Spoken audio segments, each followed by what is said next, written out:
Here we go. Oh, I believe the morning sun is always gonna shine again. And I believe a pot of gold waits at every rainbow's end.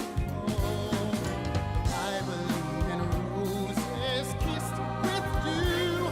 Why shouldn't I believe the same in you?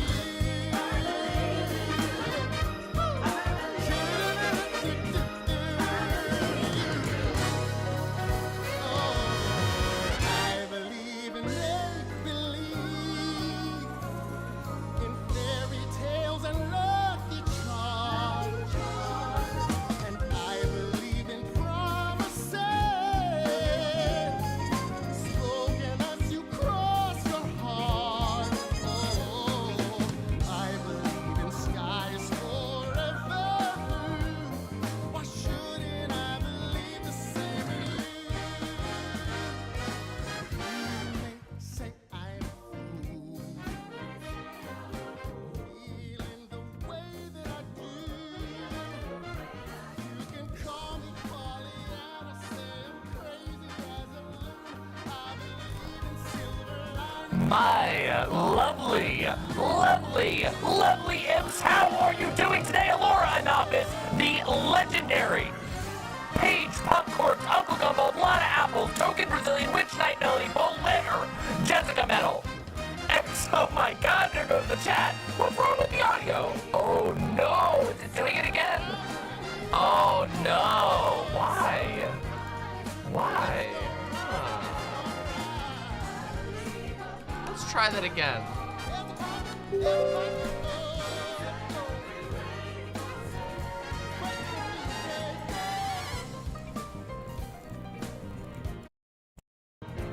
What about now? What about now? Is it fine now? There'll come a day, maybe it will be tomorrow,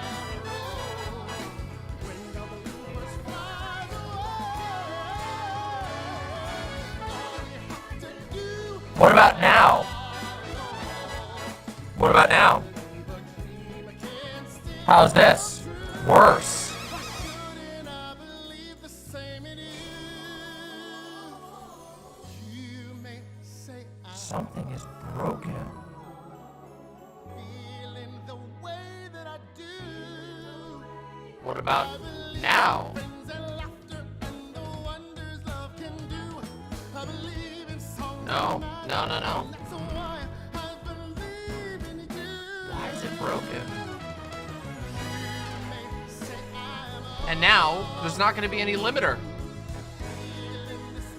What a mess. What a terrible, terrible mess. So, my light host is broken again. Wow. How terrible. What a terrible state of affairs.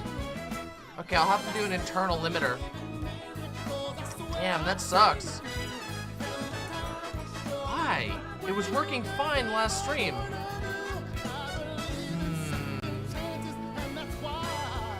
Of course we can rebound. This is why we do this. Do gay stuff to bring back good luck? I don't know what's gay. No, I don't want the broken limiter. That's bad. That's bad, bad, bad. Okay, hold on. Okay, I'll have to put in a one here. Let's put this at 2. My lovely, lovely imps, I'm sorry that the intro didn't work out the way it was supposed to. Something is seriously busted, and I do not know what it is because it was working fine last stream. Thankfully, this should limit us at a point where it is not breaking. Okay, ready? We're gonna do a quick test. How does it sound when I'm getting intense? Good? Is it limiting properly? Apparently I broke my, like, equalizer kit. Why, though? What's the reasoning, I wonder? Is it because... I'm so confused. It's such a strange thing. It's such a strange issue. I have no idea what's causing it. Oh, well, we'll have to do with this, and that will have to do. It wouldn't be a mama stream without sound issues. Don't say that. Oh, don't say that. That's not true. We have had like a solid year and a half without any audio issues. Oh my God. You know, it's impossible to catch a break.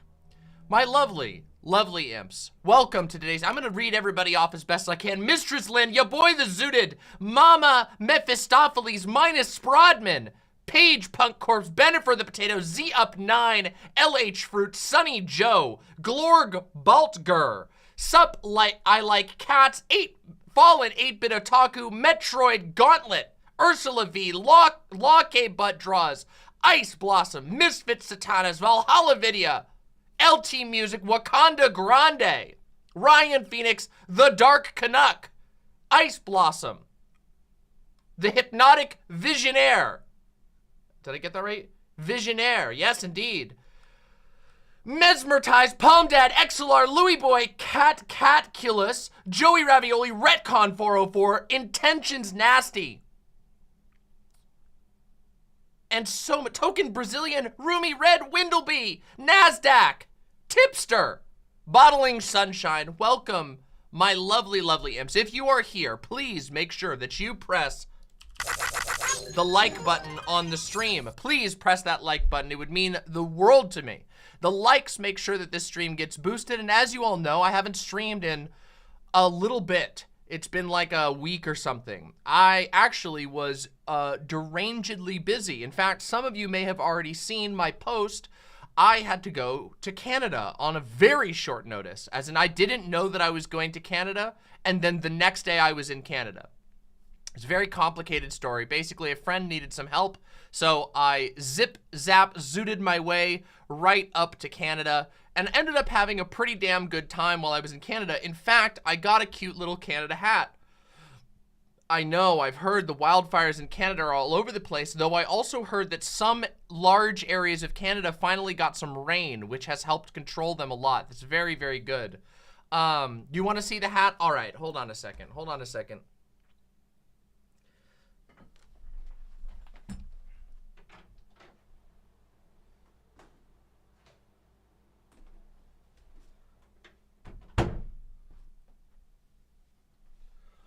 Oh yeah, bub. Oh yeah. Oh yeah. We Canadian now. Hello. See, I got a cute Vancouver, Canada hat. Am I going on another long hair arc? I am. This is weird. I can't quite. The little poof on the top makes it a little difficult for me to, you know, to get. I got a can-do attitude. Can a cuck mama? No. Canuck, maybe. Maybe. Am I on a long hair arc? I am. I am growing out my hair. I want my hair to be long. Now you have to watch me put my hair back up, so you get to see my little hair up process. It's at the length now where I can actually properly put it up, which is nice. Long hair, good hair. Everyone is better with long hair. I don't know if everyone's better with long hair, because I do love me some short-haired girlies. And boys. But you know. There we go. I had the Canadian hat, as fun as it is, it's a toque. I don't know if you guys, Americans won't know this, but in Canada, they call hats like that a toque. It's like another word for beanie, basically. I think it's a cute word, personally. But it is out of season, and I actually had quite a difficult time locating a Canada toque. I figured I could become a Canadian nationalist, you know? Like, you know how Russia has those, like an American Canadian nationalist. You know how, like, Russia has those people who are Americans and they eat McDonald's every single day, but then they log on the internet and they're like, the Ukraine war is a hoax, that kind of thing, you know those guys?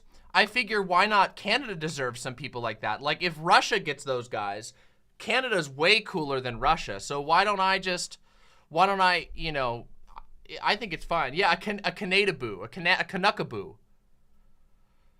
Are you gonna eat poutine every day? That probably wouldn't be good for me, but I do love poutine. It's really, really, really good.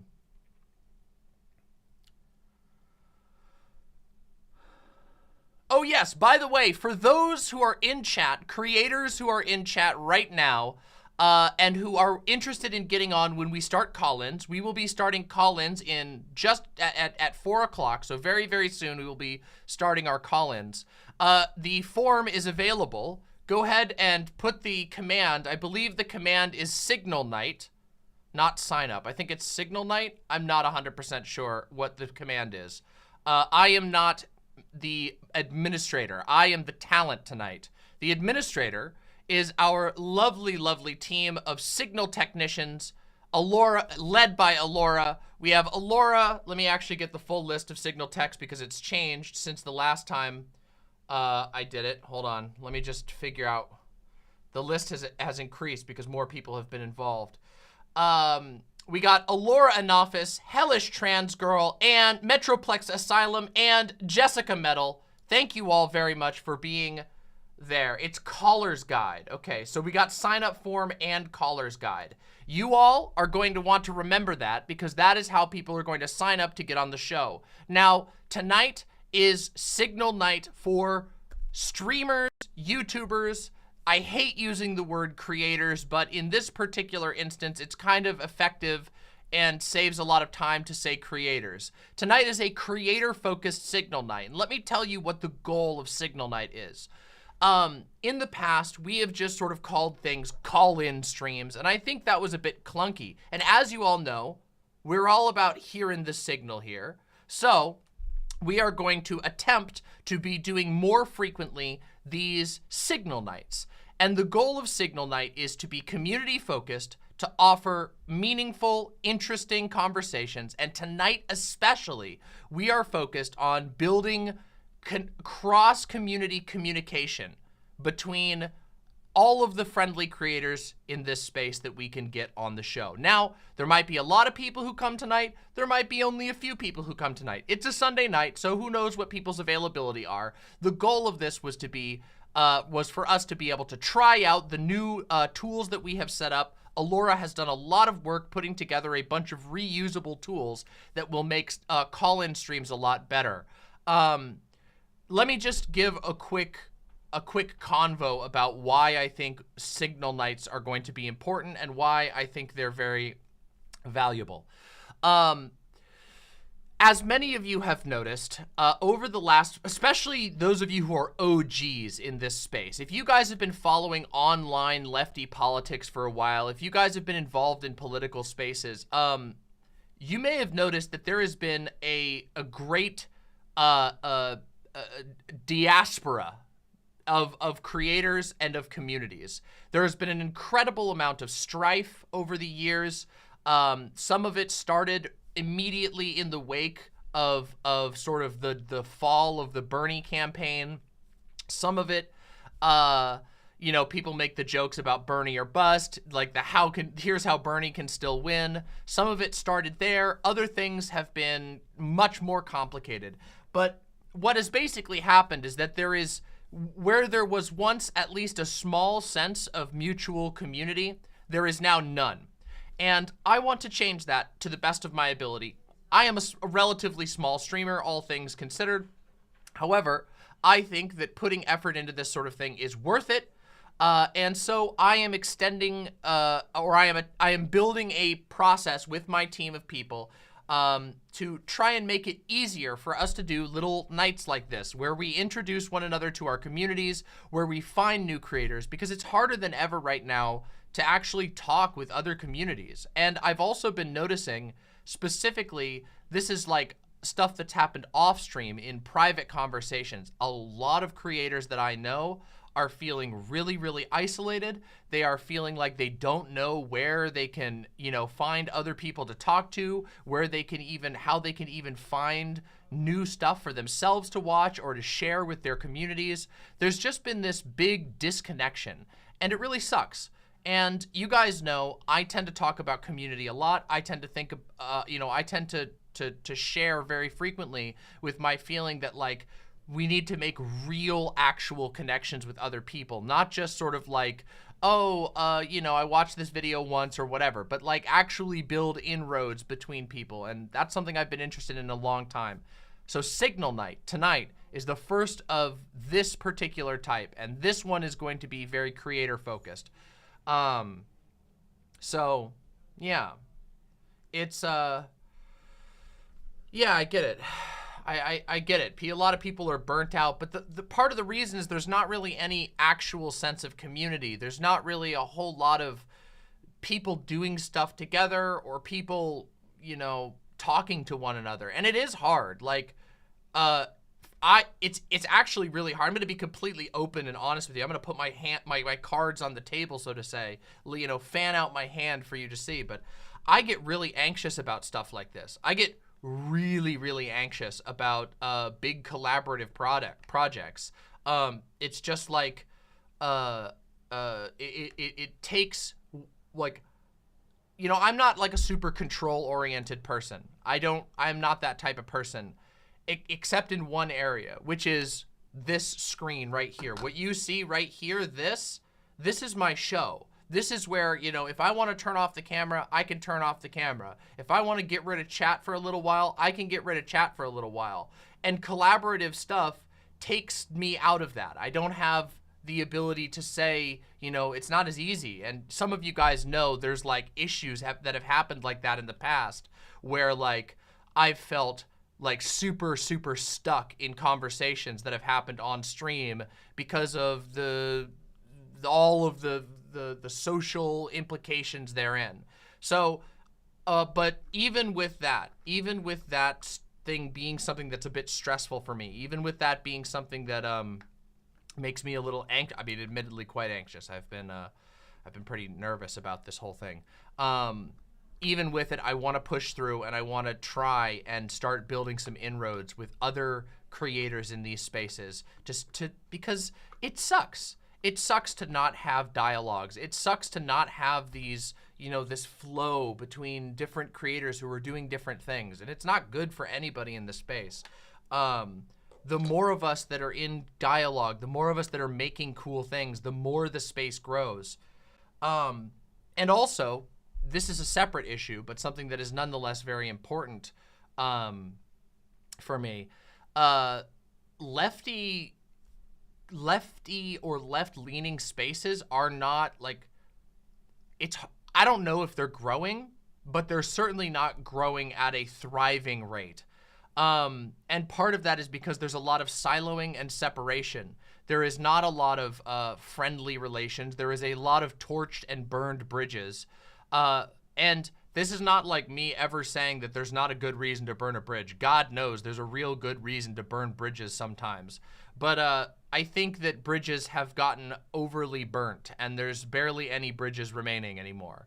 And it means that there's no growth. It means that there aren't people coming into this space and going, wow, this is a place I want to hang out in. This seems like a lively space. It's like, oh, okay, I might like this community, but this community is like a little island that I'm stopping on, and not like a place that's connected to other places. So I want to change that to the best of my ability. You guys know that I already have, you know, pretty decent relations with a handful of people. And also, I tend to be in a weird spot where I don't have as many burned bridges with some of the spaces that other people do. So I'm hoping that maybe, just maybe, these types of nights, these creator-focused, community-focused nights, can maybe start to mend the world a little bit. That would make me very happy. And maybe not. Maybe it will just be another call-in night. And that's totally fine too, because it's going to be a lot of fun. And I know for a fact that the people who call into my streams always have really, really interesting things to say. So, as a summary, tonight is a creator-focused Signal Night. Signal Night is a community-building practice. We're going to be doing these things to hang out, to have a good time, to be chill. It's not debate-focused. It's not cancel-focused or anything like that. It's meant to have conversations, to let people introduce their community to our community, to introduce our community to other people and other people's communities. And we're going to be doing many of them tonight. We will probably not be taking call-ins from imps tonight. Probably not. But I will let you know if that changes. If we have, you know, if it gets too late and there's not all that many, you know, creators who are interested in calling in, we may open it up to imps. But for now, this is going to be a creator-focused one. So sit back, talk about things in chat, get to know new people who are coming in. There's probably going to be a lot of new people coming in tonight, which is super, super cool. Yeah. So, hell yeah. I am loving the positivity in chat. My God, thank you all so much. I seriously love how much warmth and joy there is in this community. And yeah, yeah, just thank you so much. Makes me really happy. Ron's KFC with the incredibly generous $20. I hope this does kickstart dialogue between different content creators. You guys may not have Tim Pool money, but you do have a community that looks out for one another. Now show off them guns. I'm actually, you know, despite my fat, I actually have quite a bit of strength under there. I'm pretty strong, you know. Believe it or not, I carry a lot of stuff. A Causality with the $13 says, you've been an inspiration as I go through a massive transition time in more ways than one. Your show helps people. Thank you so much, A Causality. One quick note to everybody. Tonight, you should be extra generous. And the reason for that is that a good chunk of tonight's donations are going to be going to Alora Anafis, our absolutely wonderful signal genius, okay? The Signal Knight architect. Alora has done a lot of work to put together the forms, the tools, the structure of tonight, and so a good chunk of that is going to be going to Alora. So please, if you have it in you, please be generous, and yeah. Yes, that would be wonderful. Yes. What was I gonna say? Ollie B, my first time catching you live. Welcome! Welcome to being a live viewer imp. You're gonna have a blast of a time. Thanks for being here. Everybody show some love to Ollie B, first time live watcher. The Dark Canuck with a 2-month chunky imp membership. You helped me understand my kids better. That is amazing, and you're very, very welcome. That makes me really, really happy to hear. As you all know, I did not, for a very long time, have good relations with my family because of my being trans. Oh, I know, shocker, right? Oh, Mr. Krabs, no offense, I'm sorry, but I won't be doing any, we don't have any time for clips tonight. I won't be doing any clips or memes tonight. You know, maybe at the very, very tail end, but probably not because we have to get right into this. I only have 20 more minutes to warm up before we got to get going. No offense. What's the... Somebody said there's really big news. Well, what's the news? I don't know what the news is. Oh, well, that's good, I guess.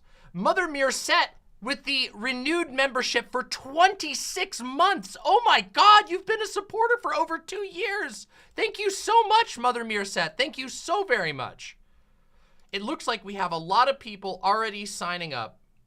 I know, Mr. Krabs, but I can't do any memes or anything.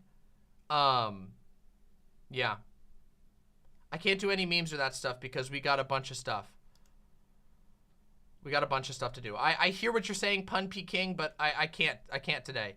I'll be streaming again really soon. Don't worry. I know I haven't streamed in a couple of days. I've been beyond busy, okay?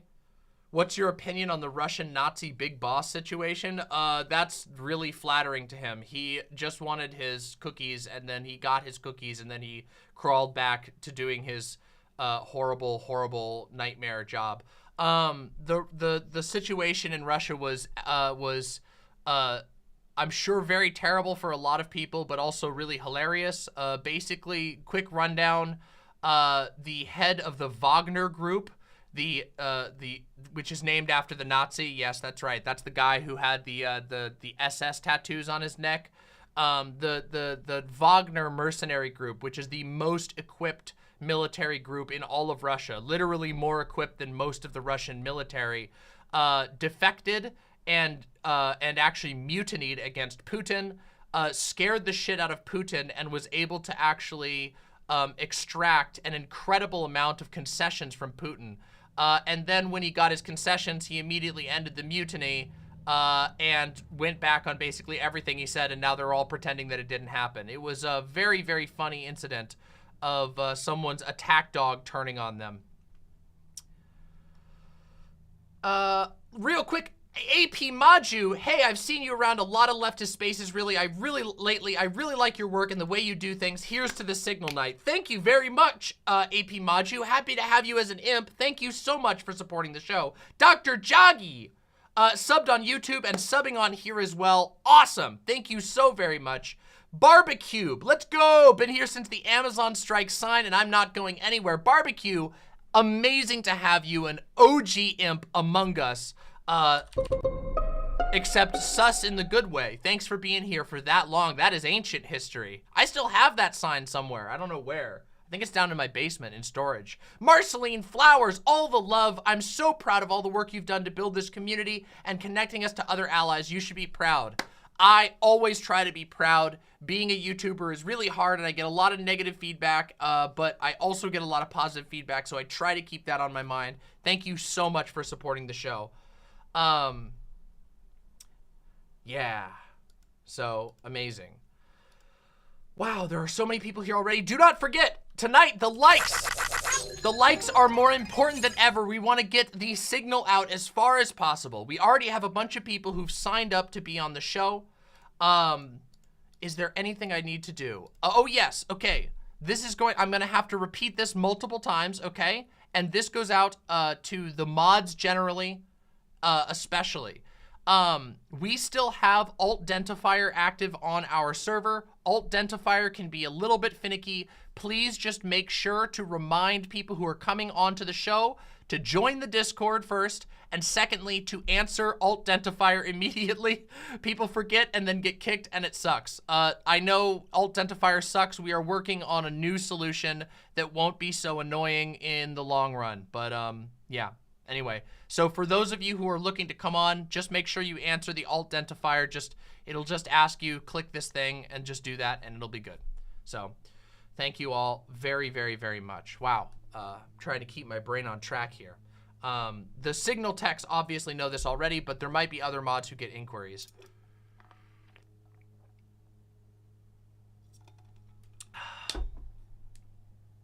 At least Alt-Dentifier works most of the time, unlike the Demon Bot. Yeah, Demon Bot is a little bit bad. Louis Boy, I'm not doing any memes today. No memes. Don't even bother sending me links. I'm not looking at any memes. No memes. No memes. Sorry.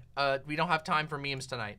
In fact, I gotta get going here on the stream real That's fine if it's gay. I understand, but you're not gonna change my mind. I have to put my foot down. No memes. We have so much to do tonight. We have so many people to talk to. And I don't want to be, I don't want to not have anybody have any fun, okay? So don't worry, no memes tonight.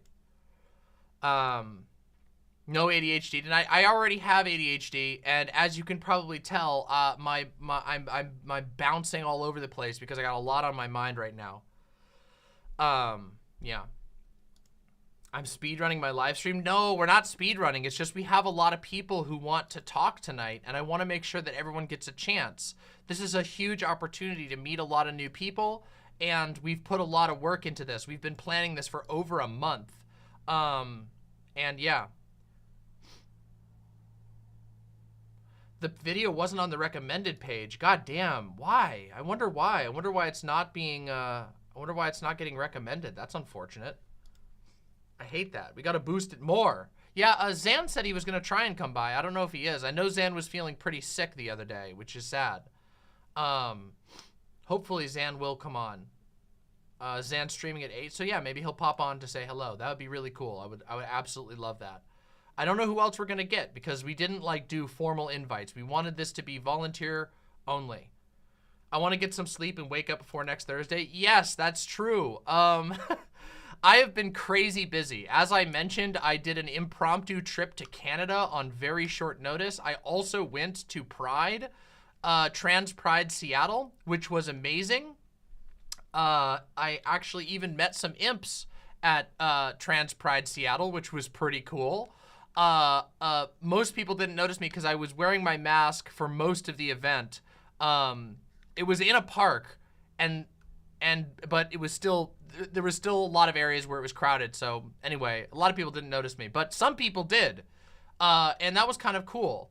But Trans Pride Seattle was, we were there for like 4 or 5 hours. It was wild. And it was packed like you wouldn't even believe. I don't think I've ever seen that many trans people in a single space before, and it was awesome. It was amazing to see polycules of trans people fucking hanging out. It was amazing to see all of the support. There was an entire cadre of supportive parents from PFLAG who were there giving out free hugs. It was like free mom and free dad hugs. There was like 6 groups of them moving around giving out free hugs from moms and dads and reminding people that they're loved. It was really, really wonderful. Weirdly, there were only 3 food trucks for the entire event, which meant that the lines for food were like astronomical, but we still got food anyway. And I got to listen to Zoe Zephyr speak, which was cool. I got to see a drag show that was really, really energetic. I got to meet some cool new people. I met some new trans friends in the area, which is really, really awesome. And yeah, Gayfesh brought some awesome snacks, which I ate a abundance of Haribo gummies, which was awesome. Yeah, it was really good. I actually got this little wristband, this little Trans Pride wristband I got from a Free Hugs dad, which was really nice. Yeah, it was really good. We had a really good time, and it was packed. In fact, I can show you guys some pictures. Hold on, let me show you the pictures from it, because I posted them, but I don't know how many. I don't know if everybody saw them. Here, I'll bring them up so you guys can see some of the pictures, because they were really, I took some good pictures, I think. Let me go to the community page real quick. Here we go. 1 second. Boop. Oh, yeah. They got to get rid of the My House.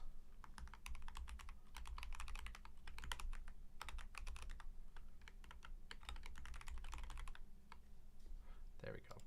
Let me show you. So here's a picture of me. There's me. I had, as you can see, I was actually wearing this same outfit. I wanted to wear the same one because I only got to wear this for a few hours at Pride, and I wanted to share it all with you. So I was wearing the same top, different hat, obviously. Here's me and Fawn and Doe. You can see Fawn's all got its chains and its little cactus shirt, and Doe's got its little moo outfit. Then here's one picture of the crowd, which was just, this is only one side. Keep in mind, this was the side that was away from the stage. The stage crowd was even bigger. And then here's another picture of me. I only posted a few of my pictures because they only let you post 5 pictures maximum on a YouTube post. So YouTube's got to upgrade its photo sharing, but yeah. Anyway, it was really cool, and we had a really great time, and it was refreshing to see a lot of trans people having a good time in one place, chill. Nobody was scared. It didn't seem like people were uncomfortable. I will say it was still very draining. Being at a festival for 4 hours is pretty tiring, so I've been pretty exhausted this whole week, and that's why I haven't streamed since the My House stream. But right, I think that was the last one. But don't worry, we're gonna have more streams in the future, so don't worry about that. It was just a temporary delay. Did they have good eats? The food was, yeah, actually the food was good. The 3 food trucks that were there was like an ice cream truck, a hot dog truck, and a really good Mexican food truck, which we got the Mexican food because it was looking awesome, and it was. And yeah. Yeah. Oh yeah, I haven't mentioned because I haven't streamed since then, but when I played myhouse.wad on stream, have you guys ever heard of Tetris syndrome? For those who haven't heard of that term, Tetris syndrome is like, it's a thing that people report when they play a lot of, like, Tetris specifically is where it originates. But basically any game that has repetitive patterns, when you stop playing, sometimes your brain basically gets stuck on it and you just keep imagining the patterns coming. And I got that so bad from myhouse.wad to the degree that, like, I didn't sleep basically at all. I couldn't sleep because every time I closed my eyes, it was just Doom Guy running through those labyrinthine corridors. It was like the absolute worst Tetris syndrome I've ever had.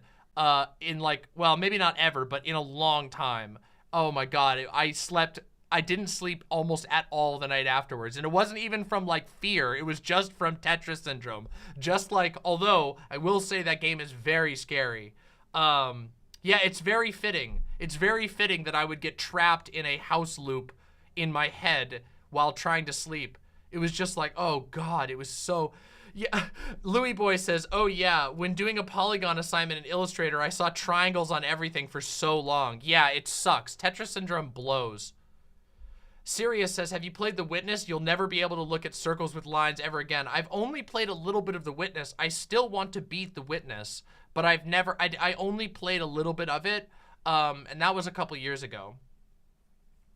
Imagine that, but with Silent Hill? Yeah, I can imagine that. How are we doing on time? Okay, we're still doing good. I once had Tetris syndrome with League of Legends. Zek, I know exactly what you're talking about. I used to have Tetris syndrome from Dota. When I was younger, I played a bunch of Dota. I don't know if it ever happened with League. Probably. I don't remember all of the... I mean, I played League for years, but yes, MOBAs are a game that are repetitive enough that a lot of people will get Tetris syndrome from MOBAs as well, because there's just so much repeated action. It's mostly games that have a lot of repetitive action, which some games do and other games don't. How do you get Tetris syndrome with LOL? Well, if you're playing, if you're playing it League of Legends seriously and you're queuing multiple games in a row, it's very easy to just get stuck in the, like, farming the minions phase. Yeah, I got Tetris syndrome with Pokemon once. Yep, it's a real thing. It's a thing that happens. You play too much, you don't even notice it's happening, and you can't get your brain out of it when it's time to sleep, no matter how tired you are sometimes.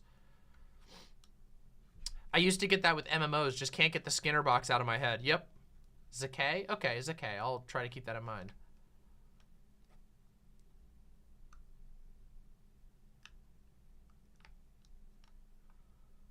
I got that with chess once, which wasn't fun. Yeah, it's usually not fun. Most people describe it as an unpleasant feeling. It's because it's like a forced thought loop, more or less. Vampire Survivors, yes. Vampire Survivors did that for Fawn once. Fawn mentioned having Tetris syndrome really bad from Vampire Survivors.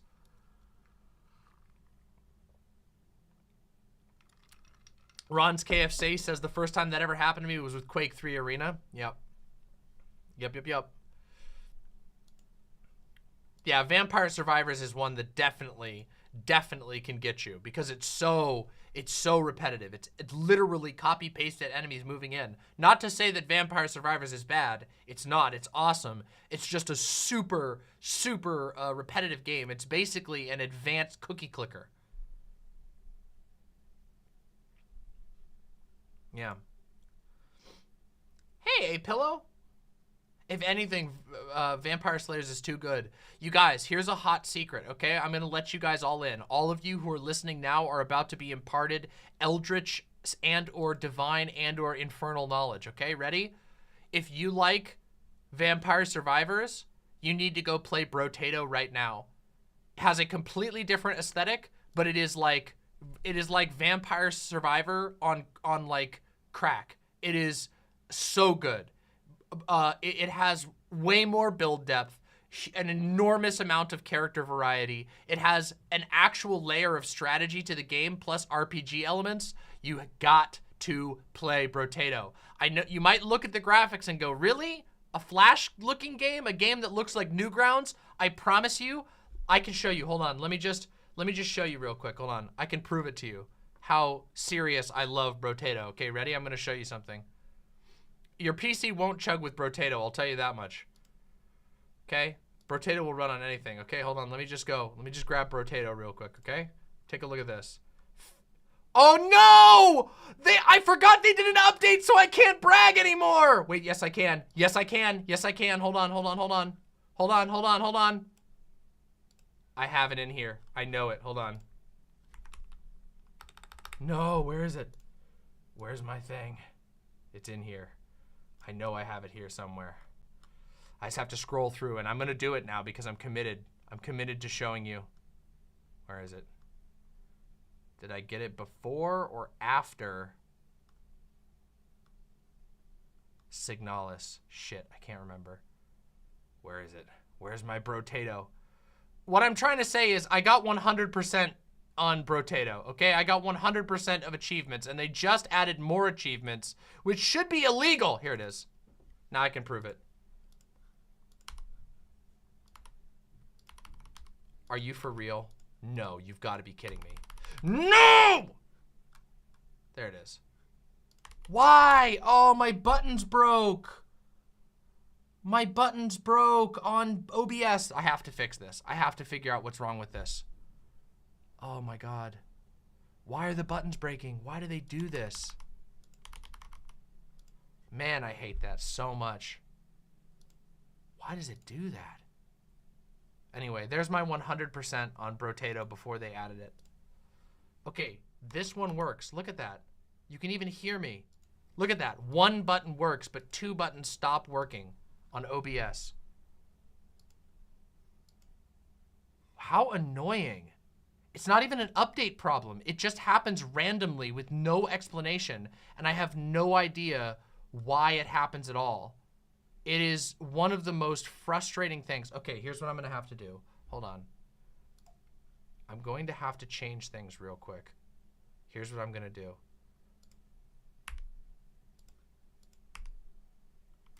Okay, I'm making an executive decision.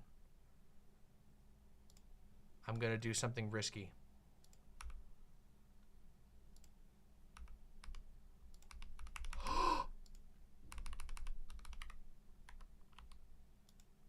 It breaks even if I switch to different shortcuts. Why?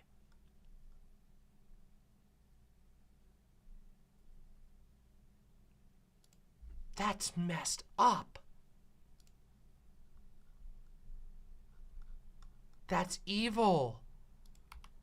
How does it...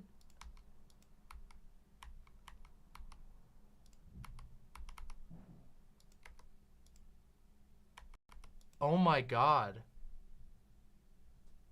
Wow. It's actually broken. The scene switching things are broken completely. The actual program is just busted. I don't know. I don't know. Maybe it is not a, try running it as admin. I'm running it on Mac. It should automatically have those privileges. I can't close it now that we're running it because I'm running my stream. Of course I'm running it on Mac. It runs great on Mac. This is the literal only issue we have running it on Mac. I don't know. Oh well, I guess I'm just gonna have to deal with it for the rest of the night. How annoying, how frustrating. All right. Cool, okay, so we've got our first couple callers in. My top is very cute. Thank you so much. By the way, people are curious as to why hotkeys stopped working with an update. Ooh, maybe this is the fix. Let's see. Permissions. Maybe. Okay, let's take a look. Let's see if I can get this to work. Ooh, let's try it. Okay, let's see. Permissions.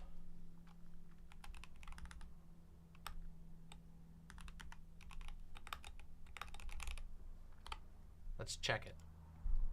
I'm gonna give this a try.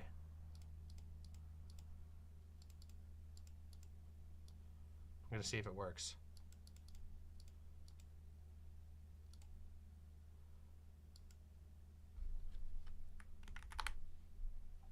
Hold on.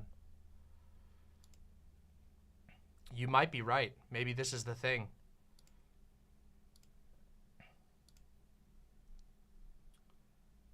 And what's the other one?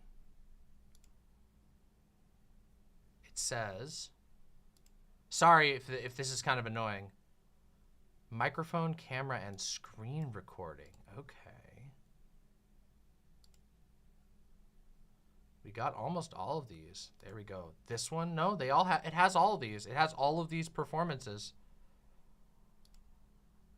Not this one.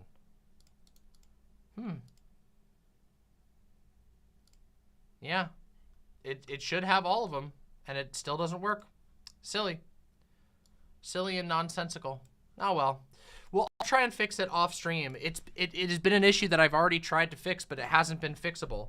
It's just these shortcuts stopped working within OBS.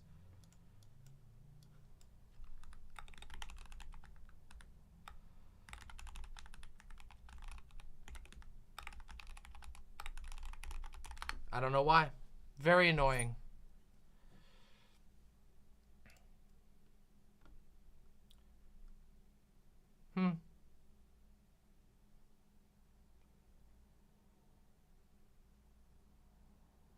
Oh, maybe that works.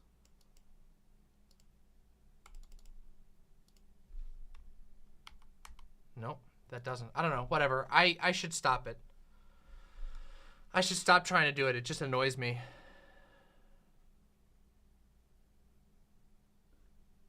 Yeah, it gets to me. It gets to me. It really does.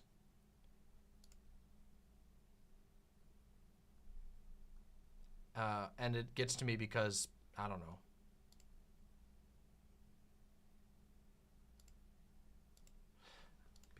Because it's not fair. It's not fair, okay? It's not fair that I should have to deal with these annoyances.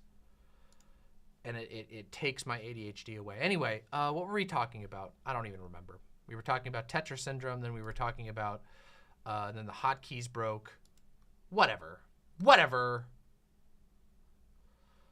I'm a creator, I want to shout out my project. Well, remember, mods, please regularly post the sign up in chat so that people who want to sign up can. Is it time? It's not quite time. We have about 15 minutes and that's fine. Yeah, Tetris syndrome. Yes, A-Pillow, you know what I'm talking about. Tetris syndrome sucks. It sucks. Mac user. Oh, yeah, I was gonna get mad at you guys for being like lolling about the Mac. You guys have no idea. The Mac, I have my computer that I'm on is a PC that is a gaming PC that is designed to run everything super, super well. And I pipe everything out to a devoted Mac streaming console, or a streaming computer. It's a Mac Mini. It's tiny. It puts out no heat, and it has an extremely powerful processor. And the whole reason why I do that is because it means that I can play games with really good graphics on my PC without any performance issues and make the Mac do all of the video processing and encoding out to YouTube. I did a lot of research for this. It works fantastically. It's not an issue with the Mac. It's literally a problem within OBS. Yeah, it's just how it is. It took a lot of work to set it up, but it was really worth it. Yeah, it's a pretty good setup and it works great. Part of the reason why my videos are in such high quality and everything looks so nice and sounds so nice and we have such a nice smooth process is because of this setup. Yeah, so, you know.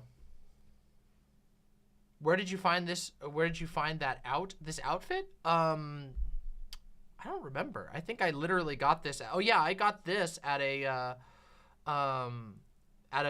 thrift shop. Thrifting. Yeah.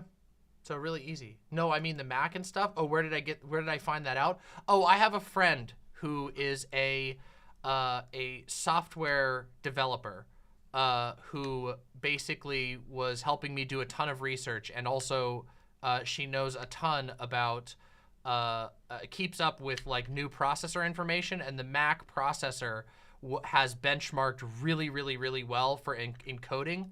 So, so we decided, well, if we can pipe this all out to a Mac and remote control the Mac, it would be super, super easy to do everything. So, yeah.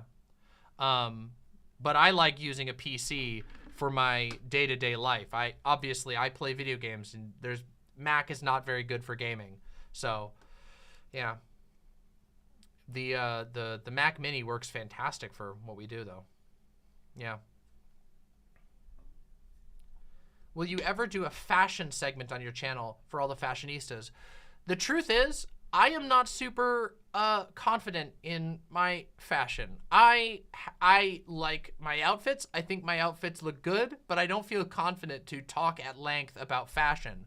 So maybe someday, maybe once I think about it a little more and can put things into words.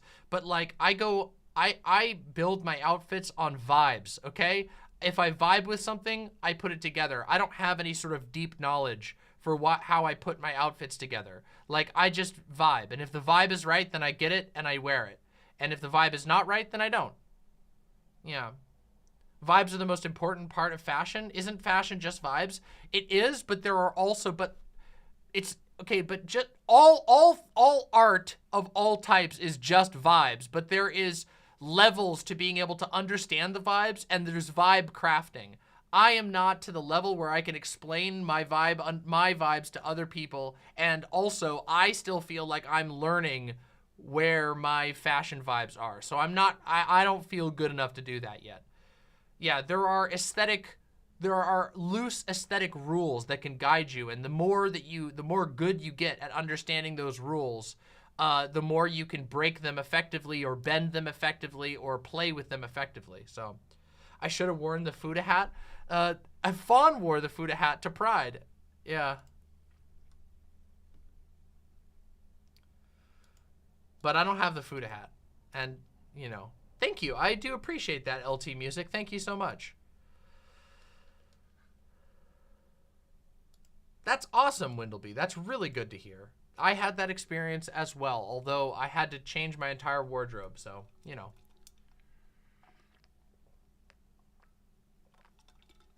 Fashion is a road of self-discovery. That is very, very true.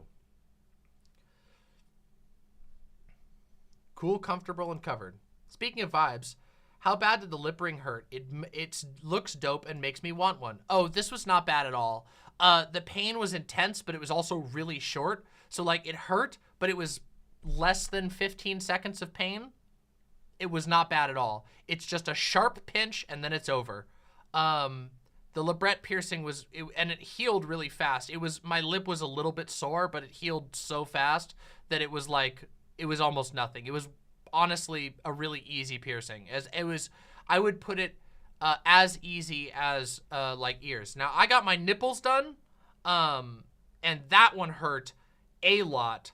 That is a much higher level, and of course, as you know, I've also had my tongue split. That one was also very intense. So by comparison, the labret was like super, super easy. Nipples are supposed to be the most painful piercings. I don't know if it's the most painful, but it was certainly very painful. Yeah.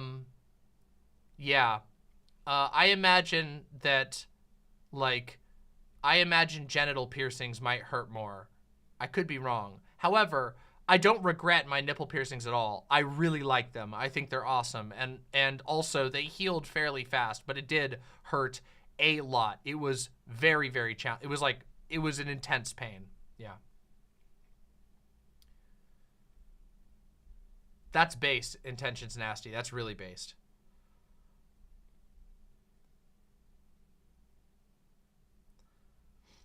I want to get my tongue split too. Do you have any advice on recovery and stuff?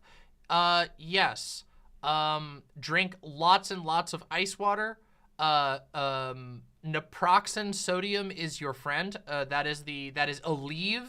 It is like the best painkiller besides, like, you know, the big deal stuff, but non-addictive painkiller. It's the best one that you can get for this because it attacks swelling.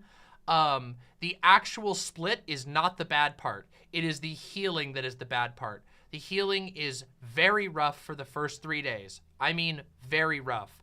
The first 3 days my tongue was so swollen, it was taking up most of my mouth. It's just what happens. It really sucks. Don't talk at all. Keep sipping ice water perpetually so that it keeps the swelling down. Take that naproxen sodium every single time. on the dime, like, you know, follow the instructions, like take it every 2 hours or 4 hours or whatever they say. And yeah, but once you make it through the first 3 days, it gets a lot easier. And yeah, that's about it. That's the advice. The actual split is not the bad part at all. The split was not that bad. Yeah. Yeah, yep. So, we have about 5 more minutes but until we're going to begin call-ins, and I'm feeling very warmed up. Again, for those of you who have tuned in since the beginning, first of all, please give me your likes. Your likes mean the world to me. Smack that like button. The likes are super, super, super important. Likes are the best, and you would be the best if you give me your likes. Secondly, tonight is a creator call-in, and we are going to be having a ton of creators calling in, so keep your ears peeled, keep your eyes focused on who we got in here, discover some new amazing creators, and enjoy all of the awesome conversations we're going to have, and of course, meet some new friends in chat. It's going to be a very community-focused night. It's going to be very chill. I'm sure we're going to have all kinds of really interesting conversations. And also, consider donating especially tonight, because tonight, a big percentage of the donations are going to be going to our Signal Knight architect, Alora. So, yes. Discordant Vol with the 10 gifted tier 1 subs. Thank you so very much. It's almost signal time. Correct. It's going to be very, very, very soon that we are going to be beginning this. All right. So here's what I'm going to do. All right. Zanzi says, yo, it's midnight where I am and I have work tomorrow, so I won't be able to call in. We'll be listening for an hour or so. Have a great stream. Zanzi, it's wonderful to see you. I'm really looking forward to recording later this month. And I hope you have a good day at work tomorrow, and I hope you get a restful night. Thanks for coming and hanging out. I'm sorry we won't be able to get you in tonight. I know I tend to run my streams a little bit later in my time, so I imagine it's quite a bit later your time, but good to see you here. You're amazing, and much love to you. So, yeah. Does Alora have a YouTube channel? No, Alora is a member of my team. Alora does not have a YouTube channel, but you can always just say your kind words to Alora in the Discord. If you type in the Discord, you can let Alora know your kind words, and I'm sure they will appreciate it deeply. By the way, if you have any desire of joining in tonight at all, please make sure you're in the Discord, discord.gg/demonmama. Get into the Discord, make sure you press the Alt-Dentifier button, and then we'll get you in, okay? We will indeed. We're going to be spamming those, so make sure that people can find it and see it, and hopefully this will go really smoothly and wonderfully. Stupid YouTube heart blocks the chat. No, I hate that. I know what you're talking about. It's the little button that lets you react. I actually don't know what those do. I don't know if pressing the little heart button actually like counts as an engagement. It should. Spamming the heart button should count as engagements on the stream. It does count as engagement? That'd be cool. It should. It should like count automatically as a like. That's what it should do. YouTube needs to like bring in their engagement stuff. It puts a heart thingy on your screen. Yeah, but it should count towards me. It's hard for us streamers to get good engagement because people forget about the like button. Because guys, YouTube has like 40 ways to engage with videos, and none of them are easy for users, okay? Subscribing, liking, super chatting, super thanksing, pressing buttons, pressing a little spam button, polls, chatting. It's the only ones that are easy to use is the like button on PC. Everywhere else, it's really difficult, especially on mobile. Listen, I appreciate the super thanks, but a lot of people don't even know they exist.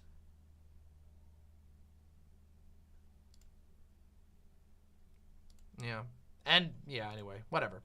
The buttons are good, okay? The buttons are good for us creators.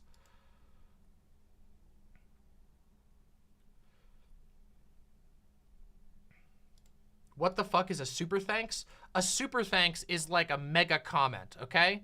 And a mega comment translates to like 5 comments, okay? So like no, I'm just kidding. Literally, it's just a super comment. A super thanks is like you can pay to have a big comment appear on the page. There's like and they all have, it's more than a hyperlike. A hyperlike is like not as much as a super thanks, but a giga-like might be. I don't know. Yeah, yes, exactly, Marinara. It really does have the Schrute Buck, Stanley Nichols type vibe to it.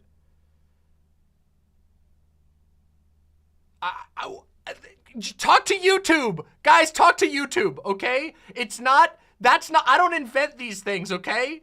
My website is easy. On my website, you can donate or you can subscribe. Subscribing to the website means that you get access to our cool emotes.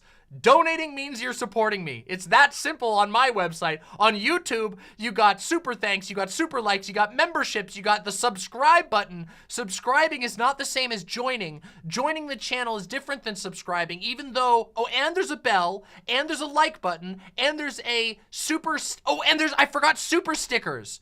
You guys don't even know about super stickers. All right, everybody, it's time. It's time for us to begin.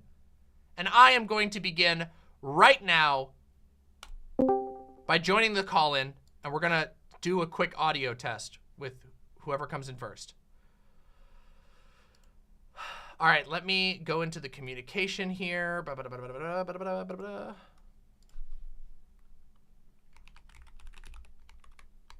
gonna have to do a quick test. Oh, also, I should do this.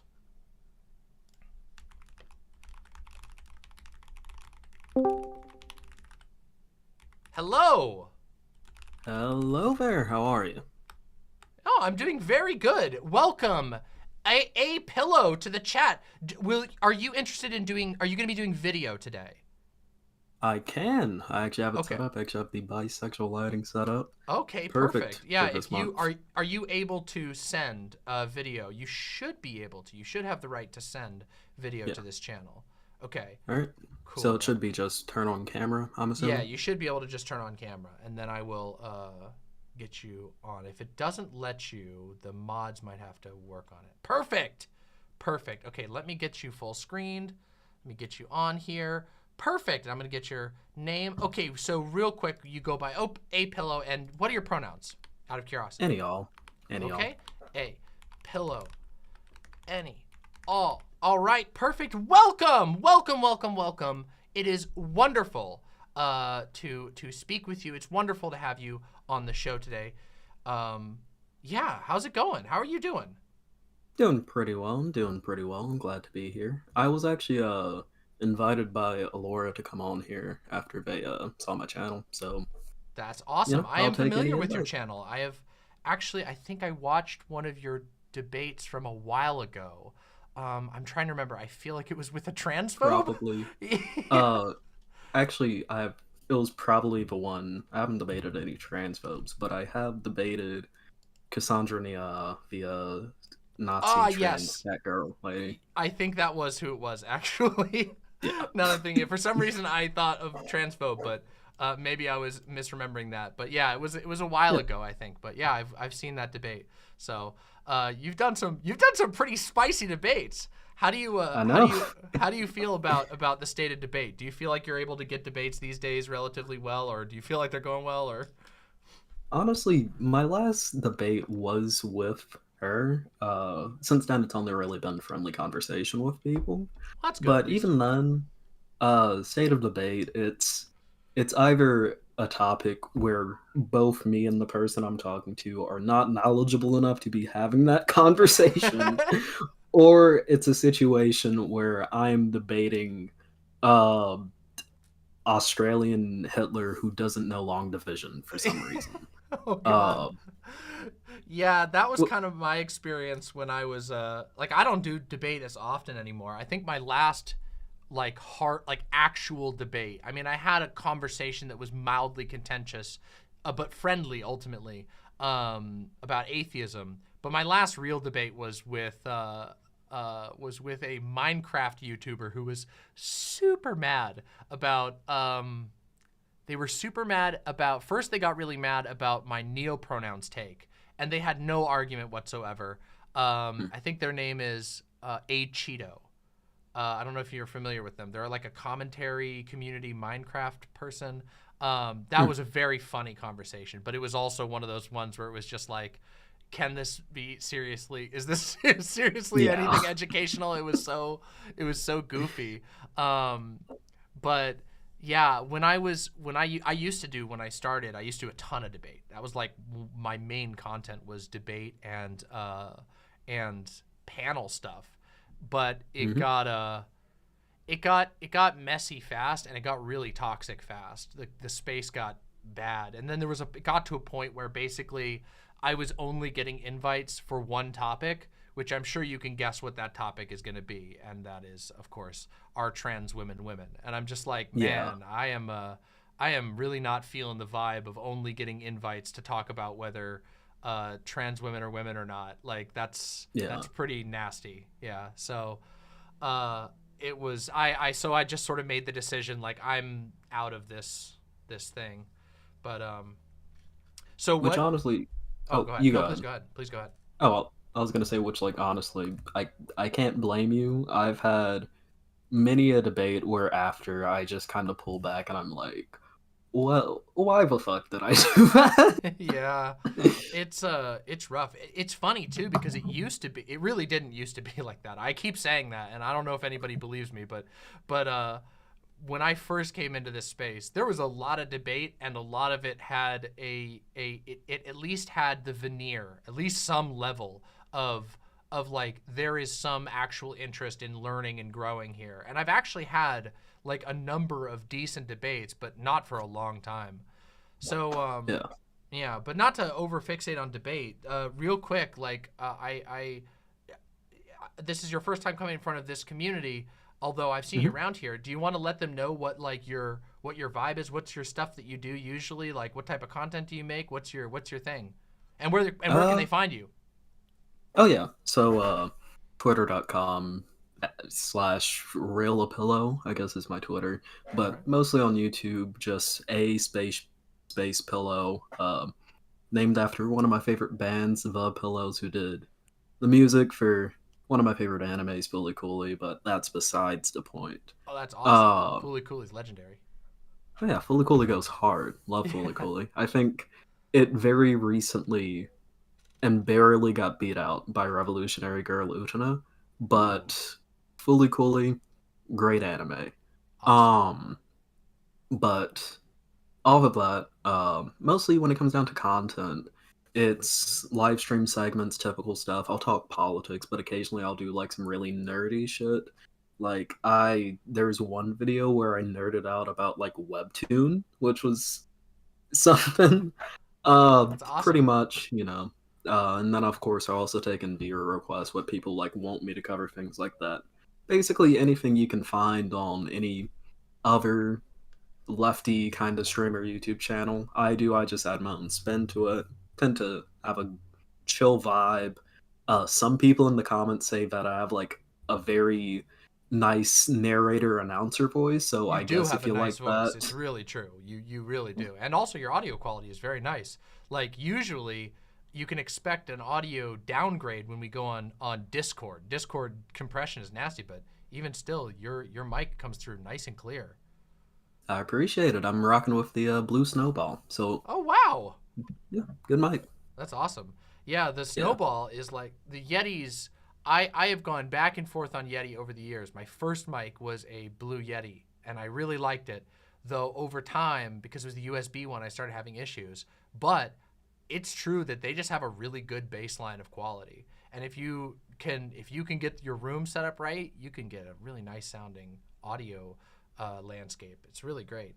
Well, that's awesome to hear. So lefty variety content, politics, and anime, and just so you know, you're going to be very much you will definitely find yourself at home among the imps. We have a lot of nerds here. We got a lot of divergent nerdy interests. So we have a very broad scale of people who, I mean, I play sometimes. We have a really, really cool member of my chat who sends us Kinnikuman memes all the time. And I'm not like a longtime fan of Kinnikuman, but I have learned that there are a lot of fans of Kinnikuman in my audience, which was surprising. So, yeah, it's cool. Yeah, that's awesome.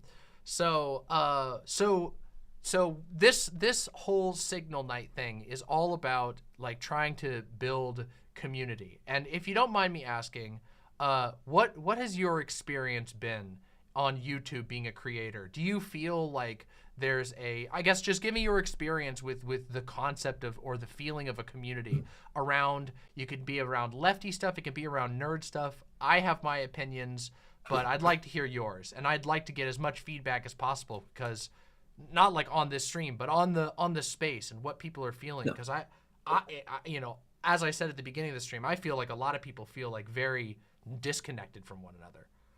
Yeah, I will definitely say my experience has been a little different than other people's, just due to the fact that I pretty much owe my channel to Zan, great friend. He's Zan's boosted awesome. me throughout. Very great, love That's him. awesome. But he's pretty much boosted my channel, and I owe pretty much my entire audience to him. And due to that fact, me also being fairly prominent in his community, I'm an admin in his Discord, admin in his chat. It's very much so a situation where there's a lot of carryover, and due to that, it's it's kind of weird because, like, of course, everything is still parasocial and stuff, Yeah, but a lot of the happens. people that are in my community I've also interacted with before I even started my channel, so it's kind of weird, but I think that's cool. generally, oh yeah, I mean, yeah, I think that's like the ideal way for like communities to grow, to like grow new creators within them. Like there's this in my opinion, there was like a lot of toxicity that came out of like in early politics spaces.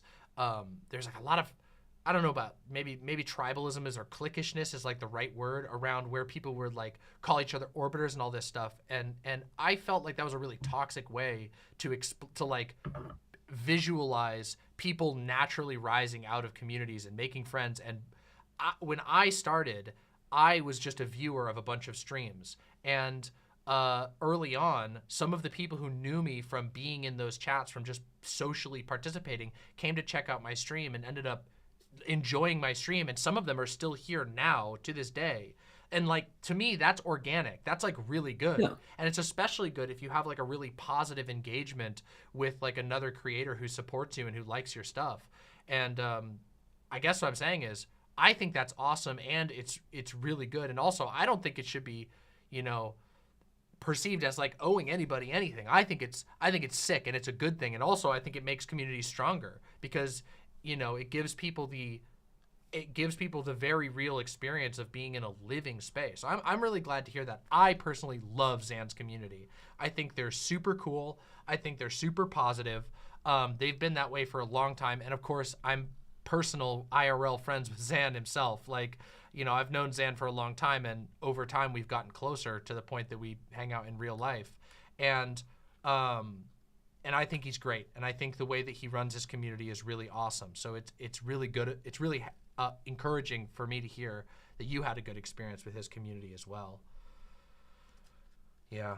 So I'm hoping to see even more connection like that. Like I want, you know, to encourage people to go hang out in Zan's community, hang out in these other positive communities that are like, I don't know, that are building things, that are like building people up, and that are like helping people find their way. And it's good for everyone. It literally makes the space more lively. There's more things to check out. There's more opinions to hear. It's really good. Yeah, It is. people in chat are saying build pilled. Yeah, what happened? What how did we find ourselves in the age of the burnt bridge? Let us find ourselves in the age of the built bridge. Yeah, we need to build back better, as Yeah. one would say. Yeah, oh god. True. Oh my god. Damn, the BBB. That's it. I haven't Yeah. heard them banging on that one for a while, but true. Oh yeah. Yeah. I mean, it's got to come back up sooner or later. True. Approaching election season, so Okay, so there's a good topic to ask you about. How are your feelings about the upcoming election season? it's As quite political. interesting. 72 hours ago, I was actually in the great state of Florida, on vacation after graduation. Parents wanted to treat me to a vacation, and Well, they chose congratulations Florida. on graduation, by the way. That's awesome. Thank you, thank you. I'm really excited to go off to college and get shitty internet in my dorm to stream from. But you know what? There are ways around that. Listen to True. find the tech nerds. They will help you. Oh, I shall. I shall. Yeah. But definitely my opinions on the upcoming election are it's twofold. One thing that I've said on my channel before, and this is a really interesting strategy. For reference, I live in North Carolina. It's kind of like a purplish state. Mm-hmm. And that also kind of, maybe if anyone hears an accent off of me, that might be why. But living in North Carolina, living near red areas, this is the advice I've given people. If you live in a red area, so of course we have a situation in the Republican Party where the primaries are ultimately going to come down to Trump or DeSantis. Yeah. And Trump is going to be the better option. He's a known commodity. The American voter base already doesn't like him. They've already voted him out once. They are most likely not going to let him back into office. DeSantis isn't a known commodity, at least in terms of the wider American voter base. Mm-hmm. And you really don't want him in office because I'm like very sure that if he were himself to get into office, he's going to be significantly worse than another Trump presidency. Yeah. So my advice has been this. If someone lives in a red district that isn't gonna flip blue, if they live in a red state that very likely isn't gonna flip blue, what they should just do this election cycle, and this is pretty simple. If they live in a district where where Democrats are never gonna win, they should register as a Republican to vote in the primaries. Yeah, I've heard of this. And then turn around and vote Biden in the general. Because by voting Trump in the primaries, you can kneecap the Republican Party and then turn around and fuck them over in the general. I feel like DeSantis is going to have a real rough time. He's getting obliterated in the internal polls right now. Oh yeah. And yeah, I do personally think that I think that DeSantis would do more damage if he was ever able to get to the presidency because of the way that he approaches governance. But honestly, at the current state of the GOP, I don't know if he has a chance. I don't know if anyone but Trump has a chance. And it's like, but also I can't help but feel like Donald Trump doesn't have a chance against Biden right now. Like maybe. Yeah. I could be wrong. I mean, I was not of the opinion that like it was going to be a sweep for Hillary way back when. I did not buy into the idea that like Hillary had it locked down at all. I was actually, in fact, some of my viewers will tell you that there's actually a video out there of me from, are you familiar with David Pakman? I am. Yeah, I used to be a big Pakman fan. I don't really watch his show that much anymore, but years ago I did, and I called in on election night to talk about trans issues with regard to Donald Trump. And specifically because I was like, I don't think it's like there's all these people who think it's like lock solid, Hillary Clinton's going to do it. But even still, even with all that said, I have a hard time envisioning a path to victory for Donald Trump in the upcoming 2024 elections. Like it just, I mean, barring some really crazy shenanigans on the like electoral college, he got clapped by Biden. And I don't think Yeah. he's gained I don't think he's gained any popularity since then. I think his core is still Trumpers. Like his cult is obviously, they're ride or die, the most ride or die I've ever seen any political group. I have never seen a political fandom like the Trump fandom.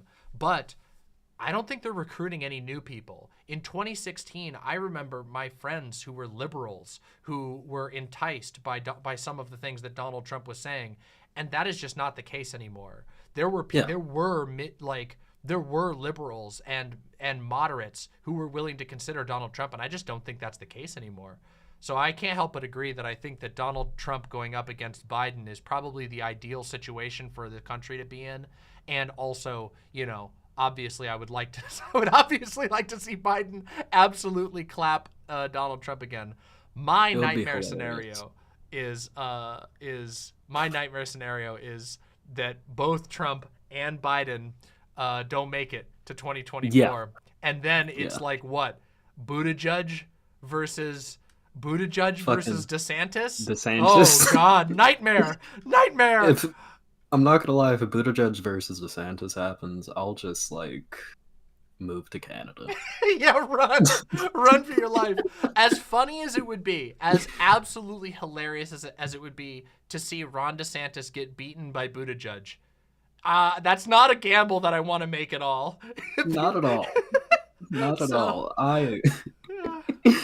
I enjoy being intact and alive, and Me too. I don't want to see what's gonna happen in that situation. Me neither. And I do worry that the fact that there's no Democratic heir, so to say, which I can't believe that's the language we use these days, but the fact that there's no heir to the Democratic Party outside of Biden, there's nobody. There's just no one really.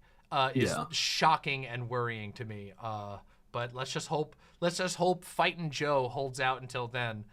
Get as much naps in as he possibly can. Anyway, not to cut it short, but we are coming up on the end of our little time segment here. So I wanted to give you another chance before we wrap up to, once again, please shout out your channel. It's been absolutely awesome to talk with you, and I'm sorry that our time is relatively short tonight. We have to keep it. I want to make sure that we're getting everybody in who can, but it's been super awesome to talk with you. Been fun. I've had a fine time being on here myself. Thank you for having me. Yeah. Channel is A Space Pillow. It should come right up when you search it. And twitter.com/RillaPillow, or just @RillaPillow on Twitter if you would like to follow me. And thank you for having me on once again. Absolutely. More than happy to have you on. Seriously, thank you so much for coming on. And everybody, please go check out A Pillow. You've been wonderful to talk to, and I hope we'll see you around again. I'm sure we will. So thanks for coming on. Thank you for having me. I'll talk to you later. Bye for now. Bye. All right. That was awesome. That was amazing. Let me just check in on the chat real quick. Boop, boop, boop, boop. All right, I think we did really good on that. Real quick, let me just type something.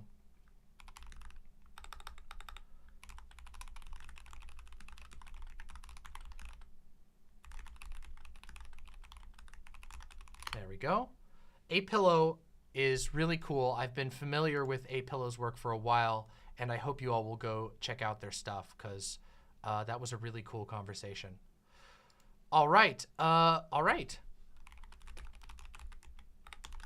Okay, perfect. And by the way, at the end of this stream, I'm going to have everybody's information in the description. So if you miss something, first of all, you can ask other people in the chat if you miss out who it was. But secondly, at the end of the video, you'll be able to go check out everybody's information down below. Oh yeah, let me give A Pillow a purple name. Sorry about that. I haven't even given you a fancy name yet, or an orange name, not a purple name, orange name. I can do that right now.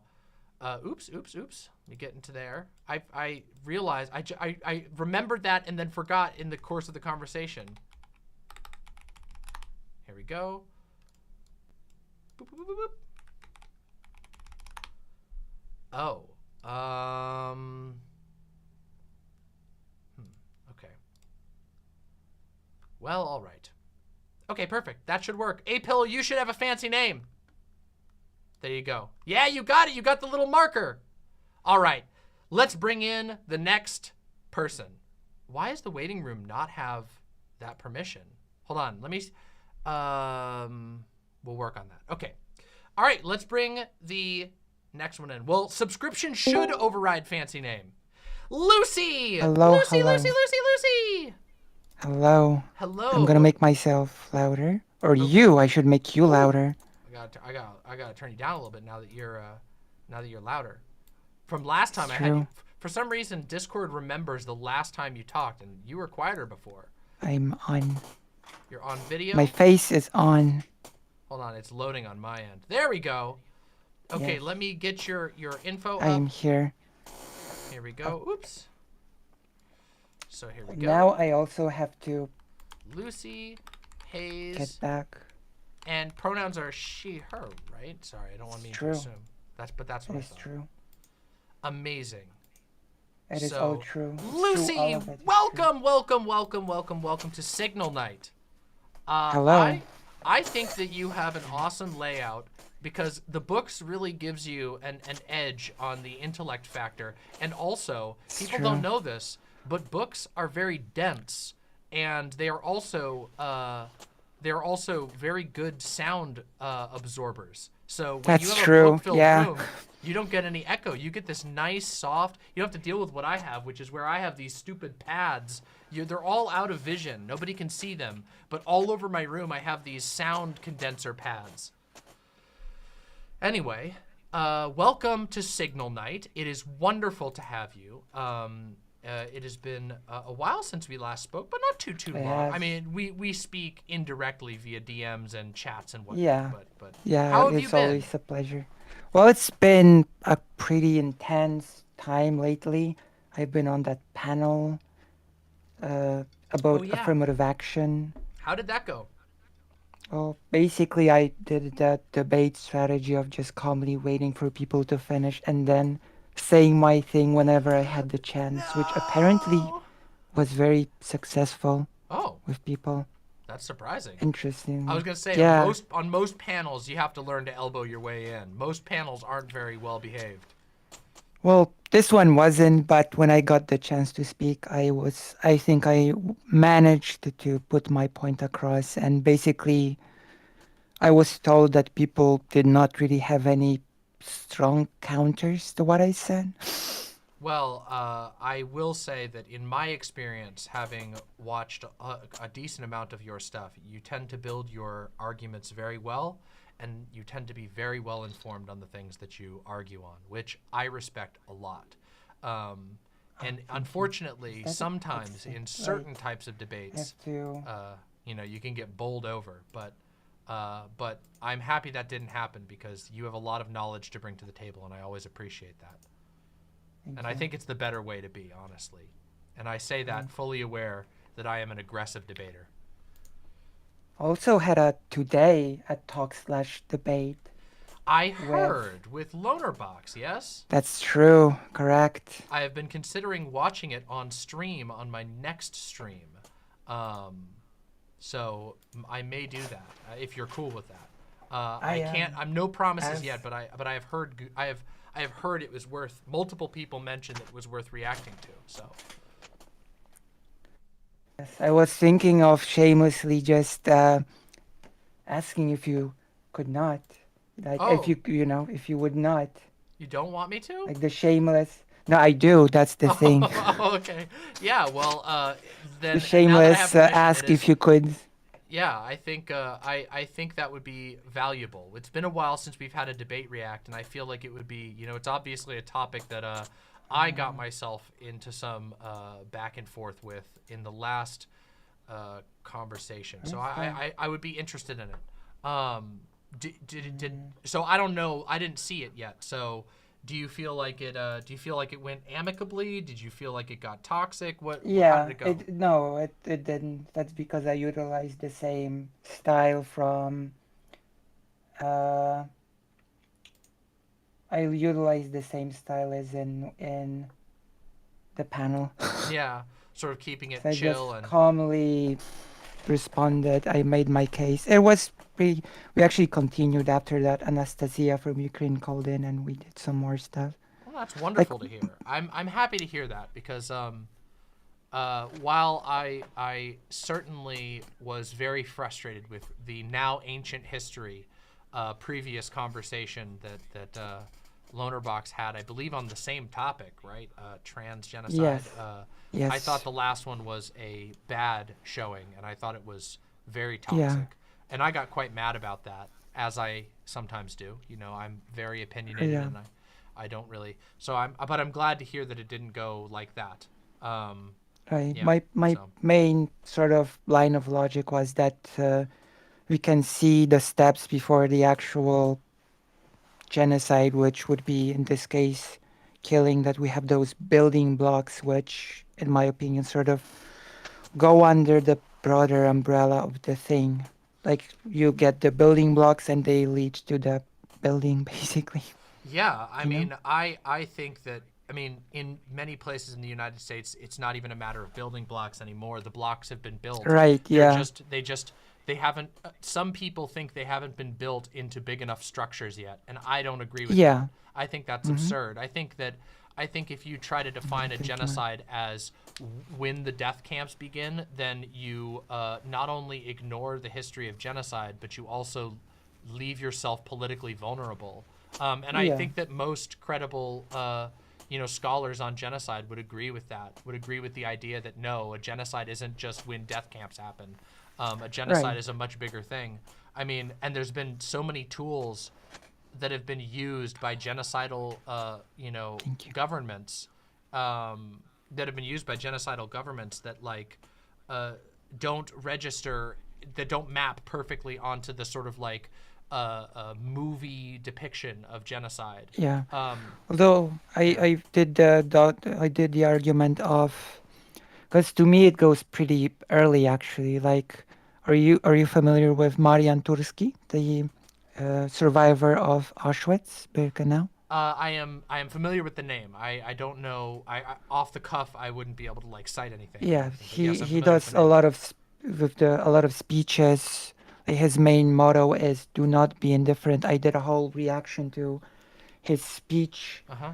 and he did more of these speeches. I bought a whole book of his speeches. It's actually half in Polish, half in English, so English speakers can read it. It's very Wow. accessible read, and he basically says that Auschwitz did not fall from the sky. I mentioned this in the talk with Lonerbox that, Mm-hmm. in his view, the genocide of Jewish people basically was like this slow walk of normalizing certain attitudes towards Yes. Jewish people. It started with excluding them from, in Germany, from public spaces. Then, like, it was like this.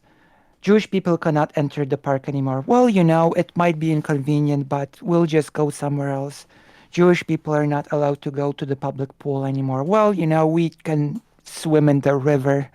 The Jewish children are not allowed to play with the German ones. And it's escalated slowly, Yeah, it's a slowly until, desensitization process. yeah, exactly. So that's like, I even did like this comparison to like a bank heist, which I Mm-hmm. said that a bank heist is a bank heist, but you also have this process of getting the crew together, getting the gear together, and that, in my view, this preparation process is sort of also part of the planning. Mm-hmm. That it's also part of the bank robbery thing, right? Yeah. It's not outside of it. One of the things that always frustrates me in the conversation around trans genocide is the way that there's a downplaying of bad things that are bad in and of themselves because they're not as bad, quote unquote, as something else. Like for Right. example, I mean, the smallest example of this that I can think of is just like the fact that now every trans person in America in this age of tons of people being on social media, and social media not just being important to your social life, but also important to your work life. Like, a lot of jobs require you to be on social media or require you to stay aware of social media in one way or Right. another. There is this constant expectation on all aspects of life that you be on social media. And social media is absolutely full of anti-trans propaganda now. So Yes. the life of every single trans person, so many trans people do not have the luxury to just like disconnect completely and unplug themselves, and they shouldn't Yes. have to. They shouldn't have to. But this is downplayed as like, oh, well, you know, you can just turn off the screen, can't you? Well, no. And why should you have to? Why should someone, just for being slightly different than somebody else, have to turn off their access to these tools? sorry. And it's and that sort of thing gets downplayed all the time and not, you know, sort of recognized for what it is. And it's Actually, it's frustrating and I'm unfortunate. performing the HRT on during my talk. Yes, let's do it. So HRT, it's done. HRT, down that shit, yeah. Perfect. Nice But- straw, by the way. Nice little swirly straw. Thank you. Well, But it's a thing that, like, even if a person decides to get off the social media, the thing is also follows people into real life as well. So that Yeah. won't change much, considering that it's like a real life narrative as well. And it also, because the Republican Party is like this guide for other right-wing parties in Europe, including Poland, the anti-trans narrative has entered Poland with full force. The government is speaking of protecting children. The de facto leader of Poland has spoken of supporting a special law for protecting children from the trans agenda, and gave an anecdote how in a certain kindergarten, children were just allowed to wear anything they wanted, and that mothers cried when they learned that the little boys had the option to wear a girl's outfit, and it's just horrible and oh my god. traumatizing for the parents. Yeah, how shocking. Oh my god. It is. It's absurd, the level of performativity, isn't it? Like, Yeah. the while people are being while trans people have to deal with deranged hate speech, extreme propaganda being against them. Oh my god, these people are going to freak out that a school somewhere said you can wear whatever you want, and that's like the end For of a the world day. to them. For a day. It's and not that's the end even of the like, world yeah. for them. It's so ridiculous, the double standard, and also the fact that like there's been any that the fact that like the left and trans people are snowflakes and whatever, that has ever had found any root whatsoever is Yeah, in absurd reality. when we're talking about people who are having meltdowns over like these conservatives will freak out over breastfeeding, like Yeah. a completely normal biological function, and they have a meltdown over it, and we're supposed to be the snowflakes. We're like, Yeah. It's ridiculous. The double standard is off the charts. There has been a positive development in Poland because the private media is basically anti-government, and one of the big reporters in the private media has quite recently learned that he has a trans daughter. Oh my god, that's a big deal. And yeah, and basically his reaction was to go in with full support and create a documentary which sort of gives advice to parents on how they should support their trans kids. That's So it's amazing. a pretty big, yeah. And there's been a whole thing recently because the reporter and someone else was a guest, and the guest joked, "Oh, I wonder what is the gender of your child today," and the reporter sort of indicated that was not a very funny quip, Yeah. you know. And then course. the Joker went on a full thing on how his life was ruined because, you know, of the hate he received Oh, yeah, because of this totally. innocent joke. And it's, oh my god, the wife of the person was also like, this reporter does not think of how our lives were just ruined by the hate. He does not care. Wow. So That's amazing. The crying, the pathetic. Oh, somebody told me my joke sucked. My life is ruined.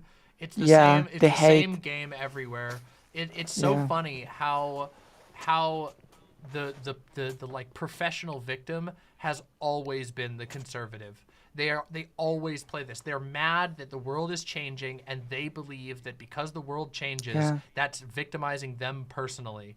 And like because and anybody who disagrees with them is like interpreted as like, oh my God, like, oh, yeah, help me, I've been disagreed with. My right to not be disagreed with has been infringed upon. And then true.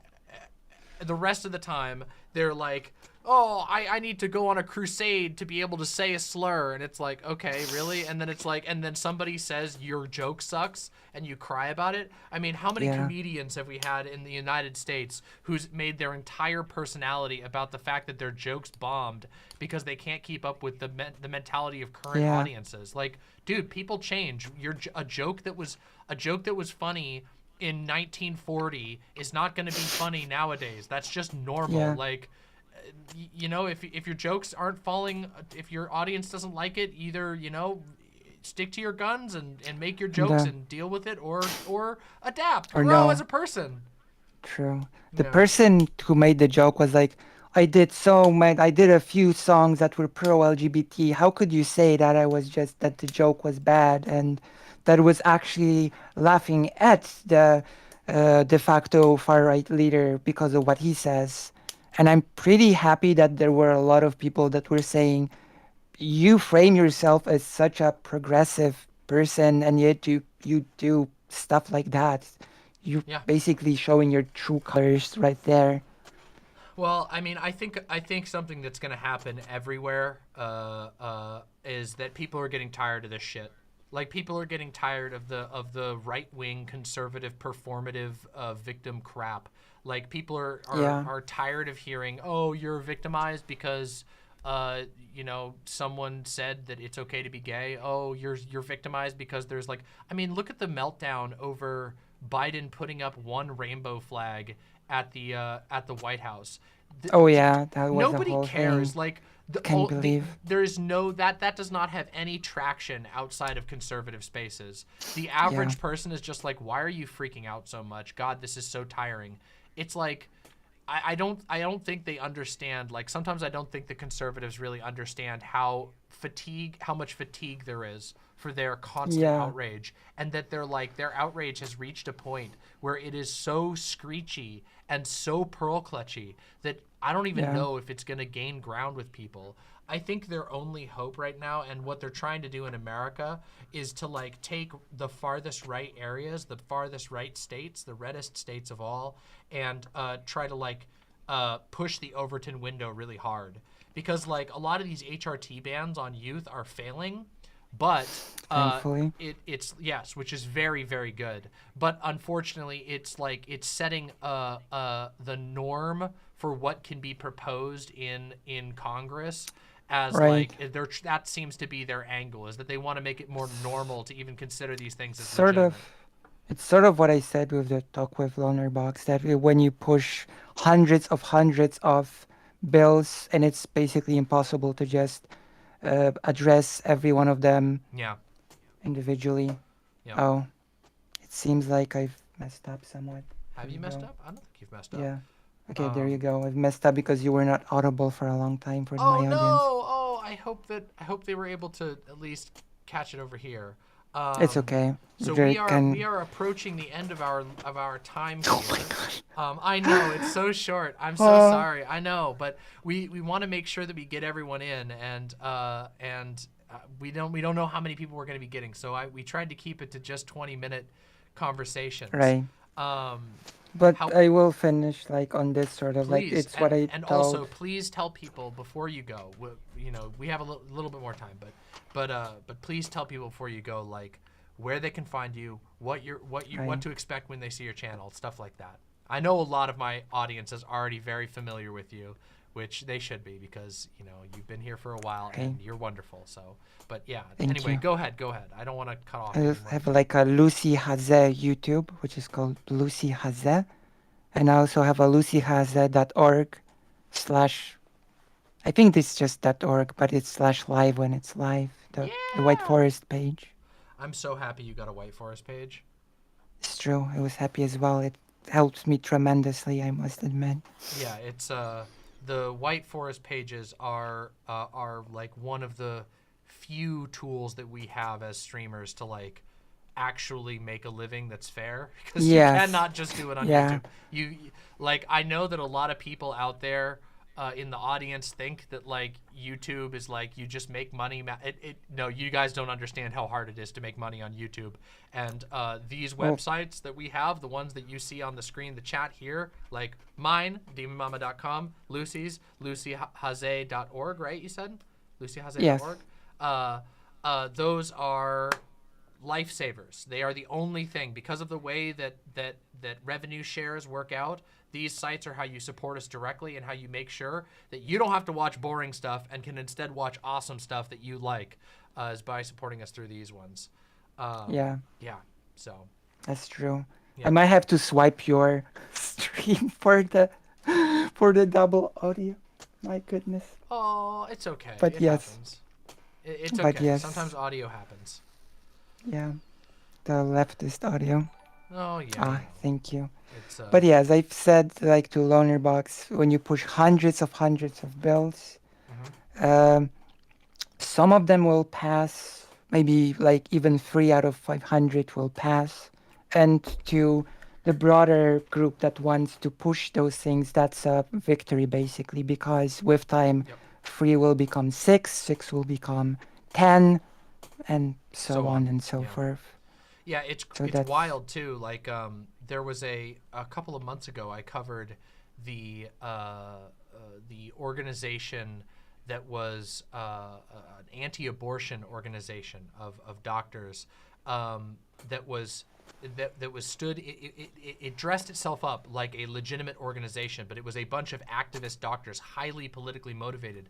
You Yeah. know, it started as a couple of dozen who were completely in disagreement with academic consensus, completely in disagreement with medical consensus, and they did the exact same tactic of just spamming things to try and fight abortion, was what they started with, and now Yeah. they've moved on to anti-trans stuff.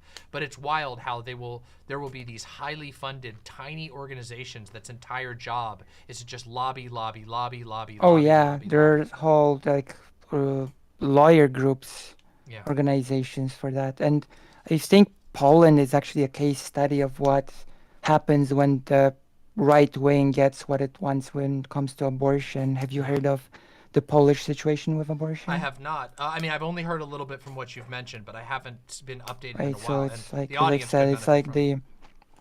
it's like the ban on abortion when fetuses are damaged. So we have a situation where women die in the hospital because the doctors are afraid to abort. They wait for the fetus to die inside of the womb still, which can Extremely cause a dangerous. shock. Yeah, and it does cause women to die. And there was this whole rhetoric of super far right people that would say during women's protests, don't worry, we have the means to just kill the child painlessly once it's born, which betrays the actual logic behind the whole thing. Yeah. And of course, the de facto leader of Poland, who said a child with half a brain missing should just be born so that it can be christened. Wow. The famous, Amazing, amazing Christian mercy there. Incredible. yeah, it's a case study of what happens when the right wing actually gets its way. Like Yeah. people like to say, "Oh, the right wing is just worried about life. They're just worried They're not. about, No. children." And sort of Poland is like an example in practice of how it actually looks like the It's whole terrible. abortion thing. Yeah, it's Yeah. terrible, and it is about control. It's never been about child welfare or anything like that, Yeah. or kindness. It's always been about control, and they bury their desire for control in what they think are more palatable messages. It's very manipulative, and I find it disgusting. Yeah. Yeah. And the push is for more, of course, for a lack of divorce, of course. Which isn't Like that it's wild that's been, I don't know if you've been in American political spaces, there's been this, like, especially among I've been. right-wingers, there's been this Yeah. new anti-divorce mentality. Even on Ethan from H3H3 had a conversation with, I saw a little bit of it with this Just Pearly Things person, and who's like a red pill person, and she was like Jesus. super anti-divorce, and it's like Oh, the that weirdest person. thing. Oh Yeah. God. Anyway, But not to get off on yeah. another topic, we do have to wrap up here. I'm so sorry. I know we only have limited time today, but real It's quick, okay, we please do can- shout out your channel one more time, and then we'll wrap up. All right. I want to thank you so much for coming on. Seriously. Thank you for having me. Of Like, course, it's okay, been wonderful. Lucy has that for YouTube, you know, and lucyhaza.org for the page. There we go. Perfect. Let's Thank see. you so much for coming on, and we will talk again soon. Yes. And I will have to do some magic with the audio because right. Well, if you need any help, just get in touch, and I'll try and get you in touch with my editor, and we'll try and get you the file you need and the audio you need, okay? Thank you. Thank you No very problem. much. Bye for now. Bye-bye. Okay, I apologize I apologize profusely to everyone about what just. There we go. Okay.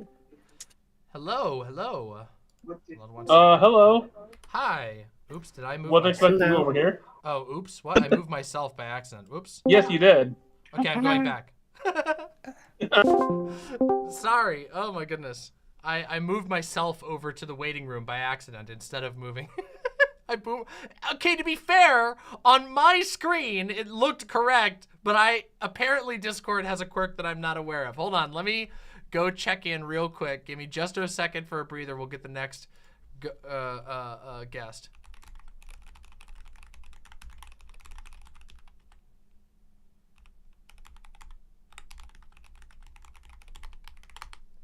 Oh my goodness. I know. Go ahead, boomer me. By the way, my lovely, lovely imps, real quick, if you are here, please go right down below, press the like button. If you are not subscribed, if you're new to the channel, please press the subscribe button and ring the bell. We would love to have you here. The channel has been growing amazingly. We've got all kinds of stuff coming out, and I would love to have you with us. And also, please consider throwing a little bit of money into the tip jar at demonmama.com/donate, because the income from tonight, a big chunk of tonight's income, is going to be going to support Alora, who is the architect of the actual behind the scenes of all of this. So you can not only just help support the show, but you'll also be supporting an amazing member of my team who did a lot of work to make this night possible. So please, even just a few bucks means the world to us. A few bucks in the tip jar, like a musician at your local bar. Imagine it like that. This is a viewer-supported show, so thank you so much. All right, let's bring in the next guest. Oops, oh no. All right, there we go. Am I in the, yeah, I'm in the call-in. Okay, great. Wonderful, wonderful, wonderful. Hello! Hello. Yeah, what's up, Demon Mama? It's been a minute. Hi, it has been a while. Are you going to be doing video tonight, or are you just doing audio? There you go. Oh. How's that? Oh my Will that god, do? you're a cat! Hold on, okay, I'm going to bring you on. Hold on. They're going to love this. All right. That's adorable! That's so cute! Okay, let me get this. Okay, so Mix Vivian Wolf. And pronouns? She, they, or something. Okay. I never she, worked it out. they. There we go. All right. Well, no worries. It's not that big of a deal. I just always ask out of, it's a habit. Anyway, Vivian, it's so wonderful to have you. How have you been? It has indeed been a while since we last spoke. Up and down, Demon Mama, up and down. Been like chugging away at various different things, but I thought it'd be a good opportunity for me to come on tonight because I've been trying so hard to find like a partner to do cult podcasts with. Oh wow. Initially I was gonna do it with somebody who I think I'll just leave unnamed. Okay. You'll understand why in a second. who is quite interested in religion and stuff, and so Uh-huh. that was gonna be super interesting. But his girlfriend, who shall remain unnamed, Stardust, said that she didn't want him to do it with me. Oh, So well, I that's was like, unfortunate. oh, okay. And then I started doing it with Kevin Logan. We got through what, like 3 episodes, I think, and I really enjoyed it. I thought it was just we had some really great conversations. Uh, we brought on a colleague of mine, Sarah Hightower. She's like I an love Sarah. you know Sarah I Hightower? know Yeah. Sarah Hightower. I love Sarah Yeah. Hightower. We've Fucking never legend. actually spoken in person. However, we have been Uh, mutuals for quite a while, and Sarah was one of my first mutuals over on Blue Sky. Yeah. Yeah. I think it was Sarah. Sarah gave me my Blue Sky invite. So, Oh, that's awesome. I was um, about to ask if you needed one, but yeah. no, thank I you. feel like I have I seen got you my on there Blue now that I Sky think of it. invite.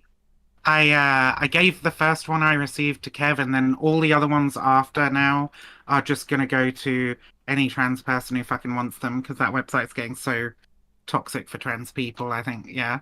I'll just Yeah. give them to the trans Twitter refugees that wanna head out. You know, Yeah, I'm kind of waiting for us Twitter all is to just totally gone. Like I deleted Twitter off my phone a while back, and I basically do almost nothing on Twitter. Like I posted this so that because I know there's still a lot of people that I know who are on Twitter.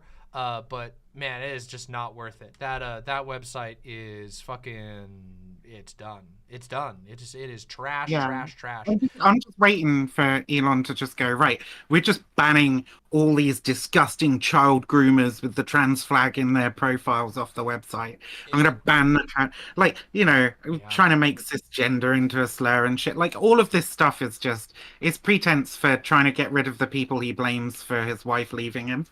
It's Um, pathetic, and it's like I mean the just cis yeah. just be a man, all right? Just man the fuck up and say, look, I don't fucking like trans people. I don't want them on the website. I'm gonna kick them off. Just No, do he that. has to narwhal bacon at midnight, Redditor, epic, lol, cow, bacon, whatever. He has to do that shit his whole way. That's his entire personality at this point. It's pathetic. He's a fucking pussy. He If is. I I agree. if I had my own social media website, I'd be like, I'm kicking off anybody who's fucking gender critical. I'm kicking off Elon Musk. I'm kicking and I'm kicking all these people off because I don't fucking like them. What are you gonna do about it? And then we Right. tweet. Well, You know I what mean, I mean? most people don't have What a that coward. type of spine. You know, there's a lot of very, very cowardly people. I mean, Yeah. I have a pretty severe anxiety disorder, and I think I've got significantly more spine than Elon Musk. I don't think it's Yeah. necessarily about spine. I think it's about moral, what's it? Moral fortitude Yeah. and like Conviction? just I don't know. conviction. That's the fucking word I was looking for.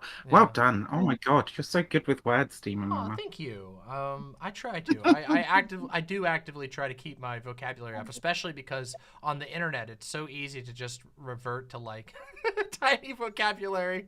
Oh my god. But well, Yeah, I will yeah. say so far I have enjoyed Blue Sky overall. I mean it Barely basically used it.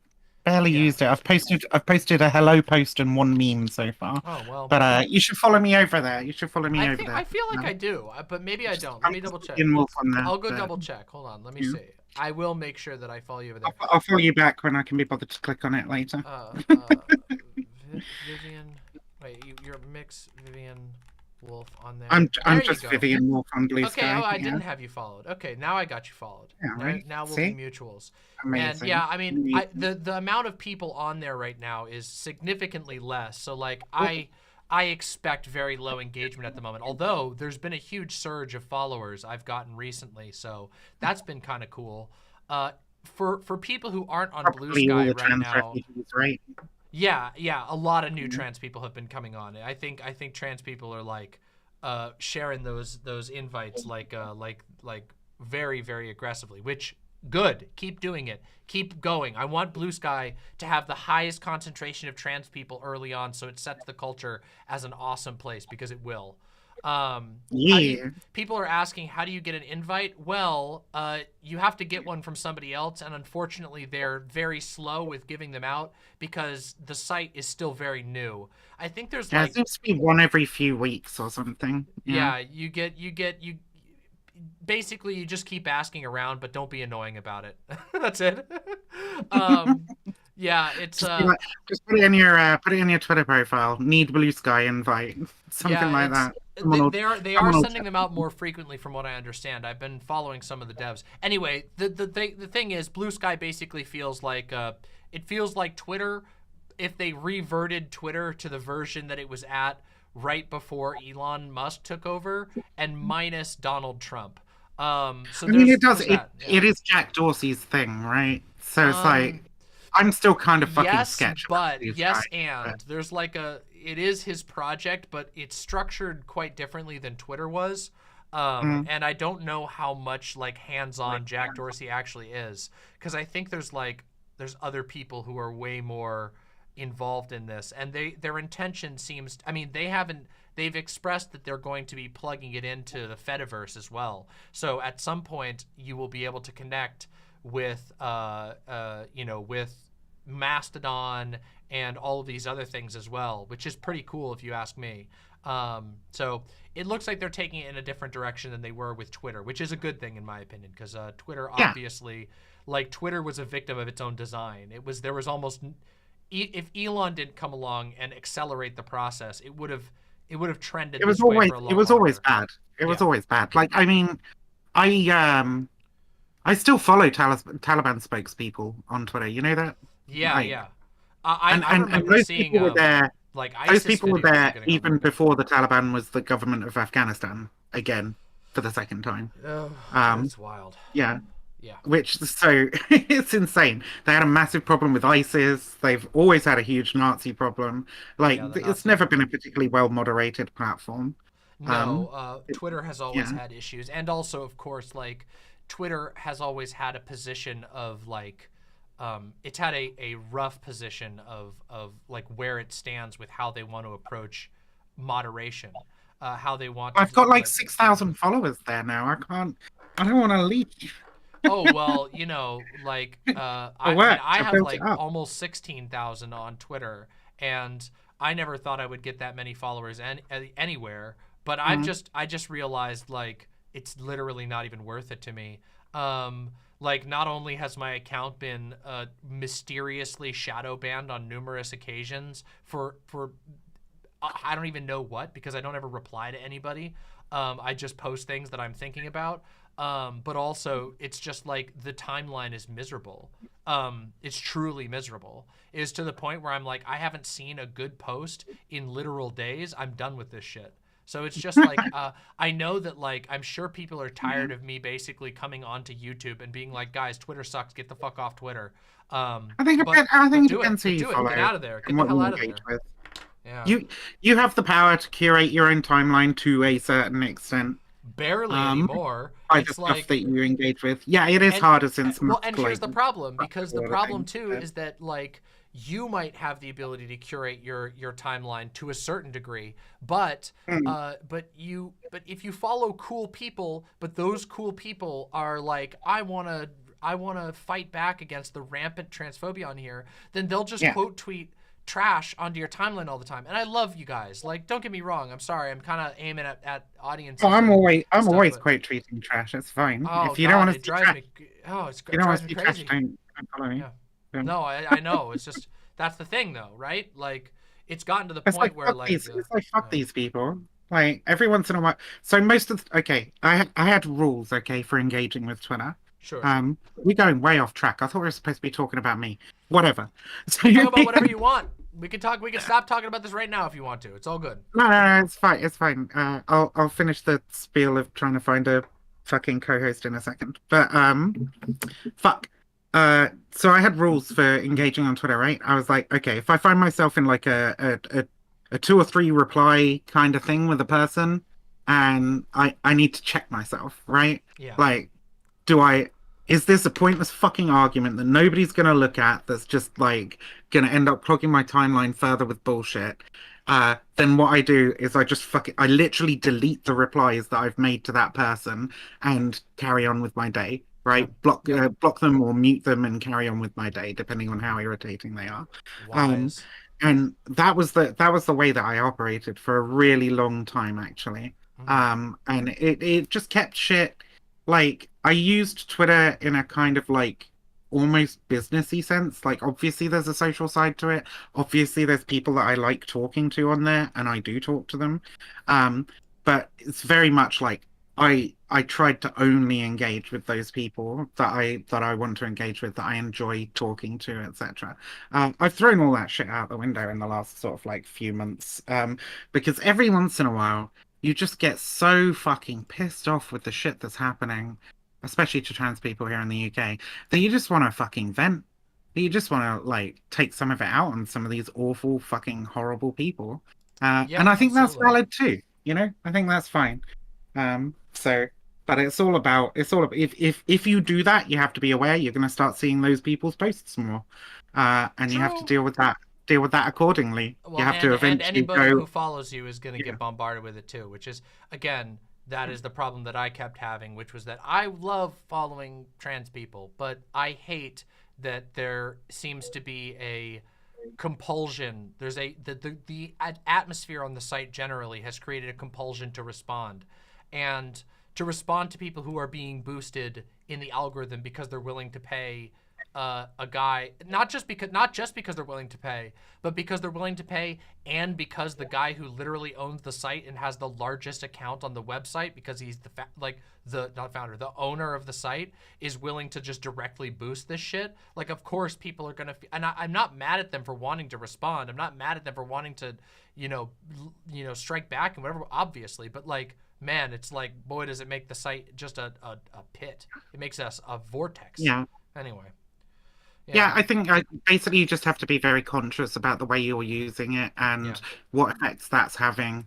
And if you're just reacting to everything that you see, then you're going to end up being bombarded with absolute rank. So True. yeah, just be conscious. For And I me, think that will probably I work if check they make I it check all Blue social media. Sky, and I spend my time on YouTube now, which is where I have my biggest Mm. following. So, I use the YouTube community tabs frequently, and I think it's been great. I actually get crazy engagement on the YouTube community tab. I didn't know this. Maybe it's because I mean, now I know. Maybe other people knew this in advance, but people really like the YouTube community tab, it turns out. The YouTube has recently made some changes so that community posts like show up in their own little panel when you first log on the website, and people love to click that stuff. So I'm like, damn, this is Yeah. actually a great way to communicate with my audience. So I'm using that YouTube community tab all the time. Yeah. Yeah. Yeah. So anyway, Yeah. hey, yes, I'm Vivian Wolf. This is my cat Salem. I talk through him sometimes when I can't be fucked to get on Wonderful. camera. Um, and yeah, I guess I'm looking for somebody who wants to speak, talk about cults for a couple of hours a week on a podcast slash stream. Um, Somebody who is fairly interested in cults would be very good. Mm-hmm. But the most important thing is that you're willing to do a little bit of time researching during the week. That's why me and Kevin stopped doing it. He said he just didn't have enough time during the week to do the research that was required. So I'd set aside about 5 hours during the week if you have that, and then 2 hours for the actual show.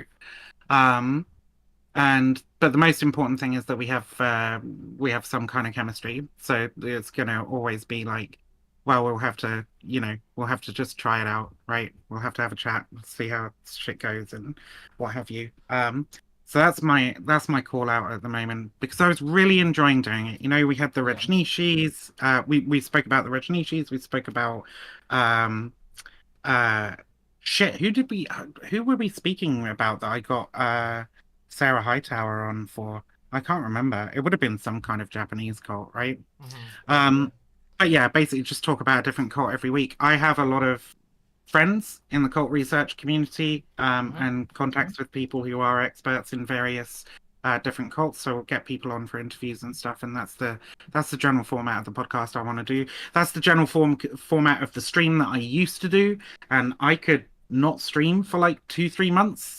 Fucking boot up the stream and get 50 to 100 viewers. So like, there's obviously an appetite for it out there, and just doing Oh, for something sure. regularly. So yeah, it'd have to be same time each week because I only want to do it once a week. And if you're only going to do it weekly, you've got to make sure that you have that regularity, so people know when you're going to be there. But if you can meet all those requirements and that sounds like something that's interesting to you, drop me a line. Basically, I guess Tell them is where what to I'm reach you. saying. Tell them where to reach you. You can DM me on Twitter. That's really easy. My DMs are pretty much always open. I think that's probably the best way to get a hold of me. Yeah. Well, we'll have your info in the description at the end of this, but also feel free to drop it in chat. I think we've already had some people drop some of your socials in chat. Oh yeah, I think I Chat put will it be a all good in way the all in the form. The other thing I wanted to plug, I suppose, is my Discord, which I've just reopened up. Partly because my old mod, who used to do all the verification, has quit. They stopped doing it, Yeah, it can be overwhelming. which is fine. They had their own personal issues and stuff, and they weren't getting paid. So I'm just eternally grateful to them for the work that they did over like 2.5 years or something. That's awesome. Well, I'm sorry that they had to go their own way, but that happens. But it's just open now. Yeah. So yeah, all the stuff that is there in chat now. There you go. You can just join that Discord, and that is mainly for talking about cults and stuff. Although if you want to fucking hang out and watch movies or whatever in there with the people you meet, you'll feel free. But there's a whole bunch of different channels that are just for like dropping any information that you find out about various different cultic and extremist groups in. And of course, you can go and look at that stuff as well for your own self-edification. Just the more people I have chucking info at me that I can look up and read over, the better, really. So those are the two things that I guess I wanted to plug by coming on here. Otherwise, like, I think most people know me from just fucking around on the internet and screaming at arseholes in Twitch poll, which is real sad because it's not the main thing that I ever wanted to do. But get dragged into it. It's been some time since Twitch poll was anything but, I don't even know, a ghost on the wind. Like, that's all that it is now. And yeah, I think the most popular panels are like Wix panels, right? Yeah, Wick has staked like, out his own little thing, and good for Wick, I suppose. I'm out of that shit, and on to much greener pastures that don't have the haunted wailing of dead ghosts. So but that also means there's room for you to grow and plant your seeds elsewhere, so to say. Yeah. I made rules for myself with Twitch like debates the same as I did with Twitter now, where it's like if somebody like Wick messages me and goes, "Hey, do you want to be on such and such a panel?" I'm like, is it interesting? Is it a topic I give a fuck about? Am I gonna just hate speaking to the other people that are on the panel? If any of these answers to those questions is like negative, I'm just like, well, no, I don't really want to do it, Yeah. I don't feel the pressure to do it either. I think like in the early days when people get on Twitch, they're like, "Oh, I've got to do everything. Yeah. I certainly felt that. There's only a certain amount of benefit that you get to that. You might be able to sustain like a 20 to 30 viewer channel by just being on other people's panels all the time, but you won't really grow much beyond that unless you're doing something. Oh, that's absolutely true. I mean, I was able to get early on. I did a lot of panels, then I slowly decreased, and in the period that I decreased them and started doing original content, that's when I was able to stake out my presence as like an actual channel, I guess. And then of course eventually I stopped doing them altogether because that became unbelievably toxic, and it got to the point where it was like, oh, now I want to do original content, but there's all of this like insane harassment and quote unquote drama derangement that was being foisted on me when I was like, okay, this isn't what I wanted to do at any point. So I don't know. I'm much happier now that I don't participate in any of that crap. Yeah, same, Yeah. same. I mean, I basically just blew off 90% of the Twitch-related stuff around the time Destiny got banned from Twitch. You know, like it was just such a fucking toxic environment. Everybody was Oh, it had losing their gotten shit at so that bad. point. It had gotten so bad. Um, Yeah.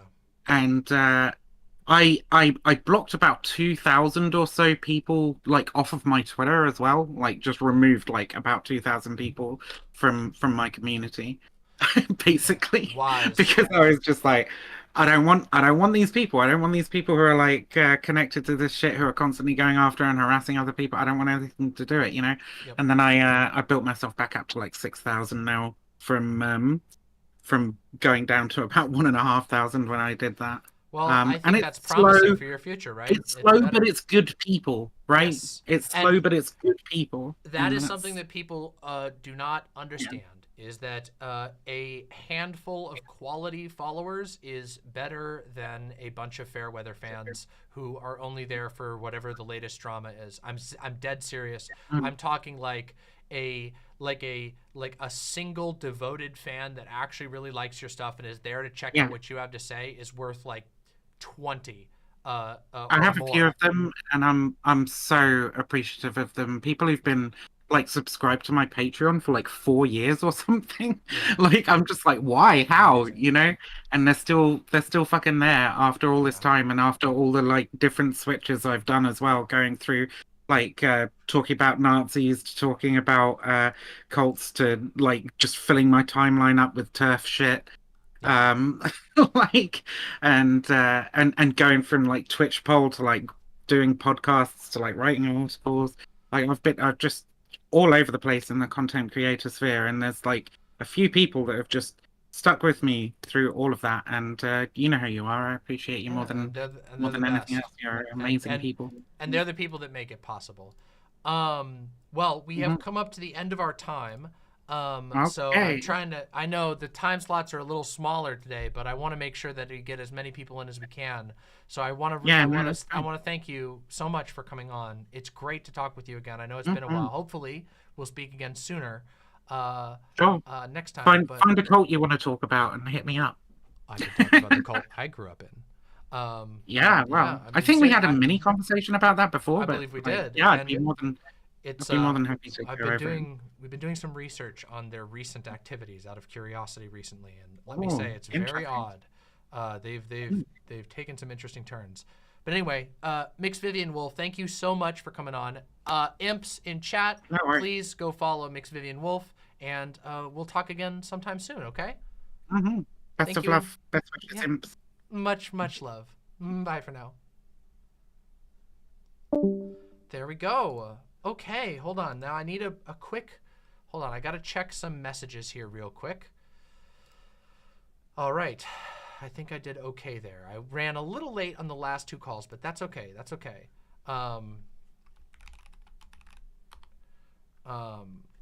So let's take a look, and let me just check in and make sure everything is going well real quick.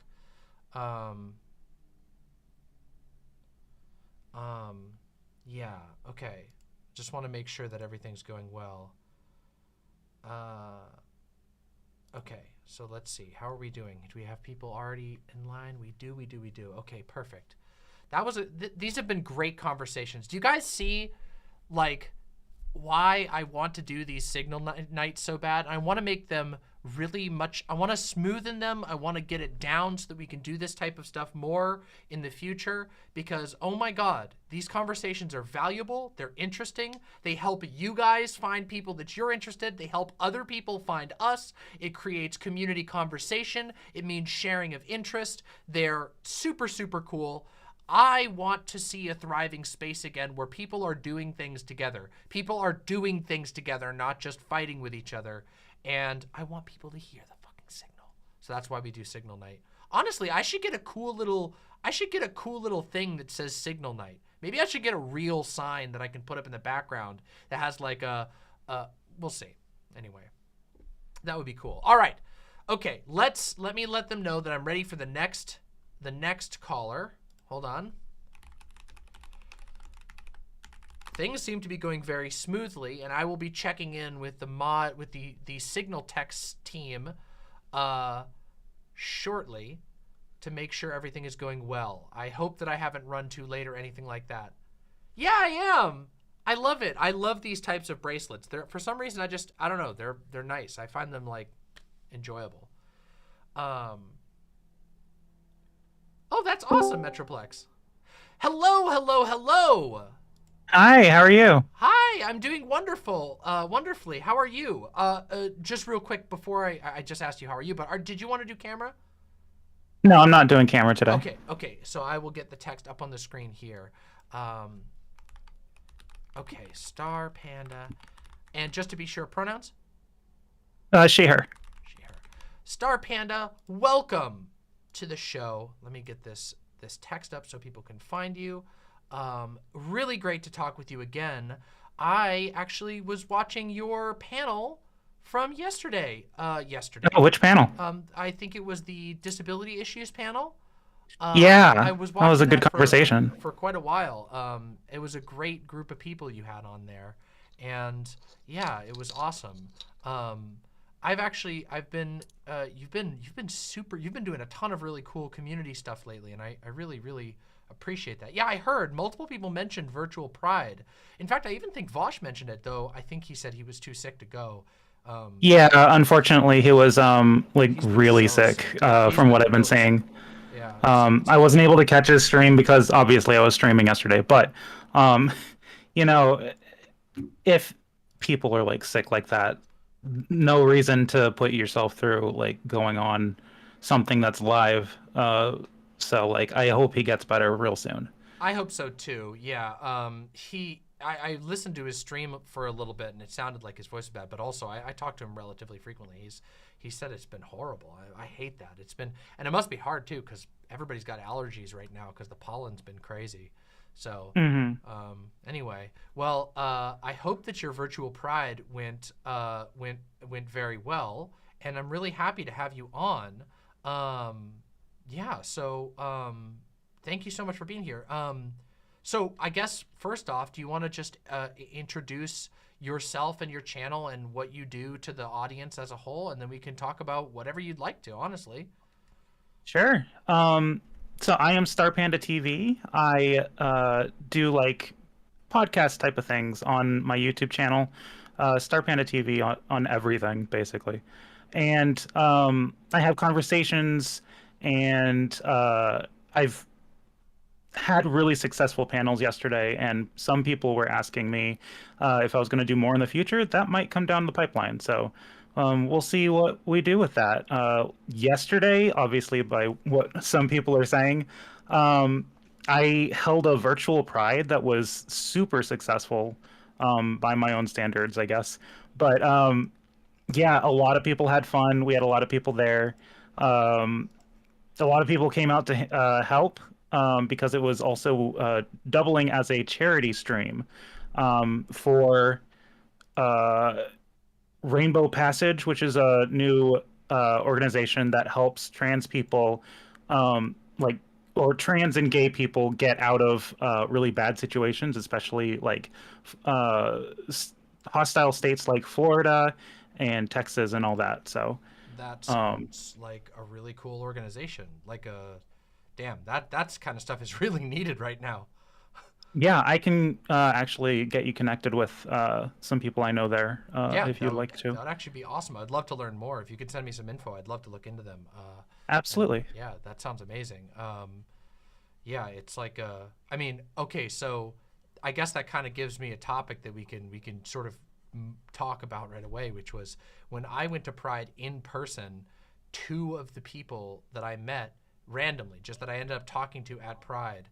I didn't talk to like a whole lot of people randomly, but two of the random people that I talked to, both of them were trans refugees.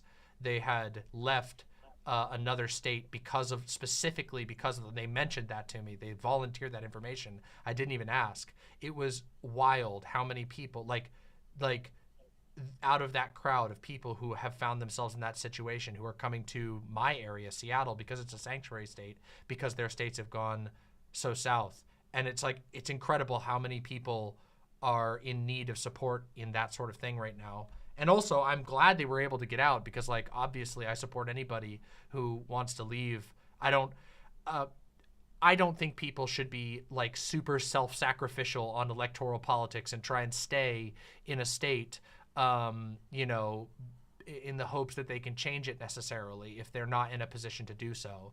You know, I think that people should take care of themselves and then, you know, do what they can to make sure that they're safe before they jump too far in. You know.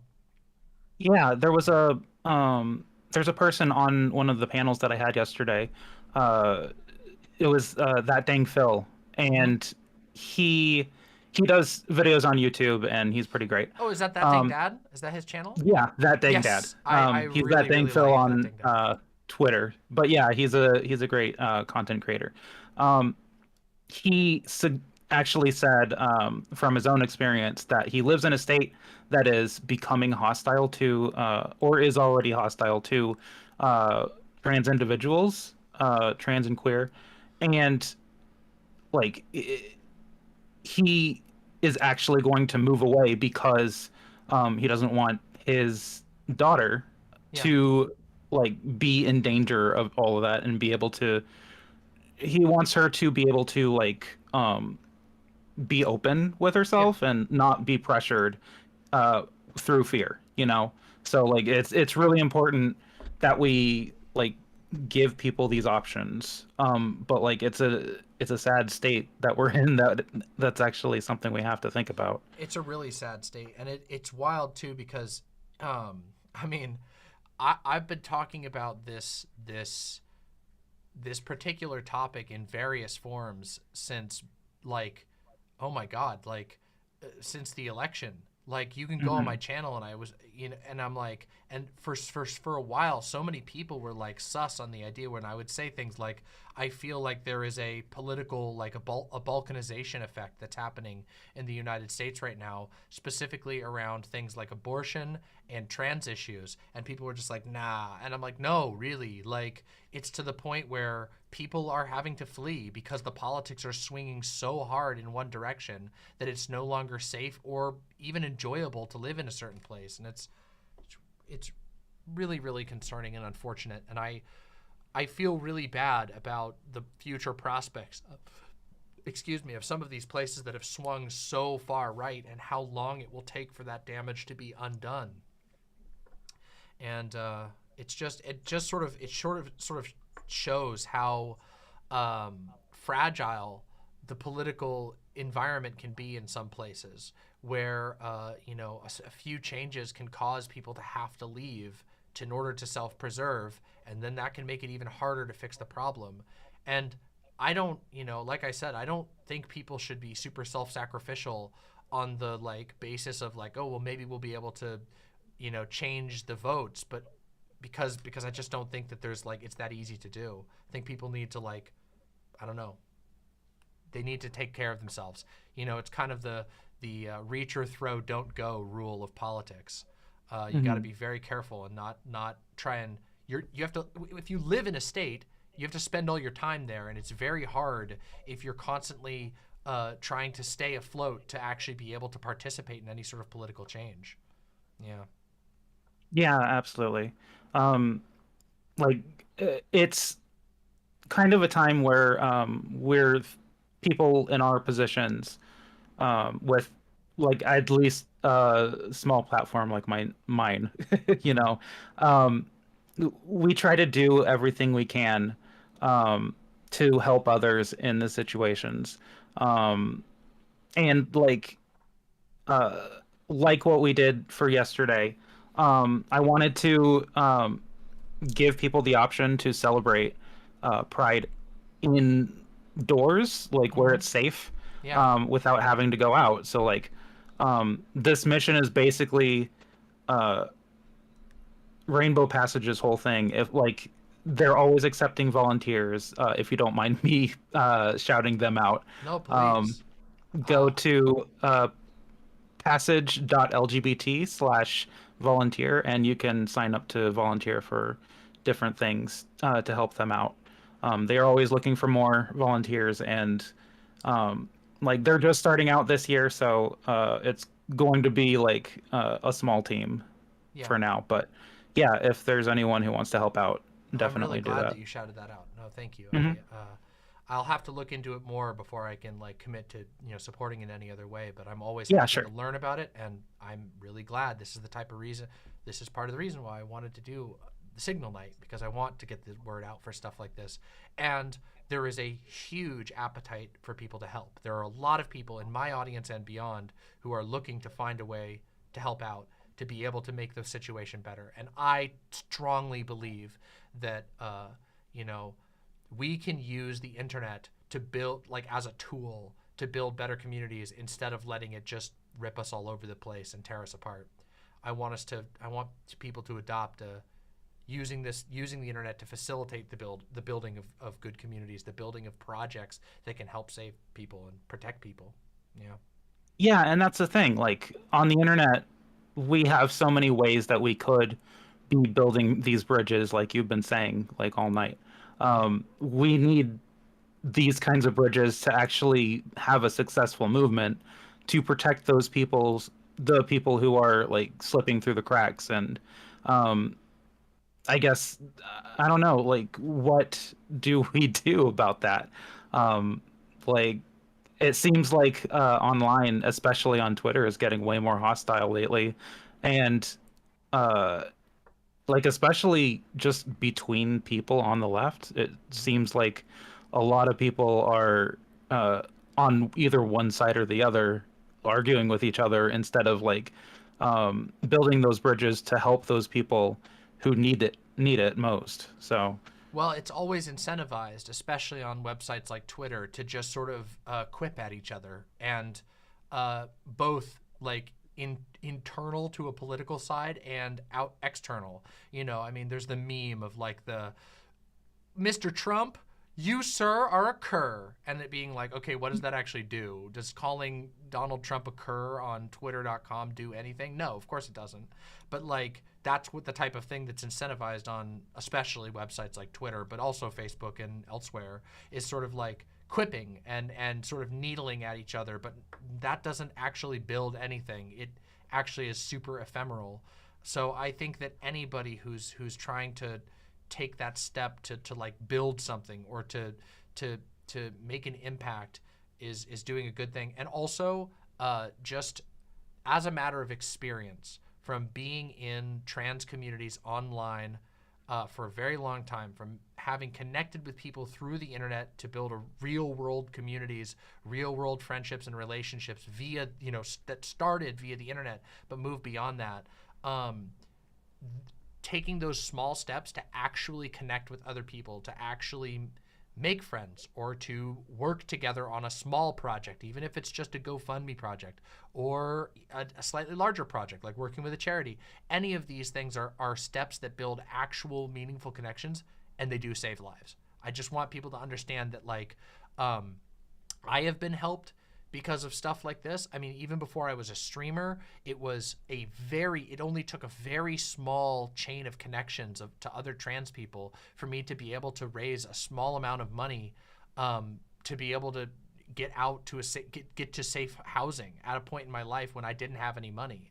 And it was because of connections, real connections that I'd forged using the internet as a tool to facilitate that made that possible. And we've of course seen that firsthand in this community, and I know for a fact, because I've heard all of the charity stuff that you've done and the direct aid stuff that you've done in the past. Like, I'm sure you've seen that in your community as well. It doesn't take too many people coming together to really be able to help some people and make a huge difference in their lives. yeah, I feel like that's kind of what I'm trying to do with my channel. Like, Yeah. I think the first time we talked, it was on my Trans Day of Remembrance stream. I Yep. was like streaming that whole weekend. We raised like $700 some odd dollars. Awesome. This time we raised like I think it was $1,030. Oh my God. That's Yeah, awesome. and that was like in half the time. So it was pretty successful That's by really awesome. those standards. But like with those kinds of like I guess events and charity streams and those kinds of things bring people together. They do. And I feel like with the proper cause, I think those are probably the best ways for the left to like build those bridges that we need to work together to give those like just give people a place, you know? Yeah. Um yeah, I don't know. And I I think don't it know how also we do has that the more. effect of just like generally encouraging people to think beyond the Ouroboros of the internet, you know, like the like never-ending posting cycle. Instead, like when you engage in stuff like this, and when people are able to witness it and see the effects, then I don't know. I feel like it's instructive via example that people can go, wait a minute, there's actually ways to take these presences that we have online, these things that we sometimes take for granted, and use them to make the world an actually better place, and feel really good and have a really good time in the process and make friends, which is like amazing, you know? Yeah, one thing I've learned that is that like you can't do it by yourself. Like No, no. the isolation that we have in our communities is not good, and the only way to fix these problems is to work together on it. And agree. like it's also partially on you to tell people if you need help, right? Because Yeah. like you can't just sit in silence and I don't want to say pity yourself, but like just feel sorry for yourself and your situation while you're not telling anybody about it. Yeah. um, you do have to talk about it and let your voice be heard. And a lot of people, um, I guess in my situation, want to get that word out. Like people like you who are talking about this stuff all the time. Like we need to do, I don't know, like we need to do more to like bring these people together, I guess. And Yeah, you're I doing a agree. great job tonight doing that. So, Well, I hope so. This is yeah, just like, you know, this is my goal is for this to be a starting point. And yeah, I'm really happy with how many people have shown up and how much energy there's been and how many good conversations we've had. But ideally, I would like to make Signal Nights a more regular thing that people can get on here and talk about issues that are important. Um, you know, I think it's something that is lacking in streaming spaces. And it's something I've complained about and whined about, I guess, on my stream a lot, is this like ephemerality that comes with a lot of social media and hell, even streaming spaces, of just like, okay, it's the content cycle. Everybody's dipping into the content cycle, and I think it helps and is beneficial to like remember that these spaces are occupied by people.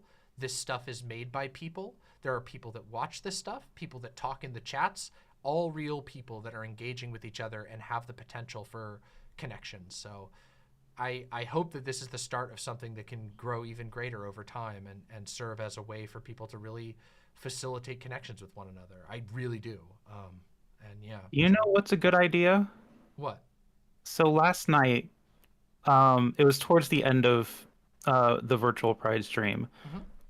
Me, Luxander, and some other people from the Rainbow Passage Discord decided to play Scriblio, and we all had an amazing time. That's awesome. Like Gayfesh was there too, and Amy, and we all just had fun. And I think if we all just do that, like especially streamers, like talking to each other and like playing games with each other, I think like adopting the normie type of thing might be helpful to build those kinds of bridges and like build a relationship around like working together. So Yeah. just an I idea. certainly miss some of the gaming stuff that used to be done together. I mean, some people who've been watching my show for a while will remember when I used to do Murder Mondays, when we used to do Amogus on Mondays with a bunch of different content creators, and then we also did Phasmophobia, which was amazing. But everybody's gotten so busy, and especially in politics adjacent spheres, everyone's been Yeah. drained. Yeah, it's been a Honestly, lot all at the same time. it really has been, and I see it in everybody. Every creator that I know is like tired out, and everybody that I know who touches politics at all, which is more and more people these days. And you know, it's draining, and I do agree with you that it's important to remember to actually have fun. Like, fun is like amazing, and it breathes joy and life back into the stuff that we do. And not even just for content, like it helps you relax.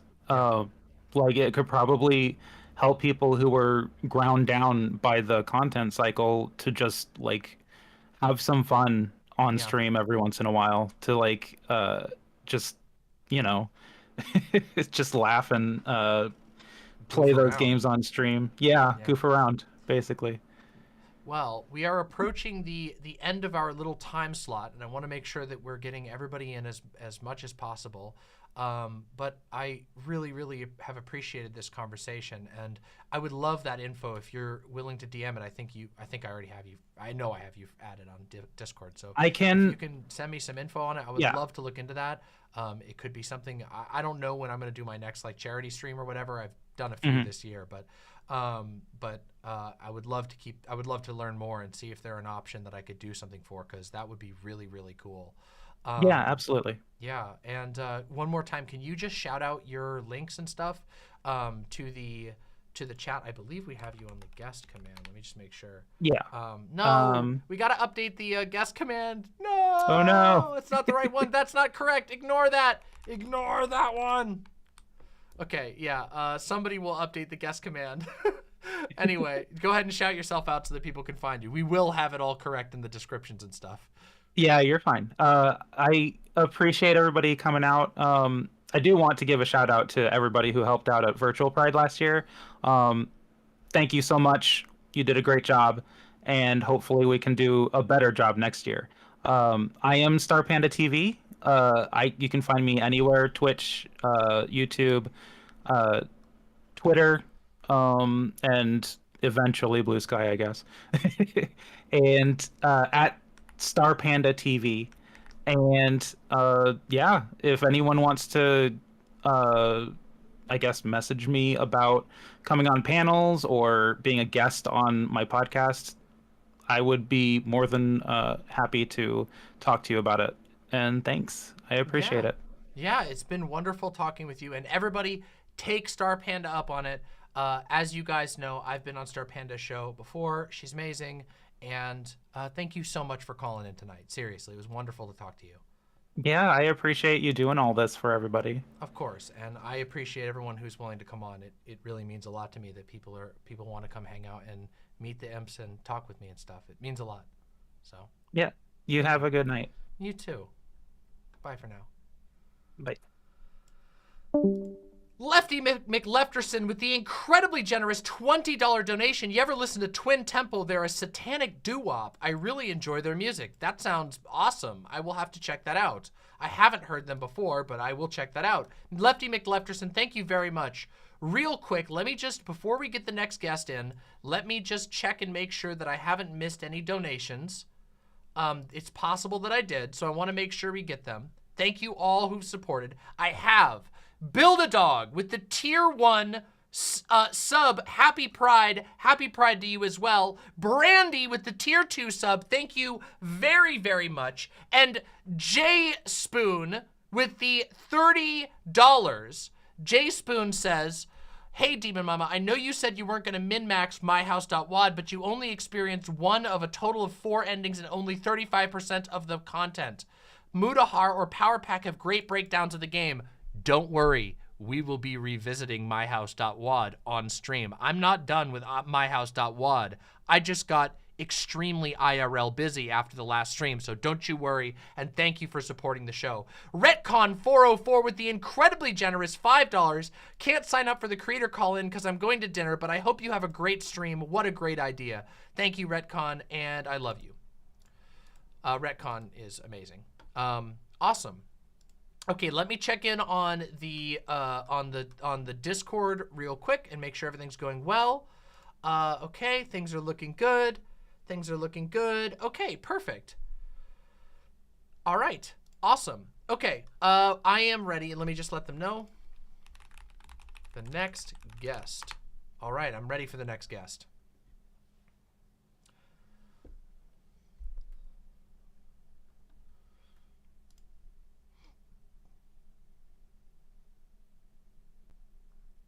We'll wait. Hello! Hello, hello. Oh, hello, Sirius. Are you going to be having camera, or are you just going to be audio? Audio only, audio only. Okay. Let me just adjust your audio real quick here. Mhm. There we go. Oh, actually, wait, I know why it's so loud. It's because I made a small change on my other screen. Man, Discord audio is so goofy, isn't it? Yeah, it really is. Wow. I despise it. I could turn down my input volume. No, or... I think you're good. I just had to. I forgot that I had put a boost on in my actual soundboard, but Fair enough. yeah, I fixed it now. So, let me make sure I got your name spelled correctly. All right, and pronouns? Any all. Any all based.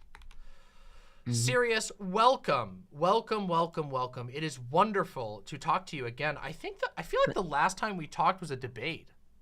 Like a Yeah, friendly it would have one, been. but- It would have been the AI art debate. Yes, would have that been one the was last fun. one. That was a Yeah, fun conversation. It did eventually get uploaded.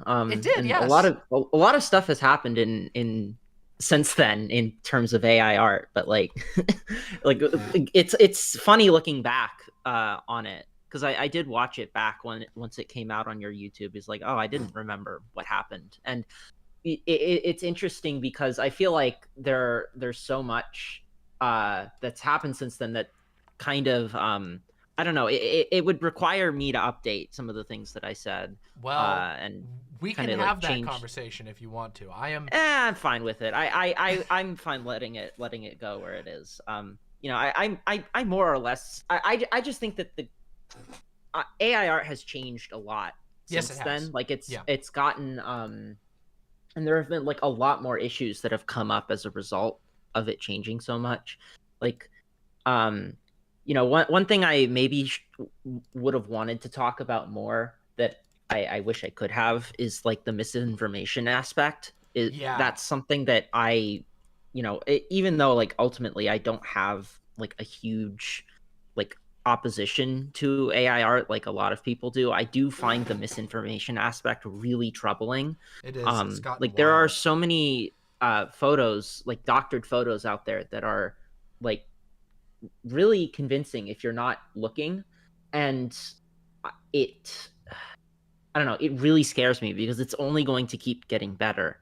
And I don't want to live in a world where I can't like just trust these kinds of things anymore. I mean, it's not just like a matter of even not be. I mean, I always have said, skepticism is always a wise thing in the internet in general, like a very healthy spoonful of skepticism. But it is getting to the point where misinformation and the accompanying images can be generated so fast that like it's like paranoia inducing. If you try, like you basically just, it like shuts off your ability to take anything seriously whatsoever. And it's not even images anymore. It's also audio. Like that's one of the things that has really shocked me, like how far it's advanced. Yes. Because it used to be like these things were garbage. Like it was incredibly easy to tell when something was AI generated. But now like it's really good to the point where like I've been fooled a couple times. Like I was like, when the first ever like vocal inflections were able to be done, I was like, oh, that must be an impersonator. That's probably not an AI generated voice. But no. And it's also just like become very widespread in like meme usage, for example. Like people have started to really latch on to these tools. Like crazy. I mean, there's now streams like I get spammed this stupid SpongeBob AI and that's like a low quality one, but even within that, like it's like they're giving it so much to learn from. Oh god, it is terrifying. And I mean, even today there was one that I saw on I was on Twitter today to post this stuff, and in the time that I was on Twitter, I saw people talking about this video of like a baby that is like crying, and its hands are making a motion like it's swiping on a phone. And they're like, you know, the original post is like, parents were extremely disturbed to find their baby, you know, that they've been, you know, they let their baby play with phones all the time, and now it cries whenever it doesn't have a baby. And of course, it was, the hands were AI like manipulated in a video, but you had to look pretty close to catch that. And tons of, I mean, it went viral like crazy. These people just talking, oh my God, it's so sad. The baby is trying to swipe on the phone. Yeah. And it's been all over the place on social media. And it's just like, and that one is like, you can see it quite clearly if you know what to look for, but it's so easy if you're not like paying attention to like catch the details. And like, again, we've already had issues with like, with, you know, people photoshopping images, misinformation getting spread like that, but it's a whole new level at this point. Yeah. Yeah, and there's also like the reverse problem where the easier it becomes to fake things, the easier it becomes for people to deny real things. Yeah, So exactly. you now Yep. see stuff like, you know, this is an AI generated thing or whatever, right? Like Yeah. I mean I've because I'm like a naturally skeptical person, like I've caught myself doing that a couple times. Like there was like a clip from like Leafy is Here that was circulating on Twitter where he you know was just saying disgusting shit as Leafy always does. But like there were specific audio issues in it that made me think that it might be AI generated, and I was like really hung up on that for like a good, I don't know, half hour or whatever, trying to figure out where it comes from. Like so even when things are, turned out to be real, but even when things are real, the mere existence of these tools means that you have to doubt it. It's like a little bit. Sometimes it makes me wonder if we've entered an era of like psychic destruction, you know, where the paranoia and the inability to verify truth from fiction is truly going to like do, I mean, I already think it has done a lot of damage, like even up to this point, to like the general well-being of the planet. But like I think about how like, you know, social media without AI generated articles, without Chat GPT making up shit and just being plastered all over the internet, indistinguishable from anything else.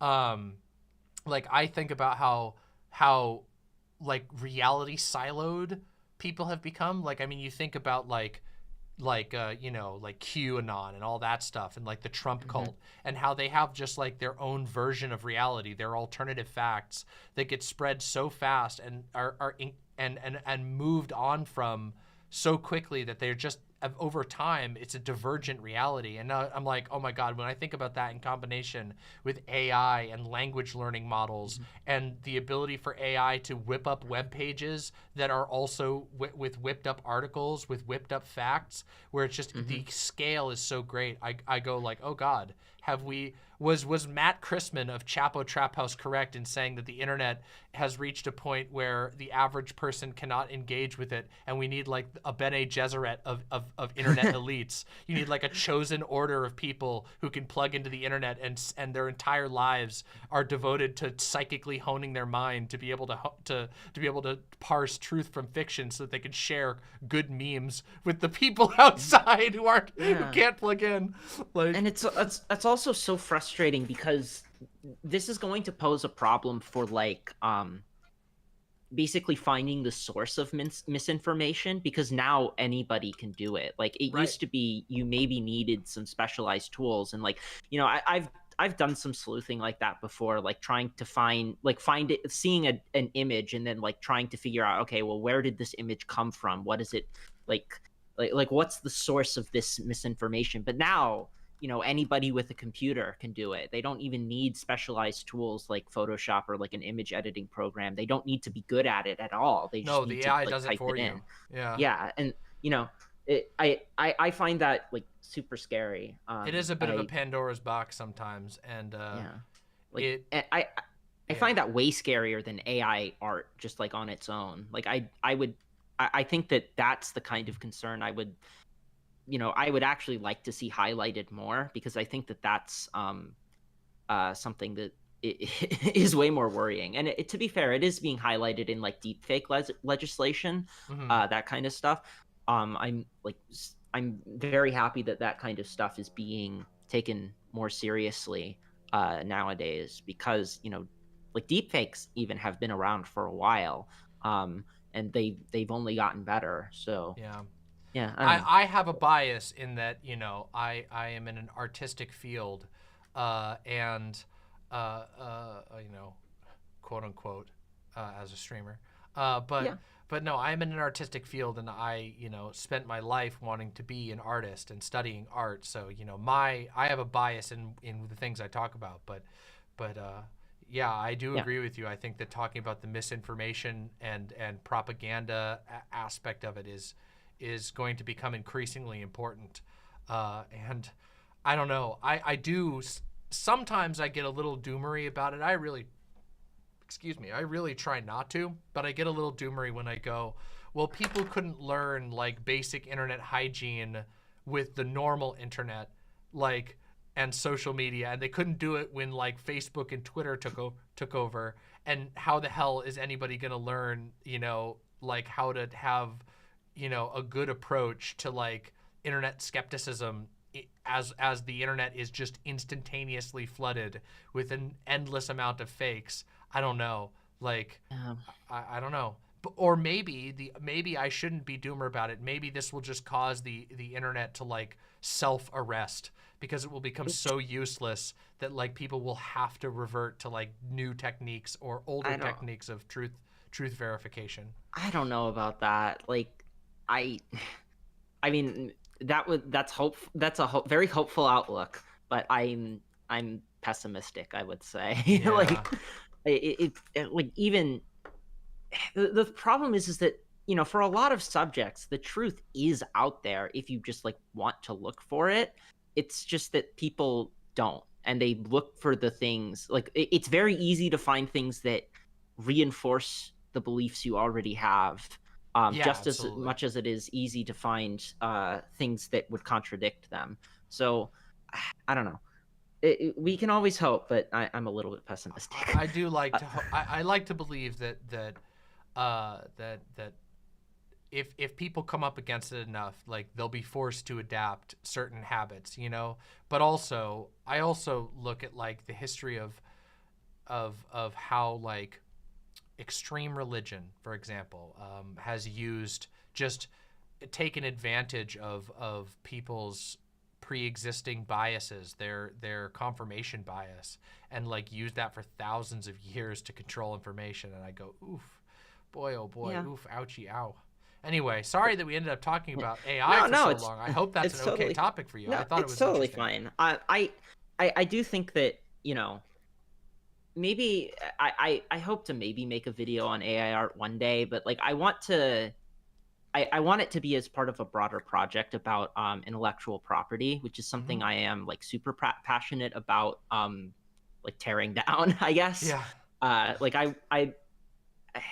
God, it's so hard for me to like motivate myself to do anything, but like I have a lot of like ideas that I want to actually put out there, and one of them is like a thorough look at intellectual property, like its origins, what is the philosophy that underpins it, what would a world without intellectual property look like, that kind of stuff. Yeah, I because think that would be awesome, and I would love to watch that. And Yeah. you should take. I don't know how powerful my voice is, but you should take strength and do that thing.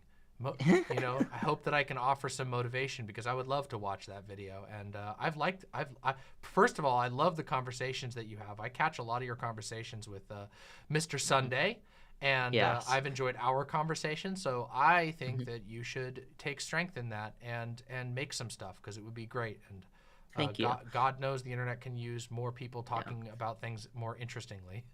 Oh, So- for sure. If anybody wants stuff that on that topic that isn't me, while I take months to make a video like that, Patricia Taxon has 2 videos on copyright specifically that have been that's hugely awesome. inspirational to me. You can probably look those up. I don't know. I have a lot of a lot of video ideas though. My next one is going to be on corporal punishment because I've been putting that one on the back burner for so long, and I really need to get it out because I read so much in preparation for it, and then I got paralyzed by the amount of stuff that I was reading because like I didn't know how much huge topic. Yeah, I don't know how much nuance to put into it, I guess, right? Like I want it to be a consumable video, and I want to be able to explain the methodology that's used in the field in a way that's accessible and understandable without like sacrificing the way that it actually works. Because with corporal punishment research, it in particular, you need to get a bit creative with how you infer causality, I guess, Right. because you can't do a randomized control trial where you like hit kids, right? Yeah. Like that's obviously unethical to do. It's horrible. So there are like various ways that researchers have to account for that kind of stuff, and I want to be able to go into that and like give people a better understanding of those statistical techniques and how they can be applied, but also not overwhelm them with so much information that that they're turned off by it. All I'm gonna say is it is always better to put something out that is imperfect than to not put something out at all. In my opinion, for sure. I mean, barring like something being heinously bad or but like it's better to have the video run a little too long or a little too short when you're creating a good video, and you will learn more for next time. So it's really easy to get stuck in editing paralysis forever, but I assure you, you will learn the most from and gain the most from putting videos out, even if they're not 100% perfect. And also, people will probably appreciate it anyway because there's a big variety of difference in taste when it comes to videos. I watch a lot of video essays. I love video essays. I watch a huge variety of them. I watch short ones that are really to the point. I watch long ones that go way off into random tangents, and I enjoy them all. So I do hope you get that video out at some point, not to put pressure on you, but to encourage no, obviously. you, because it'd be awesome. I had like this thought in my mind, like, to prove I'm a content creator, I'm gonna like write the script and get this video out before this the signal stream.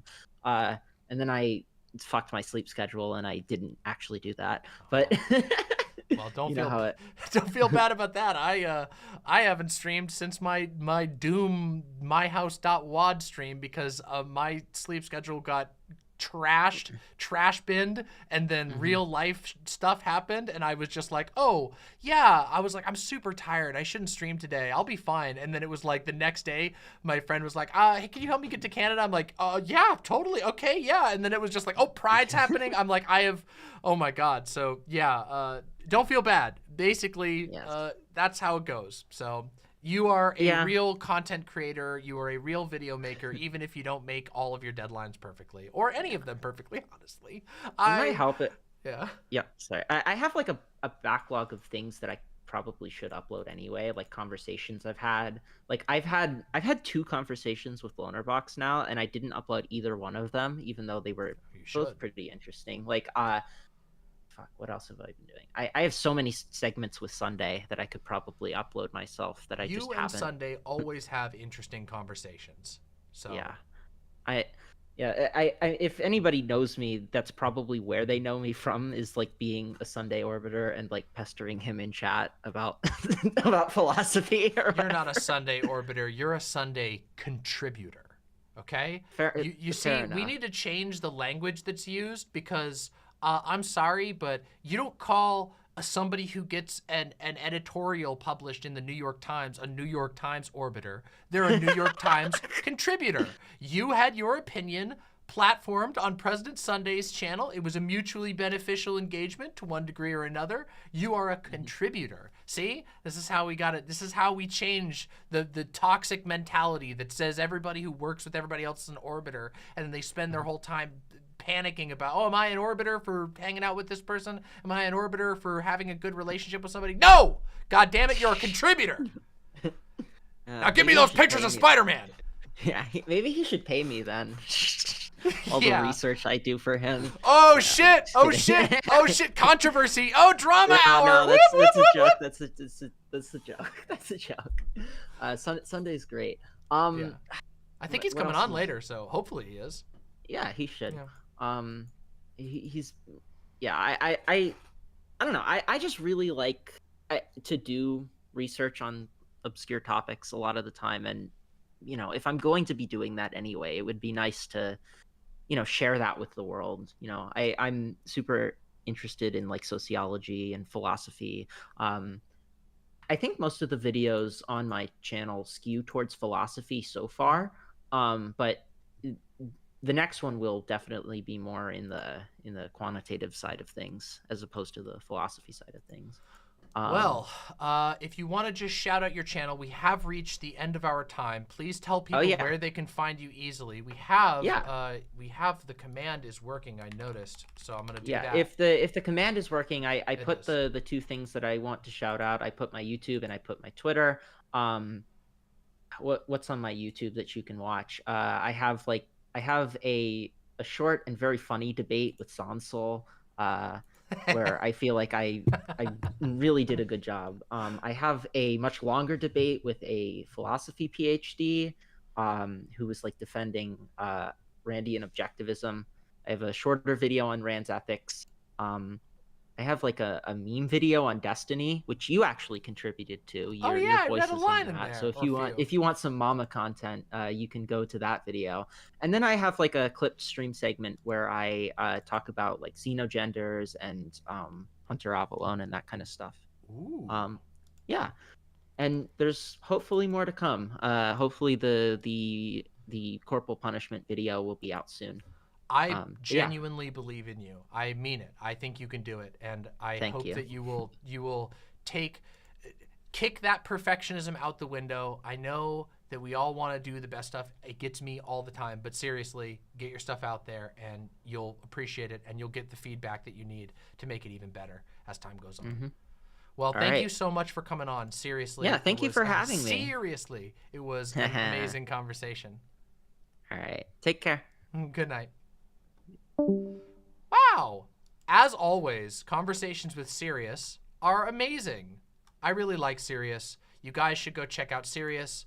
As you can see, we've had a lot of really, really, really cool and really smart and really interesting people show up so far for Signal Night, which is awesome and makes me really happy. Sirius is somebody I've been familiar with for a long time. In fact, we had that AI debate, which is on the channel you'll be able to find.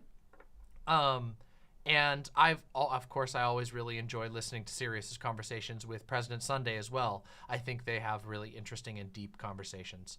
So, hell yeah, go check out Sirius, go follow Sirius on those social media platforms, and hopefully we'll get to see some more Sirius stuff in the near future. Let me take a look how we're doing. We're doing great. Okay, it looks like we're going to be opening up registrations again soon too, I think. I don't want to speak too early, but all right, ready for next guest. Ready for the next guest. Oh yes, if you guys are Zan fans, you have to go pester Zan.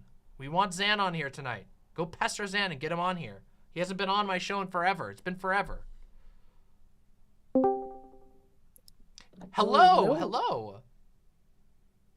Can you hear me? Let me see if I can get my. Yeah, cool. Okay, all right. We got video. Hold on one second. Yes. Let me get the video up for you. All right, and real quick. And what username should I list for you and pronouns?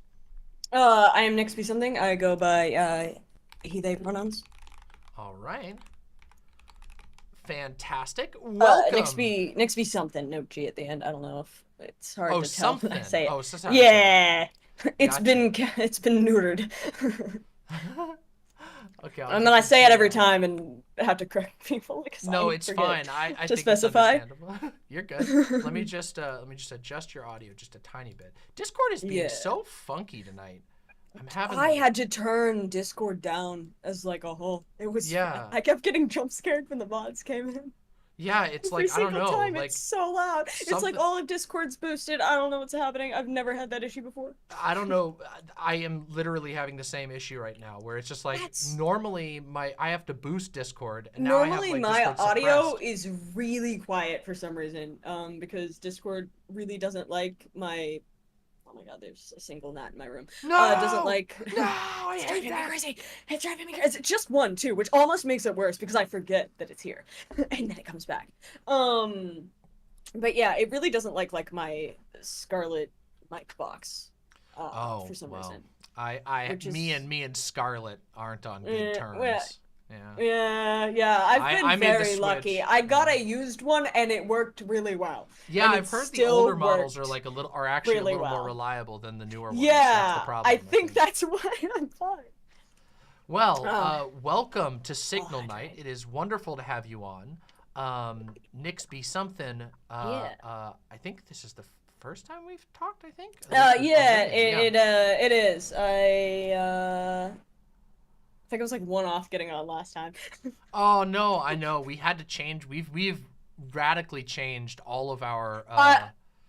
From doing the last one, from just personally, my take from this one to last one, much better. And I'm not saying that just because I got on, but because there's no stress in putting your name in a hat in like the forum, and Yeah. you don't have to like camp Discord. That was which is what I Alora. did. All the credit goes to Alora. All I It's did so after much last better. time was go.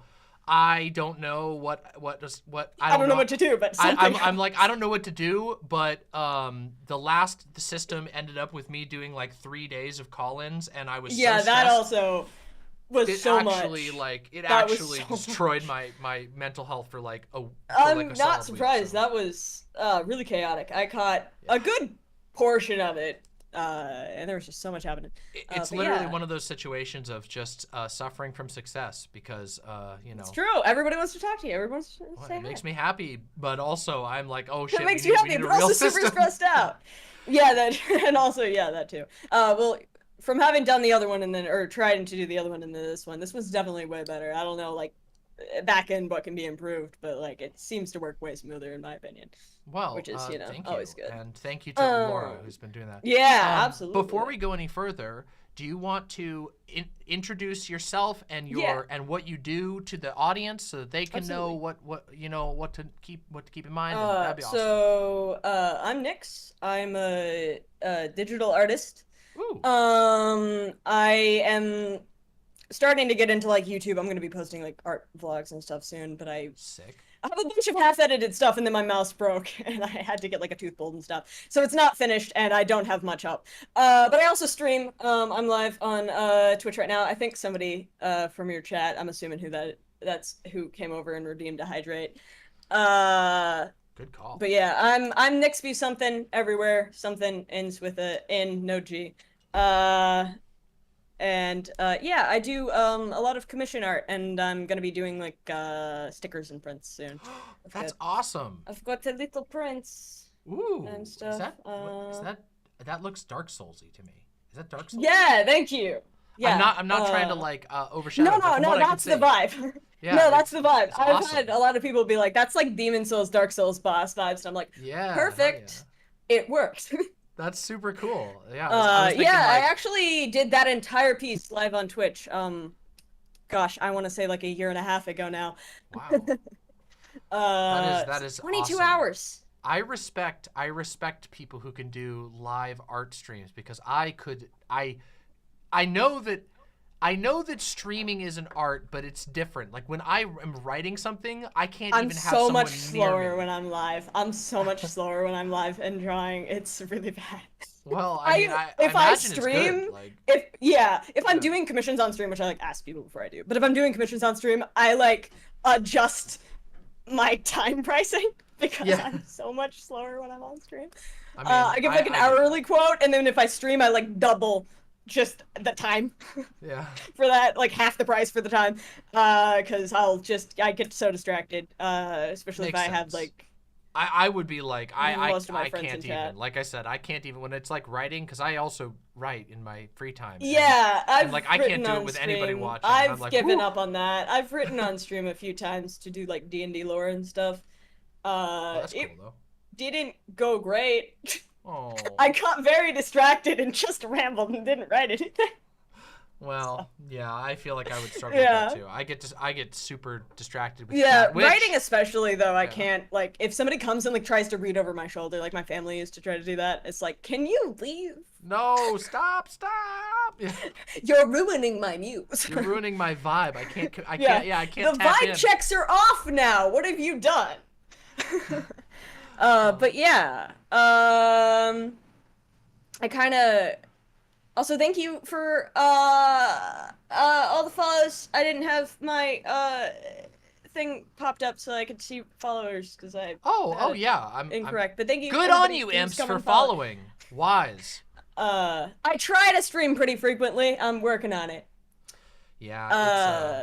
Streaming. It's a work in regularly. progress. Also, Twitch is very just not welcoming. What's that? Sorry, I didn't catch that. I said Twitch is just very not welcoming Yeah. as a place to be. Twitch has a lot of issues these days. There's so especially much recently. happening, and it's all bad. It's So like what they did. They've changed all of their advertisement rules Yep. to be super hostile. They recently just added a system that is Yeah. a total cop out and only benefits like the literal top streamers it's on the so bad. platform. It's genuinely chaos here in the worst sense of the word. Yeah, Nothing good is happening over here. I left Twitch some time ago to stream Yeah. on YouTube, and I've been thinking quite about pleased with it. It can be hard But to get started off. Yeah, that's but- exactly what it is. I'm like monetized on Twitch because like affiliate, like you get nothing when you're affiliate really, but technically I'm monetized on Twitch. Okay, but you should be. You should take a second to be to be proud of that though, because getting affiliate is like, I think that puts you in like the top 8% or something. It's something. It's wild, It's like yeah. 10% or something 10% like that. Of people, that's wild. Yeah. It's really crazy how few people hit affiliate. But now if you want to leave affiliate, which is actually a thing I've been considering doing because of the amount of ads, you do have to pay $25 or something like that to break a contract. So I'm gonna wait until my next absurd. payout if I decide to quit, so they can't take any money. That's Because that's terrible. just, yeah, it's really very bad. I don't know why Twitch.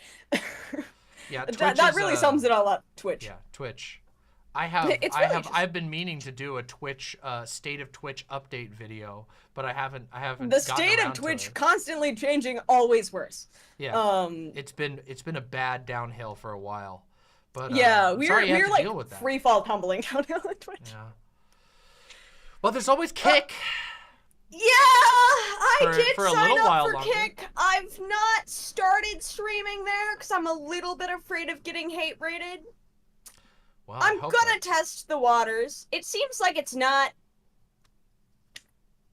as bad as it like was. seems like it. Yeah, it was in Yeah. the beginning. Yeah, I mean, I don't know what the future of Kick is. I was shocked to It's to still hear- here, which is surprising. Yeah, I am impressed. I'm impressed it's still around. They gave there's got to be some crazy the contract funding. with was it XQC? I think it was XQC. The contract with 100 XQC. million, insane. Allegedly, and like this is like allegedly from like the owners or whatever. I think it was like they're gonna be paying like hourly at some point for like streamers, for Wow. like small streamers too. Presumably very small hourly, but still. So I don't know if that's actually gonna happen or how they're going to foot that bill. But that would be cool. I That don't would be cool. I don't feasibly know how that works, but It would be a start. I mean, you do you. I've said like for a while that like I think streaming is an industry that is so grossly exploitative that people don't understand. It's like people look at streaming and they go, "Oh, that's the dream job because you get to sit at your computer and you don't have to go on to another schedule." And I'm like, yes, there are benefits. It is true that there are There's good lots of things about benefits, streaming. so many downsides. But there are also an incredible amount of downsides, and the actual amount of work that you have to do to even not hope small. to have an income is ridiculous. Like, I mean, God, I go and look at my the amount of hours of content that I've actually posted, and I go, oh my god, I should be being paid so much more. I should be I would love to be making a much fair. I mean, if it wasn't for this website, it would be completely non-viable. My website is like the only reason, and like even that, it's just like, God, this industry. There's and I assume you don't edit like your own stuff, but if you do edit your own stuff, that adds like even more. Yeah, exactly. Like time sync, like obviously having an editor adds more because you gotta pay an editor and be like a boss and stuff. But just the time sync of being like the content creator and the editor, which is what a lot of even like kind of decent sized YouTubers will do until they're like making a lot of people will income do to that pay. for a very long time. I was sort of lucky enough that I had a very, and I say like, I mean very small, but enough that it was significant of a jump early on, and that I had enough money, that I have enough money like saved up, that I was like, okay, I can afford to bring on an editor pretty early on.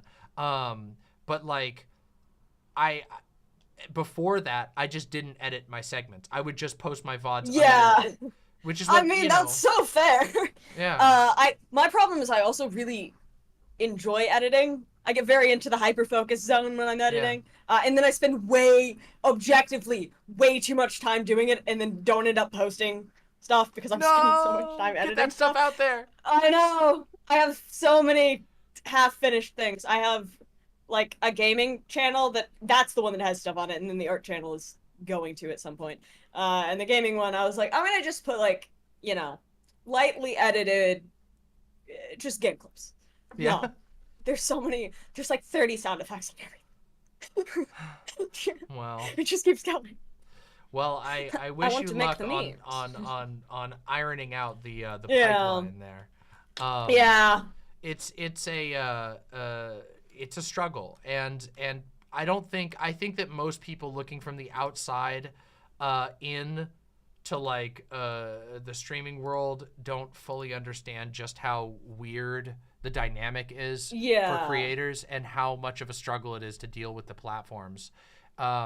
And I've not even I hope really it had that changes. much problem with platforms other than the one time I was banned off of YouTube because my mother got my account hacked. No! Okay, that's a terrible thing to have happen, but yeah, hopefully I was just, that was years ago, and I was just starting to post. It was, I managed to kick up enough of a fit on Twitter. Yeah. Because they That's immediately rejected me. They immediately rejected me because of course they did. It's YouTube. And I was like, I had like 10 followers. I had posted like 2 speed paints. But I managed to kick up enough of a fit on Twitter because I had like a bit over like 1,000 followers, and enough of them were like other artists. Yeah. That everybody got really mad about it. That is the current like operating procedure. Yeah, that's the pipeline to getting YouTube to pay attention to you is kick up a fit on Twitter. Exactly. You literally have to do that. Like there's so many other you have to streamers bully that I their know. Twitter accounts. It's so ridiculous that you can't actually get meaningful support through the website, that like you actually just have to pester them. It's beyond belief. It was also like super clearly a hack. Yeah. Because it was not the same sort of content I posted. It was like ripped content from another channel. Oof. That's terrible. It's like, I clearly fear I hacks. was hacked, please. Yeah. No, You'd think it was they'd be really a little better at catching that. Yeah, it was the same time that a bunch of like large creators were also getting the same hack. And that I don't know how. Actually, no, that's not true. I do know how my mother got it. She got a text that had a link in it that was definitely a spicy site link. Yeah. Clicked it, not knowing what it was. Yeah, And then immediately sorry. got all of our accounts hacked. I truly hope that they smooth out the process for that, because that is for sure nightmare experience to go through.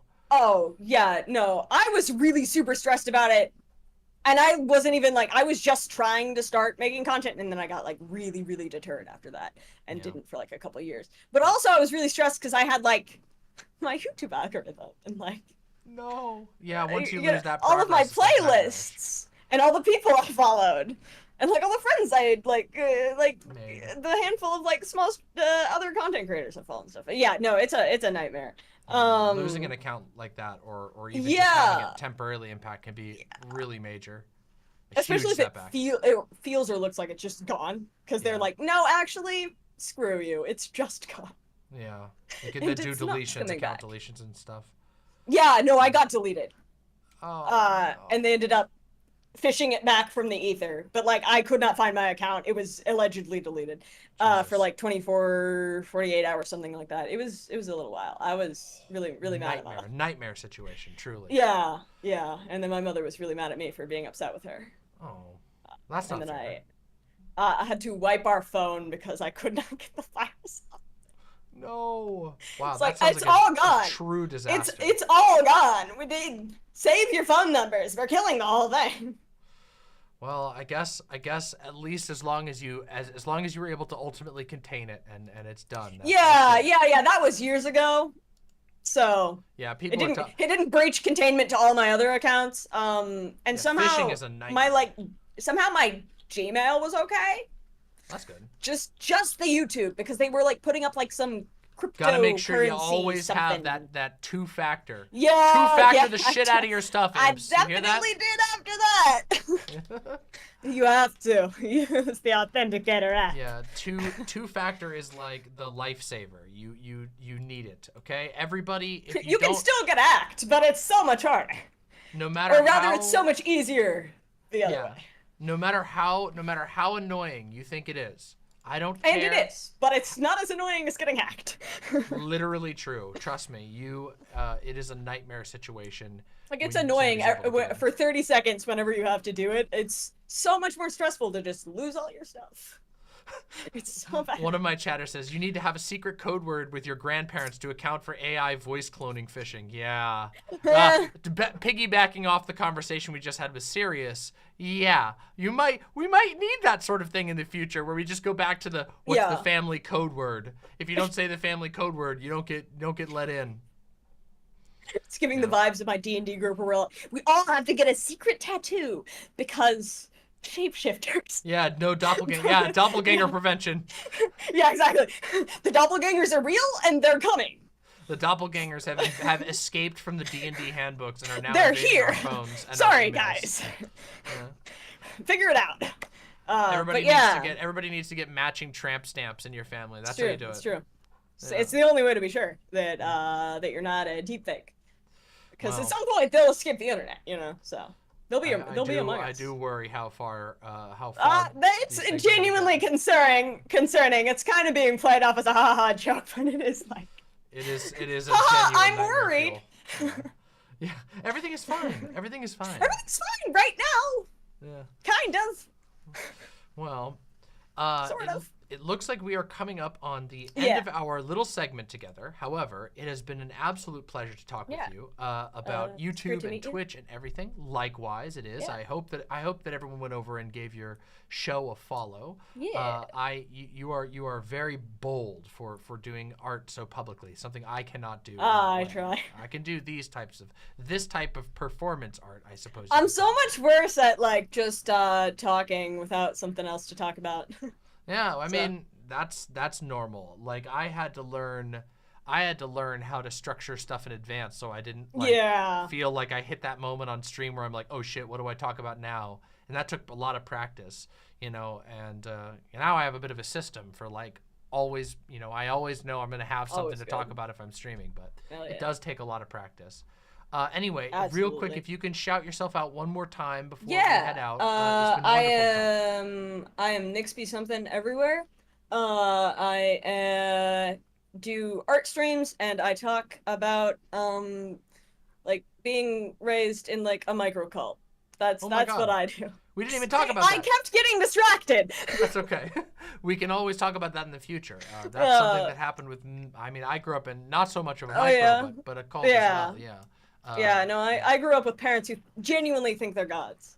And I was born off the grid, and I had to go through the U.S. court system to get a birth certificate last year. God. So that is really intense. It's great. Yeah, it was really wild to deal with. Such a time. I'm glad that you've gotten out of that, though. Yeah, I'm very glad. We should definitely talk about that some point in the future, because Yeah, again, I like, would I grew love up to. in a fundamentalist cult. It was a very different structure than what you're explaining, but I've heard It's very much the same exact vibe. yeah. I promise. They're not Christian, but it's super such the same vibe as fundamentalist cults. But yeah, I really like oh gosh, I have already forgotten. I shot somebody a Twitter Oh, who was on a few times ago. Mixed Vivian Wolf? Yeah. Yes. Because I really think it's Vivian important to is talk really about good people, so. abuse in like basically like homeschool groups, because I know way too many people that I have found out Yeah. have gone through the same thing. Yes, the homeschool thing is, and interestingly, I can tell you from my research into Christian groups that are associating through groups like Turning Points USA and the cult that my family used to participate in. The homeschooling thing is a huge focus of theirs. That is a huge area that they fixate on because of how much power they're able to leverage given the laws in the country as they stand. Yeah. And And really it makes messed it up. really easy to not get your kids any sort of identification, and then basically That's you correct. just have prisoners. Yes. So, Illegal prison, and it's terrible. but yeah, I'll let you go so other people can. Well, I'm really happy that you got out of that, and Yeah, I me really too. appreciate you coming on, and Yeah. let's speak again in the future. Thank you so much. Absolutely, I'd love that. I'm always down to talk about crazy people. All right. Thank you so much. Have a wonderful night. It's good to meet you. Bye-bye. Likewise. Bye for now. Wow. That was a great conversation. That was a wild conversation, but also really, really good. Wow, that was really fun. I had a good time. I was glad we got to complain about Twitch a little bit, because Twitch is... Guys, I don't know if you know this, but Twitch has only gotten worse since I left it. It was obviously my departure that sent Twitch down the dark path. Obviously, no, but yeah, Twitch is a mess, and it's gotten more difficult for content creators, especially small content creators. Real quick, I'm gonna read off some donos. I noticed we got a couple of donations during the last few conversations, so I'm gonna read those off. And also, I'm gonna go, oh, hold on, right? Oh yeah, Anthony Schuler, thank you so much for joining as a YouTube imp. Deeply appreciate that. Thank you so very much. Sea Monkey Madness with the unbelievably generous $50. Signal Night has been a very chill time. I really appreciate the hard work. Thank you. We appreciate you. Of course, shout out to our signal techs, especially Alora, who's done a ton of work to make this happen. And obviously, it's a much better experience for everyone coming in. Brandy with the $10, thank you very, very much. Also, deeply appreciate your support. Thank you so much, Brandy. Thank you to everyone who supported the channel. And if you are here and you have not pressed the like button, please press the like button, because we are about to have a whole bunch of other cool people coming in. The fun is going to continue throughout the night, so I'd like to have as many people coming in as possible. We've been going for we've been doing Signal Night for 2.5 hours, but we've been going for the stream for 3.5 hours, which is a poggers time, but we still have many, many more conversations in front of us. So lots of stuff for you all to enjoy tonight. All of the support, likes, donations, whatever, means the world to me and my team. So we want to get as many people in here. Oh, don't worry. Oh, you did miss Lucy. That's true. Sorry, I was going to say don't worry about it, but in that case, you did miss Lucy. All right.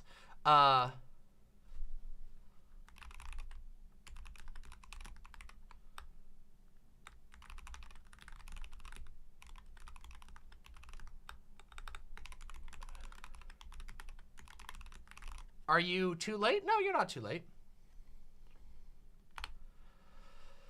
We still have all kinds of stuff to go. Just check in with the mod team and they'll let you know. How to sign up and everything.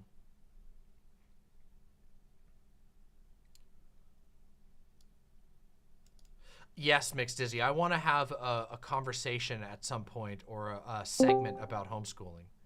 Hello, Luxander. Hello. I have my camera. Let me go ahead and turn it on. All right, let me get you up on here. Hello. Yo, hello. Hold on, let me bring you up and put this in here. Here we go. Luxander. And pronouns? It's. Based.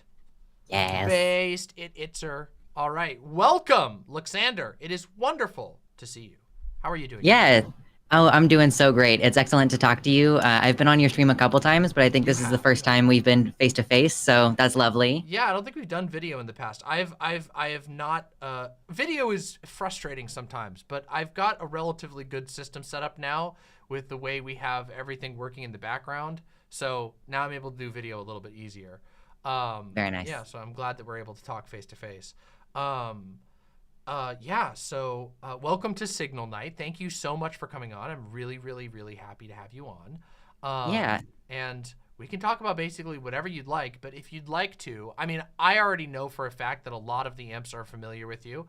But if you want to let the imps who might not be know what you're all about and what you do, that'd be great. And yeah, and then we'll go from there. Absolutely. Yeah, so I think there is a decent amount of crossover between the Hordes and the imps. They're called the Himpies. That's the Oh my god. everybody has a crossover name. Yeah. That's Cuz a I'm cute the name. dragon streamer. You're the demon streamer, I'm the dragon streamer. My group is called the Horde, like as in a dragon's horde. So, yeah. Yeah, I see I'm a streamer. your notifications calling for your Hordes. I love that. Yes. Yeah, so I'm a streamer person. I've actually made YouTube videos for like my entire hormonal transition, which started in 2015. And then like I was doing random shit before that, but I started kind of posting as like a diary, like a transition diary.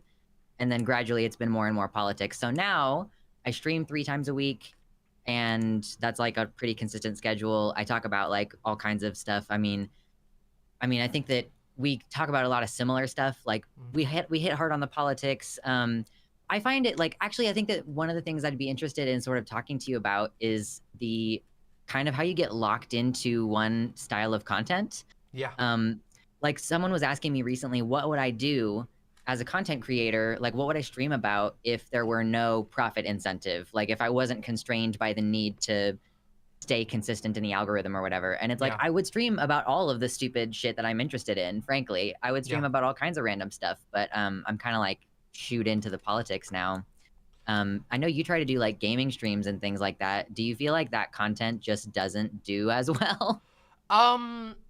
Yeah, but I mean, it depends. Like, I mean, tonight is a night that doesn't have as large raw numbers as like when I'm covering a huge issue that's like relevant in the news or whatever.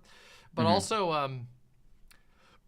I guess it like once I do all the math in my brain, I just don't care. Like it bothers me sometimes. I hate seeing lower numbers. Obviously, that's like literally how it's designed, and I hate it when YouTube sends you those little passive-aggressive messages like, "Oh, it looks like not as many people are clicking on this video," but I just do 9 it anyway. out of 10. Like, I mean, I've been posting, especially this year, the last like 6 or 7 months, I've been deliberately re-broadening the content that I post. Because I just think it's better for the channel, and I've been rewarded with a lot of growth as a result, even though some of the videos don't get as good raw numbers views-wise. I think it brings more people in, and like, I don't know, for me, it's like there is a deceptive incentive when it comes to like certain types of content. For example, drama. Drama content will always get clicks. It will always get you not just clicks, it will get you a lot of clicks. It will make you, you'll get like 800 people in your stream, and it'll be like, oh my God, this is the coolest thing that's ever happened. I feel awesome about this. But they never last. They never stick around. They are extremely fair weather viewers. They often don't even necessarily subscribe. They won't check out your other videos. They won't chat in your chat. So I don't like that type of content. I try to keep as a a topical thing, when I think there's something really important to be said about a piece of drama, and I deliberately don't chase drama anymore. I think I was tempted to do that a lot more when I was smaller, but I realized just by observing other people's channels how it becomes it's like a pigeonhole. Like, you get pigeonholed into drama content so hard that you have to start making up drama, or starting shit with other people. And I was just like, I'm not doing that. I'm not gonna do that shit. Like, I have very organic conflicts with other people. When I conflict with someone, They're honest, I feel yeah. like it's because I have a real issue with them or whatever, or they Mhm. have some kind of issue with me. Whether that's you know, those are usually the types of conflicts I have. I don't go seeking new conflicts, except for with conservatives. I like to beef with those guys because fuck them. But I don't know. Like, I think that, like, at least for me, if I was like, if there was no monetary incentive, I would probably post slightly less videos frequently. You know, the one thing that I do that's like the big pressure is that I try to make sure that we have a video out every day, so which does affect that when I stream, I try to do a couple of segments each day, and it would be a pressure release to not do that, but also YouTube right now just favors that daily posting so much, and it has been good for the channel, and it also gives me an excuse to do segments talking about weird stuff in a certain way. So I feel like that's one area where I'm willing to sort of compromise with the monstrous algorithm, to, you know, just go, okay, all right, I'll come up with a conversation to post, or a thing to talk about every day, segment wise.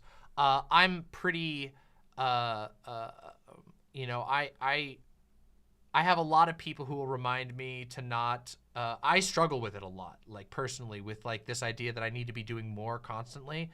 But I also have a lot of people in my life who will be like, you're super tired, you've been doing a bunch of stuff, sit down, don't stream today, or whatever. You probably shouldn't stream today. Do something, you know, do something with us today, you know, let's go out or whatever. And I really appreciate that. And it's something that I've actively sought out from my partners and my friends, you know, because I don't want to get eaten alive by an algorithm, even though I am ambitious for success on this website. So I don't know. It's hard for me to say. Sometimes I do feel frustrated by the fact that, like, it is so hard to do, like, variety content, that there's like, it feels like there's an invisible pressure to, like, push you in a certain direction or towards a certain type of content or whatever. But I do feel like it's generally good to ignore that to a certain degree. You have to, like, push through it, because you will get those people who matter more. You will cultivate a fan base that is interested in you and your opinions, as opposed to just topical fan bases that are going to ditch the moment you switch topics, which you never really want that, because some topics just won't last forever, you know? Yeah. So that was a long response, but No, you're good. I like, at this point, I almost like use whatever clickbait thing of the week is happening as my like title of my stream. And I go annoying with the titles of my stream. I'm all capsing. I'm like, cis is a slur, Lamau. Like, it's all stupid. And then I don't change them anymore during stream. Like, I used to change it while the topic changed. And now I just leave it there. And I'm like, okay, you're going to suffer through my 20-minute tangent on linguistics for a second. Oh, for sure.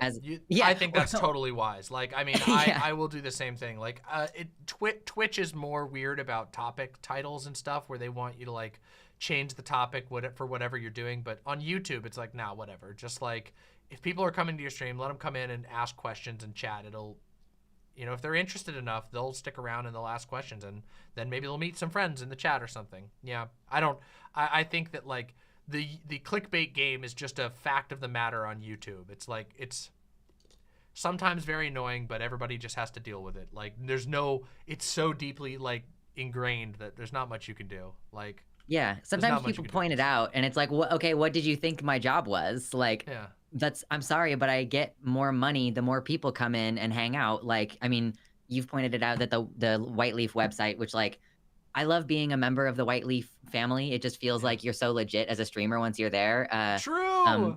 Yeah, but then like people can directly donate, and it's like the #1 income stream for me. Like What- Patreon is up there, but the #1 income stream for me is direct donations during stream. So like the more obnoxious my title is, the more people are gonna come in and hang out. And like I would like my chill hangout streams to have like a decent number of people in them, and that's how you know that you're actually building a community and not just like clickbaiting out to like the lowest common denominator audience. Is like, because you do sometimes, like I've watched your streams where you're doing like hard-hitting politics and then you shift gears and you're like, all right, we're gonna play a game now, and Yeah. the 1/3 of people who remain for that, you know, those are the real ones. Like Well, those are the actual and imps. sometimes you like, you'd be surprised how many people will end up sticking too. You always take a certain hit, you know, when you switch topics, especially if it's a big gear shift. But people end up sticking by. People end up having a more fun time than they thought they were gonna, and those people are also more likely to be like, "Wow, I was surprised by this. This was a memorable experience. I'm gonna stick around and come back next time." I mean, for me, I have it such like that. I do a warm up for an hour at the beginning of every stream, regardless of what my topic is. People can come in, and then I'll tell, hey, we're about to talk about that. Sit down, get comfy, hear me talk about birds, hear me talk about, you know, my trip to Canada, my rant about something that's annoying me on the internet, whatever. The random stuff that I'm just warming up my voice for, talking to random people in chat, watching random memes that people send me. And I think that stuff is actually great. It also encourages people to like just get comfortable, and I don't know. Yeah, there's a certain aspect of truth to the idea that like people just like click through and flip through shit all the time. Like there's like a huge culture online, especially in the era of TikTok, of people basically doing like fast forward channel surfing where there's like, oh, nope, didn't get me in 2 seconds, didn't get me in 2 seconds. But those people are in a hell of their own making, and I can't reach them. So True. good luck to them. I hope that they have fun letting an algorithm think for them. But I am going to, you know, keep building a community like the one that I have of people who come back, who connect with one another, who are make an awesome chat environment, who often make cool recommendations toward me for stuff to react to. It's a way better environment. So. Yeah, I don't know. It is hard. It's not easy because, I mean, YouTube does make you feel bad about it. I mean, I stress about it. If you were to ask Doe about it, you know, Doe could tell you like how often I get stressed out about YouTube, which is a lot. But also, Doe reminds me to not stress about YouTube so much. So it's like, it's one of those things where it's like, the system is designed to make you stress about it because they want you to constantly be churning out content. They want you to constantly be churning out the highest view count content possible, but also they're not right about everything. Even though they own and operate the platform, they don't know what builds, like they don't know how to build actual communities, and they only know how to approximate the vague signifiers of like, oh, well, this is a content creator who posts stuff regularly and they're doing good. That must mean that post content regularly is the most important thing. When it's like, no, actually, they're posting content regularly because they enjoy making stuff. You know, they got it backwards, but you know, whatever. So, Yeah. I've totally stolen from you the whole concept of the first hour chill time, like Good. just unabashedly. I mean, it's great, and people come in, and I'm like, hey, you're coming in. You see the title of the stream. We're just hanging out. But if you don't want to just chill, like that's fine. Leave a like before you leave. Come back in an hour. Like, we'll get to the serious stuff in a bit. Because I struggle even like sometimes you're feeling reluctant to do your stream, and like I know you don't even have a schedule anymore. No, I don't think I would stream enough if I didn't have a schedule. Like with my version of ADHD, I just feel like it would be very tough for me. I was just like, the schedule is, it's so artificial to me that like my schedule is like the videos per day basically. As long as I'm making enough video like segments that I can meet my videos per day, then I'm happy.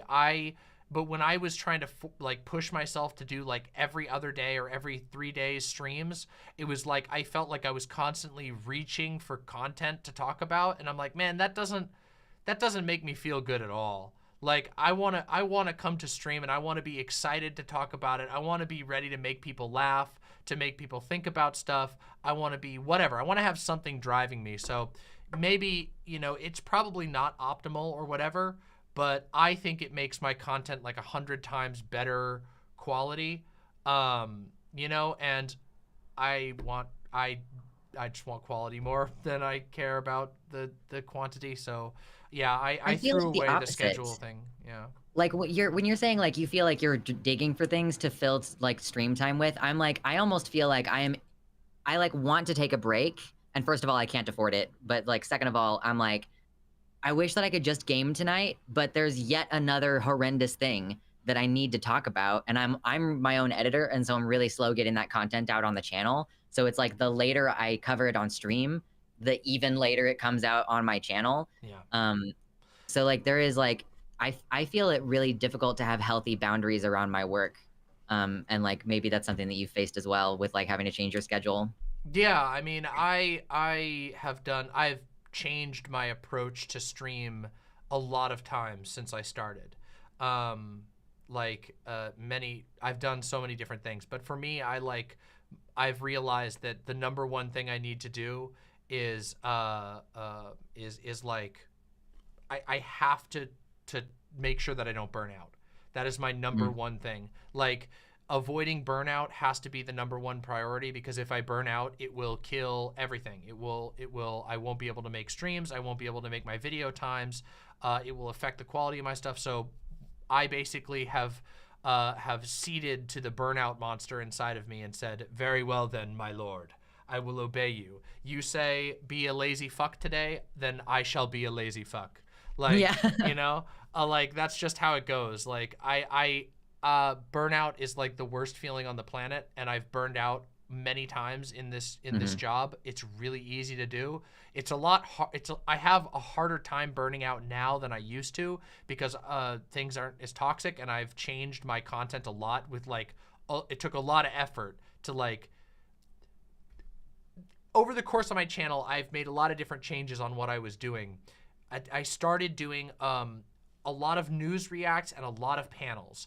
And then I was moving away from panels, so I was doing more general content reacts, where I was like, I want to talk about, let me react to this funny video, let me react to this weird thing, and I had a lot of fun with that stuff, and I got really into that for a while, and I had some killer stuff that people that haven't even seen. That's right, you imps who are listening right now, there's some stuff on my channel you have not even seen. Holy mackerel, go look it up. But I used to do some of these wacky react segments that ended up being really cool. And then the debate scene started blowing up, and it became super toxic, and I found less and less time on stream to talk about other random shit that I thought was funny. And also I felt like I was constantly having to reply to all of this crap that was being slung at me. And then of course we had this huge political shit, this like shift in the right wing, just going crazy anti-trans. And I felt I'm still here. Oh, my camera died. I'm sorry. I'm still here. No, it's okay. And then, you know, and then I found myself in a place where I was like, okay, well now we got to react to this all the time. And so for a solid period of time, it was like, wow, what happened to all of the like stuff that I used to do that was like, you know, the random funny stuff, the stuff that makes people laugh, the stuff that I'm really proud of, where I feel like it's the most demon mama stuff that I do. And I've had to take a serious, like a real like strength approach to just, okay, I gotta make myself do these segments, even if they don't do perfect numbers or whatever, because this is the type of content that I know that I get joy from, that my core audience loves, and that makes people become addicted to my content in a way that is actually good. They actually want to come back and see that video that makes them laugh. You know, I think about like, sometimes I think about other streamers like that I really respect, or that I watch a lot of. Like I find myself watching a ton of Moist Critical, Charlie, you know, and I'm like, why do I watch this guy so often?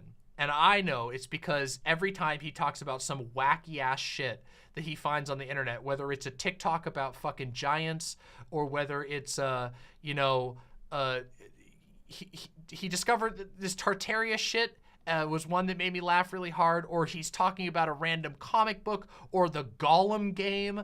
Like, this shit makes me die laughing. And so I'm like, that is awesome. And then I find myself, I want to go watch the next Charlie video, regardless of what it's on, because the last one that was about something I had no idea that it was like what the fuck is the Gollum game? Laughed my ass off, ended up wanting to watch another one. So I think about that and I go, well, maybe he's gone to something and maybe I ought to do that more. I mean, that's not my only inspiration. And I've been doing this I've been making this effort even since before I started watching Charlie again. But you know, it's like, I don't know. I guess I'm rambling at this point. But the point is that I mean, like the content you pull inspiration from a lot of people, right? Is basically the idea. I try to, and also I try to think like, well, you know, what is it that makes a YouTuber like beloved, you know? And what do I have that makes people like me? And because I know there's people out there, I know there's imps in my audience who are like, really love my shit. And that is like the best feeling in the world. So I'm like, well, what's resonating with them? And how do I let that flourish? Because it's not the drama stuff, I can tell you that much. Even though like,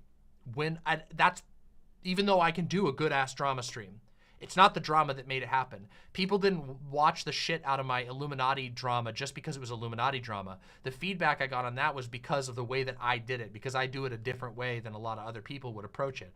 A lot of people would, you know, spend a ton of time fixating on comments and things like that, or what this person said about it. Instead, I'm like, no, we're going from the beginning, you know, and I don't know. I just try to find those things and stick with those. And the truth is that there's a lot of variance between creators. What works for one creator might not work well for another creator, and that's okay and good. And honing what makes you special is super important and valuable, in my opinion, even though that is a painful ass process when you have the dark algorithm hovering over you at all times. It does hurt. It's like psychologically damaging.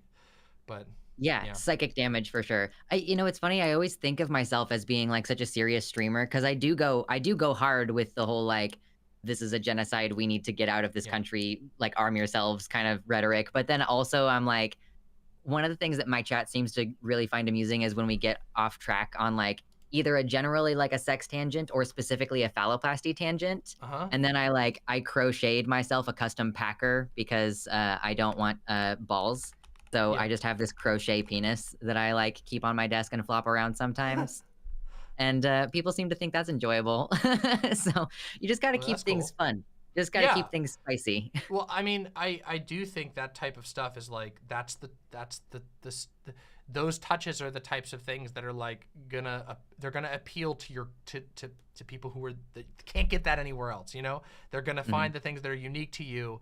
And I think we need more of that. I think that like, even if obviously, okay, if you want to be successful on YouTube, just like the magic ticket to success, well, the way to do that is to copy what like those content farms do, where they like make like a 5-minute hack video. It's like dun dun dun dun dun dun dun dun, and it has like them cutting a piece of butter, and it's just a faked hack that like could have been invented by an AI. And you make 100,000 of those videos.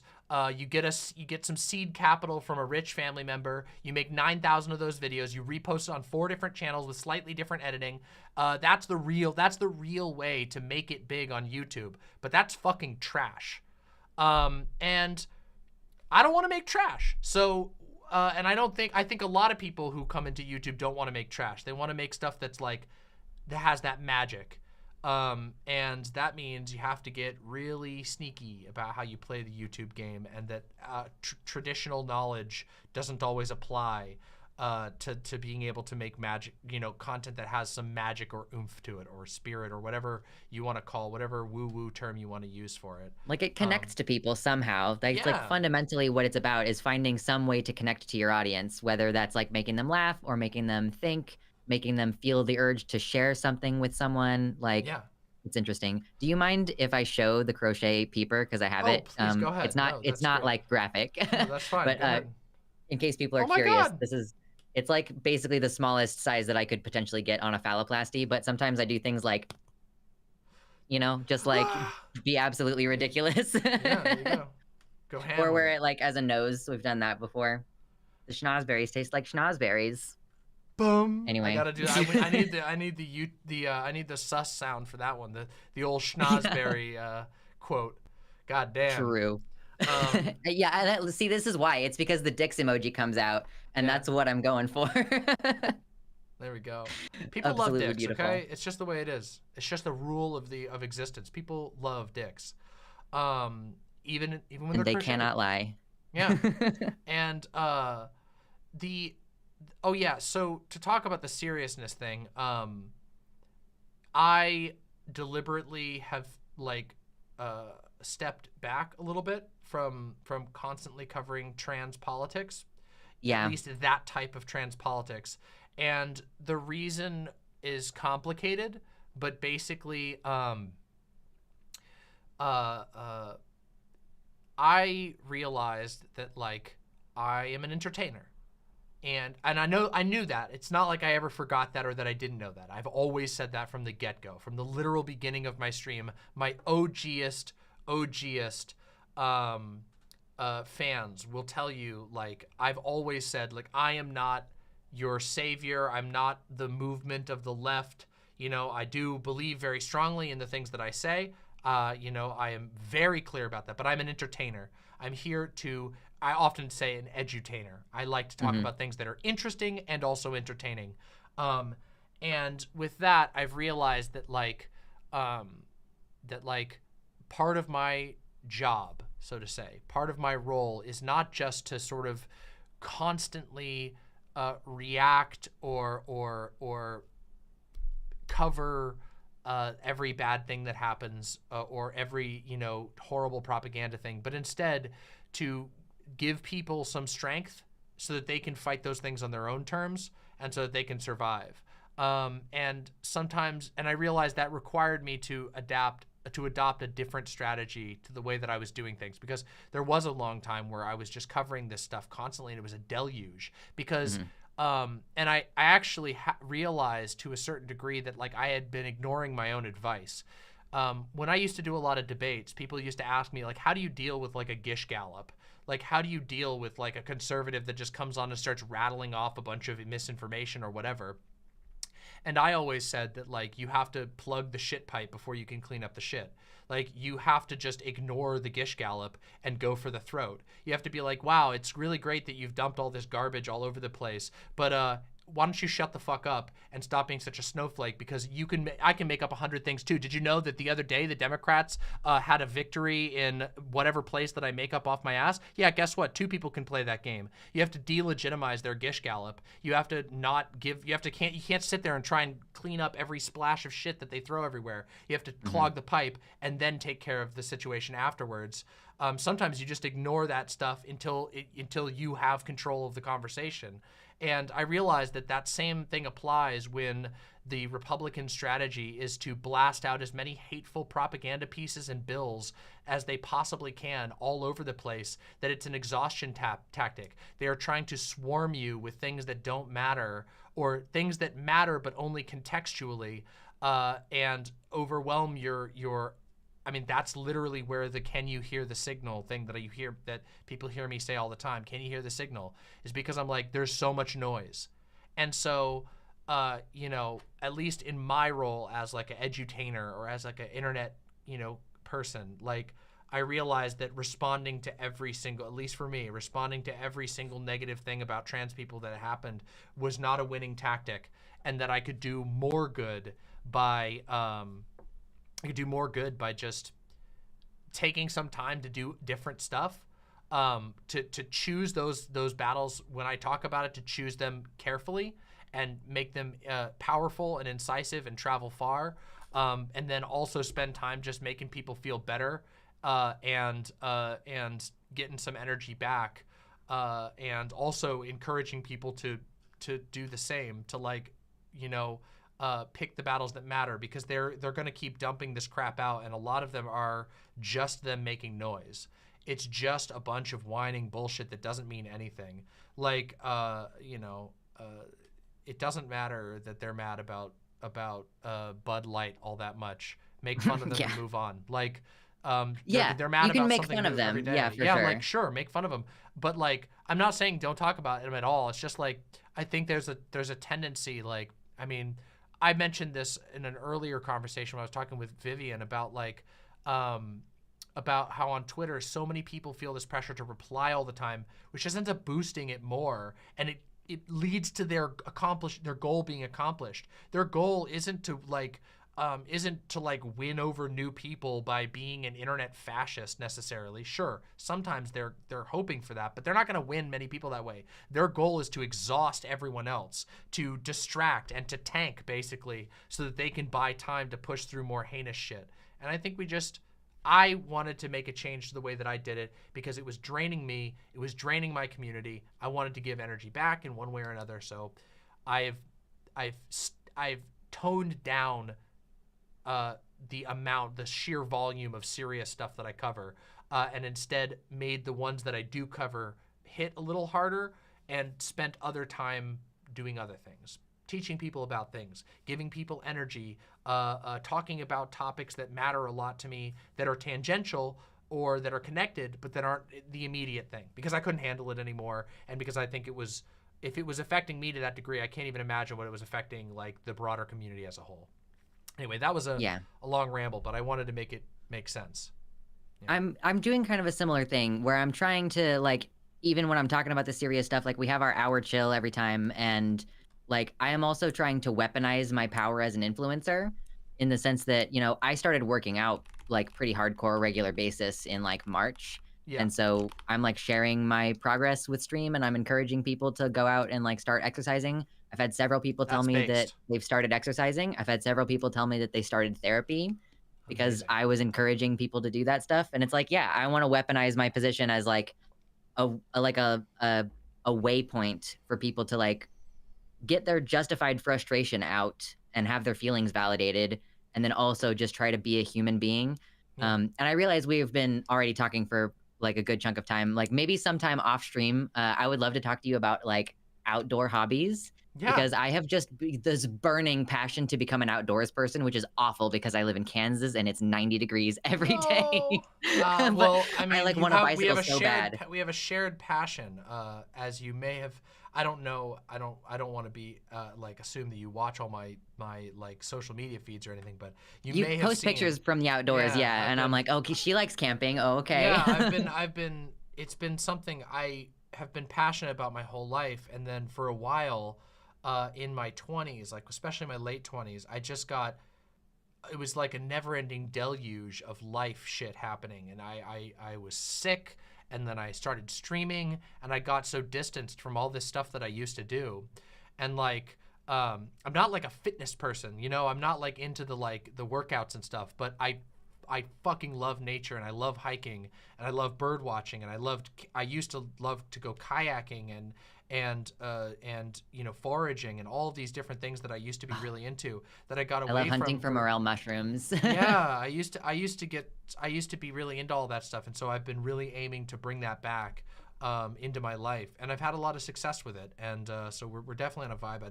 I'd love to talk about that another time, whether on stream or off, but yeah, I think that's awesome that you've been like. It's something. It's not in the same exact way, but I've been encouraging as a topic and as a general attitude in my community and in myself. It's a mutual thing. I want to do it myself, and I also want to encourage other people to do it, which is to change the way that we engage with the internet.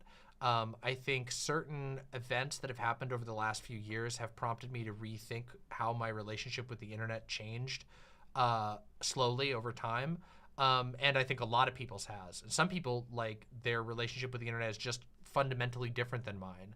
I want to encourage people to use the internet as a tool that enhances real life, as opposed to a parasite that continues to eat more and more of your real life until real life is like the staging ground for for more content creation, even when you're not a content creator necessarily. I think it's like a poisonous mentality that it's no one's fault. Every platform is encouraging you to do it, but I think it's awesome that you're encouraging people to engage with exercise, engage with the world, the real physical world, and find ways to connect online life and with the real world in a way that's beneficial towards the real life and not the other way around. Yeah. Well, we're kind of coming up on the end of our time, but I want to say this has been a fucking awesome conversation. Really good topic that you brought up. And oh, sorry, does my mic need to be boosted? I'm sorry about that. I can boost my my mic up a little bit. Yeah, you've been like a little bit quieter than pretty much all the guests so far. No! Oh well. God damn it. I've had mic issues today, and I'm gonna boost it up. There we Honestly, go. the Go Hopefully that's a XLR little is better. like the most finicky piece of equipment I have. It's such a piece of shit. I hate it so much. Oh, I mean, my interface has been fine. I just my usual audio workflow has broken for an unknown reason, and hopefully this audio is a little bit stronger and a little bit better going forward. I apologize for the low audio level. Anyway, if you could shout out your channel and stuff one more time, I would love to be able to let all the imps follow you, those who don't already. I think that would be awesome. Yes. I'm Luxander. I have a website. It's luxander.net. I stream on YouTube, and I have the fancy website with the custom emojis and all that. I'm on Blue Sky now, and my Twitter I'm really trying to step away from. I basically only use it to find out what people are talking about for the stream topics. And yeah, I mean, come hang out on Thursdays, Tuesdays, and Sundays if y'all want to like chill and vibe and get mad occasionally. Increasingly more shit posting is happening, so yeah, we try to have fun, and we talk about dicks a lot. So thank you for having this whole thing, Demon Mama. I love these call-in streams. They're always so fun, and it's always so great to talk to you. Well, it was absolutely wonderful to speak with you as well. Thank you so much for coming on. You know, it's been great. There goes the camera. The camera dies right at the end. Okay, bye. Bye. Thank you. All right, that was awesome. Really, really, really good. Really wonderful conversation with Luxander.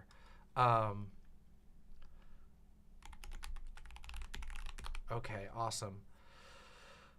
Real quick, let me just read donations real quick that we've received, and then let me check my messages, and we'll go from there. That was a really awesome conversation. I know we ran a little long on that one, but I thought it was great. I think I missed a YouTube donation, maybe?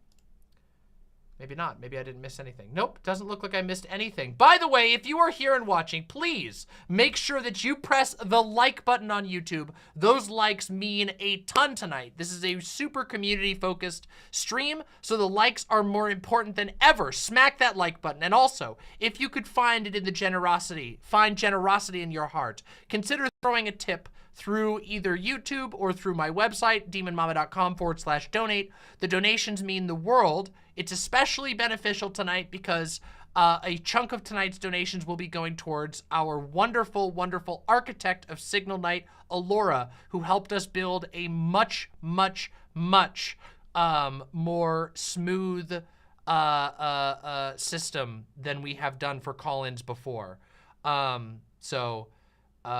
Thank you all very, very much. Thank you for considering supporting me, this viewer-supported show, and thank you all for being here.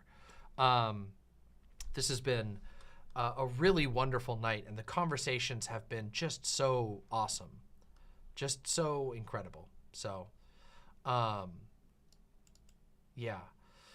Okay, I am actually, real quick, I'm going to hit the restroom myself, so I am going to play the bathroom song. Don't you guys go anywhere, because right after this, we will be having the one and only Joe Lewis coming on to talk with us after this. Many of you know Joe Lewis already. I'm very excited to talk to Joe Lewis. So let me just go hit the restroom real quick, and I'm going to let you all enjoy the bathroom song, which is, of course, incredible. Play. Hello. There we go. Be right back. Hey chat, Demon Mama has to go to the bathroom, so listen to the Demon Mama bathroom song. She streams 20-hour days and 9 days a week, so let's give her and her bladder a little fucking break.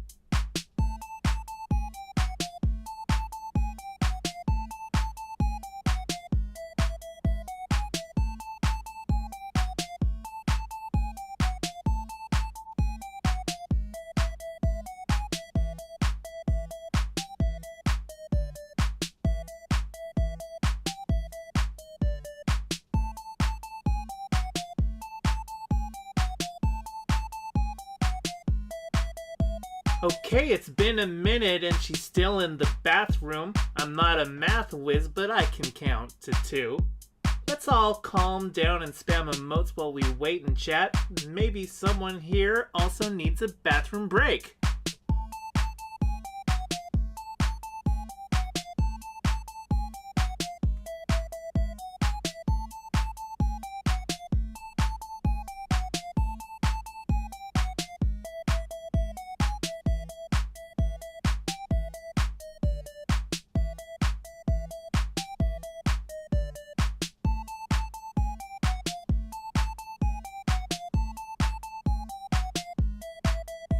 It's been a bit since Demon Mama went to the bathroom. Not like I'm counting, but this track's at 142.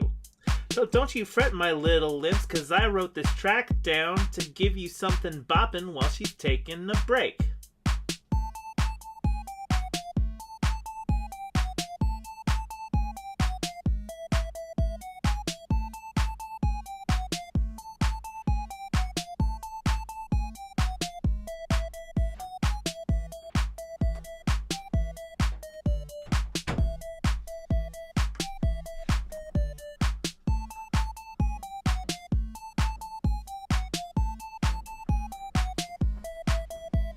Jesus fucking Christ, did not did loop. Funko check in the bathroom? Remember, I hope she doesn't can't trick lock me the anymore. door when she uses it. You can't But trick if me she anymore. does, you might need a little running start and hope the door hinge is Thank you, weak enough to Luxander. break. Thank you. What a banger.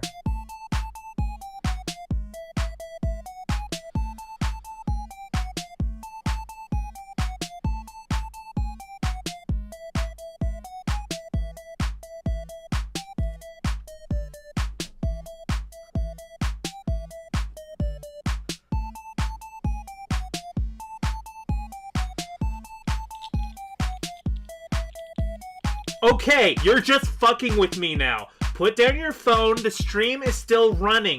I can only assume you forgot because you were doom scrolling. Jesus Christ, Demon Mama, do we need to call a doctor? Song's over, stop. Somebody help her out.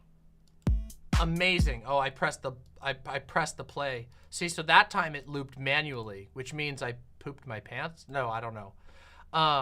Yeah, it counts as a looped, which means I must have shit myself right here, right now. All right.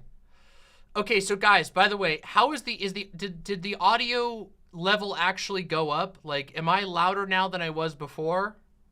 I'm so sorry that my audio was too low. I'm really sorry about that. But okay, it's better. Okay.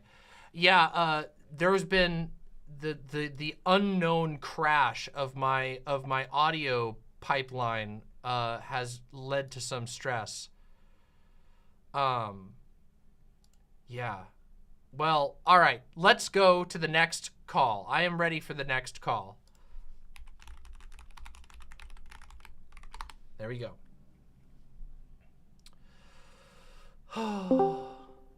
Hello. Oh, shit. Get ready for that view count to drop. No, that's not true at all. If anything, it's going to go up. Hey, we got video. Hell yeah. All right, so let me see real quick. Okay. Let me get your video up here. And, oh yeah, my buttons aren't working, so I got to press this manually. There we go. We got you up here. Got to make sure that the old info is gone. Joe, Lewis, and pronouns just to be sure. He, him. Fire. Classics. All right. The classics. How's it going? This has been a long time coming. Yeah, we haven't spoken in a while. It's been too long, honestly. Almost a year and a half, actually. Yeah. Oh my God. Yeah. I've not done as much collabs as I used to. Obviously, I don't do panels anymore. Haven't for a long time, but this signal night is is definitely me attempting to change that. It's just been, I don't know, I've been swamped. Yeah, I mean, if we want to be honest, I'm kind of glad Dylan stopped. Yeah. I think it was good for everyone. I think it was. Yeah. I mean, even for his him, I'm content, like, he went and did some pretty wild stuff. He's been on the ground in Ukraine and all of that. Yeah, and like I have critiques of that, but I'm at sure. the same time, it's like at the end of the day, when it comes to sort of like the idea of like people not doing praxis as streamers, every single right winger that had that critique can just shove it up their ass. I don't know if I can cuss, but No, it's you just like absolutely can. Don't worry about that it, at all. it was just like it's just that like I can't imagine like and again like there's so many reasons why he could have done it and why he did, but at the same time like Dylan Burns can say forever that like if anybody asks, well, what did you do as a streamer? It's like I literally went to Poland and neighboring countries to cover a conflict. Yeah, I I've mean been there that's multiple times. it's like I think it was a wise career move. I think it's regardless of like I don't know enough about what he was all the details of what he was doing, but it's certainly an artistic step up. Going and covering a conflict is like infinitely more impactful regardless of your opinions on like the politics of it. I think it's a more impactful statement, and I don't know, at least from what I've seen, you know, it seems like he's pretty, you know, he's got a humanitarian focus, and I think that's important and valuable. Yeah, and it ties into just like kind of what his sort of stick was for a bit, and also too like something I had to remember is that he's super young, so He's like super this young, is like so what we're seeing is like the start of something that's like bigger, and it's kind of nice to know that like you know at some point like we were all in that little bit of a flashpoint, albeit yelling at people like lecture fan for 2 hours. Yeah.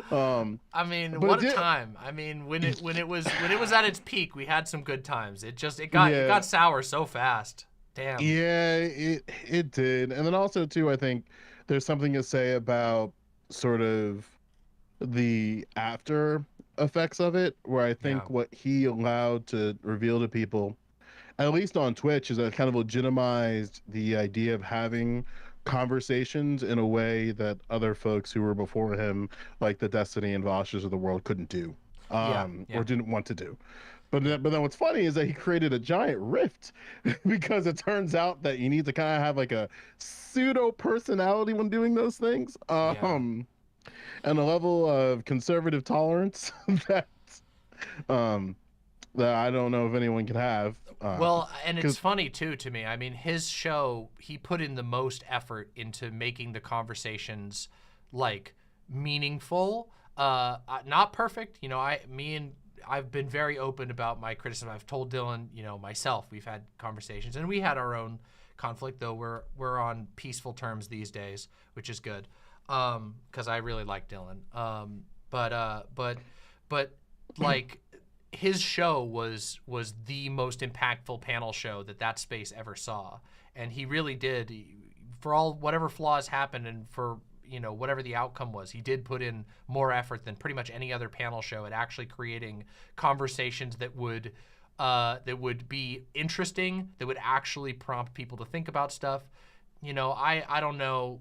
I have criticisms of my own former views on certain types of debate, and obviously my experience was that I got in the long run, in the long arc of the whole debate content sphere, I got pigeonholed into having one type of conversation, which is, are you a human or not? Which is horrible. It was genuinely just a mind ruining experience of just being like, wow, this is cool. Love to get it. The only emails that I get anymore are people asking me to come on their podcast that's called like, I don't know, The Hanging Tree, and it's like, are you a human or not? And I'm like, oh, awesome. This is cool. Thank you. No, fuck off. Yeah, and what's been kind of interesting too, I think it kind of revealed it in a very sort of overt way, is that there's well actually let me give Dylan some flowers. Yeah.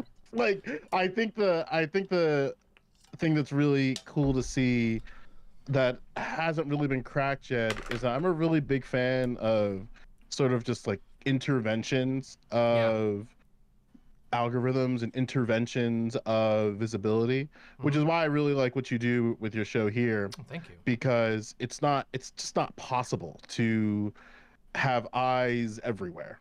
And I'm sure people within your community, there's like sort of, for me, right, like in my sort of position now as a creator, there's sort of two worlds. Actually, there's a few of them, but there's people who know me, and it's like, oh, cool, Joe's here. Yeah. And then there's, oh, Joe's here. Yeah. And those two can't. Or, it's so or who wild. the fuck is Joe? Yeah. you get weird bubbles of reputation. And I mean, you know, for me, like certainly that is something I've experienced. You know, there was a period of time where, due to tampering from certain figures who really didn't like me, my reputation in certain spaces became basically like I was just free game for any sort of horrible treatment, like regardless of no need to actually engage with anything I was saying. And I just realized that I was done with that shit. And also that the internet is a very, very big place. Even some people who think that they're a very big fish are in a very small pond when it turns out. And yeah, so I mean, it's definitely it's weird because there are still places on the internet where my reputation is such that people can make a video on me and just get a video just completely ragging on me for things that happened a million years ago and get a ton of clicks. There's certain spheres on the internet where that's still valid. And it's wild to me that that's the case, you know? There are people who will never let go the Asian presenting comment. There's just a whole group. I don't know if you're, I'm sure you're aware of that one. I'm familiar of it, yeah. But like, it's funny because like that's really indicative of like the panel experience as a non-white person. Like I'm very cis, but I'm also a Negro. So there's like I have vulnerabilities that exist that are very apparent. And obviously, something that ended up happening, which is so funny, is that like there's like sort of like the concept of streamer snapshots, where there's the snapshot of me calling who was it? I called Rob Noah a cunt. And there's that snapshot of people. Then there's the Asian presenting snapshot, and then there's the me calling people white on the internet snapshot. And it's like really funny to see like what type of negative fan interfaces with those snapshots. Because like on your end, like there are just certain snapshots that are just like really revealing. Like the one for me that was like kind of, there's like multiple flashpoints where I could look back and go, wow, this space is weird. And like one for me is when he who shall not be named was at his parents' house arguing with you. Oh God. And just had are you met? Are you met? Are you met? And I'm like, what is going on? Because then I pull back and I think about this, like this man is having a conversation in what appears to be a kitchen in complete silence, with enough like sound where it's echoing off of the walls, and any passive observer would just look at this and go, bro, what? Well, I mean, especially the part where his where people often forget the part of that video where his son comes bouncing into frame and you can see. I'm just like, bro, that was honestly one of the weirdest moments of my life. Not just as like a weird content like thing, but just like I had a conversation with someone else, and all of a sudden, my Discord's getting blown up by like this huge streamer who's like then immediately just blows up on me and starts fucking screaming like I had personally slapped him in the face because I had a disagreement with somebody else. It was just so, it was like so disorienting and weird. And like, there's a bunch of stuff where like, I mean, it's so weird. The internet is such a weird place, and people are so siloed off sometimes on the internet that, like, again, it's just like, I don't even know how to, some of these things I don't even know how to describe them to other people, because I'm like, how do you describe that, like, some people got mad at, like, a tweet that I made in a conversation, like with a random person where it was completely out of context, and they took me saying how like this is like the whole like Walter White of Washington thing where like people are like, yeah, Demon Mama wants to, you know, cook estrogen in the bathtub in the, you know, and then I'm like, and literally people were like, you putting my face in pictures of Walter White, which is hilarious to me, and also I don't think that it had the effect that they really wanted it to have necessarily. It didn't insult me at all, it just made me think it was funny. But like that whole thing, like how do I explain that all of that, like people calling me the Walter White of estrogen and shit like that, was because of a random conversation I was having on Twitter that somebody jumped on and completely distorted to their own means. It's just like, what the fuck? These places are weird.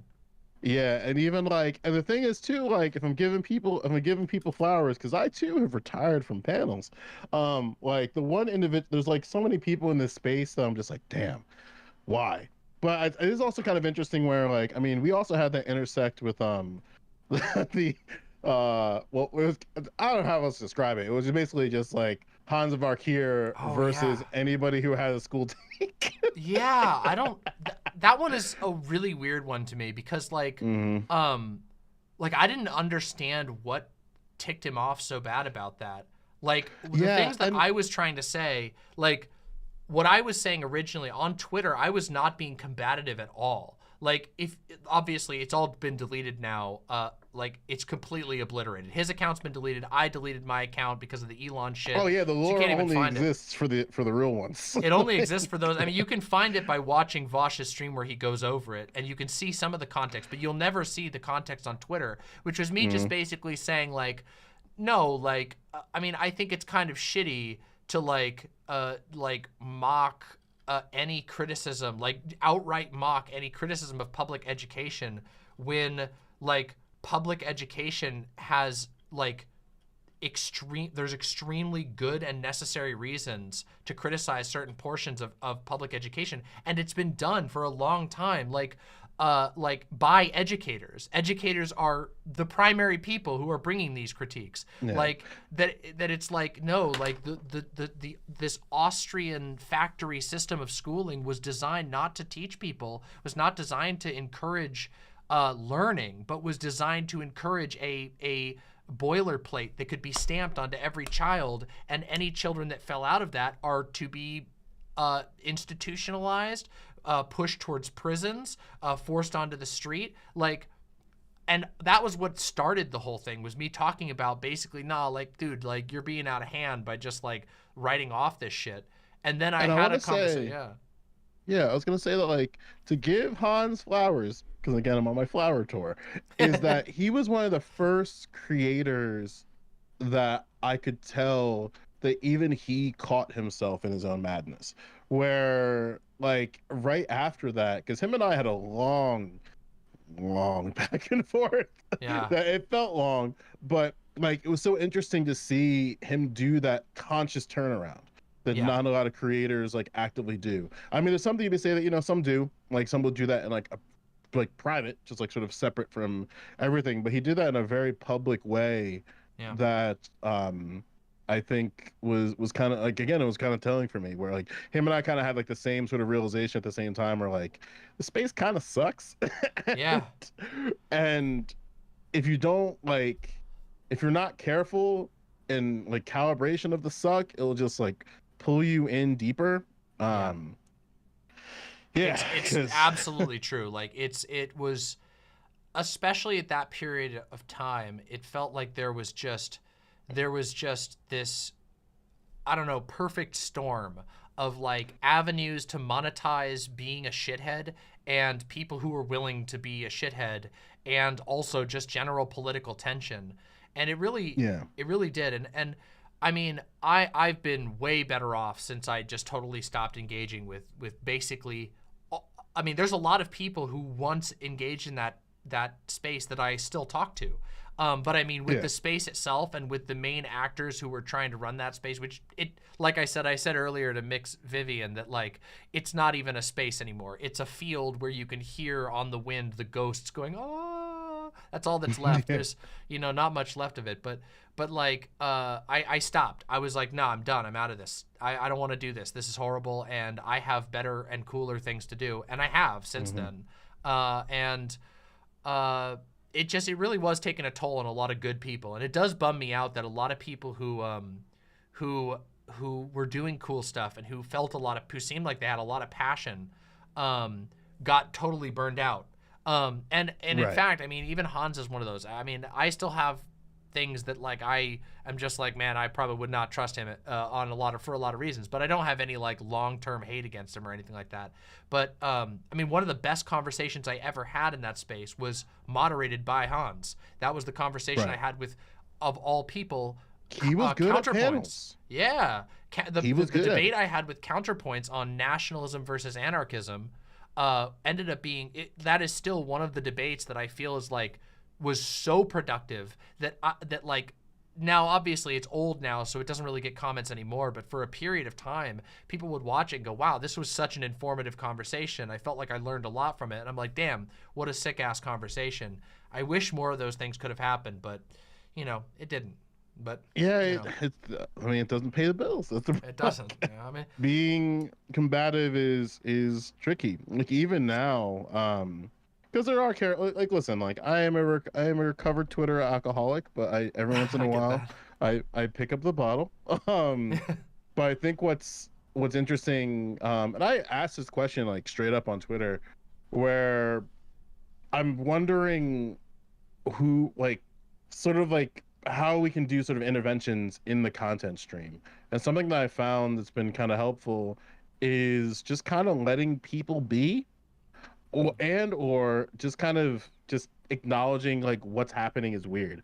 Like for example, I did a tweet that I didn't think was gonna be a big deal, but I got some weirdos in my DMs, which forced me to like, oh, I forgot to unfollow this account, where basically everybody's favorite KKK Barbie finally used liberalism to divorce their spouse, and then made this long post, and I was like, man, she paid $8 to type all that. And apparently that's a controversial statement. yeah, I mean, Because like how dare, and like I was like, how dare you like just downplay the situation? And it's like, what? I know plenty of right-wing women who divorce their spouses after toxic relationships, and they do not make Twitter posts and videos about it. They just divorce and go on their way. It's like it is a weird thing. I mean, oh my God, I could talk about like people hashing out their relationships on the internet in really weird, in like really uncomfortable ways. I mean, God, there's even this last like 2 weeks or so, there's a situation, Hunter Avalon apparently got divorced, and like people have turned it into like a serious, like a really, like, I mean, I was sent a screenshot last night of people had a panel about Hunter Avalon's divorce, and I'm just what's there talk? Bro, what? Yeah, I'm just like, fucking I what? I hope he's okay. I hope things turn out, because I think they might have a child, if I'm remembering correctly. Yeah, I think so. Don't quote me. I mean, from what I understand, it's like from what I've heard from Hunter is like, oh, like no, like they mutually came to this decision, but there was some other external drama that was involved, and somebody, like some third party was like getting really weird, and I think may have even like done some revenge porn type shit, and people turn that into like drama, which I'm like, man, like just let these people like sort out their relationship, like fuck, you know? Yeah, and that's the thing that even like I've sort of calibrated with over the past like few years, really this past year, where like there's some niceties in knowing that I don't, if I can go to TwitchCon, people will just call me by my name and not some weird avatar like it's Dungeons and Dragons. But at the same time, it creates a lot of vulnerabilities. Yeah, it does. That people don't quite realize. So like I've been anti-weeb, anti-D&D for a while, but Booty Muncher 69, I understand how you've come to that conclusion of making that your name. Yeah, I mean, I've always taken a certain amount of strength in being Demon Mama, you know, right. In that it's like there is a certain amount of like separation, and Yes. I also try to tell people that like I'm a pretty real person with regard to the things I talk about, but I also am always reminding people like I'm an entertainer at the end of the day. Please remember that. Like I'm never gonna fucking lie to you, but like you only know me as the entertainer, and remember that, please. Like, you know, like and I think it helps in some ways because I do think that it, at least for me, it's like the way that I communicate it, it's like it gives me that ability to tell people, hey, there's like a limit here, you know? And I'm only going to share with you what I'm comfortable with sharing, and you got to be satisfied with that. And just, and then yeah, and there's also something to say about the best way I can describe it is, and there's a lot of ways that, like, in my content right now where I'm just kind of down white unemployable, insofar as there's like not to get too deep in my situation, but I'm free now, and I'm not getting checked from the government anymore, and there's a little bit of a relief in that, insofar as that, like, for the longest time, for about 10 years, I always was sort of like second guessing, okay, do I really say this way? Do I really like do it this way? And it's nice to know that I'm free. Yeah. I think, like, what happens for a lot of people, the current, like, not to get too deep in political philosophy, blah blah blah. It's like the way the current institutions are formed is that they're formed in such a way where you can't piss off white people, and you definitely can't piss off cis people. So basically what that looks like is the institutions will gladly platform a trans creator, but it's not their land. It's the land of the sissies and the whites. So at any point they can come back and go, that's mine now again. Yeah, you were just borrowing the it. Conditionality is like it is ever present, and it's something I'm always aware of as well. Like you feel it, and yeah. And then it's challenging because on one hand, this is kind of why where if I were to ever get invited on one of those cool podcasts, that dude with a beanie has a cool setup. I just want to know what it smells like in there, because it probably smells wild. But if that man with a beanie ever, like, invited me on, I would just use that opportunity to be just like an interventionalist within the institution that is currently constructed, because basically you're playing on house money. So why would you want to be on eggshells when you're not supposed to be there? Like, that's why it was so funny, because what's his name, Daryl Davis, was on there just talking about just his, like, the way that his world works, and people are getting really upset because he's like, why are you so mean to white people? and then, like, Tim Pool called him a racist, and he's just like, I don't care. It's like, damn. Like, I mean, it is one of those things. It's just like, I mean, Tim Pool has been like, it's wild actually. I've seen a couple of his stuff recently, and he's that man is on eggshells. Talk about a guy on eggshells, but it's a totally different type. He's on, like, I don't know what the tension is going on in his life. He's got the shortest fuse. He's been blowing up on people like crazy. It's like when he was talking to Lance, he was like spittingly mad. When he was talking to Emma Vigeland, he absolutely lost his shit the other day. I'm like, man, what the fuck is going on? A part of me wants to believe that it's sort of an act. I think it is to a certain degree. Yeah, like he's playing it up for his audience. Yeah, because there's like a way that I'm trying to be nice. Listen, my community has told me that to be nicer to white people, but God, it makes it so hard. The way that Tim Pool yells at people, it doesn't seem like yelling. It's just like, it just seems like him getting louder, and I'm looking at that going, like, I've seen people get mad. Like, especially white people. I've seen white people get mad, and that's not the anger's not connecting here. And I want to believe, like, I don't want to believe that he's acting, but I'm just not quite convinced. Because I think there's, I mean, with Tim Pool, I don't know. It's like, I don't even know if he knows where the lines are anymore, because, like, I mean, you look at some of his old stuff where he's screaming about Civil War 4 years ago, and it's just like, dude, like, are you really that worked up about this topic, or is this like, are you like working yourself up? And lately it's been like certain topics seem to just set him off, and I'm like, maybe these are things where he's built up sensitivity to. Like, I mean, I think things when you look at like when he had Ye on and like, and that went so bad for him. And I think he thought he was going correctly, but his audience did not respond well to him not letting Ye be as off the cuff as possible. And I don't think he expected that. I think he was like, wait a minute, has the paradigm shift? And I don't know if Tim Pool is actually able to. I don't know if he actually is able to keep up with the current right-wing paradigm. And I don't know, like, the current right-wing paradigm is like swinging in such weird directions that like sometimes I wonder if he's like flailing a little. Yeah, and oh man, I'm like in trouble for saying this, but like something that Ye revealed. I mean, he said it. He just said like, essentially, black people don't control their own voice.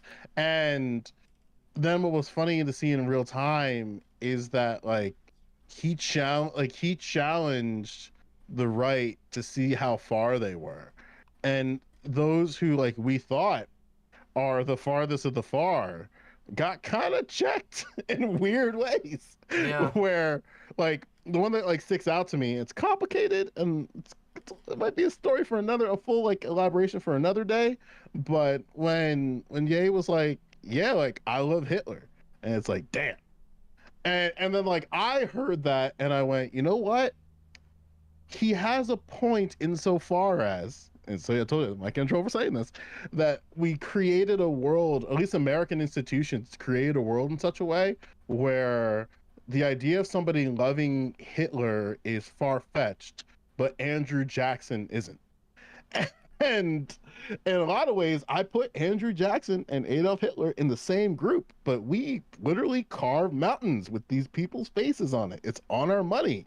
And I mean, I think like, I see what you're saying. Like, I mean, and that was something when we were reacting to that live on my channel, it was something I pointed out was that like was the weird reaction that happened in the InfoWars office where Alex Jones is like, oh, that's ridiculous. You know, my grandfather fought in World War II. I can't handle this, you know. And then his guys, his little cronies, what the hell is that guy's name? Fuck, I always forget his name. Ollie Alexander. Something was like, that, no, actually, you're totally on point. I want a theocracy. Yeah, keep talking, keep spitting. And I'm like, bro, like, does anybody else see this? Like, what just happened there is like Alex Jones is like, no, you know, my name's on the product. You can't. My grandfather said no, you can't do this. And then all of his guys that he employs, that he gives money to go out and make his shows that he's been promoting for years are like, no, this is totally great. And I'm like, it was a wild experience, and I have to say, I feel like there were two things that I was like, on one hand, the fact that this is like completely mainstreamed, outrageous anti-Semitism, but also they kind of blew their load really, really early, and it didn't go well for them. This has not that it almost felt a little bit like the Charlottesville situation, where on one hand it's like, holy fuck, it's actually deranged that these people feel that they feel like they're emboldened enough to do this, but immediately afterwards it destroyed the lives of every single person involved, because no, actually the bulk of society did not, just rejected that. And it's a weird thing. That's so interesting, because something that I've been sort of in tune with is I'm not quite convinced that, how do I word this thought in a way that's nice? It probably isn't nice. I just think we need to fight against the culture harder. And I think that those who believe themselves to be on the American left don't really take that fight seriously, where conservatives are making every possible effort to intercept the message and just be intervention, like just be institutional interventionists. Because I think like if conservatives are honest, if they're honest, like the fight to trans people is not going to go in their favor. They're going to lose in the culture. They're gonna lose in the culture. They're gonna lose in the courts, and they're gonna lose in government. And that they're realizing as they're sort of tripping over themselves is like, oh, like we have to fight the culture better. But the way that we're fighting, because in a lot of ways, like the culture is going to influence everything else. Like, I mean, we saw it in Brown v. Board of Ed, where basically the court was like, integrate schools, and the entire South is just like, nope. And then they're like, ah, shit. I didn't think they'd reveal that we have no power here. We're gonna make you do it. And then the government's like, I mean, I guess. Yeah.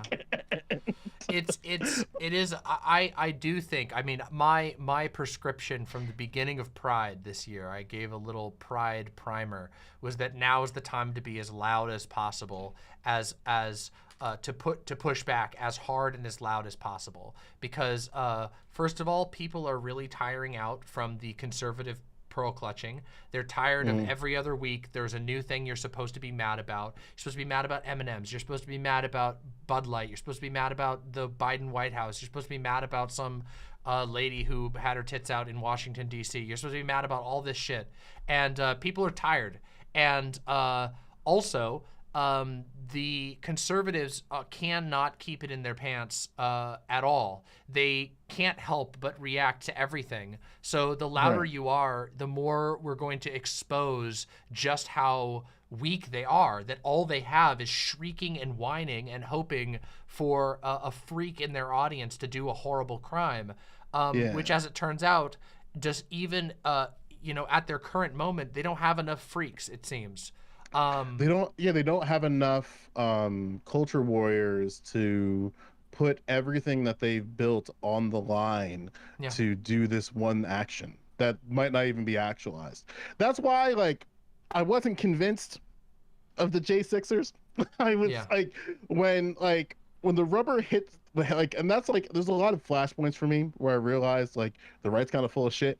Where in the face of Donald Trump, the closest thing to fascism we've had in like our observable lifetimes, we can't. America can't even do the full-on fascism. Like I thought, like when Trump was like elected, I'm like, oh shit, he's going to get. This man is incompetent, and in the face of incompetency, you bring forth assassins to do the work for you.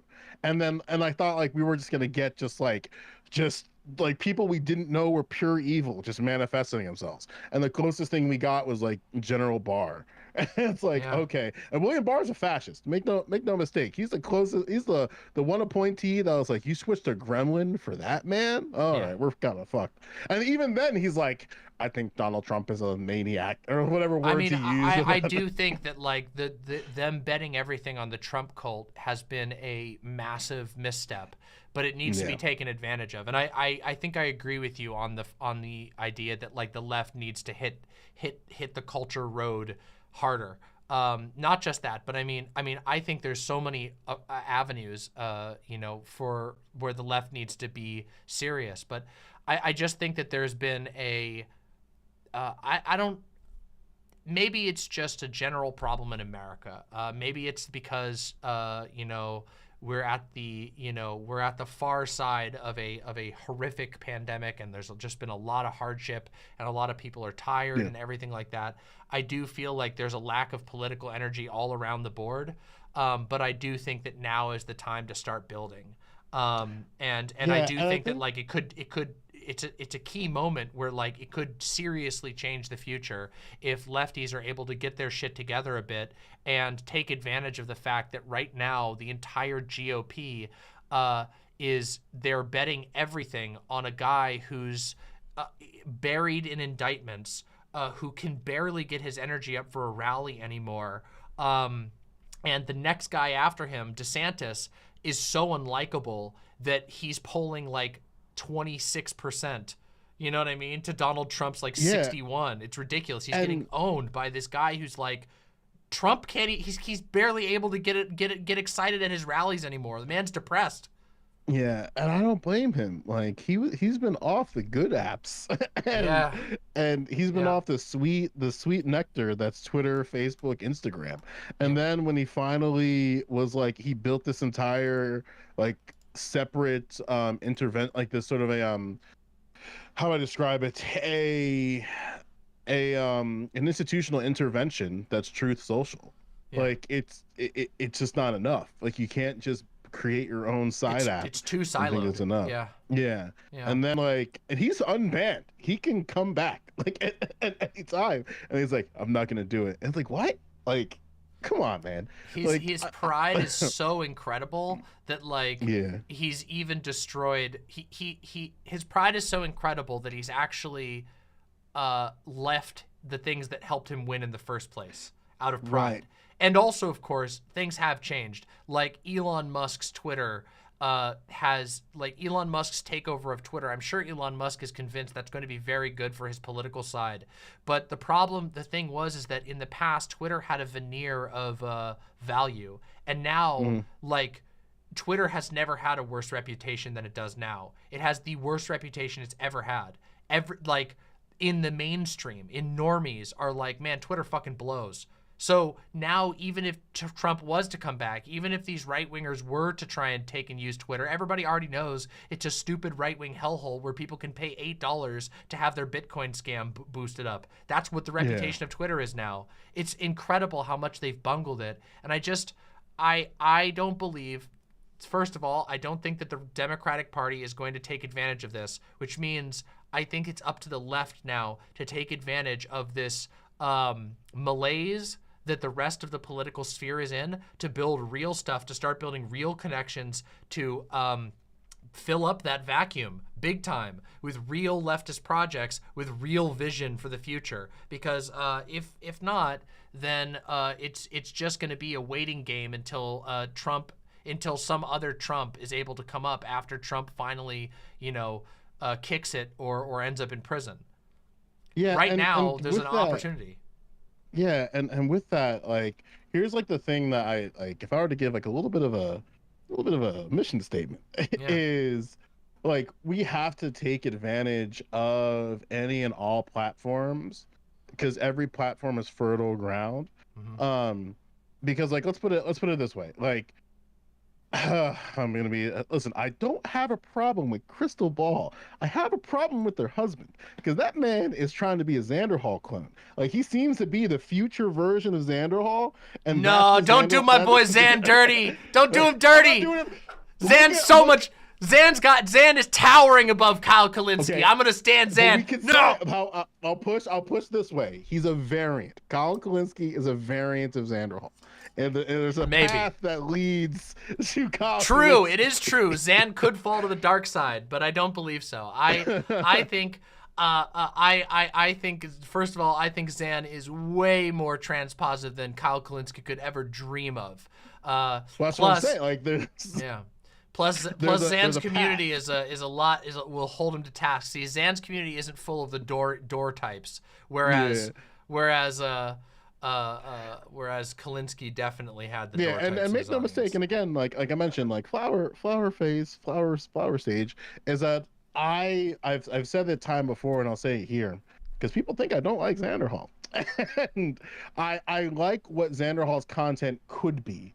And I wish that he didn't have the level of external resistance and factors that sort of seem to always kind of knock him off the path. Well, he's also changed his content a lot over time. He used to do a lot more direct political debate content, and now he does a lot more variety with some political commentary and which I think is honestly, I think he's very good at that. I think that's where and I think he's good at that too. It's as much, but I think also to bring it back, I gotta remember a lot of these folks are really young. I can't imagine what it must feel like to say oh, I interviewed Lauren Southern about her book, and I'm under the age of 30, and he's because Xander, I think it's what, 24, 25, I want to say. I'm blanking on his age right now. I think he's 23. Yeah. blanking. I should know. And the I spent reason some time with him. Yeah, and the reason Yeah, why 23. like There we go. I was right. yeah, the reason why I bring up like the age portion is that people like don't really, I don't want to say they don't understand it, but like when you're in just like the systems of America, like you're basically 18 years a slave. Where once you turn 18, that's when you really get to sort of like spread your wings and have a freedom in a way that like you don't really have in the other parts of your teens. And then by being a content creator, you're kind of forced to have a take on everything. Yeah. And oh, for sure. Yeah. The pressure is insane. Yeah, and like if you're not careful, like you could end up being like the very thing that you were trying to run away from. Yeah. Because like the thing that like I mentioned a lot on my stream is the idea of like sort of survival strategies. And I think a lot of people just adopt survival strategies in the spaces that they were in when they were younger. And they might not know they exist. They might not know like they adopted like just a way of talking to people that's not quite there. And then when you're in like a more sort of like expansive, inclusive environment, you might still use those tactics and think that they work. Yeah. And it takes a while. Like it takes a while to sort of like absolutely. calibrate who to like you unlearn. Some are. people never do. Some people never unlearn like certain tactics that helped them at one point in their life that may have been a survival tactic. And I mean, I am you know, I am a Xander Hall defender and friender, so I like to believe, Yeah, I feel you, man. know, and also, you know, like I do think like it's absolutely crazy, like you said, like I mean, I'm 32. I've been, you know, I came comparatively by a lot of people really late to the game to YouTube. And I'm like, if I think back to where I was in 21, I had just left a cult that I spent my entire childhood, you know, with no autonomy basically at all. And I can't even imagine where I would have been if I was trying to like, if I was being bombarded by social media and audiences and political opponents who had a cynical reason to try and use my platform or whatever. I probably would have done so much worse than any of these people.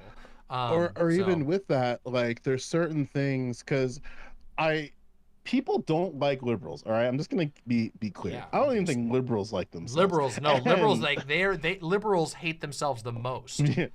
And I think what happens is, because Zan's fallen trapped to this, I've fallen trapped to this, we all fallen trapped to this at certain points, where we have to be very sharp about our disdain for liberalism, so we don't use like certain like survival tactics that we used in reactionary spaces. Yeah. So, like for instance, when Matt Walsh made a video. It was really interesting about Aquafina's civil rights infraction towards The Little Mermaid. And I'm watching this, and I'm like, he doesn't have to go this far.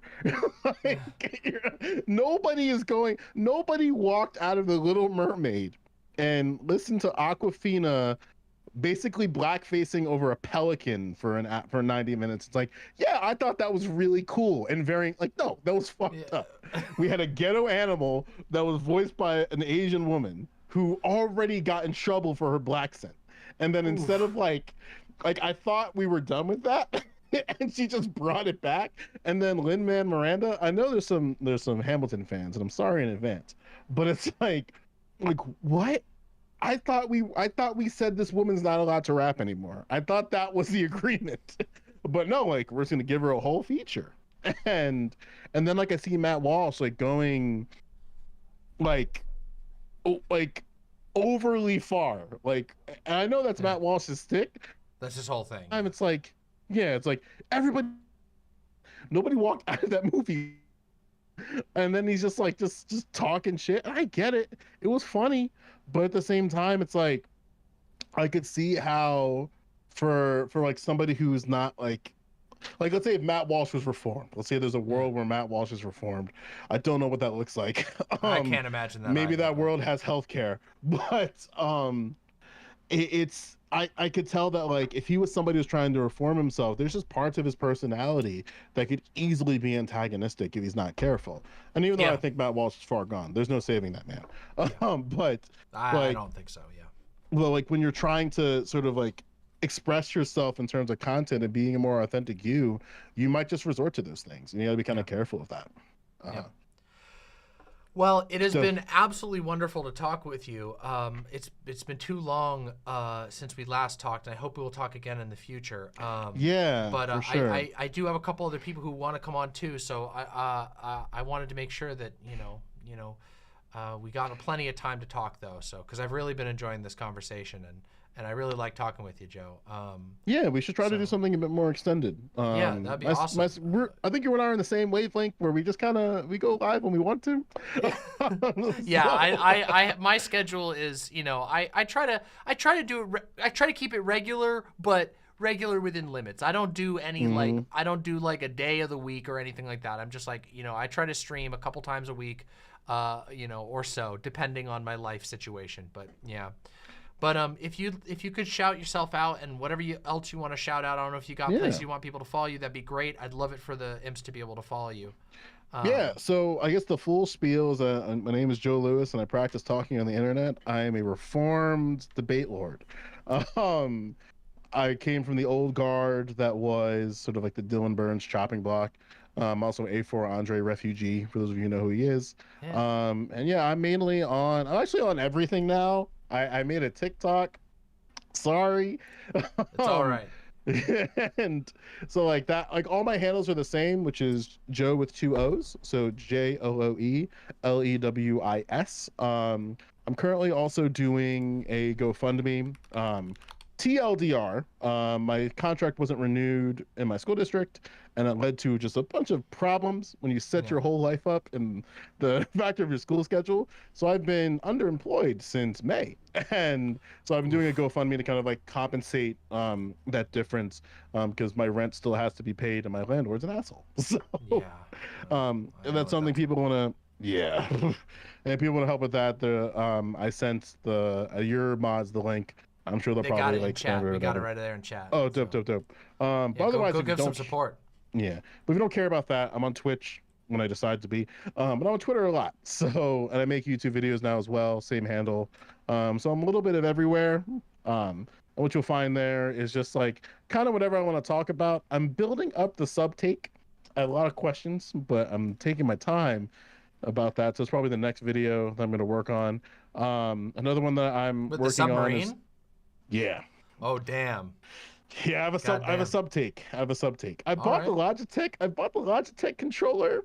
Turns out it's really cheap right now. So I'm curious Can about. imagine. I'm just kidding. I didn't buy that. It only goes down. Oh my god. Too dark. Anyway. Yeah. Either way. The Joe Lewis JOOELEWIS. On TikTok, it's my old handle, which is J0ELEWIS, and it's like I have an open door policy. So if you ever want to come and chop shop, even if it's like online, offline, my door's always open for stuff. Also, too, for all you folks who think that like I'm a white nationalist, or sorry, a black nationalist. Excuse me. How dare I? God, that is the people have been throwing that term around so much, and oh god, the conversation. I am, as you can tell, I have white colored skin. It's not really my whole conversation, but my god, people have been throwing that term around really carelessly, in my opinion. Umar memes are funny. That's all I'm gonna say. They're funny. they're not serious. They're funny, and I guess people get mixed. Anyway. Well, thank you so much, Joe. It's been awesome to talk to you again. Seriously. Absolutely. And we'll talk again soon in the future. I hope you have a wonderful night. You too. Take care. Bye. Bye. Wow, that was a great conversation. It's been a long time since I've gotten to talk to Joe. Really, really great to talk to him again. Yeah, I miss talking with Joe. We used to talk a lot more.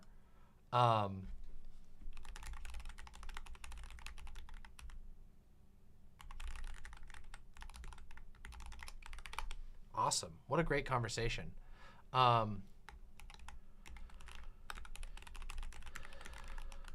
Man, real quick, has this not been a sick ass, has this not been an absolutely sick signal night? Do you see why I wanted to do this? Do you all, Are you not entertained? Are you not entertained? I think it's been awesome. I think it's been awesome.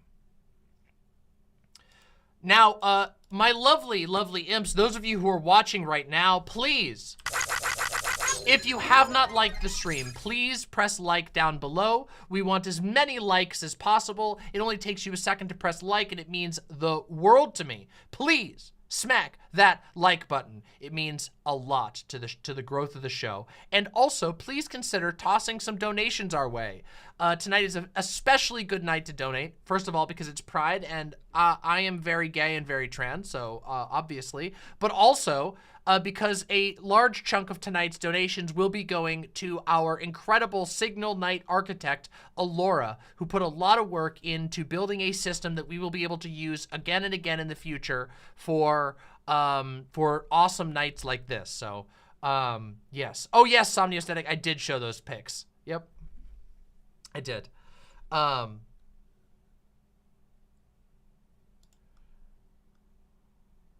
Yeah. I am not nuts. I will not accept this hatred. I will not accept this. All right, everybody. Thank you all for the likes. Thank you all for subscribing. Thank you for tossing some money my way. We're going to get on to the next call. All right, I'm ready for the next call. Let's do it. Let's find out who's next. I don't know who's next. I don't know who's next, but we'll find out.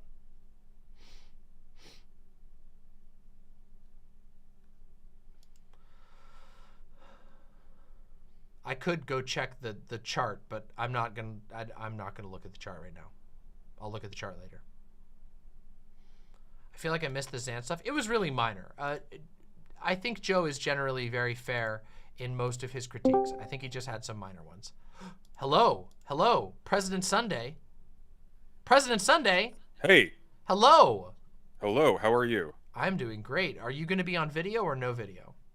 Oh, give me 1 second. Let me figure this out very, very quickly. Okay.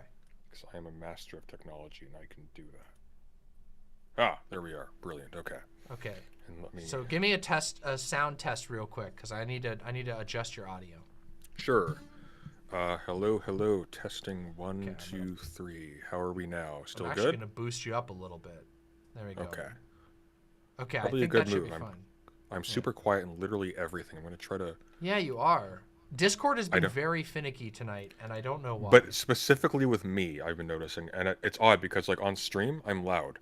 So it's not my microphone, and I've got it boosted to max on Discord itself, so I have no idea what's going on. I'm going to have to fiddle with that at some point. President Sunday. And let me pronouns, just pop you on I've been asking everybody, but... well, Mr. President, clearly. Okay, Mr. President. I assume. He, him. Yeah, okay. Excellent. I don't want to overassume. I won't be a dick. It's okay. No, you're good. I like your hat, by the way. I thank you. I quite like it as well. Well, welcome to Signal Night. It is very, very wonderful to have you. I had hoped you would come by because I thought it would be fun for us to get to chat a bit. I was planning on it. I was alerted by Sirius this morning that I had the day off by 2 days, so that was brilliant. Oh, well. Despite getting direct forewarning from you. Yeah, that happens. Wait. So how's it been? Oh, it's been pretty good. We've had some really, really great conversations. Actually, a lot of really great conversations, and the pace has been really good. I just talked with Joe Lewis for a bit, which was great. I haven't talked to Joe Lewis in a long time. We used to talk more often, but we just haven't recently. We talked about a whole bunch of stuff. We talked about the irony of certain things that Ye revealed about the right wingers. We talked about the old debate space, all kinds of stuff. It was good. I haven't actually had the pleasure of speaking to Joe Lewis at all. What's he about? What does he do? Oh, he does a lot of stuff. I mean, he talks about a lot of different he'll tend to hone in on a specific topic and do a stream or a video essay on it. He talks a lot about his experience in education, because Joe has been a teacher for a really long time. I don't think he teaches anymore. I think he left left teaching recently. But he taught for you years. know what? Actually, I remember Wick had a fundraiser for him because I think he was because he was like let go or something. Yeah, happened. his I can't recall. his like school district downsized and his job was eliminated. But yeah, he shouted that out. But yeah, I recommend it. I think you'd enjoy talking with Joe. I think you two would get along very well. Since you both have academic histories. So anyway, how have things been going for you? Pretty good. We've been hammering out some. We've been going over. Have you heard of this fellow Thomas Bogardus? I have. Yeah, I think I saw Vosh's conversation with him. Yeah, that was the water H2O conversation, wasn't it? Right. This is from a while ago. Yeah, this is the agua conversation. Yes. Yeah, the agua, which is He's been doing the rounds and has been providing interested parties with the opportunity to have somebody with a PhD come on stream and validate all of their worst prejudices and anti-intellectual impulses. And so what we've been doing is we've been going over all of his appearances, roughly chronological order, with the aim of just breaking him down, stripping him to the bone, and figuring out what he's all about. And as it turns out, very, very little. I've got a general anti-teleology theme going on with my research on stream at the moment, so that all kind of dovetails nicely together. But he is an astonishingly bad philosopher. I'm increasingly convinced. I don't even think he believes. I'm pretty certain once we dig a little bit farther, we're going to find a denial of biological evolution. Oh my god! Nice. Well, either we're going to find an explicit avowal of that stance, or we're going to find it be deeply implied, and it's just a contradiction he just never resolves. Yeah. But he's very bad. So we're gonna cap all this off with the takedown video for the ages. The introduction of that debate with Vosh was one of the most incompetent displays I have ever seen. Wow. It's just a total misrepresentation of one field misinterpreted multiple times, and then basically everything that's been said about the concept of gender by theorists of gender for the past 30 or so years. I find that that's a common refrain among anti-trans people is misrepresenting in various interpretations of gender. Pretty much any version that has been proposed, all the way down to like even misrepresenting self-ID. I watched this conversation. I think I actually watched you reacting to it between Sanvi and Vosh that was on gender identity. And that was just a replay essentially of the Bogardus conversation. Yeah, it was. And also I was shocked to discover that the infinite regress nonsense has found its way all the way to the far right, which is amazing and super ironic given where that originated. I don't know if you're familiar with where that actual argument originated. But I don't think that I am actually. It was in a conversation between me and a. Okay, yeah, I know where. I see. I know where that originated. Yes.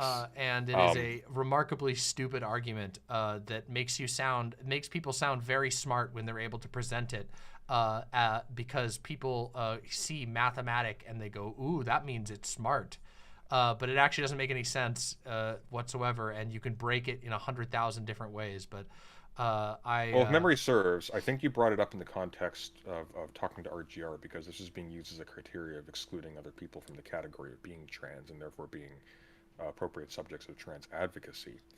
I would hesitate to assume, although I am suspicious, that Bogardus is taking his understanding of self-ID from that. I say I'd be suspicious because I don't fully believe him that he's as naive and aloof to the online space as he claims to be, because he's actually been pretty astute about who he interacts with after Vosh, which was interesting. Yeah. But playing that out for a second, there were particular reasons for why the nuance about that position in your conversation with RGR wouldn't come out. First and foremost, I think I'd be correct once again, it's been a hot minute since I've seen it, but I think I would be correct in saying that while self ID is sufficient to identify a trans person, you wouldn't say that that is what's the word I'm looking? That's exhaustive of what it actually entails, and that self-identification. Yeah, and self-identification is not identical with a self-avowal. So, and the case I always bring up is Lauren Southern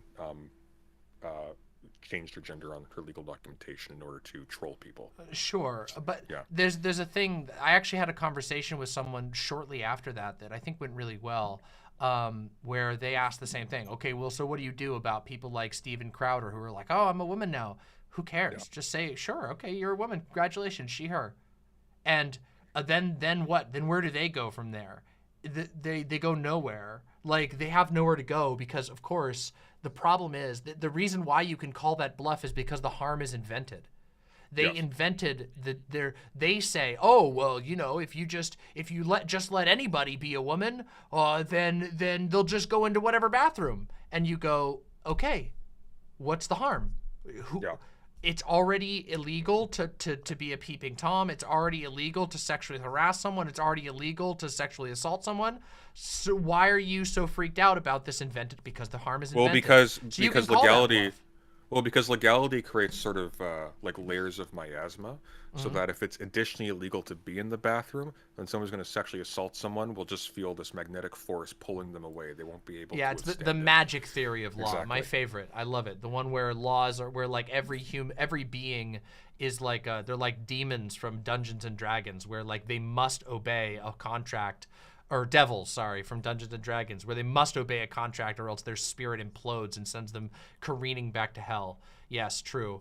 I think of it more like a ward, but I take your point. Yeah. But I think what also happens though in response to this, because I think your assessment is correct, but then the actual context of that initial statement and that initial interaction is eliminated. It's just removed from the equation. Sure. And then they will say, oh well, look, when people are talking about things like various understandings of dysphoria or whatnot, whether you regard these as conditional or not, there's a debate about that.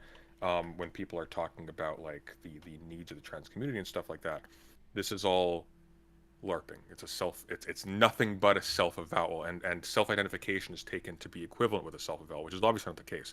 People don't choose, and here it gets tricky because once again, once you make these distinctions, they seem to be prescriptive in a way.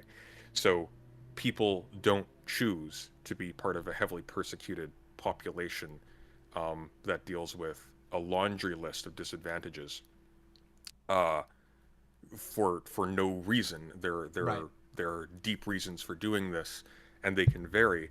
And why I say that these dichotomies tend to get prescriptive is then you go, oh well, then therefore the category is restrictive. If people don't want to identify with quote unquote traditional gender roles, they need to be that, or else, you know, it's in some sense dishonest. I don't think that necessarily follows either. Yeah, I don't think so. This is where you get to like non-binary people being. There's all kinds of weird, dirty tricks that I think are used to try and like. But a lot of it is just gotchas. Like, I mean, I remember in the original round of conversations that echoed out from that initial like conversation that I had talking about self-ID, that like a lot of people would be like, oh, well then, you know, if you think that, you know, what makes somebody X thing is them, you know, is them saying it, well then is somebody who's in the closet or you know, are they not really that thing? Or if they don't know that they're trans yet, are they not really that thing? And I'm like, you're changing the frame. You're asking why someone comes to the conclusion internally instead of why I would judge somebody as one thing or another. And I say, you know, when I'm talking to somebody, I have no reason to doubt what they're claiming. That is why on a social level, like, but of course, like, if you want to have a conversation about like what does it mean to be trans, there's going to be all kinds of different interpretations. It's funny because that whole chapter of like people of the self-identity argument ended up spiraling directly into the anti-neopronoun stance by all of the groups that all the battle lines that were drawn around self-identification ended up being identical to the battle lines that were then drawn around neopronouns, because in their mind, you know, they tied these issues together in some very interesting ways. Which brings us back to Bogardus in a beautiful circle, because Bogardus characterizes the self-ID argument, the self-ID view of being trans, as falling into an infinite regress. And on the surface, that seems kind of obvious, if indeed his description of it is accurate, where it's just, oh, I call myself this because I call myself this because I call myself this. Here's the grand irony of it, though. The reason for a gender abolitionist approach, even if you're not targeting gender categorically, you're just targeting, say, the gender offerings of existent societies or existent contexts. What that is going to be predicated upon is precisely the fact that the genders on offer are not needful.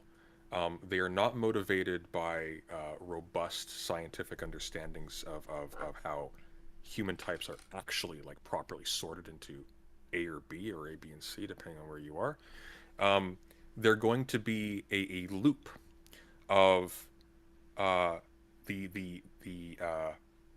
man and woman being identified as types irrespective of the underlying biology, and then when that underlying biology is identified, despite the fact that it doesn't actually correspond, that is now being redescribed in terms of man and woman, just with terms that kind of veil the move. So masculine and feminine, which mean what exactly? Well, they don't mean zygotes because they pre-exist the notion.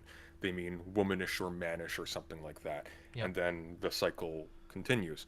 And so the grand irony it kind of lays bare that the structure of gender, the way that these people use it, is as a insatiable policing mechanism. Well, here's the thing. The grand irony of this is that when you understand that that's the move that's being critiqued, actually what is happening is the self-ID move is an amelioration of the fact that we still have people who are constituted by these gender roles, and they really are them. Like, just because they're contingent and socially constructed doesn't mean they're not real and that they're deeply affecting. Right. But here's the irony of it. The critique is precisely that at the level of society, the absurd characterization of the self-ID move, that's what's taking place. That's precisely what's happening. It literally is just this because X because X because X because X because X in an infinite loop. That's the critique. So like it's really frustrating because Bogardus definitely doesn't understand this, but a lot of people misunderstand like Judith Butler. So Judith Butler makes the claim that seems very strange to a lot of people, that sex is gender. But she's saying something very specific. So theorists of gender who are non-essentialists about gender are not unaware that you require specific configurations of bodies for human reproduction to take place. The configurations that you need are a little less restrictive than a lot of people would think. That's true, but also that is a multivariate that they like to ignore for convenience. Because you could also say you need a certain type of configuration, meaning you have a lower half of your body. You know what I mean? Like, there's many different ways in which you can frame the configurations required. It's not only on sex. There are many different things. There's fertility. There are all these different things, and they want to boil it down to sex. But yeah, I just wanted to point that out. That it's specifically to sex designations that are based upon just deciding arbitrarily that because we treat man and woman and masculinity and femininity as separate circles, they can they can, like, you can make a Venn diagram. You can show like, oh, you bleed a little bit over, you got a bit of both, but they're still separate. Judith Butler characterizes them as self-same substances. Because we do that, nonetheless, we still sort people into human types based upon an approximation, based upon family resemblances, quote unquote, but not even then when you're careful, of people who have this configuration versus this configuration, except when they don't, because they look like people who sometimes look like people with this configuration, except when they don't, because, and on it goes. And it ends up just running into a circle. They're not in denial of the fact that there are specific conditions of human reproduction. What they are arguing, they're not even arguing that itself is entirely constituted by gender terms, even though it incidentally is almost entirely described in those terms. What they're arguing is actually really modest. They're saying that when we identify the types as feminine or masculine, these are already ideologically loaded. We are already applying woman as something very far advanced from just these specific organ configurations. Correct. And man is very far advanced from those. Because if they did correspond directly, there'd be no argument. They just wouldn't be prescriptive of how you dress or how you identify and so on and so forth. We just wouldn't talk about, we just wouldn't refer to people in a gendered term as like our primary mode of identifying each other.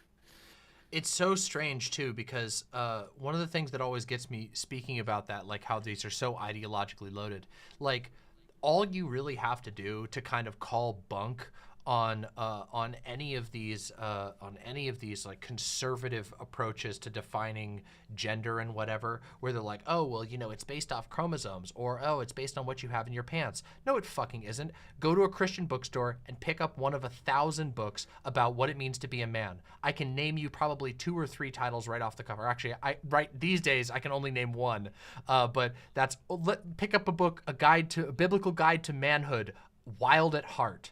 I can't remember the name of the fucking author, but that was a book that I was given as a child, and actually induced incredibly severe gender dysphoria when I read it. Long story, but regardless, this is a book that describes manhood in a book-length concept, has never once references your chromosomes, never once fucking references a cock. It has everything to do with a series of Christian prescriptions for what it means to be a man, and this is what they actually believe when they're not being pressed to try and make themselves presentable in the realm of debate. When the moment that they think no one is looking, the theories of gender that they peddle are a man never cries, a man stands strong for his wife, a man is never gay, all these types of things. Yeah, oh, people are mentioning it. People apparently are familiar with this book. I know it was very popular, and its companion story was called The Captive Heart, which was a biblical guide to a biblical guide to womanhood. Yeah, just an interesting title there, huh? Wild at Heart and The Captive Heart. Yes. Tons of people are talking about it in chat now. The Captive Heart is a 1946 British war drama directed by Basil Dearden. Not that one. Hold on. Okay. Hold on. Christian, hold on. The Captive Heart. It was called, The Captive Heart. Wait a second. Where is this one? Richard Small? I swear it was called that. I'm pretty sure that's what it was called. Hang on, let's see. Hold on. I'll find the author and then I'll find it. Maybe I'm wrong with the title. Wild at Heart by John Eldridge. Okay, Wild at Heart. And what is the women's version of... Maybe he changed the title. Oh my God, Did he change it? Oh, he did. He changed it. The title's been changed. It's been changed to Captivating. I swear to God, I could go to my home and I swear in one of my mom's old bookshelves, I will be able to find the original print of this book, which was called The Captive Heart. I guarantee you it's called The Captive Heart. Check. If you ever have the opportunity to do that, I would be very interested to see, because that would be funny if that's the case. That'd be very funny. I swear to God, that's what it was called. But maybe I'm misremembering wild, it. Woman equals captive. Regardless, it's still called, the current version is called Captivating, Unveiling the Mystery of a Woman's Soul. So this is and these were insanely popular books. Like, just looking on Goodreads, Captivating has almost 80,000 votes on fucking Goodreads, just to tell you how far these books have reach. This book was like literally handed out in lieu of puberty education in the church that I grew up in. It's really perverse. It's really perverse too, because a lot of these people will sort of avow a quote-unquote biblical stance as the motive behind what they're saying and doing, and you can definitely derive a lot of misogynistic attitudes from even the New Testament and things like that. But among other things, you will also find verses to the effect of "there is no man or woman," etc., etc. Yeah. In Christ or whatever, and stuff like that is just kind of ignored in favor of bluntly, like, what really, if they're being serious, they ought to regard as pagan metaphysics, which is like starting from Aristotle and so on and so forth. These are not actually amenable positions unless you're making compromises that really, if you're being this essentialist about this thing of all things, you should be a lot more wary of. Yeah. That's one of the things that really frustrates me about a lot of a lot of well, a lot of philosophy. One of the problems with the way in which philosophy is taught, or with education generally in the humanities, is that outside of like departments that are sort of defined by some kind of rigorous methodology, like if you're in political science, for example, my first 2 years of political science were Plato, Aristotle, Augustine, Aquinas, a whole bunch of stuff around that. And so naturally, I've read about like 1,000 pages of stuff that's pre-circa 1000 AD. And that's going to be a bit of a problem if I suddenly think I'm really well read, but I haven't actually engaged with anything that makes contemporary concerns in philosophy and whatever meaningful. I'm going to be essentially getting my interpretation of these guys from the same place as someone who hasn't been educated at all, because I haven't been educated at all. I'm only reading LARPy stuff from 2,000 years ago, which is interesting if you understand it in context. But if you're, we would just watch Bogardus essentially try to justify his association of gamete production with gender, where he thinks that producers of specific gametes are definitionally man or woman, which is like by reference to a teleological principle. And so he's like, well, even in some cases where somebody doesn't produce these gametes, well, we can identify that they, like in the case of somebody who is sterile for whatever reason, or people who are intersex or anything like that, we can still say they're disposed to. And then he goes on, Disposed to, yeah. Okay. Disposed to, like the glass may be disposed to breaking, even if it doesn't. And there's no moment of realization there that he's essentially attributing some kind of inexorable intrinsic cause to an accident. Like the most obvious stereotype of an accident, a glass falling off a table. Yeah. It's incredible. It is the intellectual bankruptcy of the anti-trans movement is shocking. Yeah. But yeah. Well, I'm sorry, I rambled so long about that. We've been spending 3 hours, and it's just absolutely, my mind is melted. I'm actually super interested to see the final result of your terror part of this guy, because I imagine it'll be very interesting and also probably very useful for people who are going to have to deal with this conversation more and more as people like him propagate it more on the internet. Here's why it's really interesting, because I'm not a philosopher by training. Here's what's really interesting. My server owner is a philosopher by training, happens to be a very good one, and happens to specialize in this area in particular. Actually, has been in direct correspondence with a lot of the people he butchers in his papers.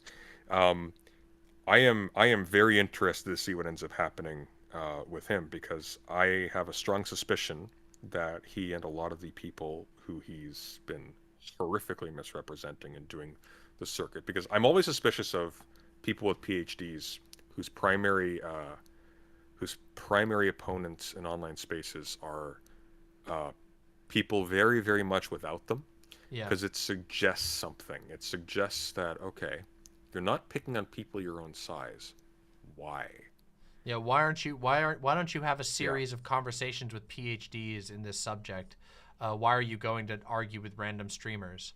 Like, or why are you not to degrade the incredible value and intelligence of a streamer, but I mean, it definitely is odd, isn't it?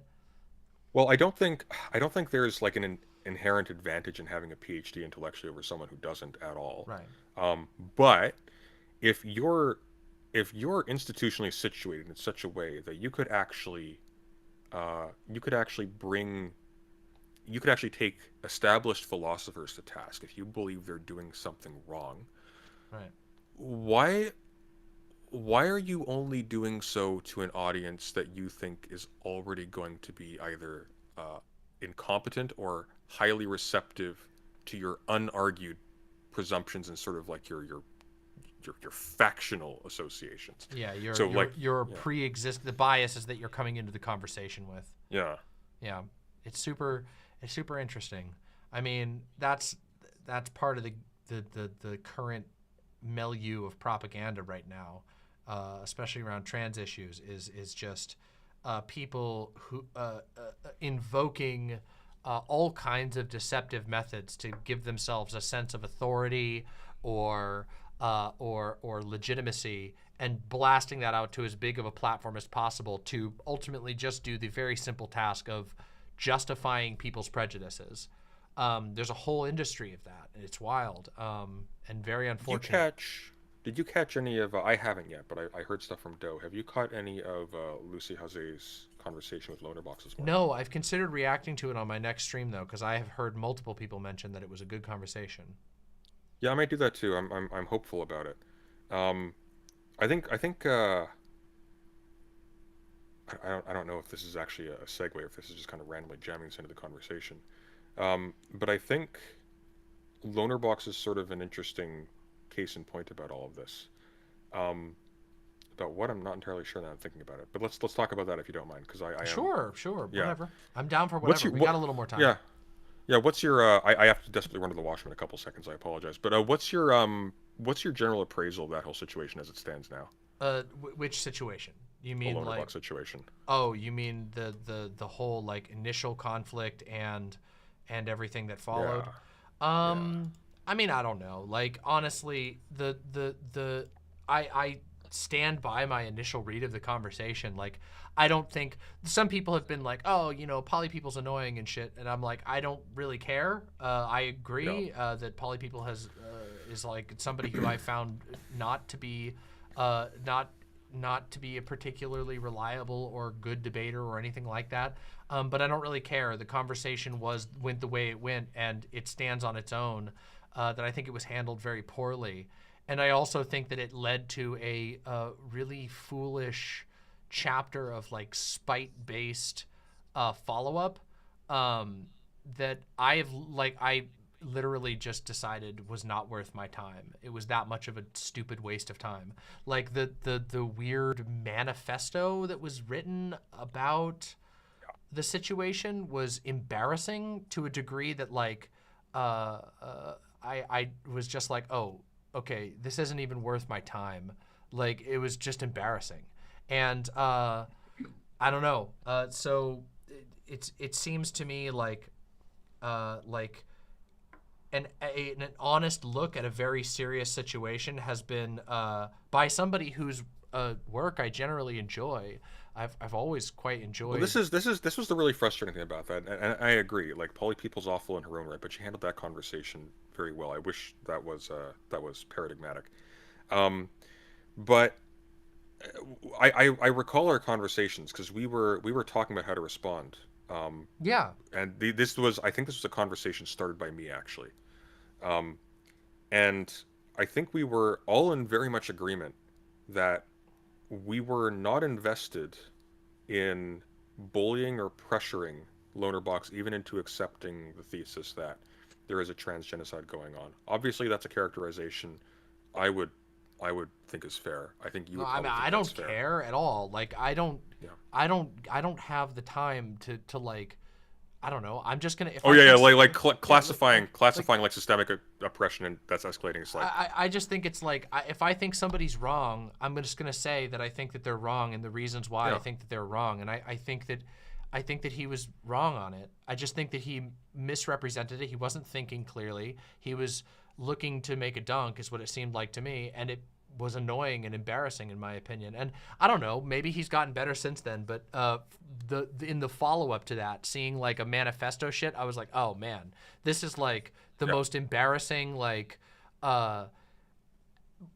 I don't even, like, you can't use a word like unprofessional, but what's the word? There's got to be a word that's equivalent for like when somebody is just being like cringe on a level that it's like, who the fuck, who's going to ever spend any time trying to seriously engage with you when you're writing like a manifesto about the fact that Demon Mama, oh my God, Demon Mama said that she thought your opinion was bad in this one conversation. That is just, it is so embarrassing. It's a level of like social ineptness that I have no time for in my life. I don't have time for weird people who do that type of shit. And so I don't know. It looked to me from looking at that, I went, sure seems like this guy doesn't actually care about an issue that is incredibly important, that affects literally every person that I love. An issue that I take very seriously, that I've made serious videos, heavily researched videos on my own part. Doesn't seem like he's actually engaging seriously. It looks like this is some sort of weird attention proxy war, where you do a little, ooh, look at me, I'm making like a manifesto. Oh, look at me, I'm so special. Like, I find that it's so fucking cringe to me that, like. I'm in agreement with you. Yeah. I think the word Anyway. I would use, I think the word I would use, and I'm not being kinder when I'm being a little bit more generous in how I describe this, and I'll explain in a second. I think the word I would use is reactive. Sure. Yeah. My interpretation, because once again, and the reason why I mentioned that we were not invested, I think we were all in agreement, we were not invested in moving him on the transgenocide issue. What we were actually invested in was moving him on, is it appropriate to be ridiculing members of your audience for talking in this manner when this stuff is going on? Or Sure, yeah. when you're treating these people as insane, and when you're laughing at them on stream, especially when they don't have an opportunity to really represent themselves. Among other things that's really frustrating is, yes, Polly did a very good job in that conversation, but in that conversation, that whole side of the argument had to be represented by Polly, which Right. is, in retrospect, we were very fortunate that went the way it did.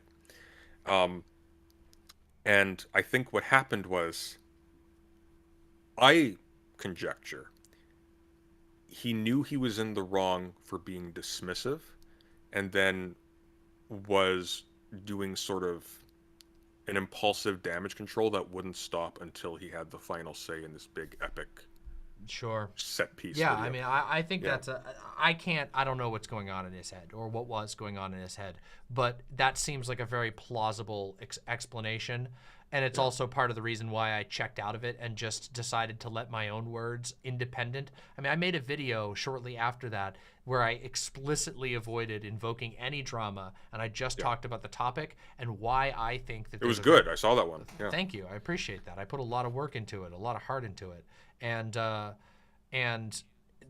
whole, I'm not playing games with this topic anymore. I'm not here for the, like, pathetic dregs of Twitch poll to, like, play their little games with an issue that affects, like I said, every single person that I love on a very serious topic. I'm not here for this, like, weird telephone game of, like, just moronic arguments about private languages and you know, trying to slice down, trying to get gotchas on somebody to make them seem like they're some kind of an extremist when they're, like, deliberately going out of their way to not be that way. I don't have time for it. And yeah, so I mean, I don't know. Do I think that it was like a stubbornness issue, like I need to have the last word? Sure. Was it worth it? I have no idea. Maybe he feels it was. Yeah, that's my feeling on that conversation. I'm happy to hear. I was genuinely happy to hear that he had a good conversation with Lucy. I think Lucy's a really knowledgeable person on this topic, and it makes me glad that there has been some sort of progress. It's been, you know, months now, so everybody's had time to cool down, which is probably contributing to that. But yeah, at Before I run to the washroom, because I definitely need to. The reason why I find this case interesting is not because, as you say, it's particularly important, because this particular spat isn't. It will not affect anything. No, I don't think that. Yeah, there are definitely worse people than Lonerbox at his worst in that conversation. I agree, 100%. And I think a lot of the intensity from that was that people expected more from him and were kind of surprised. That was my reaction. You know, it was my reaction too. Like, once again, we were all like, okay, Lonerbox is on side. We don't want to, like, have a fight with this guy. We just kind of want to, like, get back to a point where we're in communication. I mean, I was a little spicy, but I feel like I was just calling him to a debate after he was being an asshole. But I don't think that's like drawing a line in the sand. But I don't know. Some Oh, people. but that interpret things was differently. that was after the like he dissed Doe and everything and blocked everybody. I think even you were being pretty patient on that. I could I have was the a timeline little mixed mean up. in the initial reaction. I said, "Man, fuck that shit. That's annoying." And I was being a little bombastic. I can admit that. I mean, I would never lie about that. Like, Fair enough. but I don't think I was like, I didn't say like, I didn't go out of the way and say like, oh, he's fucking over, cancel him. I didn't do any of that shit. I just said, dude, this is a fucking. I think I said, if I remember correctly, I basically said, this is fucking stupid and you look like an idiot. And if you want to debate somebody else about this fucking issue, come debate me. And then he said, no, I'll never do that.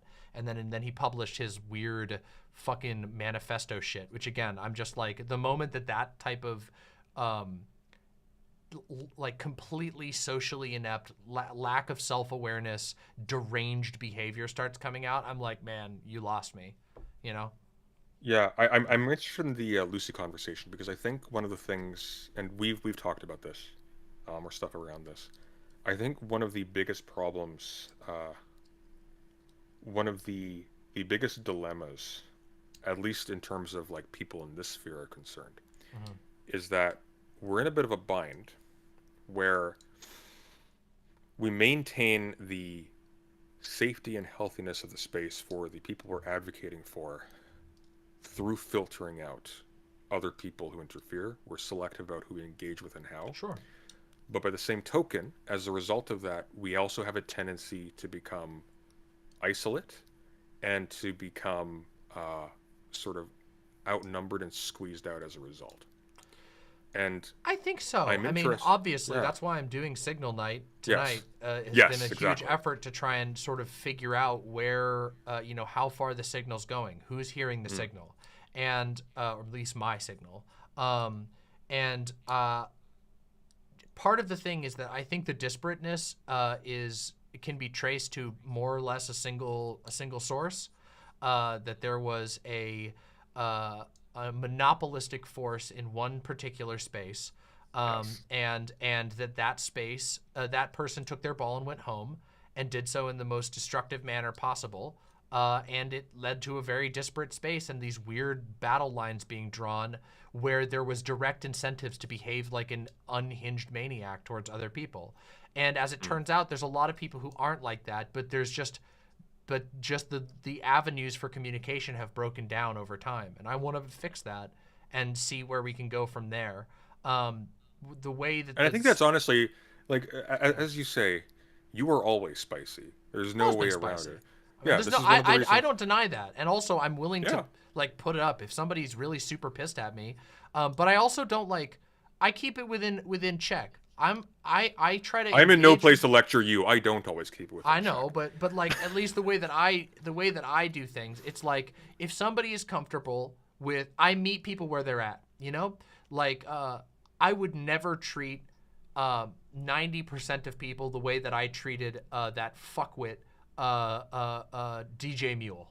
DJ Mule was willing to engage. I had no idea who you were going to say there. Yeah, but that guy DJ Mule, that fucking piece of shit who just went way out the gate, just huge video, just lying all over the place, huge allegations, gigantic pieces of smug shit. I went super hard on that motherfucker because I was meeting him where he was at, and that's the way that I try to do things. If somebody comes to me and they're a giant dickhead, I'm gonna be okay calling them some names. They should be able to dish. You know, they should be able to take what they're dishing out.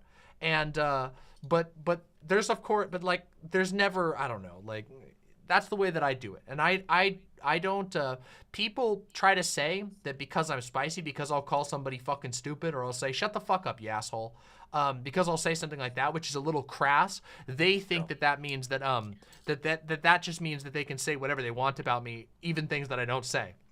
Like, you know, people constantly being like, dear mama calls everyone a transphobe. And it's like, no, actually, I don't do that. Find me the video where I do that. I don't. I actually only call people who I have a very good case for them being transphobes. You will occasionally, and I will do this as well, you will speculate in an unflattering way. But With I don't certain think, people, yes. yeah. I do think, and I've certainly I've fucked up. In the past, of course. I usually tend to own that. I mean, I've taken down videos because I felt like I fucked up. I try to be pretty good about that. But like, there are some people where I am completely unwilling to give them like much charity because they don't give me any charity. Like, I mean, people get super triggered about like, well, I should say people. One person gets super triggered about like ChudLogic's editor, when I'm like, nah, dude's a fucking Nazi. I don't have no reason to give that guy charity. He makes like 900 videos with my face on it, where he tries to find the most unflattering image and then points at me and says deranged, like has an arrow that looks like it's making me say the N-word or something stupid like that. I'm like, dude, fuck you. You're a incendiary ass merchant, piece of shit. Like, whatever, fuck you. Insane racist bigot who will probably cause someone to self-harm in a serious way in the near future, but technically not a Nazi. Okay, yeah, that's your opinion. That's not my opinion. That is my opinion. I will assign charitability where I think it's fair, but whatever. I don't personally consider that. And if people have a problem with it, take it up with the complaints department. And to be honest, I think that most people who don't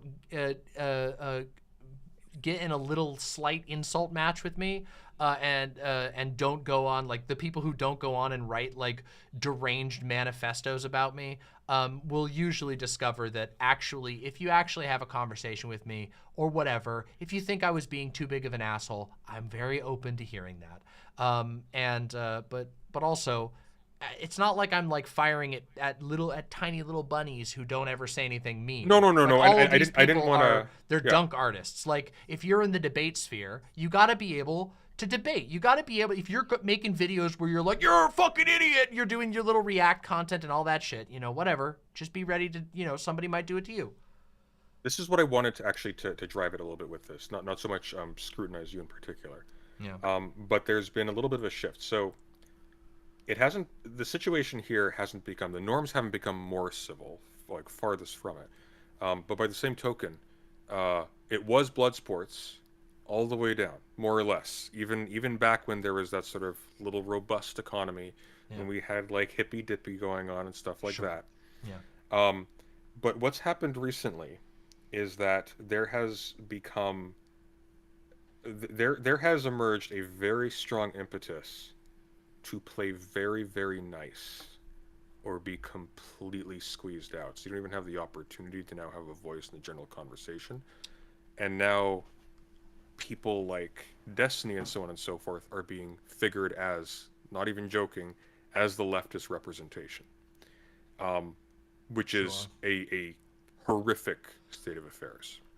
And so I think it's horrific only in but only if you zoom in too close. If you zoom out and you realize who the audiences are that are being pitched to, you go, these people have no idea what they're talking about anyway, and half the content they consume alongside this conversation and debate is a video of like Sneeko reacting to a anti-SJW compilation on TikTok, and they go, that's what liberals are like, that's what it depends on which way it's going.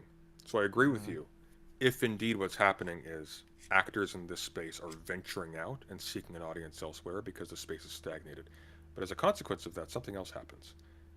Not what people like Destiny pretend to be doing, which is like, oh, we're going to go convince them, we're going to move them to become moderates. What actually happens is your audience now gets flooded with these red pill nut jobs, and then that becomes the new norm.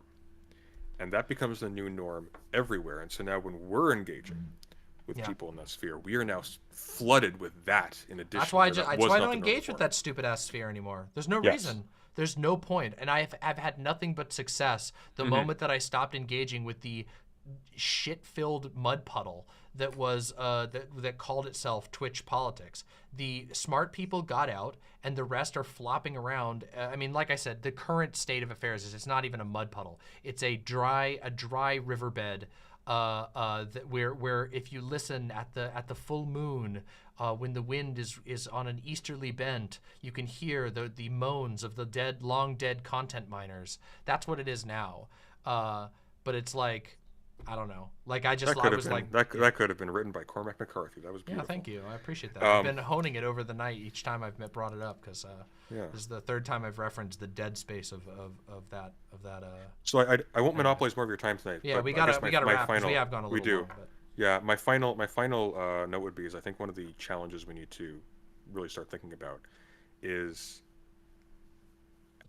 and I hope there's a way to do this, but I hope there's a way to sort of bring creators who are kind of generally on side with this, and to a minimal extent kind of agree on a program. Because we haven't overcome, just by being marginalized, we haven't overcome the infighting. We haven't overcome the need to generate friction and drama that the space engenders, because that's the condition of survival. Like just economically, a channel isn't viable unless they do that. And we need to figure out some kind of new norm, because at the moment, even though a lot of us are on side, and like this kind of thing that you're doing right now is fantastic, and I applaud it. Well, thank you. We are constantly in danger of factionalizing and beating each other up again, with little to no gain except for personally, like for our channels. I think the whole issue between a lot of content creators and poly people is a case in point. But we see it all over the place.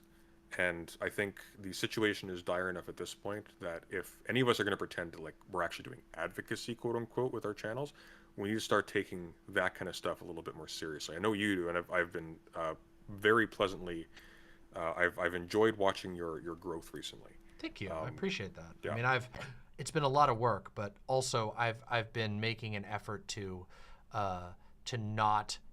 dispel illusions of times past and recognize that, like, there are a ton of people making cool stuff here. There's a ton of new people in my audience. There's a ton of new people in your audience. There are cool people making stuff in your audience, and those people are interested in having good conversations that are not only more edifying, but also just more entertaining than stuff that was happening in the past.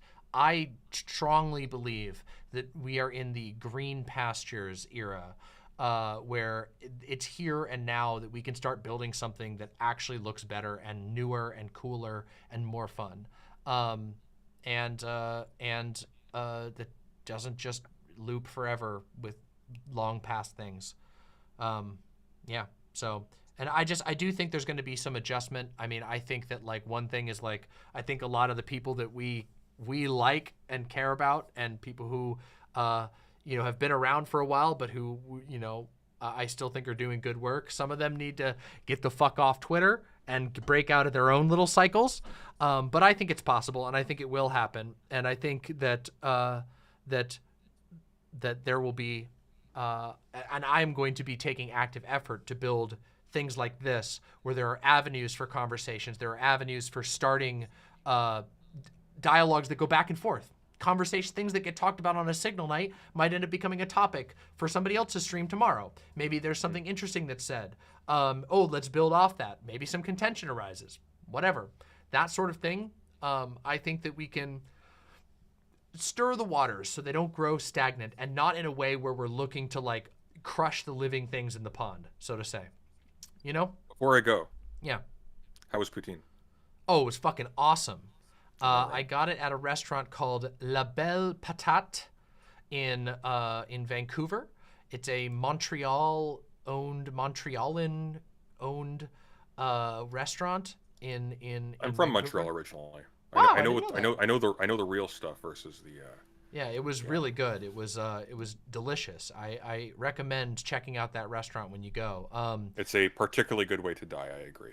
Yeah, the poutine was fantastic. It's the second time I've had it. It's interesting. That restaurant was also the place that the first meal I had after I had my tongue split, the first solid food I was able to eat was poutine at La Belle Patate. And it was great. So just really good. My friend who is from Canada, she said that she had some critiques, but that it was overall very good. Her critiques were mostly for the preparation of the French fries. Yes. Which is fair. But the curds and the gravy were both fantastic. The gravy is awesome there. I'm going to be completely honest. It's a banger gravy. Surprisingly, one of the most reliably good poutines you can get. Go to Costco. It's $5, but it's fantastic. That's It's weirdly that's awesome that you can get that in Costco in Canada. See, here we don't get that. We get the chicken bakes, which are good, the hot dogs, which are good, and the pizza, which is legendary. The pizza here at Costco is the cheapest large pizza you can get, and it's fucking awesome. It is the best cheap pizza you can get. Like no hand, I don't know, it's fucking great. Anyway. The pizza's okay. I wonder if it is a little bit different because my experience with the pizza isn't that good. Like it's decent. They make I'm it. more of an LA they make Bombas it person. with. Well, I don't know. I wouldn't be able to say the difference, but I know that there is a specific recipe. They use Munster and a couple of other cheeses in a specific blend here in the U.S. So I don't know if the recipe's the same up in Canada. Okay, next time you're in Vancouver and you're there for a more extended stay, I will teach you to some proper poutine. That sounds amazing. Right, President take care. Sunday, it has been wonderful. I hope you have a great night. Yeah, you too. Arrivederci. Have a good night. Bye for now. Amazing. What a great conversation. Incredible. So I went long on that one. I apologize to everyone.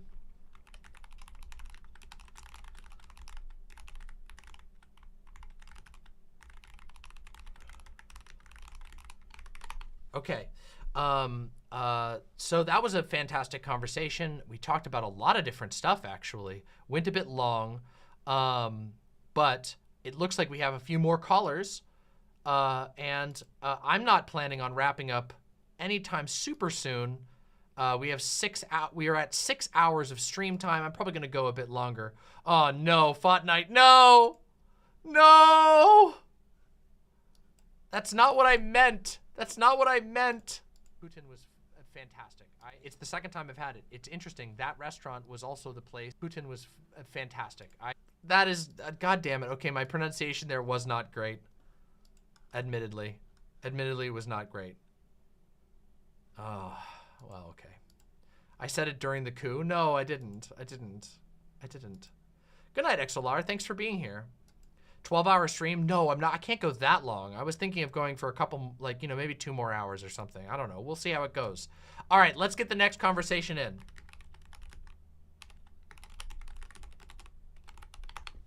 All right, I'm ready for the next guest. Yeah, it's a long stream. I gotta make sure. I haven't. SDL was waiting. Oh, I'd love to have SDL on. I hope I haven't inconvenienced anyone by the last few calls going long. I hope Merrick comes on too. I did send a message to Merrick, but I haven't heard back from Merrick, so. Hello. Hi. How's it going? Are you going to be using camera tonight? No, I'm not going to be using camera because it's 5 in the morning and you do not want to see me at 5 in the morning hit. Well, is I'll this trust stream on you. delay? Because I'm not seeing you matching up with the with your voice here. That's strange. There is going to be a slight delay. I don't put a delay in, but there's always at least some delay from YouTube, just because of encoding. Right. Yeah, so I apologize about that. No, that's cool. I'll just have to deal with my the mismatch. Yeah, on my I end. would recommend just muting the stream. And then, you know, listening through Discord, but watching the video through there. Because I can't, unfortunately, the way that I have my thing set up, I can't pipe video into Discord. Yeah, I know it sucks, but... That's cool. That's cool. That's fine. Hey, it's been a minute. Like, it's been a long Yeah. time since we've had a conversation. I recall our previous conversations. I don't recall all the details, but I remember feeling positive about them. It was unfortunately me trying to defend Shoe on Head, which now I thoroughly regret since everything that's happened since. Yeah, well, it's okay. Times change, and you can't be faulted for acting on information you had at a different time. Real quick, though, can I have your pronouns? Oh, yes. He and they. Either's fine. I'm not particularly attached to my gender. It's just, it's, you know, I'm too lazy to femme present, essentially, so I just go by he and they, and that works fine for me. Totally fair, completely fair. I gotta resize this. There we go. Okay, perfect. Well, welcome to the stream, Psychosocialism. It is wonderful to have you on again, and we can talk about basically whatever you'd like. If you have a topic in mind, I don't know. You should probably first, before anything else, introduce yourself to the chat. Tell them where they can find you and what you're all about. And then we'll go from there. Yeah, sure. hey guys, some of you know me. I'm Psychosocialism. I make like video essay type stuff. I do science breakdowns sometimes. I've been doing a lot of media breakdowns recently, where I'd like look at media and like learn figure out what sort of like psychological science can be learned from it. Basically, I use media as a jumping off point to talk about whatever I want. It's a lot of fun, you know. I love that type of stuff. That's some of my favorite content. So. Yeah, I just finished it. I did a lot of like Berserk stuff because Berserk is really, really dense and it has like loads of like good like psychological kind of not lessons exactly, but it has like a lot of psychological themes.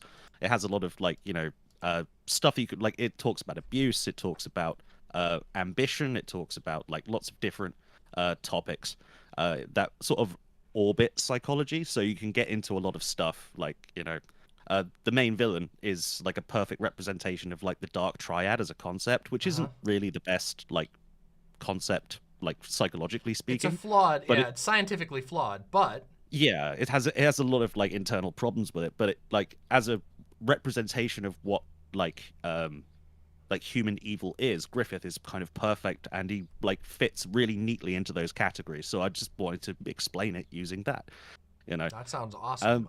I am despite never having read the Berserk manga, although I'm hoping to correct that soon, I have nonetheless been greatly influenced by many Berserk-inspired media, like a lot of it. So I never have gotten around to getting to read the whole thing. I never had access to it when I was younger, but I do now. I would thoroughly recommend it because I made like a video, like a couple videos about this as well, but it has like one of the best sort of representations of BPD in it that's ever been put to like a fictional character, like just sort of breaking down like a character's life and like looking at it and going, so this is how BPD can form in a person. Like it has so many great things like that. Like trust me, read Berserk, you will never you'll come out of it going, this is one of the best stories I've ever come across.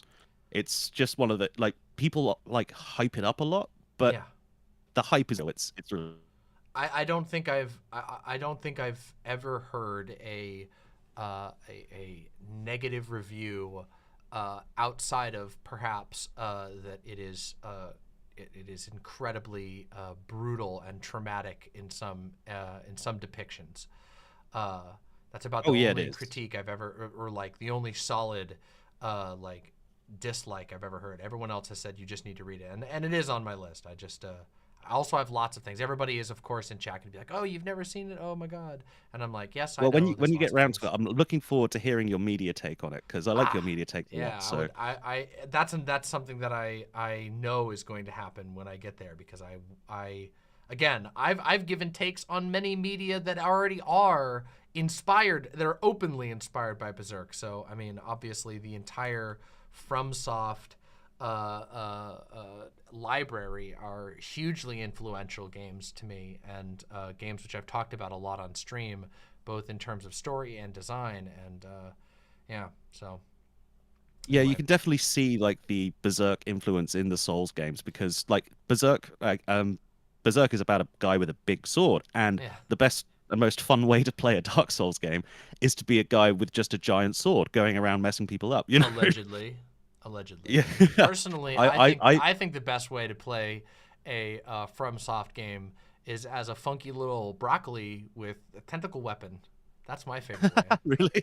Yeah. If my first like completion of Bloodborne was a pure arcane build, which was one of the most ridiculous. Was not good. I've gotten way better at FromSoft games since then, but I was incredibly ambitious and was just like, I want to do this. This is the character this is like the path I'm committing to. I'm doing a weird arcane build. I'm going to cast weird spells, and I'm going to have to wait until the very end of the game to get the ideal item for my build. But I don't care because when I get there, it's going to be awesome, and it was. I don't know if you've played through Bloodborne, but the like apex arcane weapon is a parasite that you infect yourself with, and it turns your hands into tentacle weapons. And then you can also get there's a rune in the game that enhances arcane abilities by a pretty large margin that turns your head into a broccoli. That's the best way to describe it, or cauliflower. It's because it's white, but you get to play as a weird tentacle plant, and it's awesome. It's fucking amazing. It's truly incredible. See, Bloodborne was one of the ones I didn't get because it was a PS4 exclusive for the longest time, and I didn't have a PS4, and it was like, I can't be bothered to go buy like a new console just to play one game, you know, like it's a lot of money. So if you can I never got find a around to friend playing to borrow Bloodborne. it from, it is Bloodborne is amazing. It is legendary. It is just, it's my personal favorite of the entire Dark Souls, of the entire FromSoft library. It's like, and even still, even after Sekiro, even after Elden Ring, which I put like close to 300 hours into Elden Ring at launch, it was ridiculous. It ate my entire life. Still, Bloodborne reigns supreme. Well, that's a big recommendation. Like I've actually got like a PS4 in my house right now. My ex left it play it. behind, and Play it. the problem is they haven't actually left the controller. No, get a controller. Just get yourself a So I have controller and to play just get a Bloodborne right controller. away. I'm telling you, it is worth it. You will not regret it. Especially since you're singing so highly the praises of Berserk, because as I understand it, Bloodborne has an incredible amount of Berserk in it, genetics in it.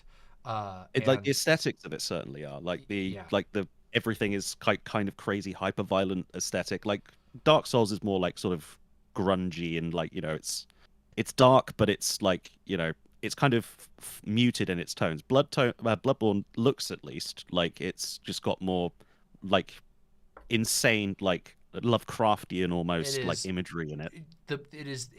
I made a video. I don't even know. Actually, I don't know if I actually ever published it as a video standalone, but I did a stream segment a long time ago where I talked about how Bloodborne is better Lovecraft than Lovecraft.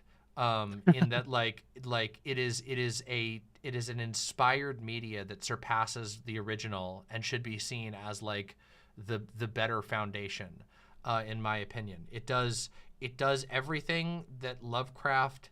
It takes all of the good from Lovecraft and boils out all of the bad, like in so many ways.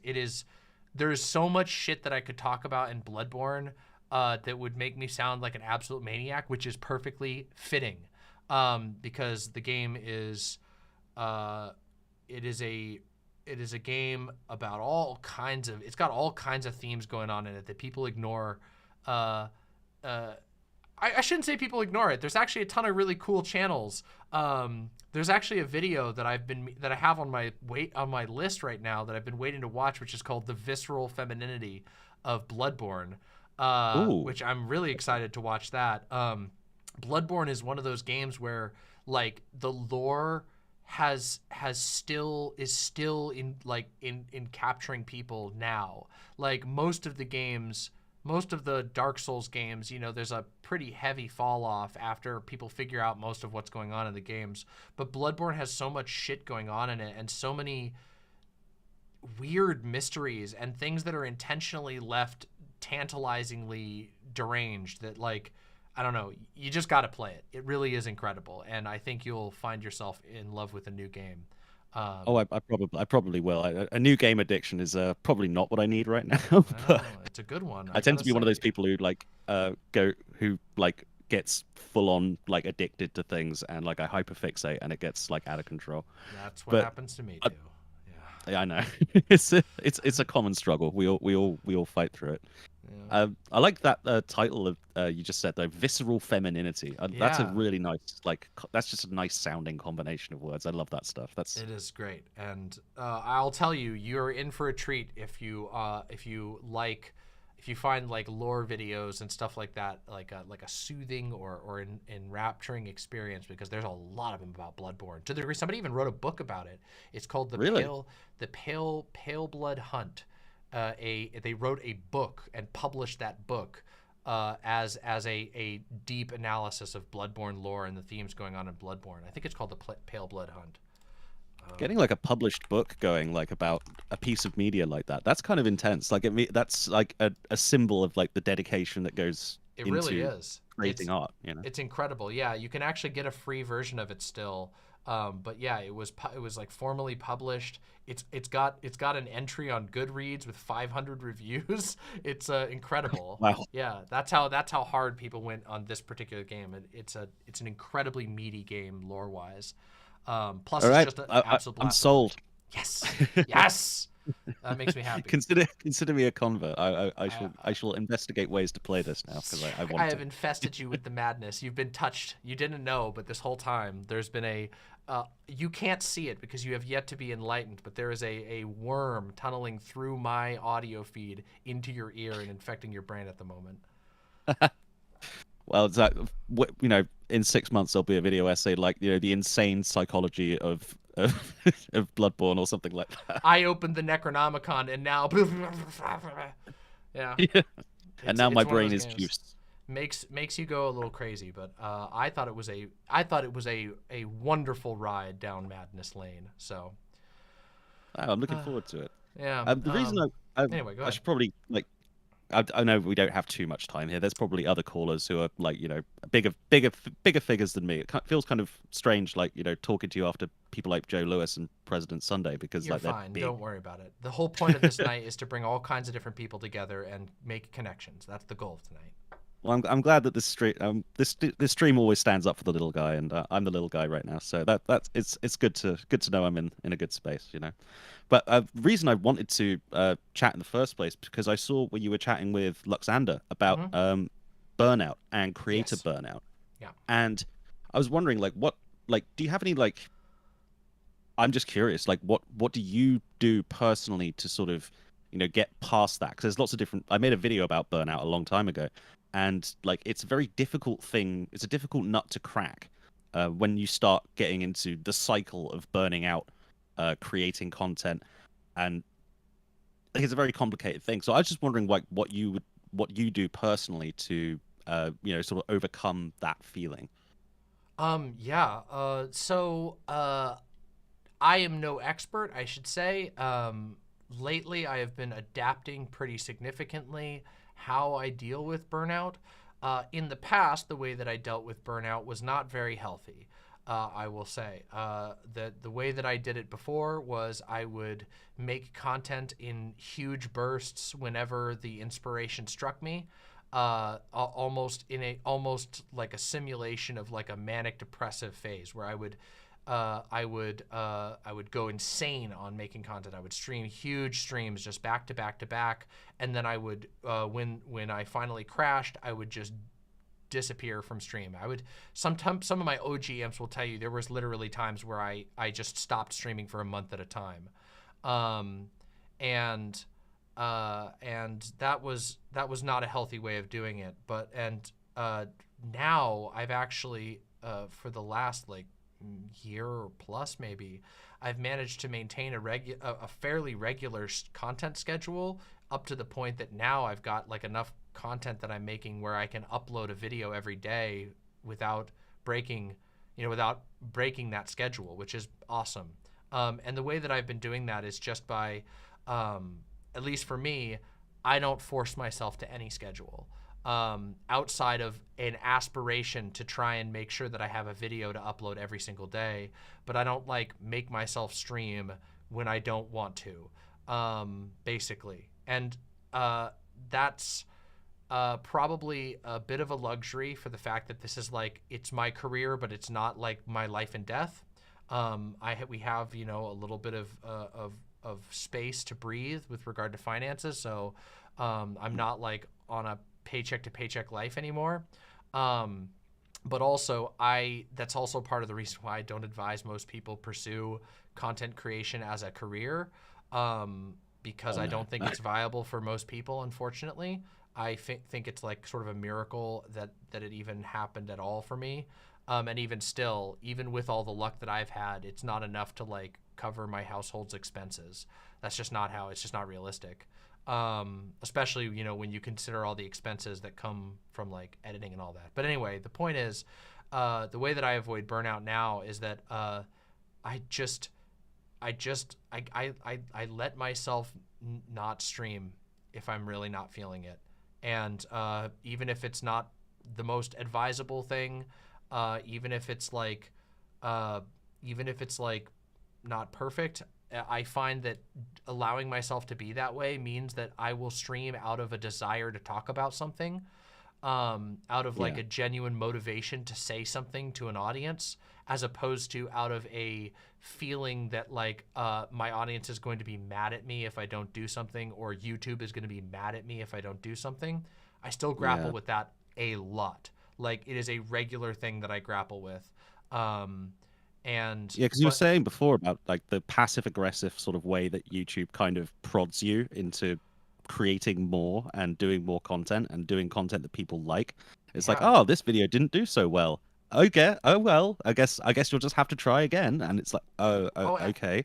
And I mean, You know? I could go in on that. Like, also, there's a bunch of little insidious things that people don't notice. Like, I genuinely think that the way that like algorithm-based jobs have evolved is like one of the most unhealthy things. And I've worked a lot of jobs in my life. It's almost a meme in my community that like I've done so many different, like, what job haven't I worked?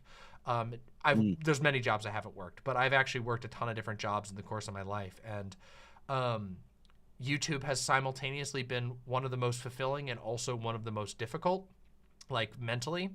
And part of it is because, like, an example of this, whenever you have a video that does really good, that becomes the new baseline for your channel by YouTube's mind. It will compare every video that you publish afterwards to the video that did really well.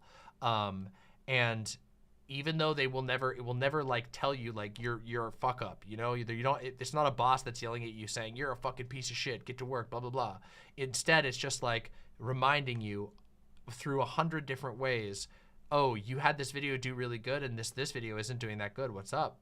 What's wrong? Yeah, and there's this it's fear. like almost like it's like having like a boss that only sort of communicates, like it's like a dystopian future, right? And like imagine you're sitting in an office and the only way the boss communicates with you, like your performance or what you're doing, is over like a tannoy with like an AI speaking at you. Yeah. And it's like a rote sort of similar message, like your performance is down 3.5%.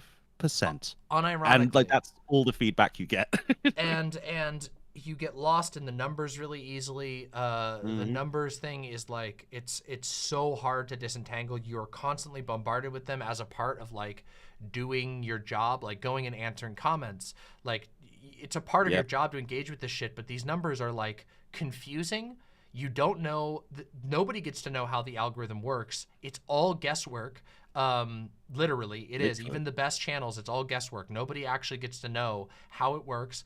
Nobody gets to know 100% what it's working with. Sometimes YouTube will make videos from their like official account that will give you some hints as to what they're looking for, but you never actually get to know.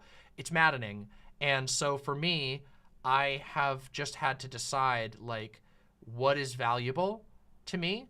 And to me, it's like, you know, obviously growth is valuable. I've set a sort of personal goal of like, I want to upload a video every day if I can, but uploading a video every day as a streamer means a little bit different than like a video essayist. So I want to get a video from my streams, you know, so I want to make sure I'm streaming relatively regularly, but not on any lockdown schedule. I don't want to feel like on a Tuesday rolls around, I got to stream because it's Tuesday. No, I want to stream because I have something to say. I want to stream because there's something funny I want to share with you all. I want to stream because there's this issue that's stuck in my craw and I got to get it out to my audience. Something like that, you know? And I focus on that. And that has helped a lot. That philosophy has been the biggest deterrent to burnout. And I can't say that it's going to work forever, but it's worked for a long time. It worked way better than my old style of just burning out and then waiting out the burnout for as long as it took. Instead, I just don't have the burnout in the same way.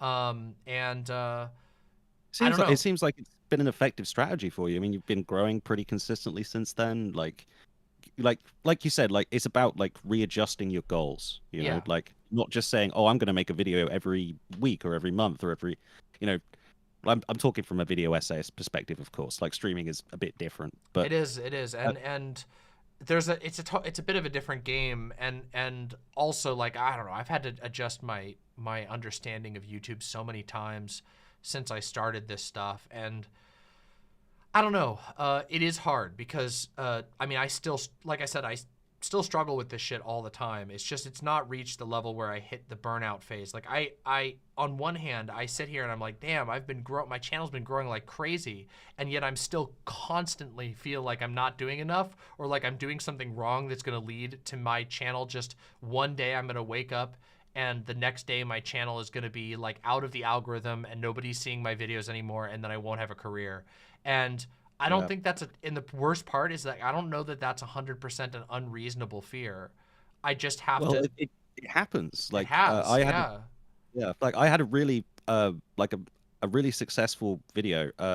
It was a Berserk one, and like Berserk videos tend to do well because like the community is really, really into it. So like everyone will watch a new Berserk video when it comes out, and all of a sudden, like, I saw this video go from like doing pretty standard numbers to jumping massively for like 3 weeks to the point where it was like, oh, like I've got like 20K views on this now. Awesome.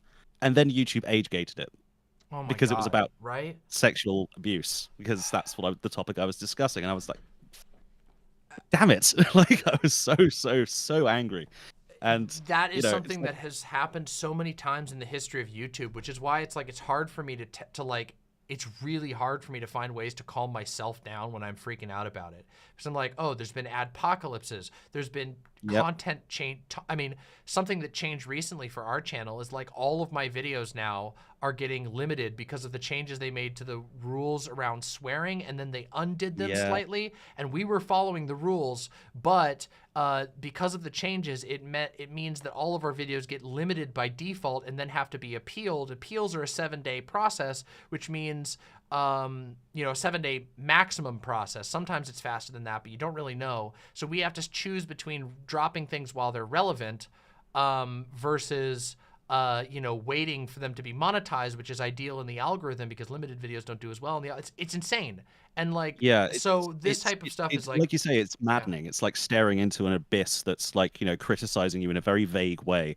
And it's so frustrating to deal with. But I think your approach of what you were saying of like, I'll stream when I have something to say, when I've got something that's stuck in my craw and I need to get it out.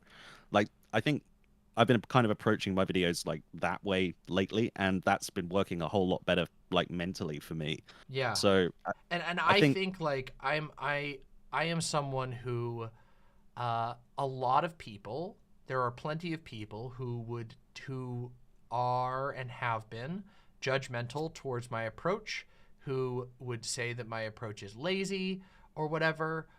People who would say all kinds, especially yourself, right? Your internal monologue kind of does that for you. It's like, hey, you're being lazy. You're being lazy. Yeah, it does. But at the same time, I also look at the highest level of performance in these spaces, the most successful people, and the burnout rate is astronomical.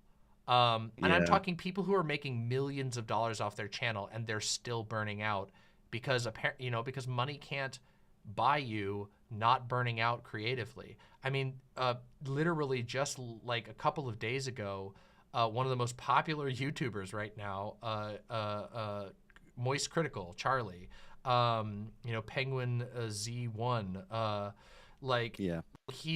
he did a video talking about YouTubers burning out and how many of them, it's been happening, how many of his friends have just stopped creating content entirely, and how it's like, oh, well, they've reached a level of success and they can do that.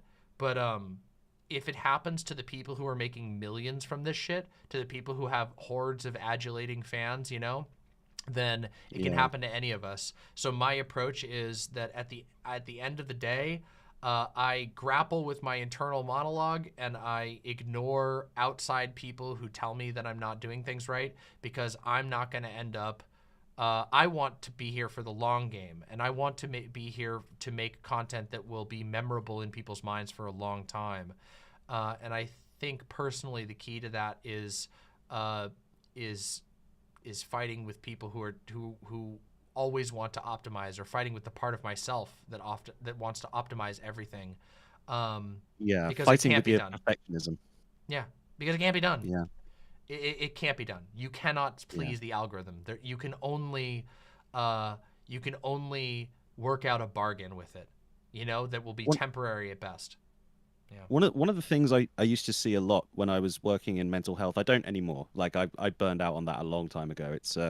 That's why I made a video about burnout, because like being, working in the health service through COVID and working in mental health with kids in particular, it was a rough time. And like mentally, I really can't sort of handle it anymore, which is a shame because it's what I enjoy. But, sorry, 1 second. My phone just vibrated for no reason. It's all right.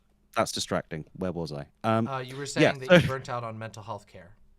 Yeah, but one of the things I saw when I was working in mental health, particularly working with people with eating disorders, was this perfectionist idea of like people with eating disorders. They like have this false like kind of image of what perfect is in their mind, which is always changing and always shifting further down the road. Like even if they achieve their goal of being X weight, for example, they always see well, I can still lose more, Yep. And it's you could see like the destructiveness of perfectionism, and it happens in like every industry to a certain extent.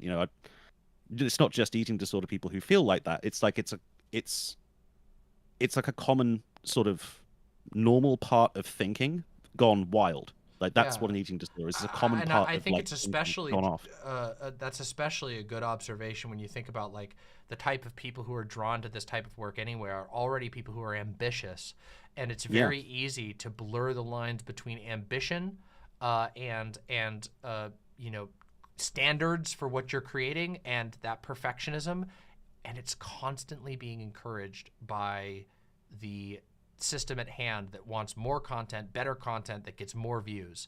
It's so hard to do, and it's like I've noticed that a large amount of my mental energy goes to keeping these things at bay, and I'm hoping to figure out more and more tactics over time that help me to just be able to create more healthily.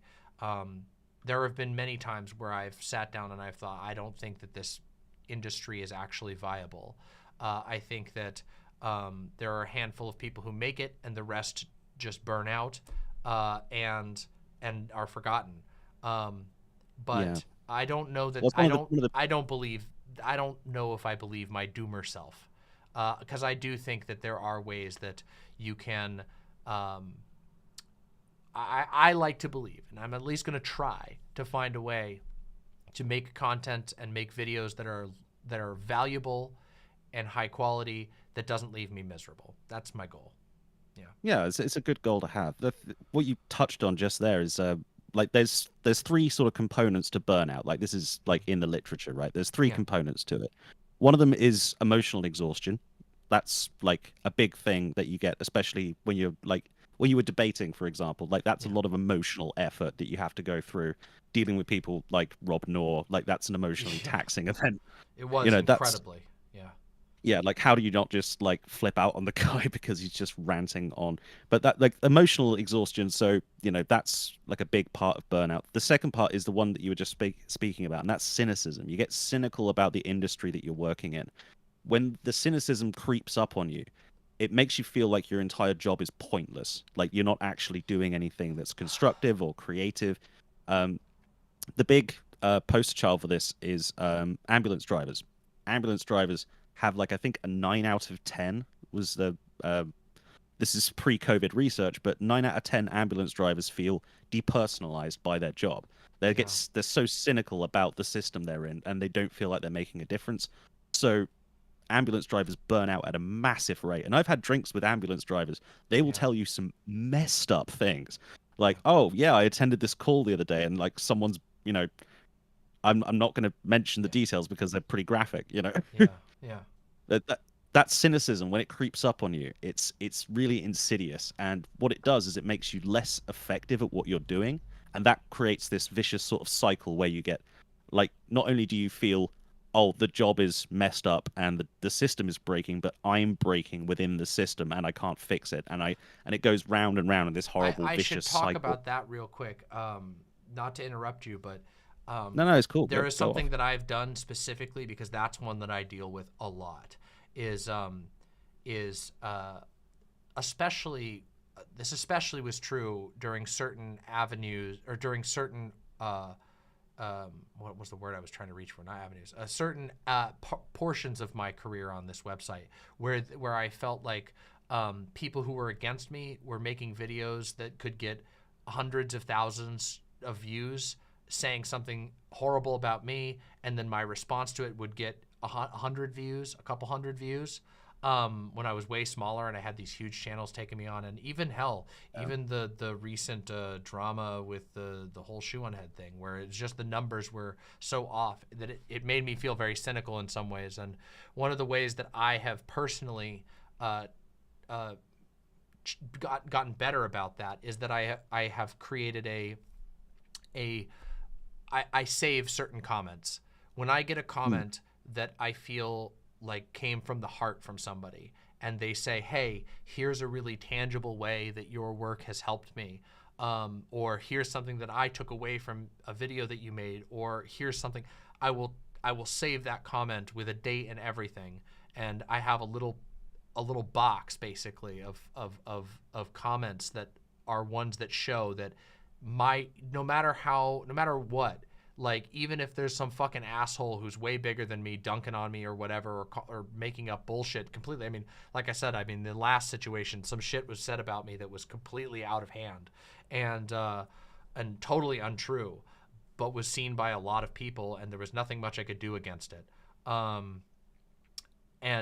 knowing that nonetheless, that despite that, there are still people who've been directly impacted by something that I did, does help me defeat that cynicism, that feeling of cynicism. Yeah.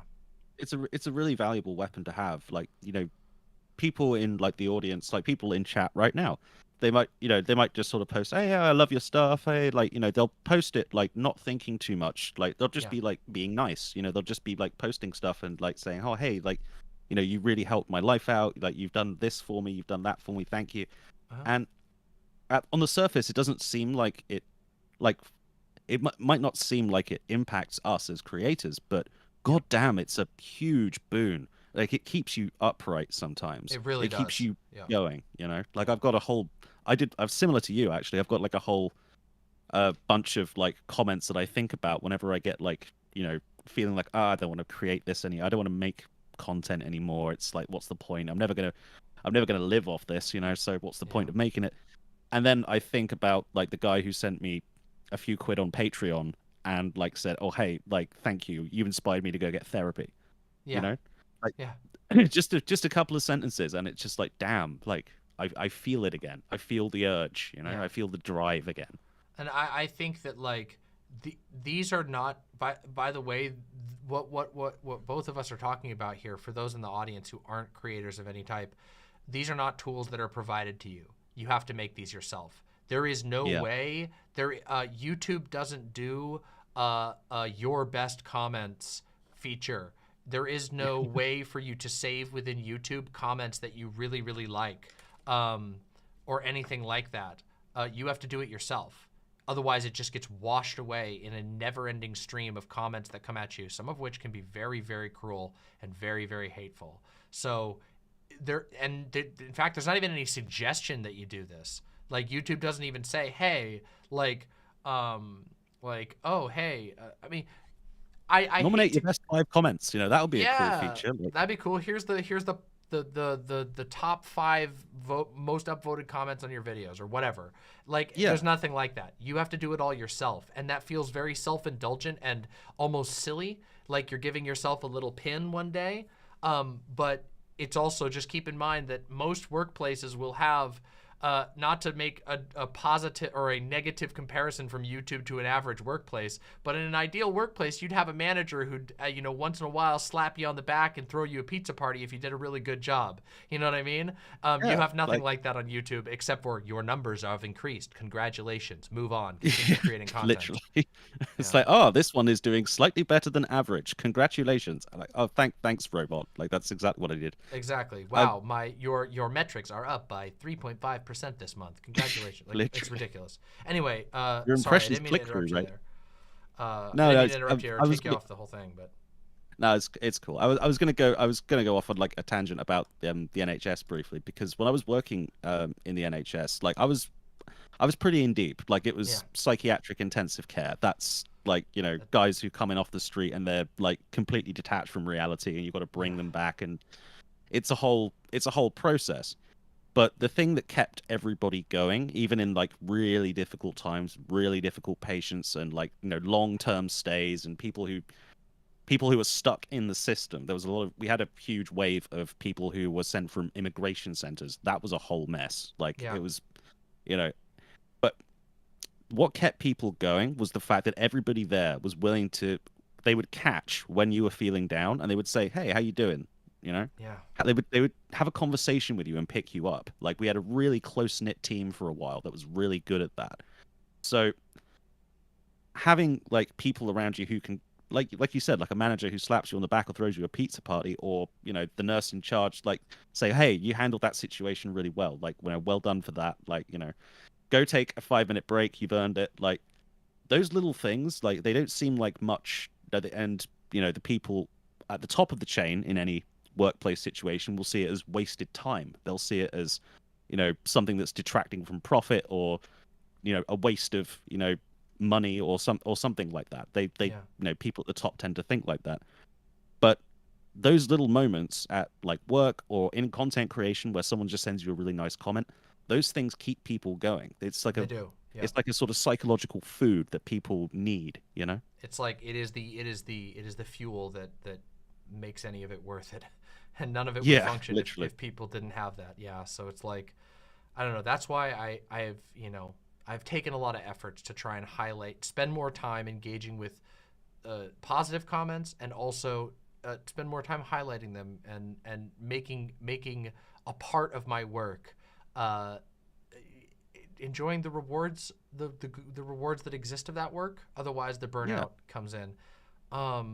Well, yeah, always take your time to bask in the glow, you know? Yeah, seriously. It's like essential. Like it's not just like a trite thing. It's like if you will not be able to continue making content.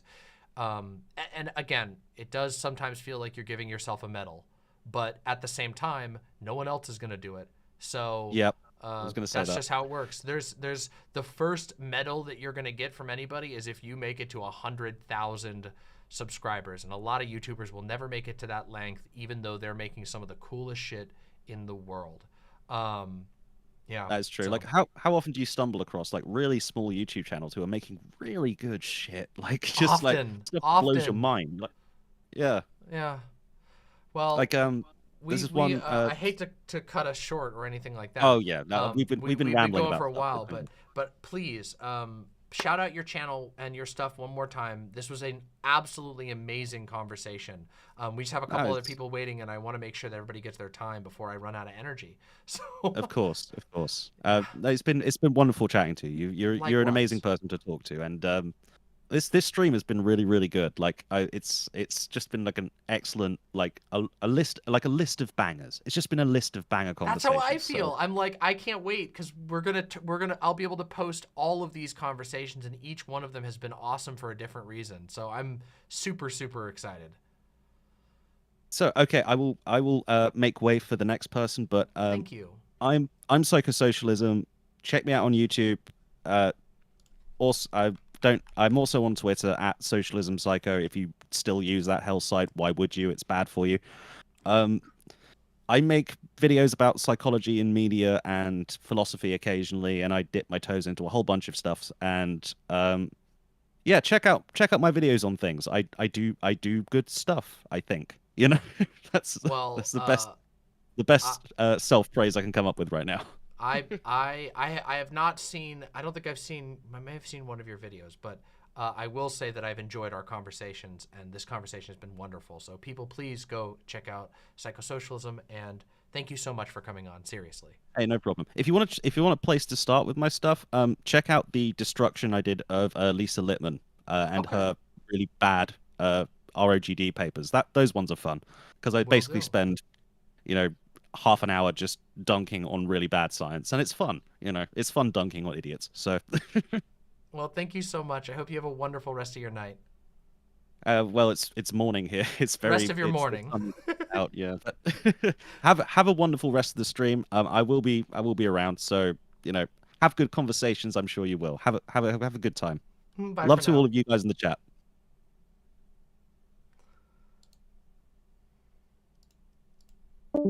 All right. All right, all right, all right. That was a wonderful what a great conversation. Honestly, I think it's really healthy for everybody to talk about about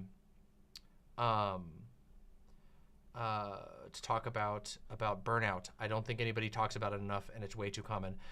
The sign-up form is closed. We have a whole bunch of people in line, and we are going to get through as many as possible, but we are approaching the 7-hour mark, so there's only so much longer I can go before I will literally pass out from exhaustion. However, we are going to bring on the next caller right away. So just so you know, we're not doing any more sign-ups for now. We've had a ton of people sign up. So thank you all who've signed up. I'm going to keep going for as long as I can, but I'm not going to overdo it because I'm not going to break my back. Anyway, yeah. Hello. Hello, hello, hello, hello. Hello, how are you doing? Can you hear me okay? Yes, I can. Actually, you're coming in quite strong. Let me just adjust the audio just a tiny bit. Hopefully that will be just right. Oh, are you going to be on video or are you just going to do audio? Yes, please, video. Okay, great. You should be able to activate it, and then I should be able to bring you up. All right, perfect. There we go. And all right, let me bring this up, and I'll get your name up on here. And what are your pronouns? He, him, please. Okay, and Daedalus Media? He, him?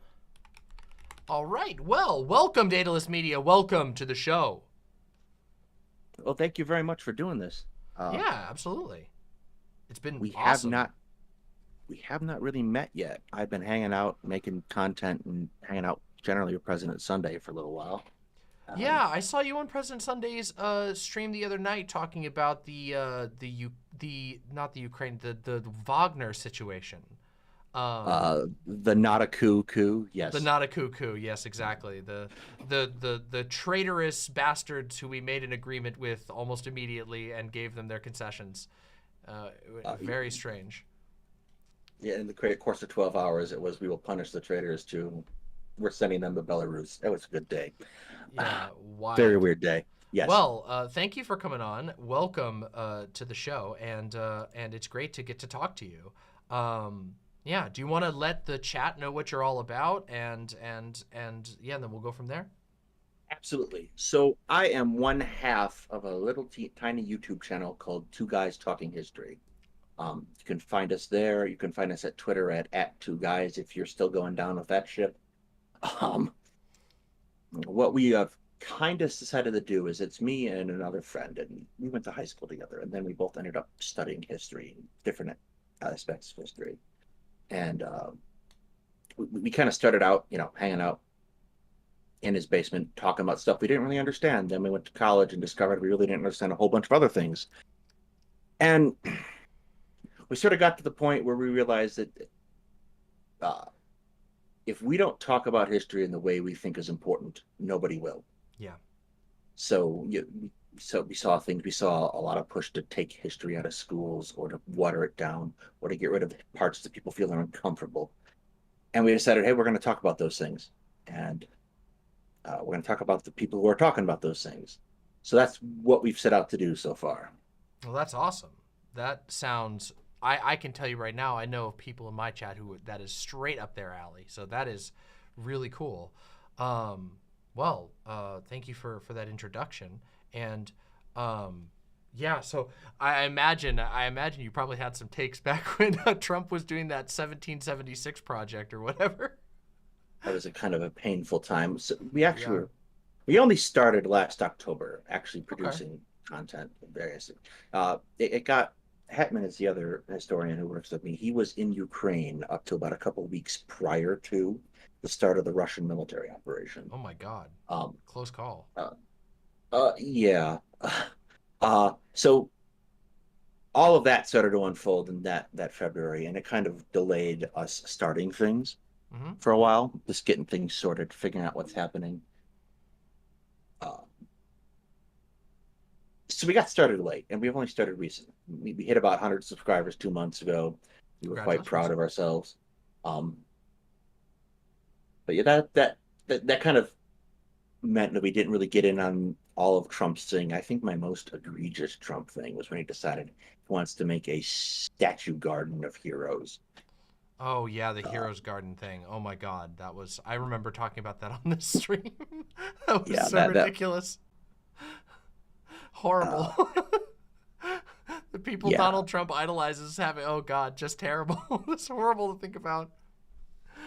Half of it's gonna be his own family. Yeah. Well, good thing he never got the opportunity to actually put that together. So. Fingers crossed. Well, was there a topic you had in mind, or were for that you really wanted to discuss, or did you prefer to just sort of free form it?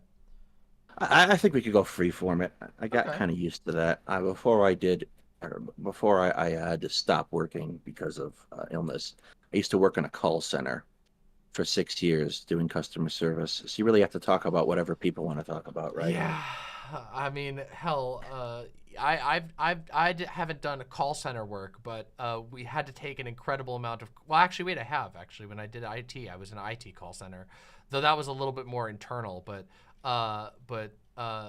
to the company that I was working for. But there was multiple occasions when I was working, where I had to take phone calls a lot with my previous rental sales job that I did. Where people would just start telling me their life story over the phone while like trying to book a car, and I'm like, what? Like, what am I supposed to do with this? What am I? Do you want me to put that in the rental notes? Like, is this supposed to inform me what type of car you want? Like, what the fuck? Oh, it happened all the time, right? There was like all these moments that happened, and you just sort of had to figure out how to roll with it, right? Yeah, kind of just gotta roll with the punches. So, I remember one particular. Oh, go ahead, please.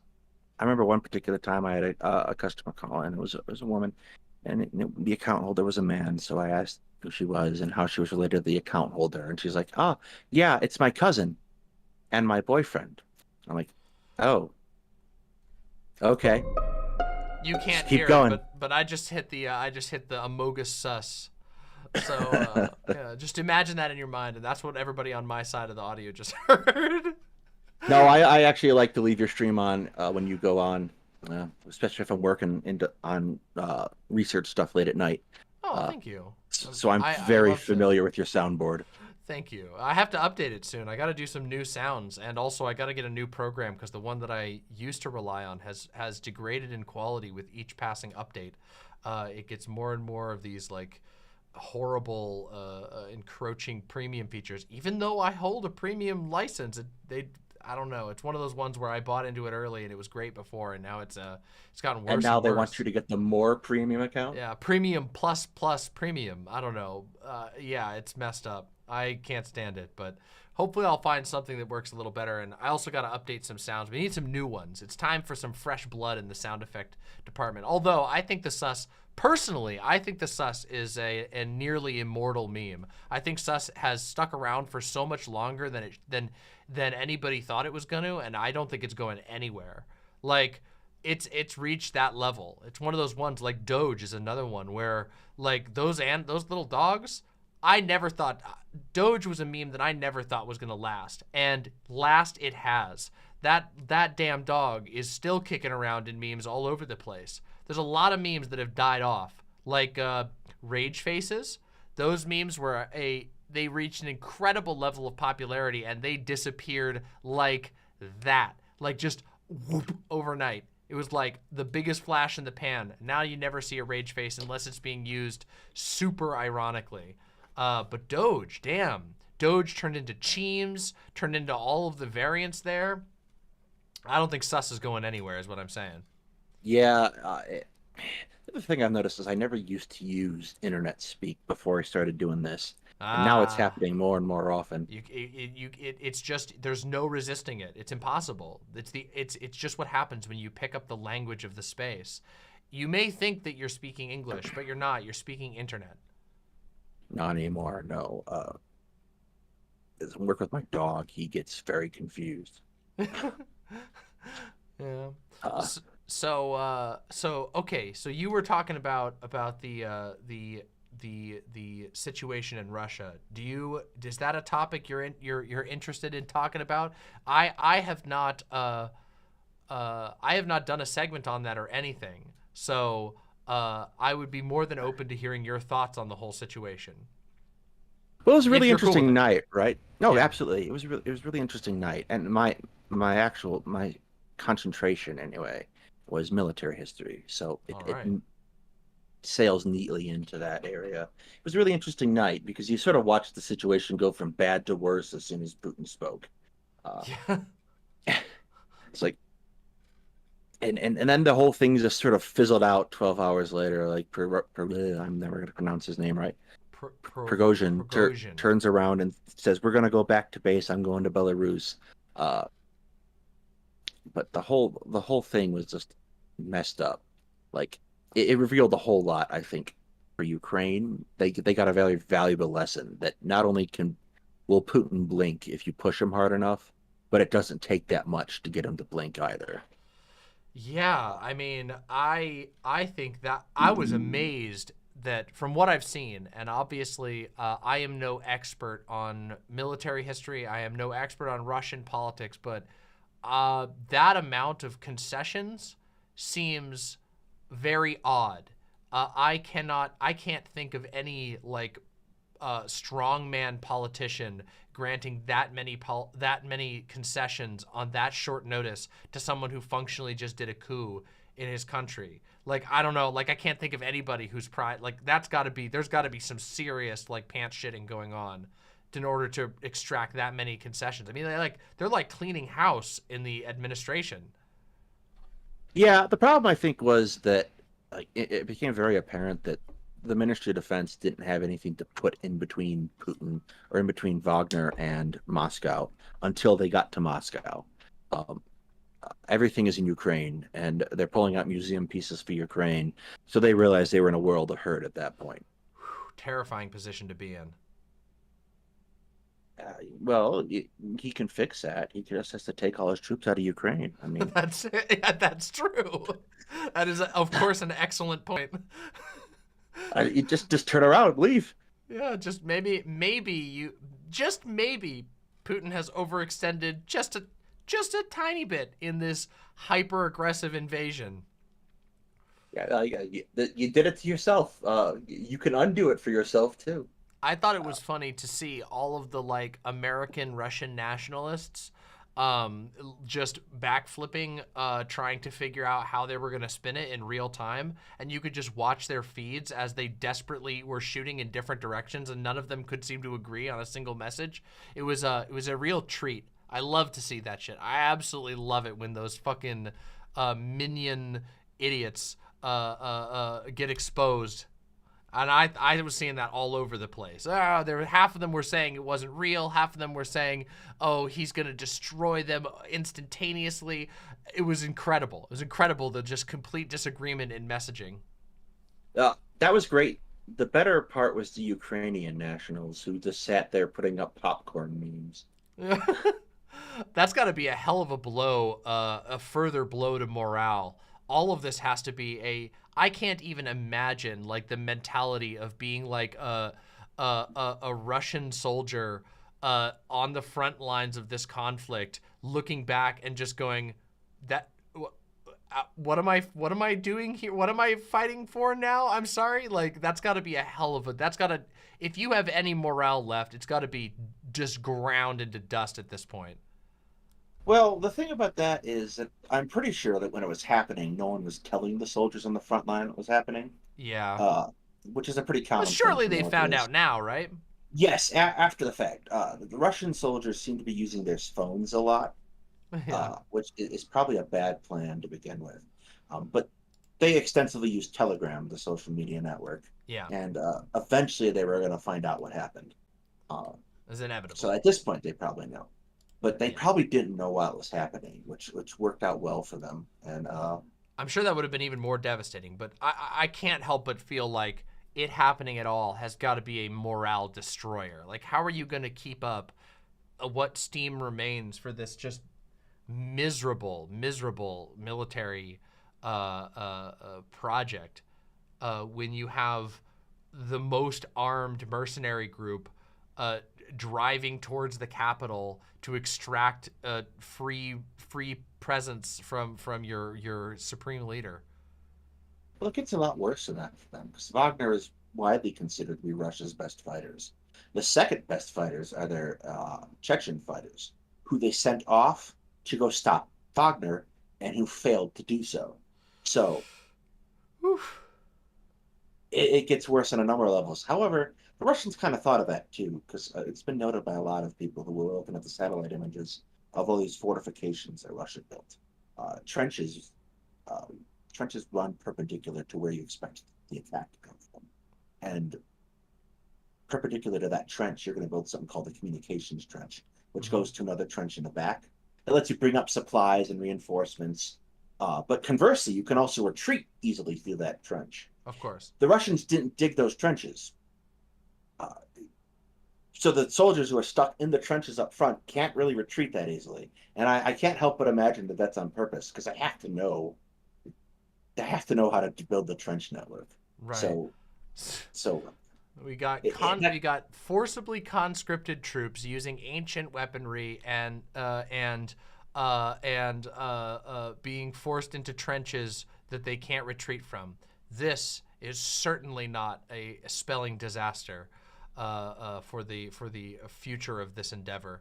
I found this whole thing to be, first of all, like, obviously, generally, the from the get-go, there's been some absolute derangement of people who, for some reason, feel the need.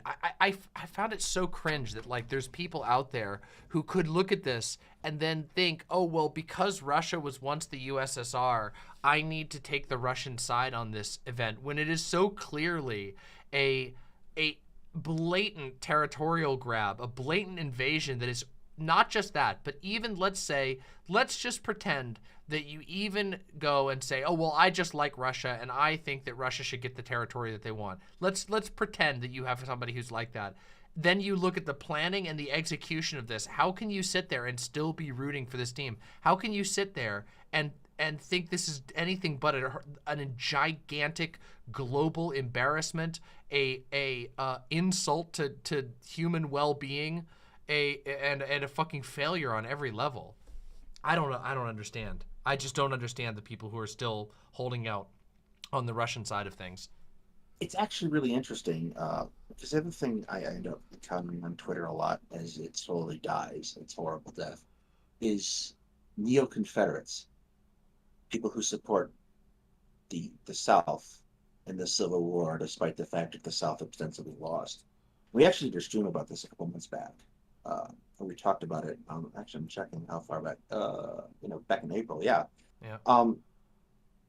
People who seem to idolize the Confederacy, people who idolize the Nazi Germany, and people who are idolizing Russia seem to be the same people. It's like a huge overlap. Oh God, that is it's almost without fail. The literal losers club. Oh God, it's the loser trifecta. The racist losers club. Oh wow, that is what a miserable being to be.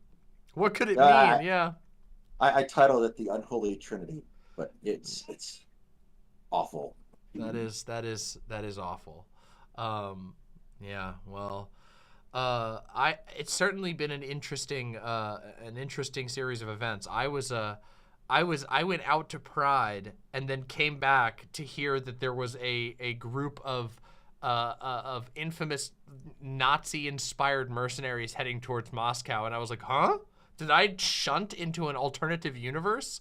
And then I went, and I was like, I need to see the cope from the American Russian nationalists. And immediately I was like, oh my God, they're confused too. We did shunt into an alternate universe. We did. Yeah, I particularly enjoyed Jackson Hinkle's tweet storm. Oh yeah, he was truly tweet storming. My God. I was really, really excited because I thought, Jackson Hinkle, What If Altis, and Coach Red Pill, Gonzo Liera did a podcast together a couple of months ago, Oh my where they all it was almost as bad as you would have thought. Obviously, Gonzo Lira, who got captured by the SBU, isn't going to be doing any podcasts anytime soon, or tweeting for that matter, because he's probably never getting out of Ukrainian prison again, because he tried to get Ukrainian soldiers killed. But I was half expecting What If All This to do something, and I'm kind of disappointed he hasn't. For Because those I who swear to don't know God- in the audience, real quick, there is this content creator named Coach Red Pill, who, as you can guess it, was a red pill, right-wing red pill content creator. He actually had a debate with Vosh, I believe, that was like his biggest platform that he ever got. And he got arrested, and it was actually like the video and photos of it were posted all over the internet. He got arrested by the Ukrainian security forces, I think it was, right?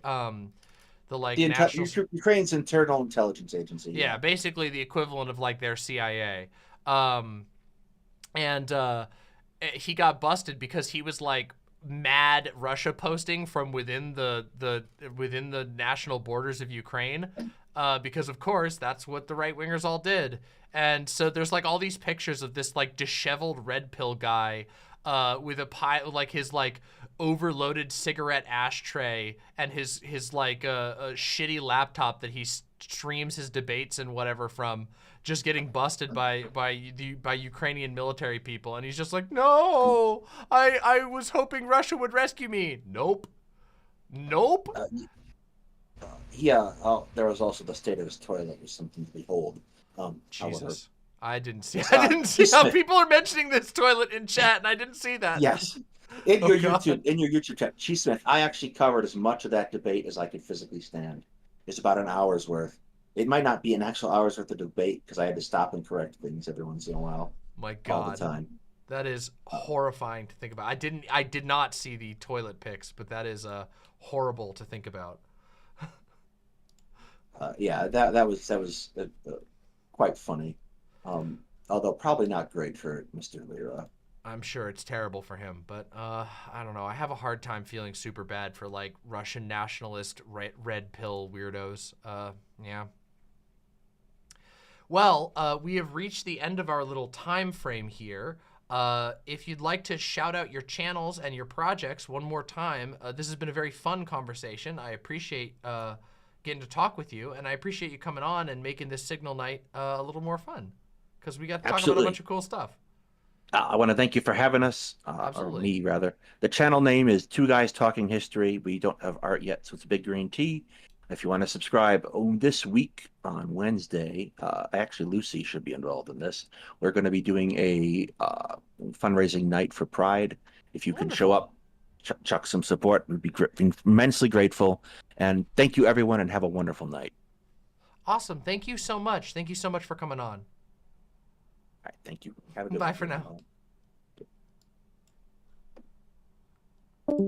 All right. That was a great conversation. That was a fun conversation. It was the first conversation we've had about Russia and Ukraine today, and I thought it was a good one. Awesome. All right, real quick, I have to hit the restroom. That's right. You're going to get another round of the bathroom song, and we have more callers coming in afterwards.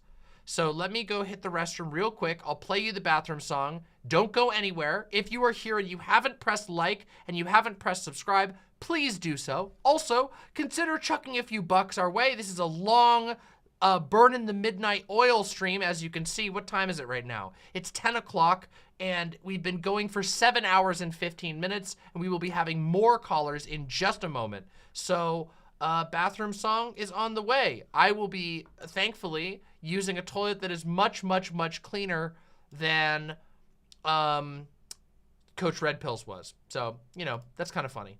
Anyway, I'll be right back.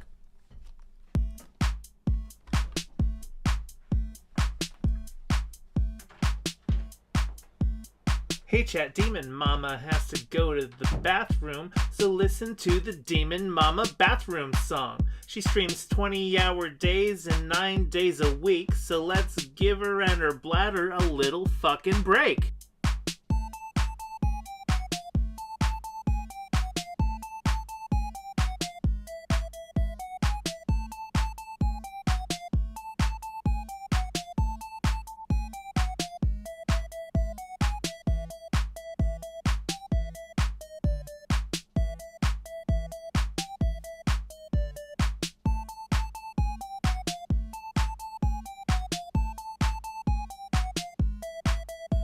Okay, it's been a minute and she's still in the bathroom. I'm not a math whiz, but I can count to 2.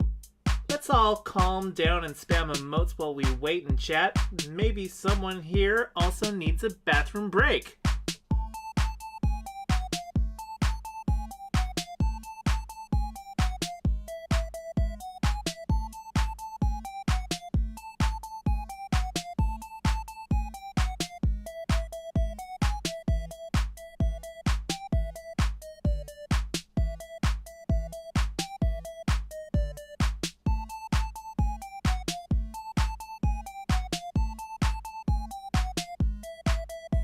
It's been a bit since Demon Mama went to the bathroom. Not like I'm counting, but this track's at 142. So don't you fret, my little limbs, cause I wrote this track down to give you something boppin' while she's taking a break.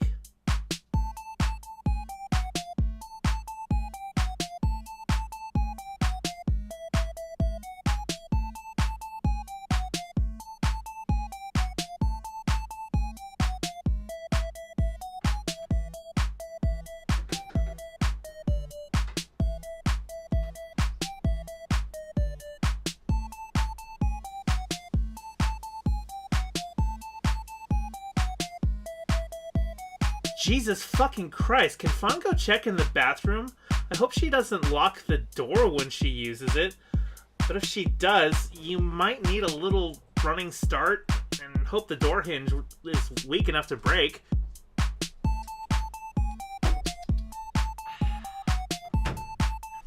Delicious fresh water.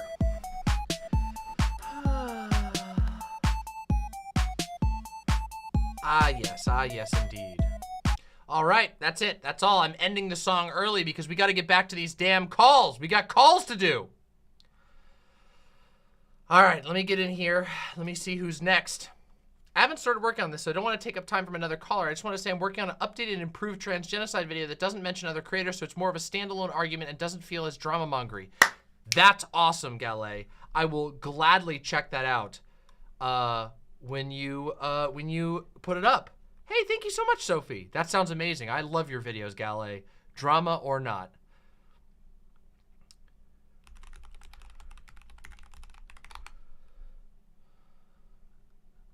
All right.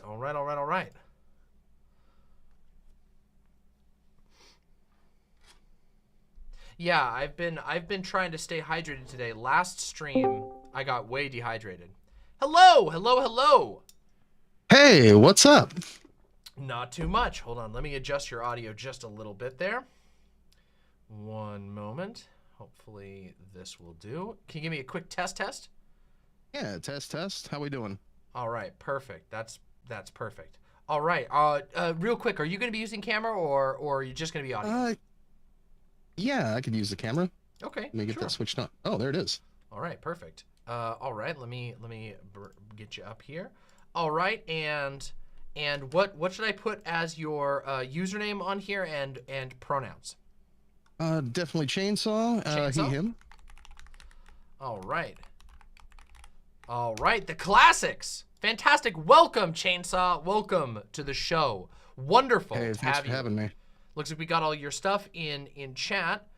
Very happy to have you. I've seen you in chat a whole bunch.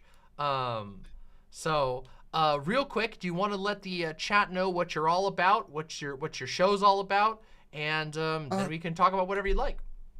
Yeah. Political streamer, got started in politics. I guess this is the time for the bio, right? Sure. So I originally started out in Meet Kevin's community. It was more of a finance related community, right? I guess I'm a lifelong liberal, and then sock dem. Then somewhere around the whole Robin Hood Gate thing, a fuse popped in my brain, and I started becoming a little bit more politically active and a little bit more politically aware than I thought I'd previously been. So I definitely am beyond the level of social democrat these days. Excellent. So the show, always good to hear. The show originally started out as a finance show. Then, like I say, it covered the Robin Hood Gate. It wasn't a stream, and I don't know. I just got so hyper focused on the disparity and unfairness of the system at that time. You know, it was around the pandemic, and I started in stocks and crypto, fell for that scheme, and I kind of saw the error of the ways of capitalism, I guess you could say. Yeah. And since then, I started covering more and more news and spreading out. And honestly, I didn't stream until November, so I had a lot of catching up to do. Damn. Well, welcome to the streaming community. Then you've been going for almost a little over almost a year now. So Yeah, because it's almost July. So damn, that's awesome. But not very long, yeah. Yeah, but I mean, hey, it's a long time in streaming time. A lot of streams begin and end very quickly. A lot of people get into it and then get right back out because it's not for them. But Right. anyway, well, that's awesome to hear, and it's awesome to hear that you've been sort of expanding your political interest and also like journeying further than sort of the liberal milieu that most of us exist in, because I do think that's a good thing. I always love to hear people moving beyond their original political assumptions. I mean, obviously, I've had a pretty drastic political transformation over the course of my life because I started being raised in a extremely right-wing Christian cult, and I am not that anymore. So that in and of itself, yeah. So, I feel. Oh, go ahead, please. Go ahead. No. Oh, I feel like a lot of you guys who had started just before the pandemic or slightly before the pandemic, like you mentioned, it's been a drastic change for me. I don't know. It feels like well, for instance, I felt special when I discovered who Bernie Sanders was in around 2010. It was like that because of his connections with say Nordic social democracy. That wasn't really something that was being talked about a lot in the U.S. at that time, and it made me feel like I was the guy, you know. And, I mean, I think that Bernie was an intro to sort of lefty politics, like proper lefty politics, for a lot of people. For me, I was like, I didn't consider myself a leftist really, or lefty. I always considered myself progressive was the terms that I used. I was like a progressive environmentalist type for, pretty much since I had left the extreme environment that I grew up in, which was, quite a long time ago now. But when Bernie showed up on the scene, it was certainly an inspiration for myself as well to get more involved. And I got pretty involved with regard, like with Bernie stuff in 2019 and 2019 really especially. I went to a whole bunch of his rallies and stuff like that, and I was really banging on that drum, and it was I thought it was super inspiring at the time.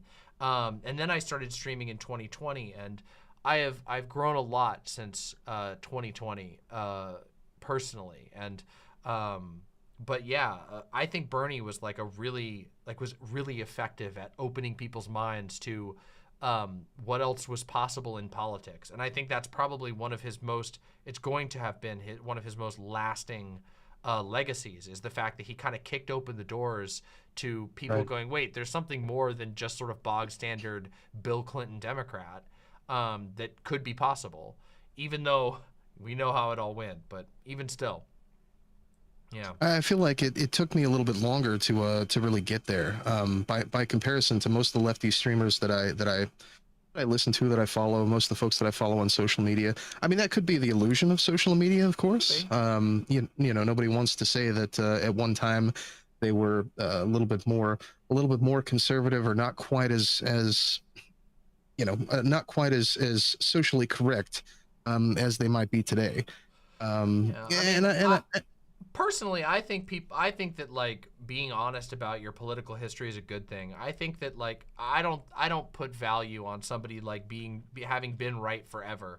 Like obviously, I mean, my own life, I would be remarkably hypocritical of me having been grown up in such an extreme right-wing environment where it was something that was there was no matter of choice in that for me. It was the way that I was raised. It was the family. I was extremely siloed off from the world in a lot of ways, and so I don't know. I think people it's okay to be, clear about your history and how you got there. And I think that helps us find out how people find their way out of, find their way to better views. I don't know.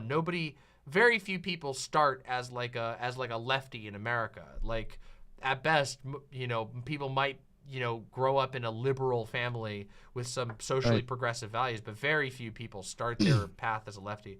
I do think there's some young people who get into it, some younger folks who get into it really early, and that's great for them. And I honestly think that's amazing. And it makes me happy because, like, obviously the environment I grew up in was really toxic for everyone. It's not just like the out group, but the people within who are made to be afraid of the out group are tortured as well.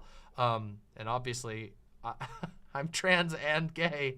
Like there was an internal torture going on there as well. But I'm hardly the only one in right wing spaces who was suffering at the time. Sure. So, yeah. Anyway. And your story, or at least what I've heard of it by watching your streams, honestly, is much more common than I think. For myself, growing up in the Midwest, it's much more common than I think most folks, who don't live around that environment and they don't see it firsthand, than they would like to believe. Unfortunately, there's way more extremist Christianity than people like to believe. Obviously, they're still a minority of the country, which is good.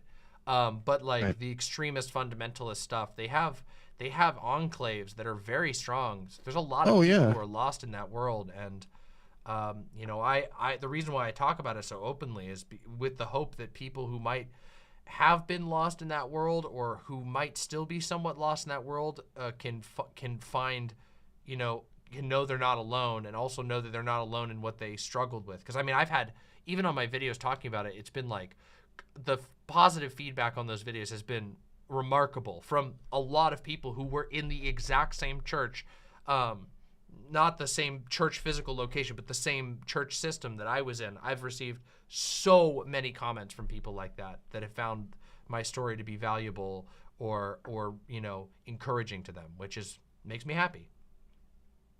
Yeah. Oh, oh no, I think we lost you. Oh no. Oh no.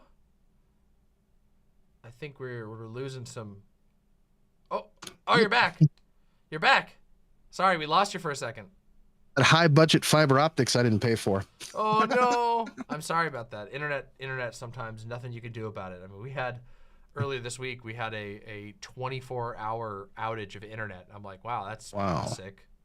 Love that. I caught a little bit of Zan's stream the other day whenever I was out on the road, and I remember him saying something about it being a miracle that he was able to stream and he didn't want to push it.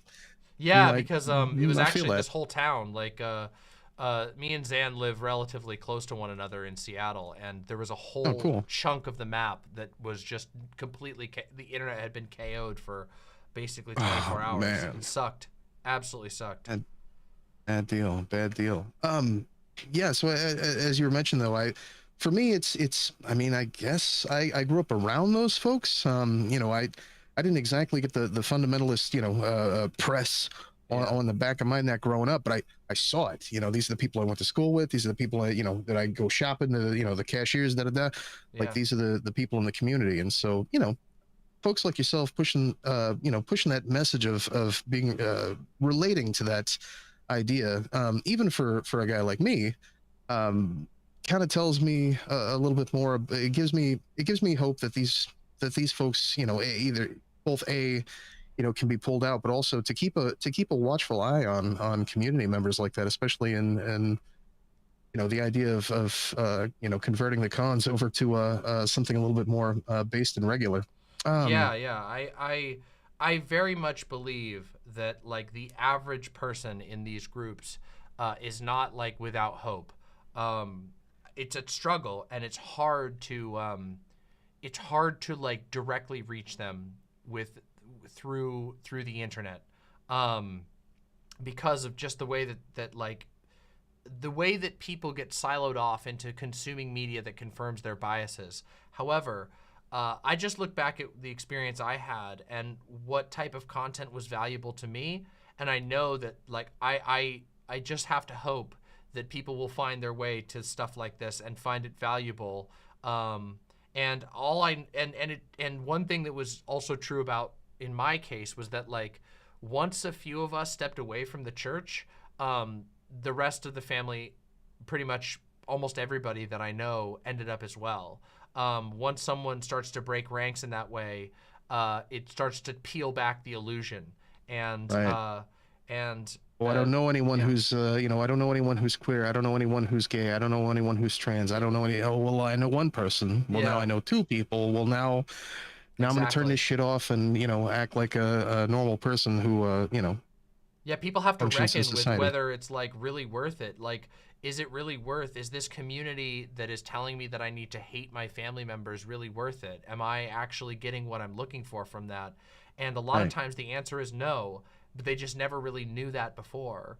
And yeah, so I believe very strongly that there is hope for people to get out of these sort of extremist Christian, they're horrifically manipulative environments to live in. They prey on people's genuine needs, their genuine fears, and I hope that they find other and more healthy communities and also better politics that are more liberating. I strongly believe that like there is an incredible personal liberation that comes from broadening and exploring your politics beyond like what is taught in what is sort of repeated and blasted from everything from stuff like Fox News to down to the churches themselves. These messages, these like things that are taken for granted, where it's just like, oh yeah, stuff like bootstrapping, stuff like super toxic masculinity, these sort of perpetual passive racism that's churned out in these spaces. Learning to challenge that and step away from that to a politics that allows you to look at it differently is a liberating experience that is enriching to individuals, not just better for the world as a whole, although it is obviously much better for the world as a whole. Right. Oh yeah. Well, how many more Thanksgivings do you really want to ruin, Grandma? I mean, I can't tell you how many hours of Jimmy, Francis, and Donnie Swaggart that I've watched over the last 5 years. But yeesh. And it's wildly politically charged, as you mentioned. Shocking. Whenever they have, their speaking panels, you might as well be watching OAN. Yeah. It's remarkable how much they weave right in. Like I've talked about this before. Like the church that that my family participated in was they were so unapologetically political that like it's amazing that they get away in our current legal milieu with being a tax exempt organization when half of what they talk about in their sermons is politics. They'll tell people exactly how to vote, and it's like, oh, okay, so apparently this is supposed to be non-political. Bullshit. Fucking bullshit. Oh, absolutely. So to move on, you asked a little bit about what it is that I'm doing now. So for absolutely. the audience, of course, I'm doing politics, as you could probably tell, a little bit politically minded somewhat. Yeah. Also do a little bit of gaming streams. I also did want to mention I'm very, very, very small channel, right? Like I've been doing this for a while, but is change of format, and then of course I don't stream as regularly as I probably should. So that runs into issues with, I think that even the small audience that I do currently have has been super cool, super chill. A lot of them are people that I've gone out, canvassing with. So I guess that's another thing. So I earlier this year had streamed a lot of the anti-trans hearings that happened here in Missouri. So if you've been watching like MSNBC, when who was it? We call him Saint Pete around here, but Peter Meredith, was speaking with Mike Moon, the guy who is encouraging 12-year-old marriages and whatnot. You streamed that as it was happening live, which kind of really helped whenever I was still building that community, that streaming community on Twitch. And then of course actually knowing the people, because I'd canvassed with a lot of these candidates before. Last year, myself and a few others were responsible for, a lot of the political swag that you would see for local candidates. We had more, we had more women running for local state offices, state reps, state senate, last year in 2022 than, and I guess across the country, that had ever happened before. It was unfathomable. Now, That's of course, these seats were mostly uncontested, which is a huge, huge issue that I try to bring to light because I don't think that people really consider that when they talk about voting. They think of, oh, I ended up with a bunch of pushback from a certain crowd on the left on Twitter, which is why I'm assuming you're looking to bring creators on to find mutually minded folks, is because we end up with that sort of toxic discourse. When I mentioned voting in state elections, because we have so many uncontested seats, and those uncontested seats get won by Republicans who end up sponsoring anti-trans bills who end up getting signed into law at the state level by Republican governors. And the pushback, of course, is Biden and establishment Democrats. I'm like, bro, do any red states that you either live in or adjacent to, do their state parties? I just got a follow. Thank you. Or something. Do their state parties actually give a shit about the candidates who are running, or are those candidates doing it themselves? Yeah. This is I think if more people were more politically active, more politically engaged. That's why I'm always advocating your county has a local state party. Go to the meetings. Your local candidates. If you don't have any candidates, wait until it's time for the primaries. Get in touch. Follow them on social media. Get on Facebook. Find out who's running. Get on Twitter. Find out who's running. Make friends with them. Offer to volunteer to canvass for them. Get involved. That will have a massive impact on some of this bad legislation we've seen over the last 6 months or so. Huge impact. I've been for a long time. I've always told people, like, local politics is an avenue to actually being able to change your environment. And I've often tried to tell people, like, there is way too much fixation on federal politics because it's first of all, it gets lots of coverage. But it's also where there's a ton of money. So of course there's going to be a ton of eyes on it. But the local politics it goes up from the local. And yeah, you can't completely ignore federal politics, obviously.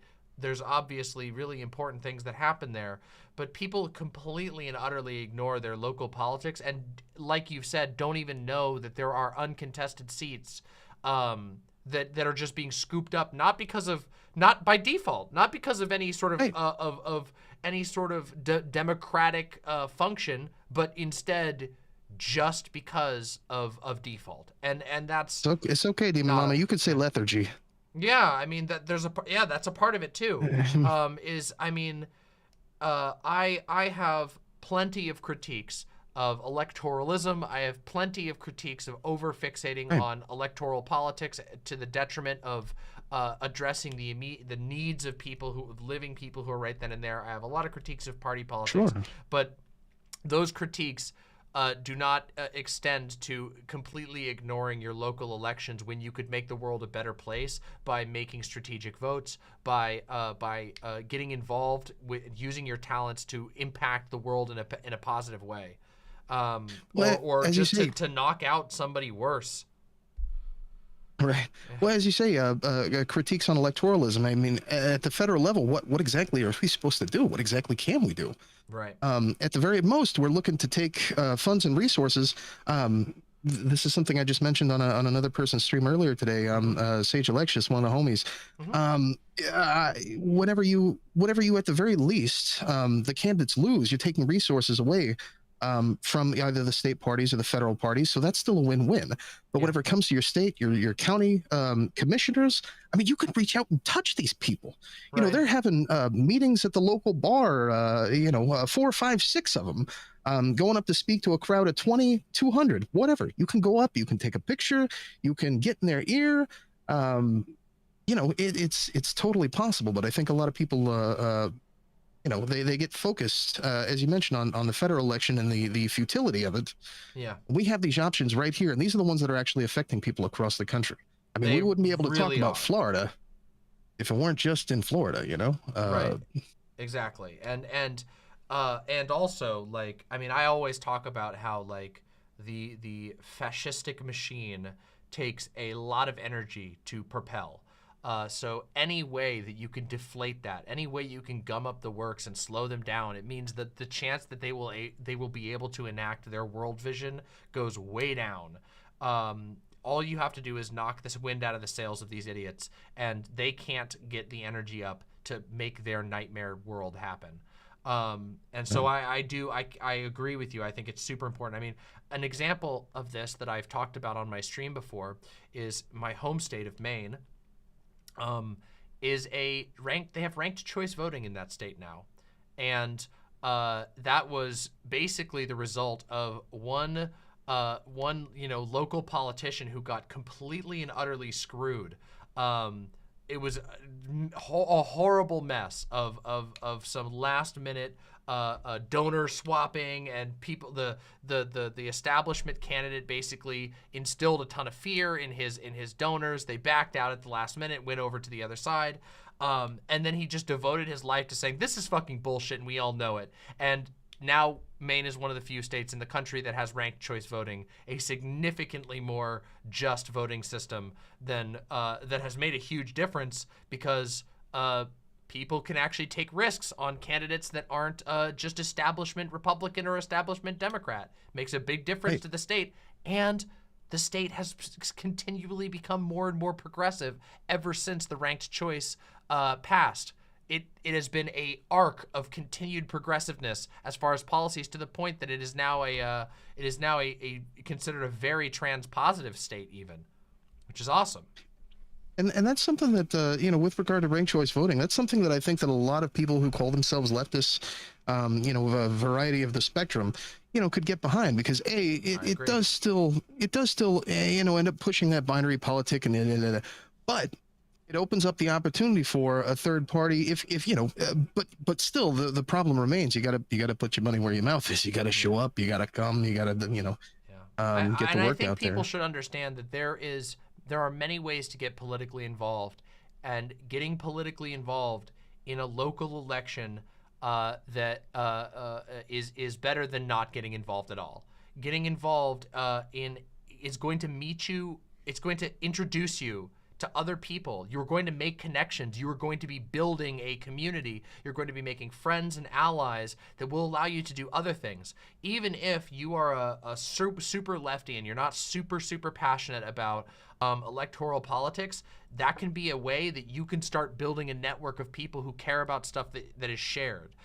You can do good. Right. You can make progress while making connections with people. And who knows, depending on what you're focusing on, you might actually set the stage for further actual lefty change that matters.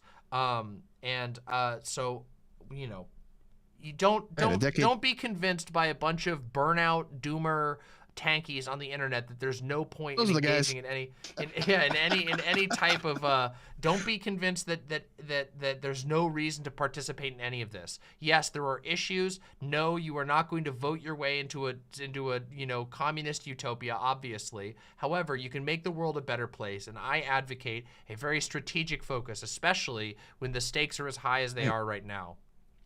When communist utopia, maybe not, but hey, in 15 years we could all have teeth. Yeah, that's a win. Wouldn't that be nice? That's a win. Wouldn't that be incredible? Well, I made the mistake of reading your chat, so I know you got a limited amount of time. I did want to ask super quick. So you mentioned part of the reason that you're hosting this is because being creators, have a little bit of trouble, especially new creators on Twitch, on YouTube, finding others in the community, other people to connect to. I actually struggled with this quite a lot myself. I accidentally, and I'm sure this is every small streamer's similar story. I had come across, I think you first, through one of the homies, Justin Freakin, and that was whenever I discovered all of, maybe not all of, but a lot of the White Forest, communities. I noticed that some of the people in the chat were also streamers, and I started connecting with some of them. So before you let me go, because I assume that's where we're headed. We have a couple others, but please.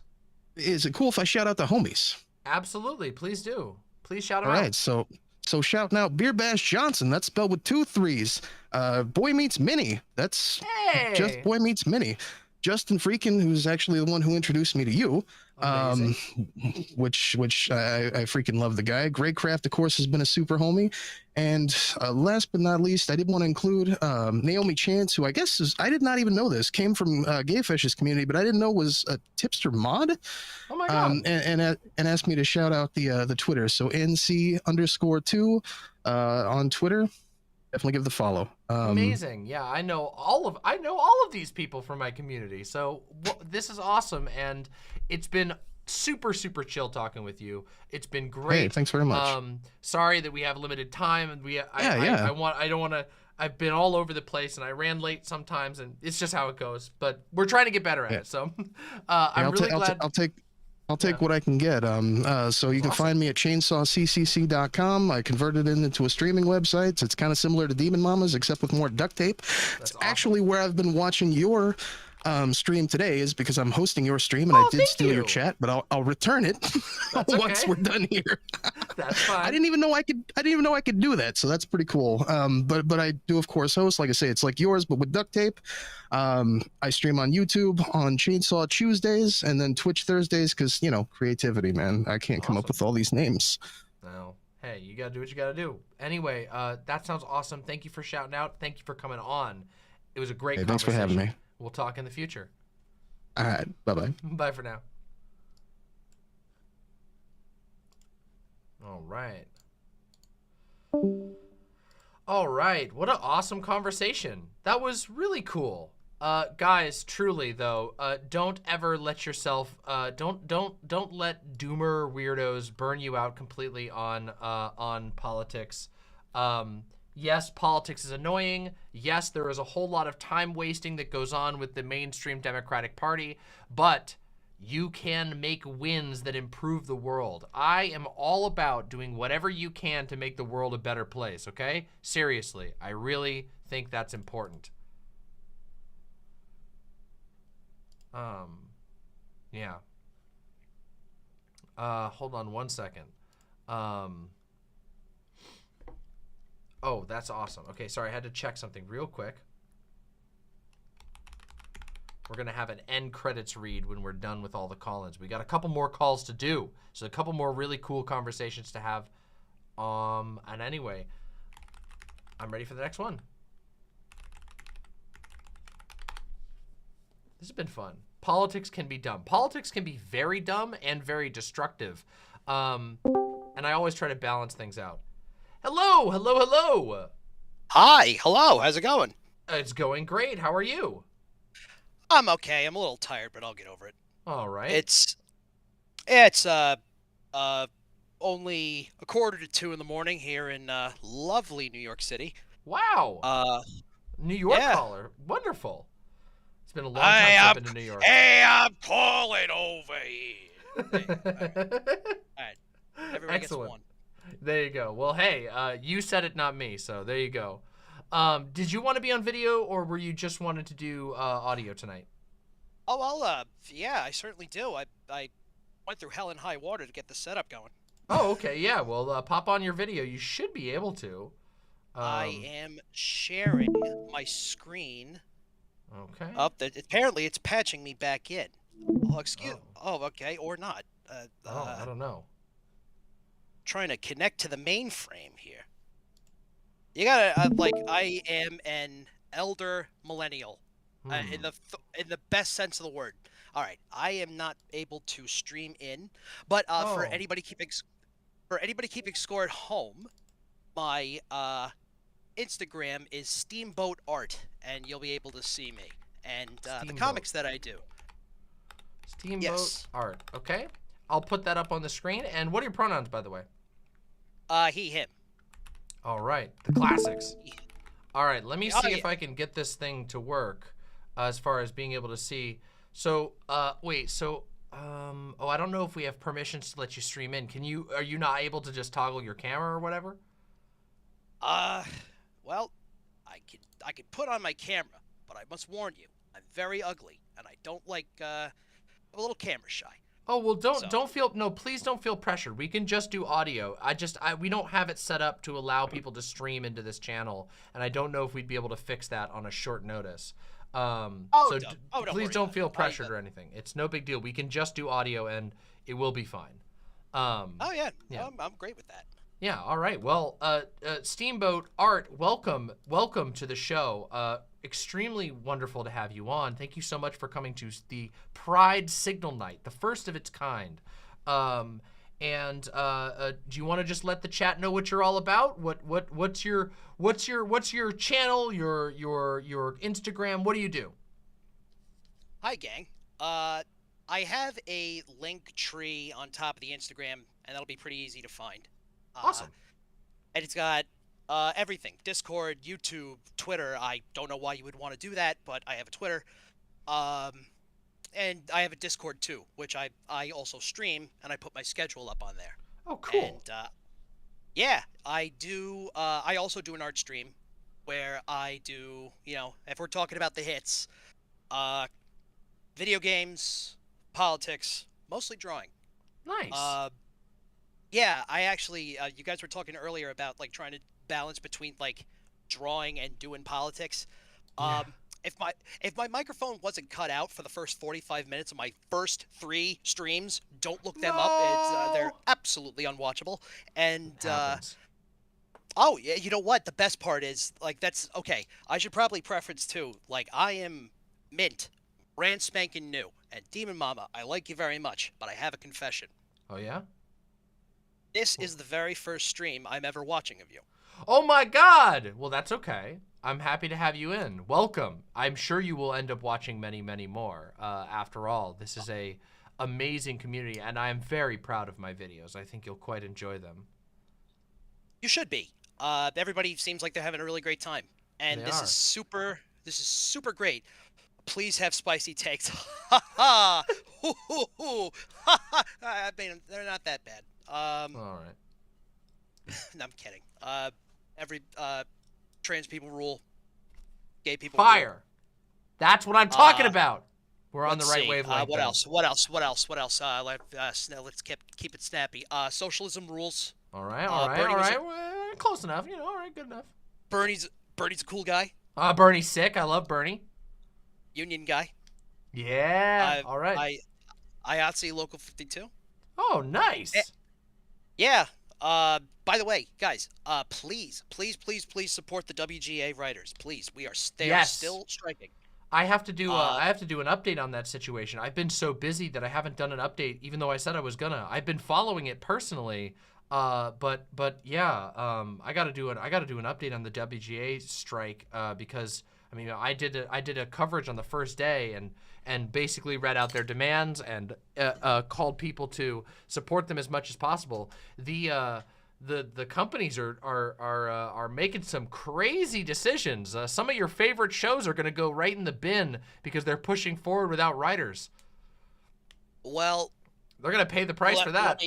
Oof. Well, they already are, and I'll tell you because I work as an electrician on set, and the reason why the shows are getting worse is because they are. Yeah. We are outstreaming. Jesus, Mary and Joseph.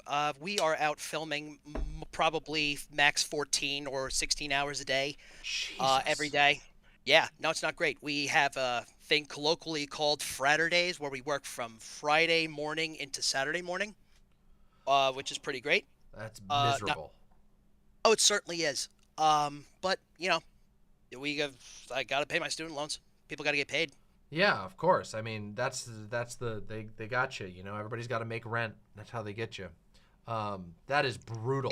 And I mean, the work conditions in the film industry have never been famously good. They've always been famously bad. But that is brutal.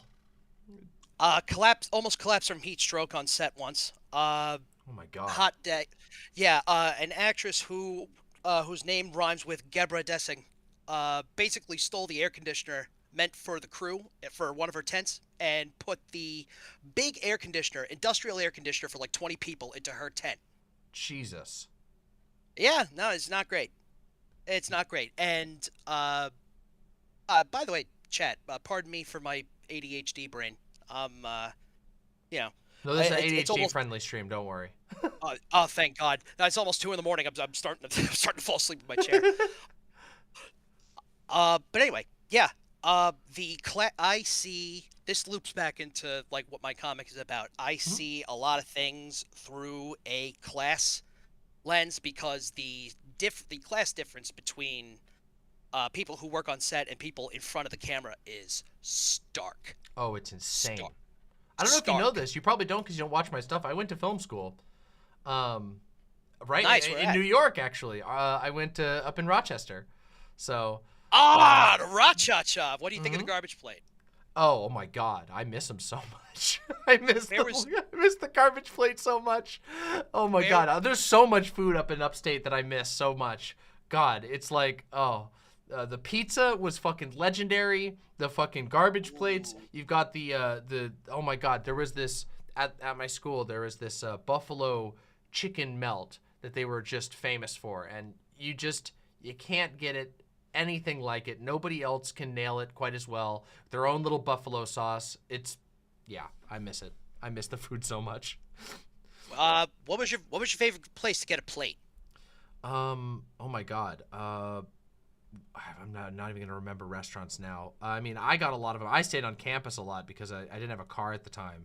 But fuck, there was another. Oh my God, what was the name of the restaurant? I'm never gonna remember it now. It's been since 2015. Oh my God. Nick Tahoe's.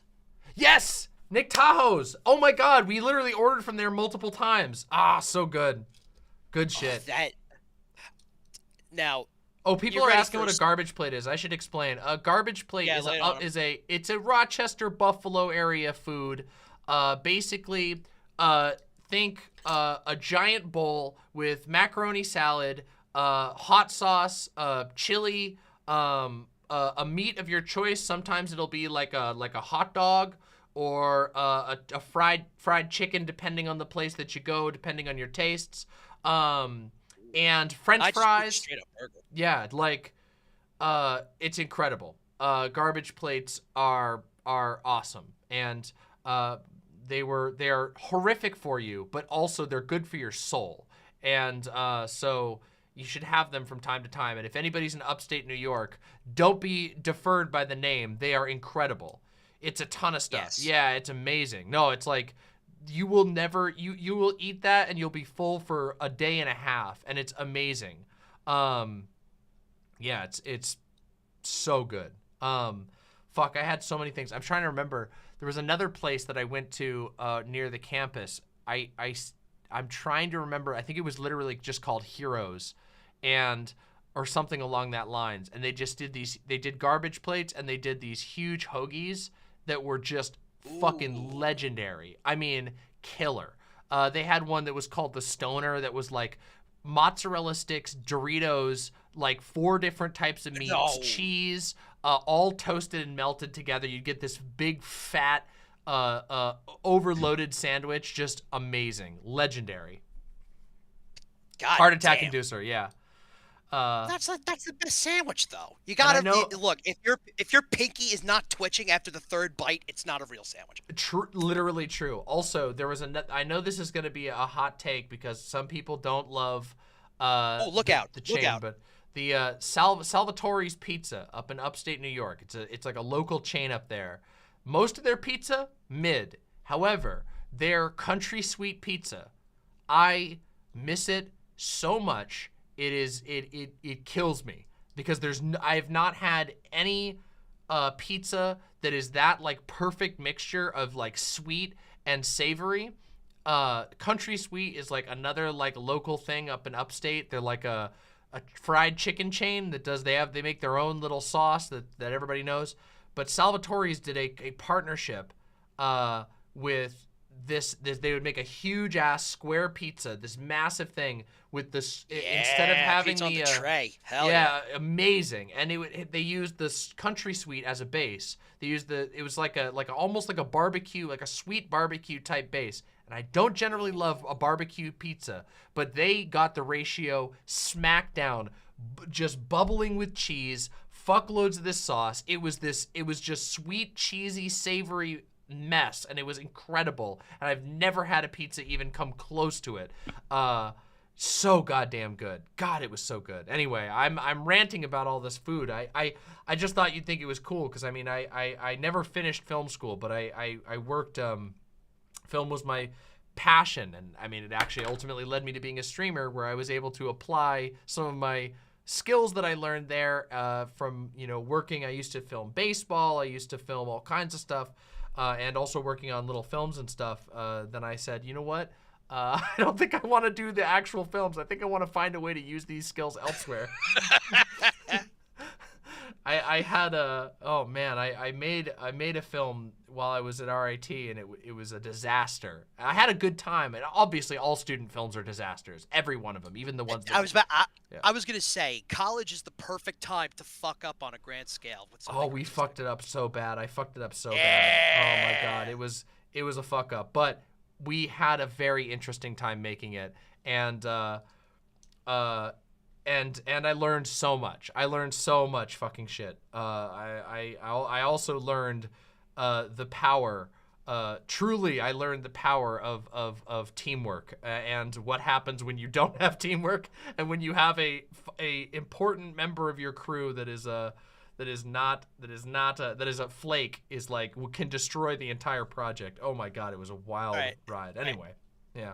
Demon Mama, imagine that, but with $50 million attached to it. That's the film industry. Sorry, Nightmare, guys. Nightmare. Sorry, guys. Doesn't get any better. Oh my god, there was this saying. I had my film teacher.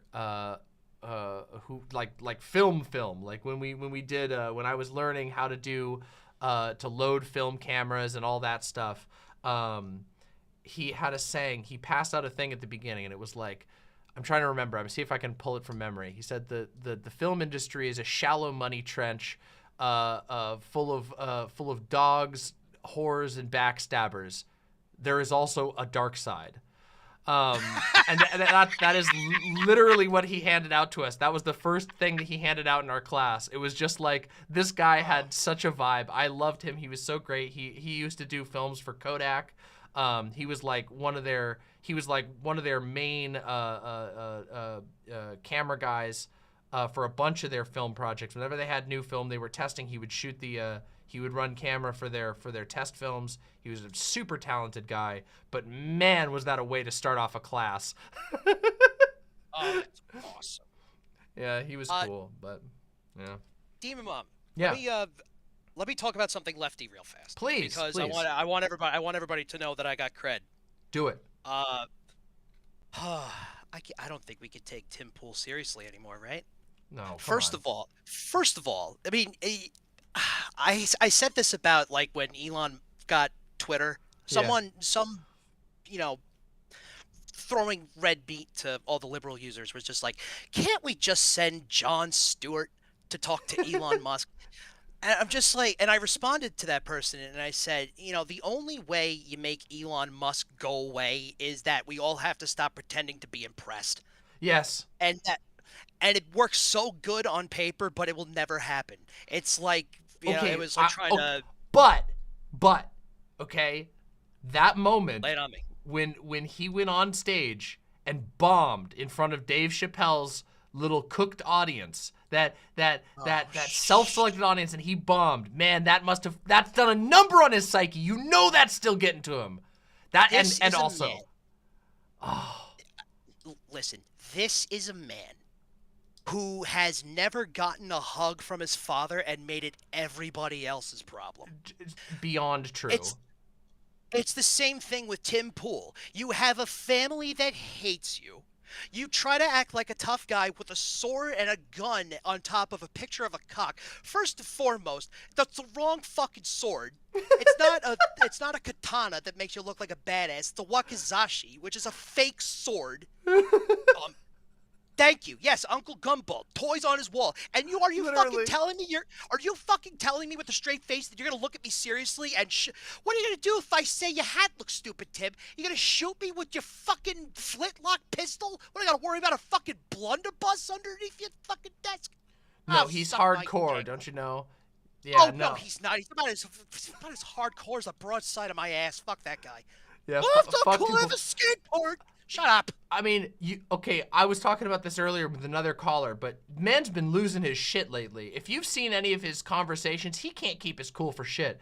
I don't know if you've seen any of his conversations. He had a conversation with Lance from the Surfs recently, and he had a conversation with Emma Vigland of the Majority Report, a national treasure. You mean Emma Roasted Toast Vigland? Yeah, the one and only national treasure, by the way. Emma Vigland, national treasure. Okay. Here's the thing: all of the argument tropes that are just like, you're a beta male, you have to like scrunch up and you're scared, stuff like that. Tim, like, he was so angry. I cringed so hard from him, like trying to make fun of her. I almost became a singularity. Like, the man sucks at what he does, but he's just convinced a bunch of 12-year-olds. Yes, I do sound like Joe Pesci. It's just like, I don't know, like he's a miracle. And I gotta give him credit for that. I never thought that there would be that a guy with so little confidence would ever be able to accomplish a channel of that size. But I mean, I guess it's just because he channels what people want to hear, right? Like that's got to be it, because the lack of any sort of spine. I mean, God, I every time I think of Tim Pool, I just think of that conversation with the that he had with there was like a lady who wrote a book on dating, and he's like, yeah, I just, women aren't interested in me. I feel like right now, I just feel like I'm never going to be able to get married because I don't know what it is. Maybe it's this political, and he's whining. He's sitting here with his guest crying about how he can't get laid. And I'm just like, how does anybody look at this guy and think, yeah, this is the guy I want to watch. This is the guy I want to get my political takes from. The guy who's crying on his show to his guest about how he just can't get laid. It blows me away. It's hilarious when you know that he's not talking to you and me. Yeah. He's talking to the 15-year-olds, and I want to say I was there. I had the libertarian pin on my hat, and I had you can't tell me what to do. And then, you realize that, the government works this way. And actually, the things that I complained about. Anyway. Well, sorry, you cut out there for a second. No, I intentionally stopped because I tried to make a joke. I was just no, you're good. Like, I mean, I don't know. There was a thing a long time ago. I used to do a lot more like right-wing react content, like where I would pick a guy and roast the shit out of him. Pick a right-winger, whoever. And of course, like, I don't even do that shit anymore because 90% of the time it's them. They've gotten so boring. They've gotten so practiced that, like, there's nothing new to be said. They're not saying anything new. It's the 9th time they're mad about trans people this month. It's ridiculous. They used to actually credit to the right-wingers of a few years ago. It was still repetitive as shit and stupid as shit. But they had something. There was something going on there. And Tim Pool was one of the shows that we blacklisted from reacting because it was so boring. I did a little spinner one day where I just let the chat vote for who we wanted. We put it on a little board and we spun the wheel, and then it landed on Tim Pool, and we tried to react to a Tim Pool video. And that shit, like his videos, not his interviews where he has somebody interesting on to carry the conversation. His video, it was so fucking boring. And I'm like, is it even 15-year-olds, or is this all just bots? Is it all just invented? Because I can't imagine being 15 and listening to his boring shit as he himself is almost falling asleep reading some article from, I don't know, the Daily Grundle. And I'm just like, man, what the fuck is this shit? It's so bad. It's so boring. We couldn't do it anymore. I was like, I can't do this. I can't listen to him read the 4th article in a row as he just lazily stumbles over his words trying to explain like something that you're supposed to be offended at. But then, oh God, he's so bad at it. So I don't know. Maybe the audience is carried completely from his podcast, because he does have that Moonlord guy on there, and Moonlord's pretty funny. And then he gets on some guests who are, obviously provide a lot of meat for the show to jump off of. Like, I mean, he gets some wild people on there. But yeah, I don't know. Man, I really enjoyed the part where he really got upset that Emma correctly pointed out that he attracts neo-Nazis, and yet he had Kanye and Nick Fuentes on the show. It's like he thinks you're stupid. Like he knows that you're stupid enough to buy into his shit because it's the Fox News effect at this point. Who is watching Fox News now? The people whose brains have officially been turned to mashed potatoes. Yeah, true. Anybody, Yeah, it's a brain disease. anybody else would have just been like, he's because remember. Okay, I talked about this on the inaugural stream a couple days ago. Remember the conservative MAGA rap, their target, you put a target on her back, target on her kids, and stuff like that. Yeah. Nobody, there could be some real nasties in the chat right now. There could be some real, real 10 out of 10s running shop. I guarantee you, nobody thinks about dick as much as these uber masculine, super straight, we're targeting, the gay people are targeting your children. Oh, for sure. Nobody thinks about children's genitals more than conservative men. Oh, for sure, 100%. I want no fucking joke. These guys, remember, the conservatives are the dudes who sit there fucking, Matt Walsh and his fucking 16 is the most fertile age, and their fucking purity balls and their fucking weird, half their representatives are trying to push laws that'll enable child marriage. These guys are pedocon theory stronger than ever. Stronger than fucking ever. The best part, when I was doing the comic the first time, right? When I'm setting up my Instagram, because I posted the first comic in April, but I kept the profile private because I was building my my infrastructure, as it were, the internet infrastructure. Yeah. And I said, man, this is gonna be really late to the party because it was about CPAC and how everybody's lost their collective minds. And I'm like, man, CPAC happened in March and now it's the end of April. Man, I don't know how far this joke is going to go. But for anybody who read the first comic, the joke kind of keeps going. Yeah. Because it just, golly, how does it just keep happening? Their brains have spongified, and it truly is a level of derangement. It's shocking. I mean, I've talked about it on my stream a bunch, this idea they're just siloed off into their own reality to a degree that's really hard to grapple with sometimes. And again, I grew up in the in a extreme right-wing environment. I grew up in a Christian fundamentalist cult. It was, my whole family was pulled into this thing, and so I kind of understand what it's like to be a part of a social milieu that is completely siloed off from reality. But the Trump cult has managed to mainstream that type of just alternative facts, started with that type of thing. Now it's gone into just it's deranged how far, how many holes have just been poked in these people's heads. And I do think you're right. I think that it's people who've got green slime leaking out their ears who are left watching this shit because their brains have been scrambled. Yeah, they've been scrambled in real time, but people just reach in and I don't know. It does make me worried. I have to believe that there's some hope for some of these people because, but I don't know. Though sometimes it makes me wonder if it's like that. You know how with scam emails, the scammers will put misspellings in the emails because it will filter out people who are smart enough to look out for misspellings in an email, and they want people who are dumb enough to overlook the misspellings, right? Because that's their ideal target, somebody who will fall for the scam. Maybe it's like that.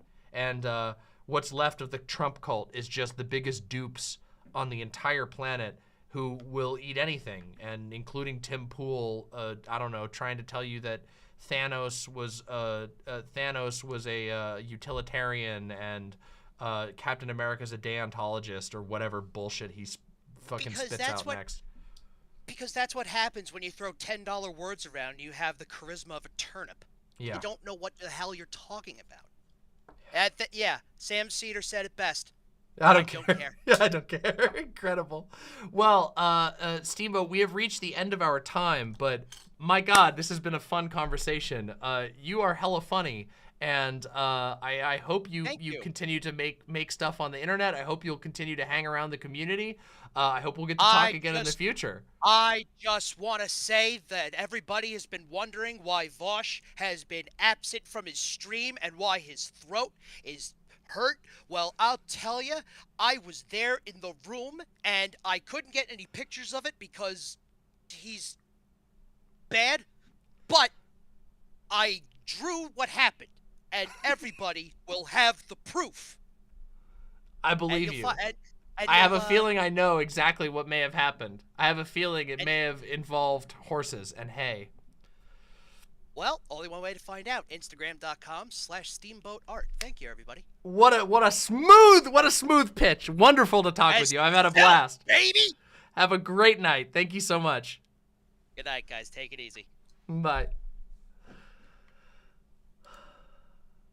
That was a fun conversation. That was a really fun conversation. I like Steamboat Art. Okay, guys? Steamboat Art's new to the community. I like Steamboat Art. You heard it here, okay? Steamboat Art, fun as fuck. All right? Instagram Steamboat Art. That was fun as fuck. That was a hilarious conversation. That was really fun. All right. All right.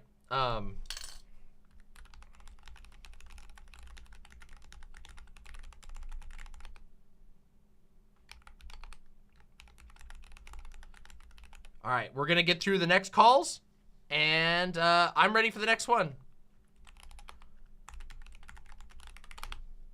Let's do the next call. Let's see who's next. Who's next? Who's next?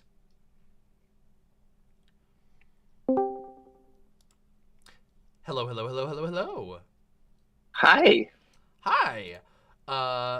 Should I use your Discord name? Is that fine, Yeah. or do you have a username you go by? Chloe Madison or Clomads. All right, Clomads. Welcome. Real quick, did you want to have camera? Did you plan on camera, or did you just want to do audio? You got camera. All right, we'll get you up on there with camera. And let me do this. Can I get your? Hold on. Let me put up. I'll put up. Do you have a like a channel or anything I should put up? My website is vdbx.io, or I'm Clomads pretty much everywhere on the internet. Chloe So Clomads. I hope I'm spelling that right. CLOMADS. Okay, and pronouns? She, her, or Zzier. All right. Based. All right, we got you all in here. Welcome, Clomads, to the show. I like your backdrop. That's fucking cool. You got like a work desk with some lights and stuff? Hell yeah. It's kind of part of why I'm calling in, because I actually lost my housing 4 years ago. Oh no. A little over 4 years ago. Sorry about that. And I've been homeless in and out of the Bay for the past 4 years, and luckily over the pandemic, I was able to upgrade from a van to a school bus. Yo, And school bus is sick. kind of, yeah, it's pretty sick actually. That's pretty sick. Yeah, it's actually kind of sick, and especially with like my skills that I have, I've been able to kind of build it out slowly over the past few years as I've been living in it. So. That's awesome. But yeah, I mean, right now I live in the Bay Area in a homeless encampment, but you know, it is what it is. Hey, it's awesome that you've been able to make yourself a cool ass living space like that. I think that's super awesome, and you know, Thank you. Housing is fucked in the U.S. right now. It is. It is. Fucked. Yeah, totally. So I completely sympathize and empathize with you. I'm lucky now that I have a place, you know, in Seattle, but a few years ago, before I started streaming, I was not. We were in very, very dire straits with our living conditions. So I feel you on that. I'm just glad you have a place to stay that's your own. So that's good. Yeah, I definitely feel very privileged to not only have, you know, the bus, but also people in my life that have been able to support me at times when things got rough and whatnot. Get through the hard times, and I'm also working on a few projects right now that are hopefully get me out of abject poverty and into something a little bit nicer. So some kind of mixes in with the off-grid solar punk lifestyle that I've been kind of living in, even though I'm in the city. So well, I mean, there's a lot of city space, and there's lots of reasons to be near the city. I grew up in a very rural area, and now I find myself living in the city, and it's a bit of a cope sometimes. I will say I haven't adjusted, even though I've lived here for a while. The sound gets to me a lot. Yeah. I like the sound, actually. It's very much white noise for me. Wow. Yeah. That is a lucky small lucky evolutionary advantage I think you have over me. I'm like, I can't handle it. I'm like, if I hear one more goddamn plane, I'm gonna lose my mind. But yeah. I mean, I like some sounds. I like my bird noises and my wind in the trees, but maybe that's just because that's how I grew up. So, well, anyway, not to ramble too much. Did you did you want to like let everybody know what your stuff is all about? Because introduce yourself to the chat and whatnot. Yeah. And yeah, that'd be great. So over the past couple years, I've been involved in. I've been as a hobby interested in an open source project called Home Assistant, which is an open source piece of software that runs on Raspberry Pi that kind of takes all of your disparate smart devices and like keeps them off of the cloud, and you can keep them in your home network, and it's all very like de-Googleifying kind of concept of God.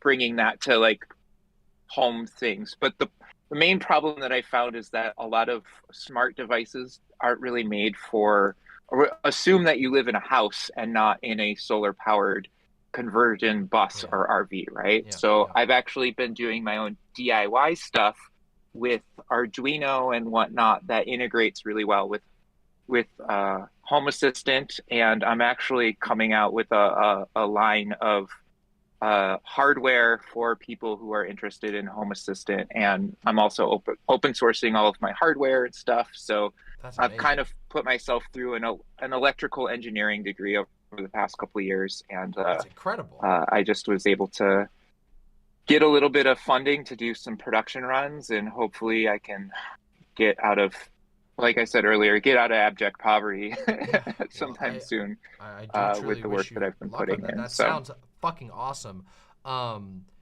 Google Home devices are fucking trash. Okay, they are horrible. Useless. Yeah. They're useless beyond useless. They are negative use value. They only make your life more difficult. I found when I first moved here to Seattle, I found a Google router, one of those little disc ones that was an unopened package for $5 at a Goodwill, brand new. And I was like, oh, cool, that seems great. I mean, there's no way, like for $5, you can't beat that. Biggest fucking mistake of my life. Nothing but headaches. Ended up trashing it like less than a year later and just going, I can't fucking do this anymore. I can't deal with it. They had changed apps already. It constantly reset its own settings and fucked up our network. It fucked with my streaming early on. Nightmare. Just nightmare. Fuck that shit. So de-Googleifying, I am totally here for. The Google nightmare zone, not a big fan of it. So, yeah. Yeah. Also, like everybody who makes like a smart device for some reason has their own cloud service too. So it's just like everything you go to turn on your lights, it has to ping the cloud and then come back down to turn your lights on. And it's just like, dude, what the fuck? Please stop. Well, I mean, we know the reason why is because it lets them lock in proprietary, gather data, all that trash. Basically, nothing that benefits you and everything that turns you into a product for the Google, Facebook, Amazon, never-ending nightmare zone. Oh man, I'm just Yep. thinking about all the invisible committee stuff that I read, and their stuff about talking about Google and Facebook and Amazon and Apple. Whew. Anyway, yeah. Well, I'm glad you're building something that works like that. I do not have that type of talent. I used to be rather. I used to consider myself rather like, tech savvy when I was younger, and then I got busy with other things and realized that the tech had surpassed me so quickly that now I'm boomer. Not truly boomer, but not as good as I used to be. So yeah. I appreciate. I'm definitely older millennial. I'm pushing 40 at this point, but like I don't know. I kind of learned the tech because it was a necessity for the design stuff that I wanted to do. I'm very much like an artist and designer first, and I used to be a UX designer at one point, and awesome. I translated that into product design. And I'm just the type of like autistic ADHD type of person where if there's any friction at all, I'm just like, I need to now spend 100 hours learning how to reduce like 2 seconds of my time, right? Yeah, because this little friction right now sucks fucking ass. Yeah. No, and it's I also very much like a usability and accessibility thing too. I think you were talking about the Google Home stuff, but like these voice like assistants are actually really good for accessibility use and whatnot. I deal with fatigue and ADHD and I'm type 1 diabetes, and I'm super fucked up health wise. So it's just like I don't sleep well, and being able to just be like, hey, whatever your face, turn on. I need you to turn off the lights, or I need this fan on right now. I literally cannot sit up to turn the fan on. So being able to build that and then open source it, but also like realize that not everybody's super technical to do all the stuff that I do. So like make it in a way where people can put it into practice. In a way that's easy for them to do, I think have that's that also accessibility. Like a lot of these companies try to sell you that, oh, we're going to give you like an easy solution, and it barely ever is. It's almost never. They just lie. They're just like, oh yeah, we make it easy because we package it. It's like, no, it actually isn't. It actually just is a giant headache. Like, oh my god, the Google Home shit, like I said, was just like, again, negative use value. It wasn't easier because none of it plugged in well, none of it worked well. So I don't know. I think it's awesome you're building something that's actually going to be able to be of use to people and can actually help people and give people some power back in their lives. Give them some personal ability to have say over their lives. I think that's awesome. Yeah, I also want to do some advocacy stuff for my neighbors. I'm the majority of this street is people who dwell in tents, so it's just like and I have I've recently kind of stumbled into being a direct advocate and communicator with the city alongside of somebody else who's been here for a lot longer. In this specific encampment, and organizing with the city did a huge sweep back in October, and now they're coming back and trying to be nice because they fucked up so hard that we sued them, and they're fucking scared as shit. So like, sue the shit out of them. And I'm like a rabid dog when this one guy comes around, and I'm just like, and so I get to play crazy tranny whenever he comes around, which is super fun to do. Super power move. So good. You got to know when to use the power. You got to know when to tap into. Yeah, and then still trying to figure out how to connect back. I'm doing a lot of this solar off grid stuff, and I'd love to like figure out a way to give some of that back to the community and not just hoard it for myself.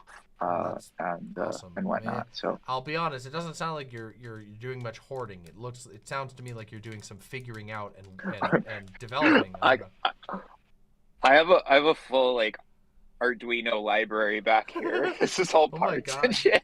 that's incredible. I think that's fucking incredible. But you're building things. You're trying to figure things out. That doesn't sound like hoarding to me. When I think of hoarding, I think of fucking Amazon server centers, the 9 gajillion of them with 400,000 racks of servers in each one. Yeah, that's what I think of. I don't think of somebody getting what they need to figure out a project or to come up with something new. I think that's just using resources well, personally. My joke is I've turned a hoarding problem into a DIY problem. So. Hey, listen, DIY is cool. DIY is cool as fuck. Okay, I'm sorry, it's awesome as shit. I think that stuff's awesome, and I also think it's only going to become more important as time goes on.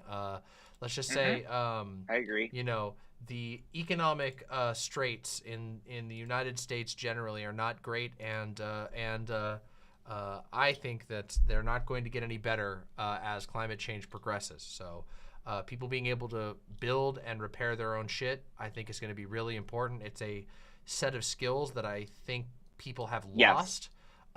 There's a number of skills that like people have completely lost touch with and have no way, that don't have at the moment a way to regain.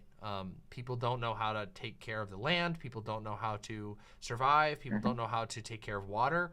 And that's nobody's fault. It's not like, oh, you know, it's not like this. No, not at all. It's just the way that life has gone. People have been moved away from this, and they have to learn skills that keep them alive in this current paradigm. But if this current paradigm starts to crumble or fall apart in large areas, people have to start to learn these things, and taking those first steps to make that possible is huge. It's huge, and it will save lives, in my opinion. So, DIY. Yeah, I want to. Really cool. I definitely want to at some point get some land in the desert and allow, you know, wayward queers in their vehicle dwellings to come and stay and, you know, fix them and learn how to do stuff and have a shop, kind of like a maker space in the desert type of deal is like my long-term goal. And I really love that idea because, like, you know, I mostly focus on like electronic stuff, but like I do all my own engine repairs. I even like rebuilt my transmission myself, and everybody called me batshit crazy for trying. And I'm just like, it's the middle of the pandemic. I got a couple months to spare. Let's do this. I don't give a shit. That's sick though. No, I think that type of self-reliance is awesome, and it's rare. It's not something that a lot of people have. So like, being able to figure it out, to be able to share with others, to be able to teach others. And also, by the way, I think it's awesome, the idea of making like a desert makerspace. Sounds sick as hell, honestly. That sounds amazing. And people in chat are saying, yeah, that was a wild decision of you. Yeah, but no, I think that's sick. Yeah. I just think that's really cool of you. That's a cool ass thing to do. I am just a humble internet clown. I know how to work a camera, and I know how to make lights look funny and nice, and I know how to make people laugh a little bit. I used to be a filmmaker too, which is the funny thing too. I also used to be a filmmaker. Based though. I went to school for video broadcasting. That's awesome though. I mean, filmmaking is like filmmaking is a path that sets you. It's like if you get into filmmaking at all, outside of a certain select few choices, but for the most part, it basically determines that you're going to be an improviser for the rest of your life.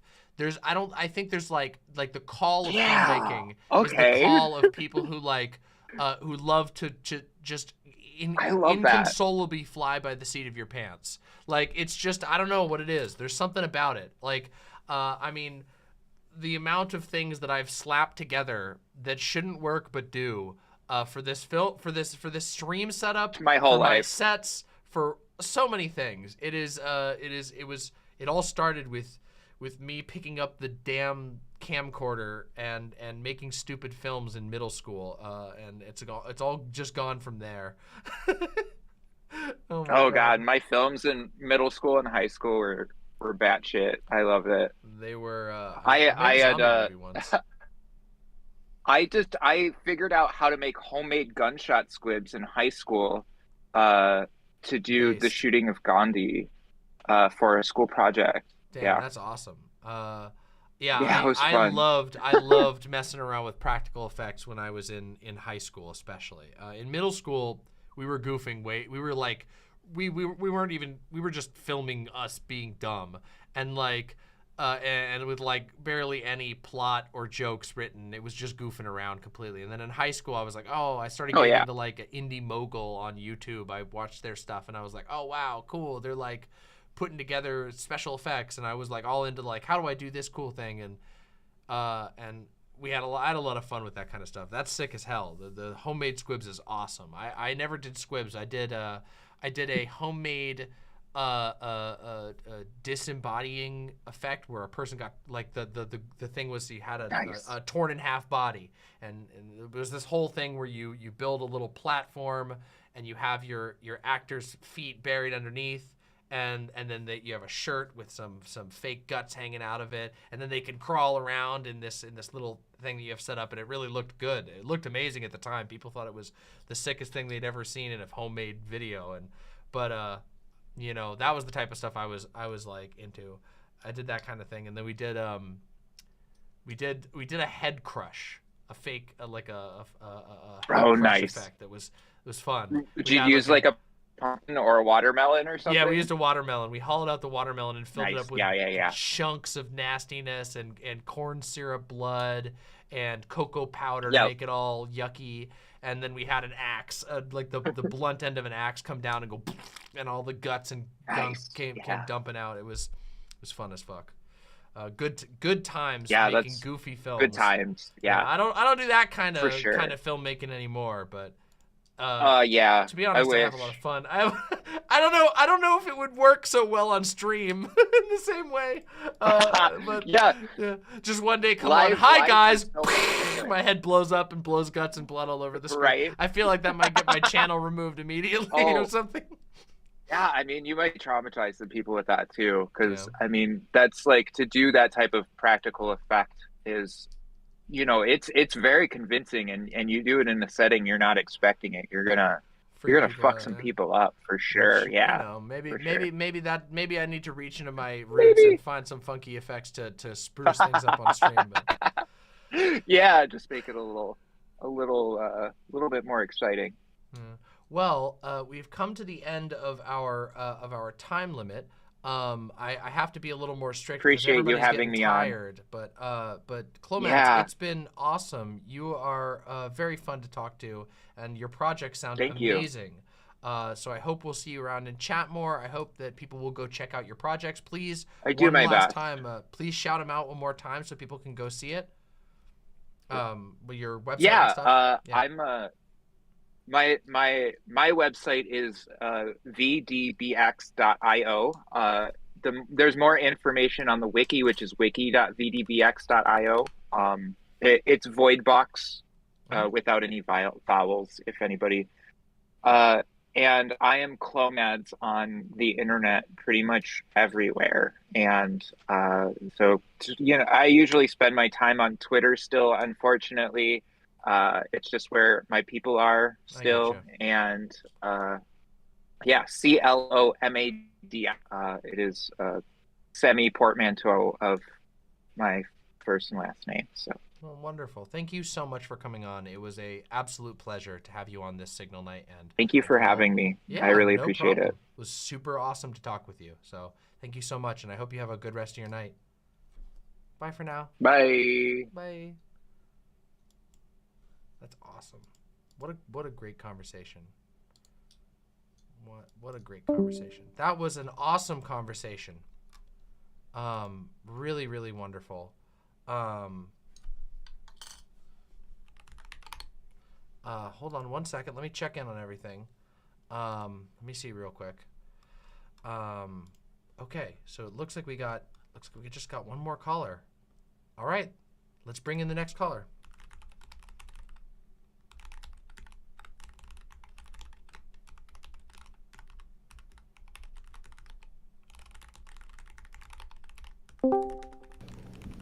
Hello. Hey, Dean Mama, how you doing? Good. Oh my goodness. Hold on. Let me adjust your audio just a tiny bit. Hold on real quick. Yay, we're gonna get your video. Wonderful. Okay, hold on. Let me get this up here. Yeah, Alora did an excellent job doing a prep for getting me on and getting everyone on. So everyone in chat, give a big thank you to Alora. Seriously, Alora's been amazing. This has worked out so well. I'll be completely honest. I've been incredibly stressed out about this. I get really nervous about this type of stream for some reason. I don't know what it is in my brain. Last night, I was just like, it's the dumbest thing. I woke up like every 20 minutes last night, like the reverse version of a kid on Christmas, going, oh my God, am I gonna wake up too late? And I'm like, I have like 15 hours until the stream. I'm obviously not gonna sleep for 15 hours. Yeah, it was something. Goofy. Real quick, pronouns, just to check in. Any all, don't care. Okay. How many people you talked to today? I actually have lost track. A lot. It's been really encouraging how many people showed up, and it made me really happy because we had a ton of banger conversations. People have been having a blast in chat. We had like 300 people watching for the first half of the stream, and somewhere between 200 and 250, and only just now at the late hour of 11:35 have we had any sort of significant viewer drop off. And people have been checking out, meeting new people, finding new content creators. Makes me really, really happy. I want to do more stuff like this in the future because I think that this space is... I think that all of the so-called communists on the internet need to remember where the word fucking commune comes from. Where the fuck's the community, you bitches? So-called socialists refuse to socialize. Curious. Yeah, what the fuck is going on here? Yeah. Well, I know you're trying to wind down. You're probably pretty tired. I had a short spiel. Have you heard anything about the Teamster strike that's coming up? Actually, no, I haven't yet.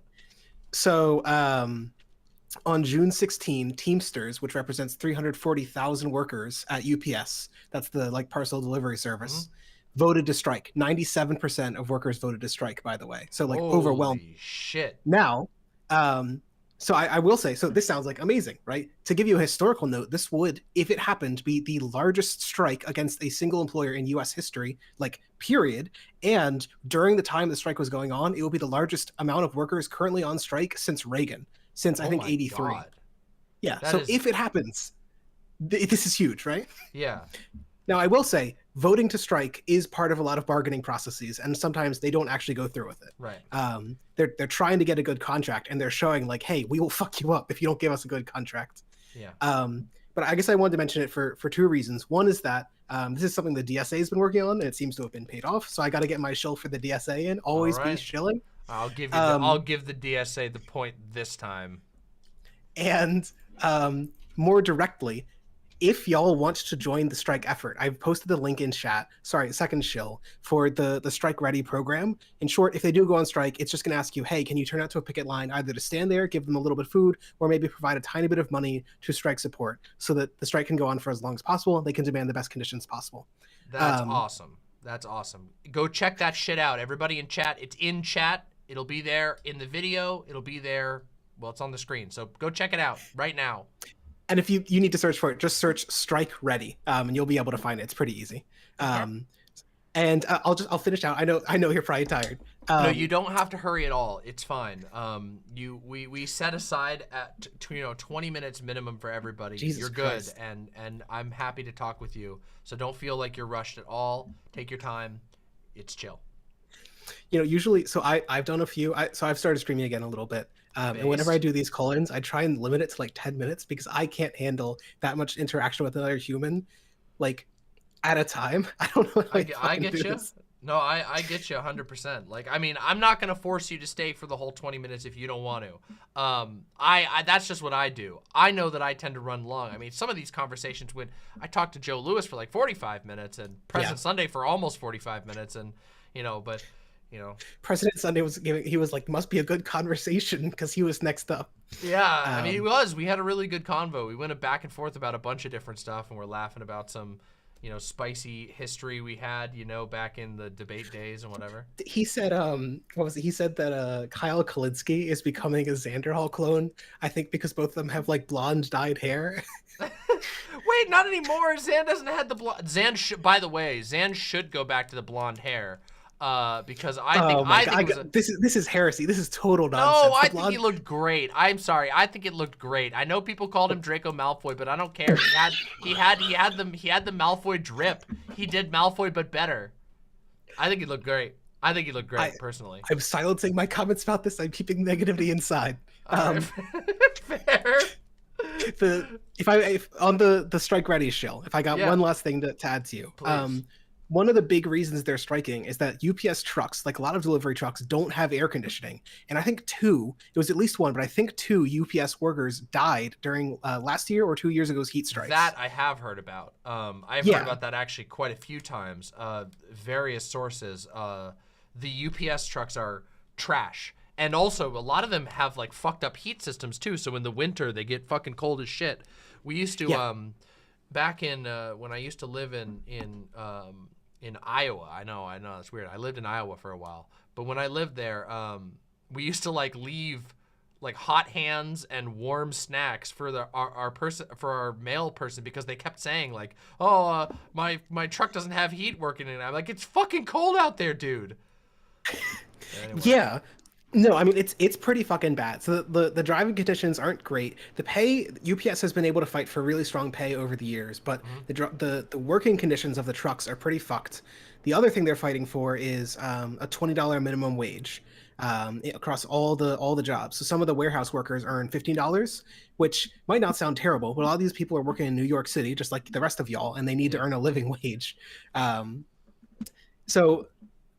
Last thing I'd give, you might not know the history of this, but Jimmy Hoffa, the second one, back in 2018, they were doing another contract negotiation, and he forced on UPS's shitty contract onto the union.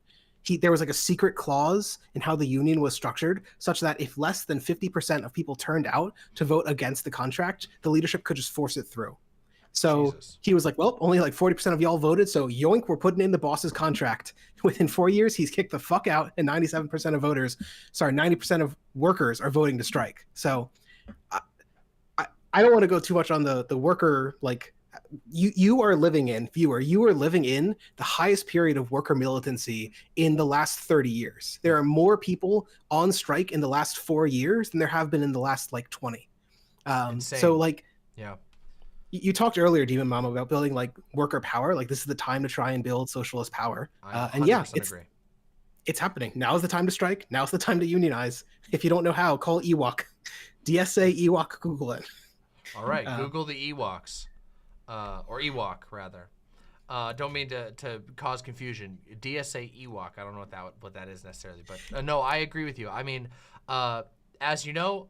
I am not a unionist, but nonetheless, I stand in solidarity with the unions. I'm not a DSAer, but nonetheless, I stand in solidarity with the DSA. I think the time to smack the shit out of these motherfucking parasite class that has been sucking up everybody's life throughout the pandemic. The Amazons, the fucking UPS, the FedExes, all these motherfuckers. It's time to put the hurt on them. I mean, seriously, the capital transfer from working people to the tiniest margin of human beings you can imagine, the smallest group, is insane. It's disgusting. And one of the other, like, it's weird to talk about it like this, but one of the other weird things about living in this moment exactly is we've reached, for some reason, billionaires decided that they wanted to use Twitter and Facebook and get brain rotted exactly the same as the rest of us, right? And every goddamn week you log on to Twitter, and that class that's extracting huge amounts of wealth makes sure to show that they are the dumbest motherfuckers on the goddamn planet. Planet. They're apes just like the rest of us, right? Every day they show their ass to you, like in HD. And straight up. Sometimes worse than anything. Like, I mean, there have been feats of hubris that we have witnessed in recent memory that are literally unachievable by the average person. That no matter how dumb the average person could be, they would never be able to achieve the level of stupidity that is enabled by ungodly wealth.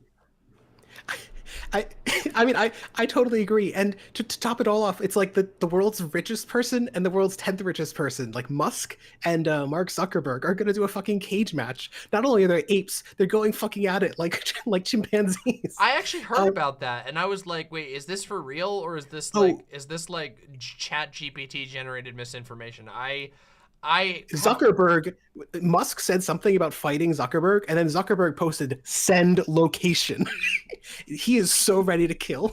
There's no fucking way they're actually gonna go through with it, right? Like this is totally gonna. None of them have happened. None of these boxing matches ever happen. This is a one-side thing completely. Zuckerberg is putting on like he's got like the Joker smiley face on. He's like teeth from like ear to ear. He's getting ready to fucking slaughter Musk. But Musk, on the other hand, he doesn't want to fucking touch this. On Twitter, I gotta say this. On Twitter, someone posted the news of this. Musk agreed. He said, let's do it in the Vegas Octagon, and then said that his signature move would be, quote, the walrus, where he laid on his opponent. I did see his tweet where he said that he was trained in no rules street fighting. Yes.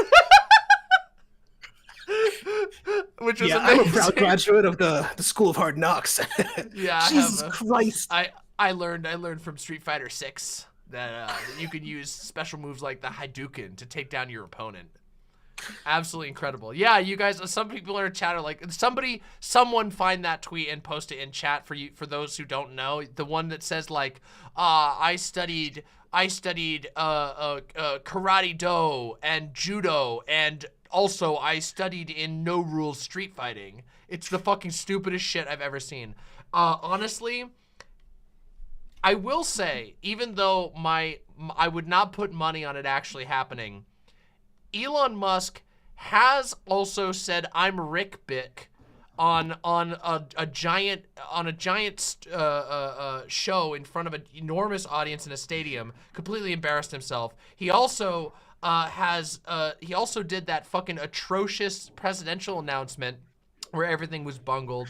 He did that one infamous Twitter stream where he was just like breathing heavily into the mic and burping and like coughing, and it was just like, so this is a guy who has like there's no bottom to the amount of tight ways he'll embarrass himself. So maybe it will happen. Maybe I'm too cynical for this situation, and he actually is stupid enough to get into the ring with Mark Zuckerberg, and God willing, they'll tear each other to shreds. See, this is Demon Mama's pessimism. She's thinking these billionaires, they must be calculating, they must be smart. They're the people trying to run the world. They're the cabal up there. They got to know what's going on. Me, an eternal human optimist, realizes that anyone can be a billionaire. Anyone can be lucky enough to make it, and that's why they're morons like the rest of us. Okay, you're right. You are of course correct. However, listen, how many times did Uwe Boll challenge people to a fist fight, and he never did one of them? How many of these people have we seen challenge each other to fist fights and we never get it? So, while you are correct about the nature of humanity, why the fist fights never happen? We never get the fist fights, even when it would be perfect. Even if the rule of funny says that it should happen. Maybe this will be the time that changes everything. Maybe we've shunted into the universe where two billionaires will have like a Mandark Dexter of slap fight where their arms are going like this at each other. And back in I just choose to believe that we're living in like, this is The Sims. We're living in The Sims 5, right? Yeah. And back in 2015, they turned on cheat mode, and now the funniest fucking shit is happening because it's like goddamn Gerbo playing. He doesn't know what the fuck he's doing, and everyone's getting killed. Everything's on fire. This shit rocks.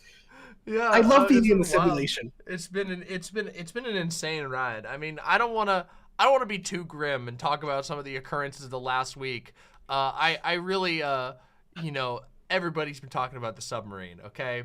All I gotta say, I'm not gonna say anything else. I'm not gonna be a super disgusting person because getting crushed at like the bottom of the ocean is a horrible fate. I will say though that when I saw the clip of him being like, "This is what we control it with," I lost my shit. I started laughing so hard. I couldn't stop laughing. And also, I will also say one other thing, which is that the night that all of the news happened with the submarine is the best night of sleep I've received in a long time, because I was like, there is no chance, there's almost 0% chance in my life that I will ever be stranded in a carbon fiber tube. There's no karma coming back. There's nothing. Like I was just like, wait, no matter what stressors there are in my life right now, which there are some, there are plenty, I am not trapped at the bottom at 13,000 feet of depth in a PS4 controller controlled device with 4 other sweaty guys, now we now know probably immediately obliterated, but at the time there was still some belief that they may be trapped in there, and I was just like, wow, I'm going to bed well tonight. It was like cathartic. Okay, that's all I'm gonna say. I'm not gonna be an asshole. I'm not gonna make the jokes that other people are doing. I will just say I slept really well knowing that I was not the one trapped in there. I will say there's a long tradition of making jokes about nautical disasters. Someone posted a thread of newspaper quips when the Titanic sunk. Of course. One of which included, it was kind of the Titanic to provide a ballroom for the mermaids. Oh my God. People were fucking brutal. Okay, I will say the most brutal thing that I've seen, seriously, the most brutal thing. None of the jokes, it was just James Cameron going and saying, yeah, it's kind of ironic, the mirroring of the hubris of the Titanic in this Titanic tourism submarine. The captain ignoring the danger of the icebergs and the captain ignoring the danger of crush depth. I'm like, fuck, man, fuck. So there was a lawsuit, and some of his emails were leaked, and he literally said something like, I'm tired of people telling me that this will get someone killed. He's literally doing the I'm unsinkable shit. And he's saying to someone who's being like, you can't use these materials, they're not tested at this depth. That's the email. Every rich billionaire has so much fucking humor. There's something that happens when you haven't faced the consequence for anything in your life in like 10 years, and you just go fucking insane. Your brain just you stops go working. insane. It stops functioning, yeah. It's, wow. Yeah, I mean, so, okay, hold on. And that's why you should take their money and support the UPS strike. That's why you should be strike ready. Fucking accurate, though. Unironically, billionaires do not deserve their money, okay? It's that simple. You could put all the other factionalism between the left all to the side. These motherfuckers do not deserve to have that much money, and the world would be a better place if it was shared more fairly. That's just something we should all be able to agree on, regardless of your opinions on other things, for God fucking sake. Jesus Christ. And also, I hope that we don't have a echo of the rail strike situation in this particular incident. And I don't know enough about the nitty-gritty details, the legality details of this, but the Biden shutting down the rail strike, I'm sorry, I know we all want Donald Trump to not win again, but that was a pretty fucking horrible thing of Joe Biden. That was his whole admin really fucking screwed the pooch with that one. That was bad as fuck. And honestly, I think people should be more mad about it. They're like, no, we're just going to continue torturing all of the rail workers in America for the economy. Not a defense of Biden. Recently, the rail workers actually did finally win sick leave. I don't know exactly how, but there was news about it. Yeah, it took about 4 months, I think, since the rail strike was shut down, basically by the Republicans and the corporate Dems. And then, unfortunately, a lot of progressives voted with it because they were told to by leadership. Of course, yeah. Well, I'm glad at least they got their sick leave. They deserve more. I can't even imagine the, like, I don't know, if I was working on the, like, something that was deemed so vital, to just be like, yeah, sorry, you're not allowed to stop working. Keep getting tortured for the betterment of the economy. I think that would be my call to leave that industry. And that's what's so. You know, we talked a little bit about UPS conditions, but those are pretty much identical conditions with Amazon, which has no union whatsoever. Mm-hmm. So, like, Amazon is done crazy strike busters, or crazy union busters. I should say, not strike busters. If Amazon can get cracked whatsoever, like, that's the place to go, because working conditions there are insane. Turnover is insane. The people are going to be like, if there's one thing I want, is to see Jeff Bezos crying, just like fucking who's the guy who owns Starbucks? Do you recall? Howard, something Howard, right? Is it Howard? Howard Schultz, yeah. It's Schultz. I think so. Schultz came in. Schultz was like retired. He's still own CEO. Yeah, Starbucks. He still owns Starbucks, and then he came back because Starbucks, the first Starbucks, unionized. He literally came back as CEO just to try and union bust them, and now he's hiring CEO from 2000 from 2022 to 2023. Yeah, he came back just to do union busting. He hired the fucking Pinkertons. I'm not even joking. The Pinkertons are still here. They do private security investigation. Yeah, we He hired talked the about fucking the, Pinkertons. you know who else used the Pinkertons? Hasbro. I'm serious. Yeah, they sent Hasbro sent Pinkertons over to shake down some YouTuber who accidentally got sent a pack of cards that were early release, and he showed them off on his channel, and they sent Pinkertons to go get them back. We did a whole thing on it. There's a video of it up on my channel. It's insane, actually insane. They were like, "Hey, you got them cards? Fucking hand them over. We'll kick your ass." I'm like, "Oh my god, Jesus fucking Christ." Private security people are insane. Oh my god. It is it's fucking nuts.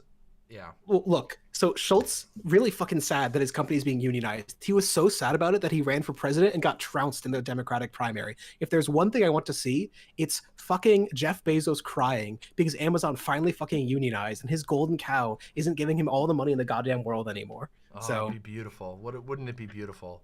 Let's Pray. pray for Send your more energy. billionaires to have panic attacks in 2023 and onwards. All right. Damn. Well, SDL, it's been... No, this is a total. Thank you so much for having me on. If you want to find me, I'm on Twitter. I'm on YouTube as Sockdown Left. I'm trying to stream a little bit more through the summer and hopefully through the year. Thank you so much, Demon Mama. This was a wonderful stream. Thanks for highlighting so many tiny people, and have a great evening. It was awesome. Thank you for coming on. And also, chat, SDL is really good people, so please go give them a follow. Thanks so much for coming on. It was super fun to talk with you. I'm really, really glad you were able to make it after all, because I know there was probably some wait times and shit, but thank you so much for coming on, seriously. And awesome stuff that you had to plug. Have a great night. Have a great evening. Bye. Wow, that was awesome. And that is, I believe that is everything. So now, real quick, I have to read off everyone. My lovely imps, please listen up for one quick second. We had 14 amazing creators call in today. 14, okay? I need to read off a real quick little credits and thank you to all of the people who were involved, okay? So, first off, this was provided by our wonderful stream signal night architect, Alora. Here are some statistics. We had 24 people total who signed up. We had 14 who were able to make it on, 21 separate content creators, 14 content creators made it onto stream. We had 3 signal techs, 1 streamer, 1 coordinator, and 1 backup coordinator. So, first off, thank you to the signal technicians, Alora in office, Hellish Trans Girl, Jessica Metal.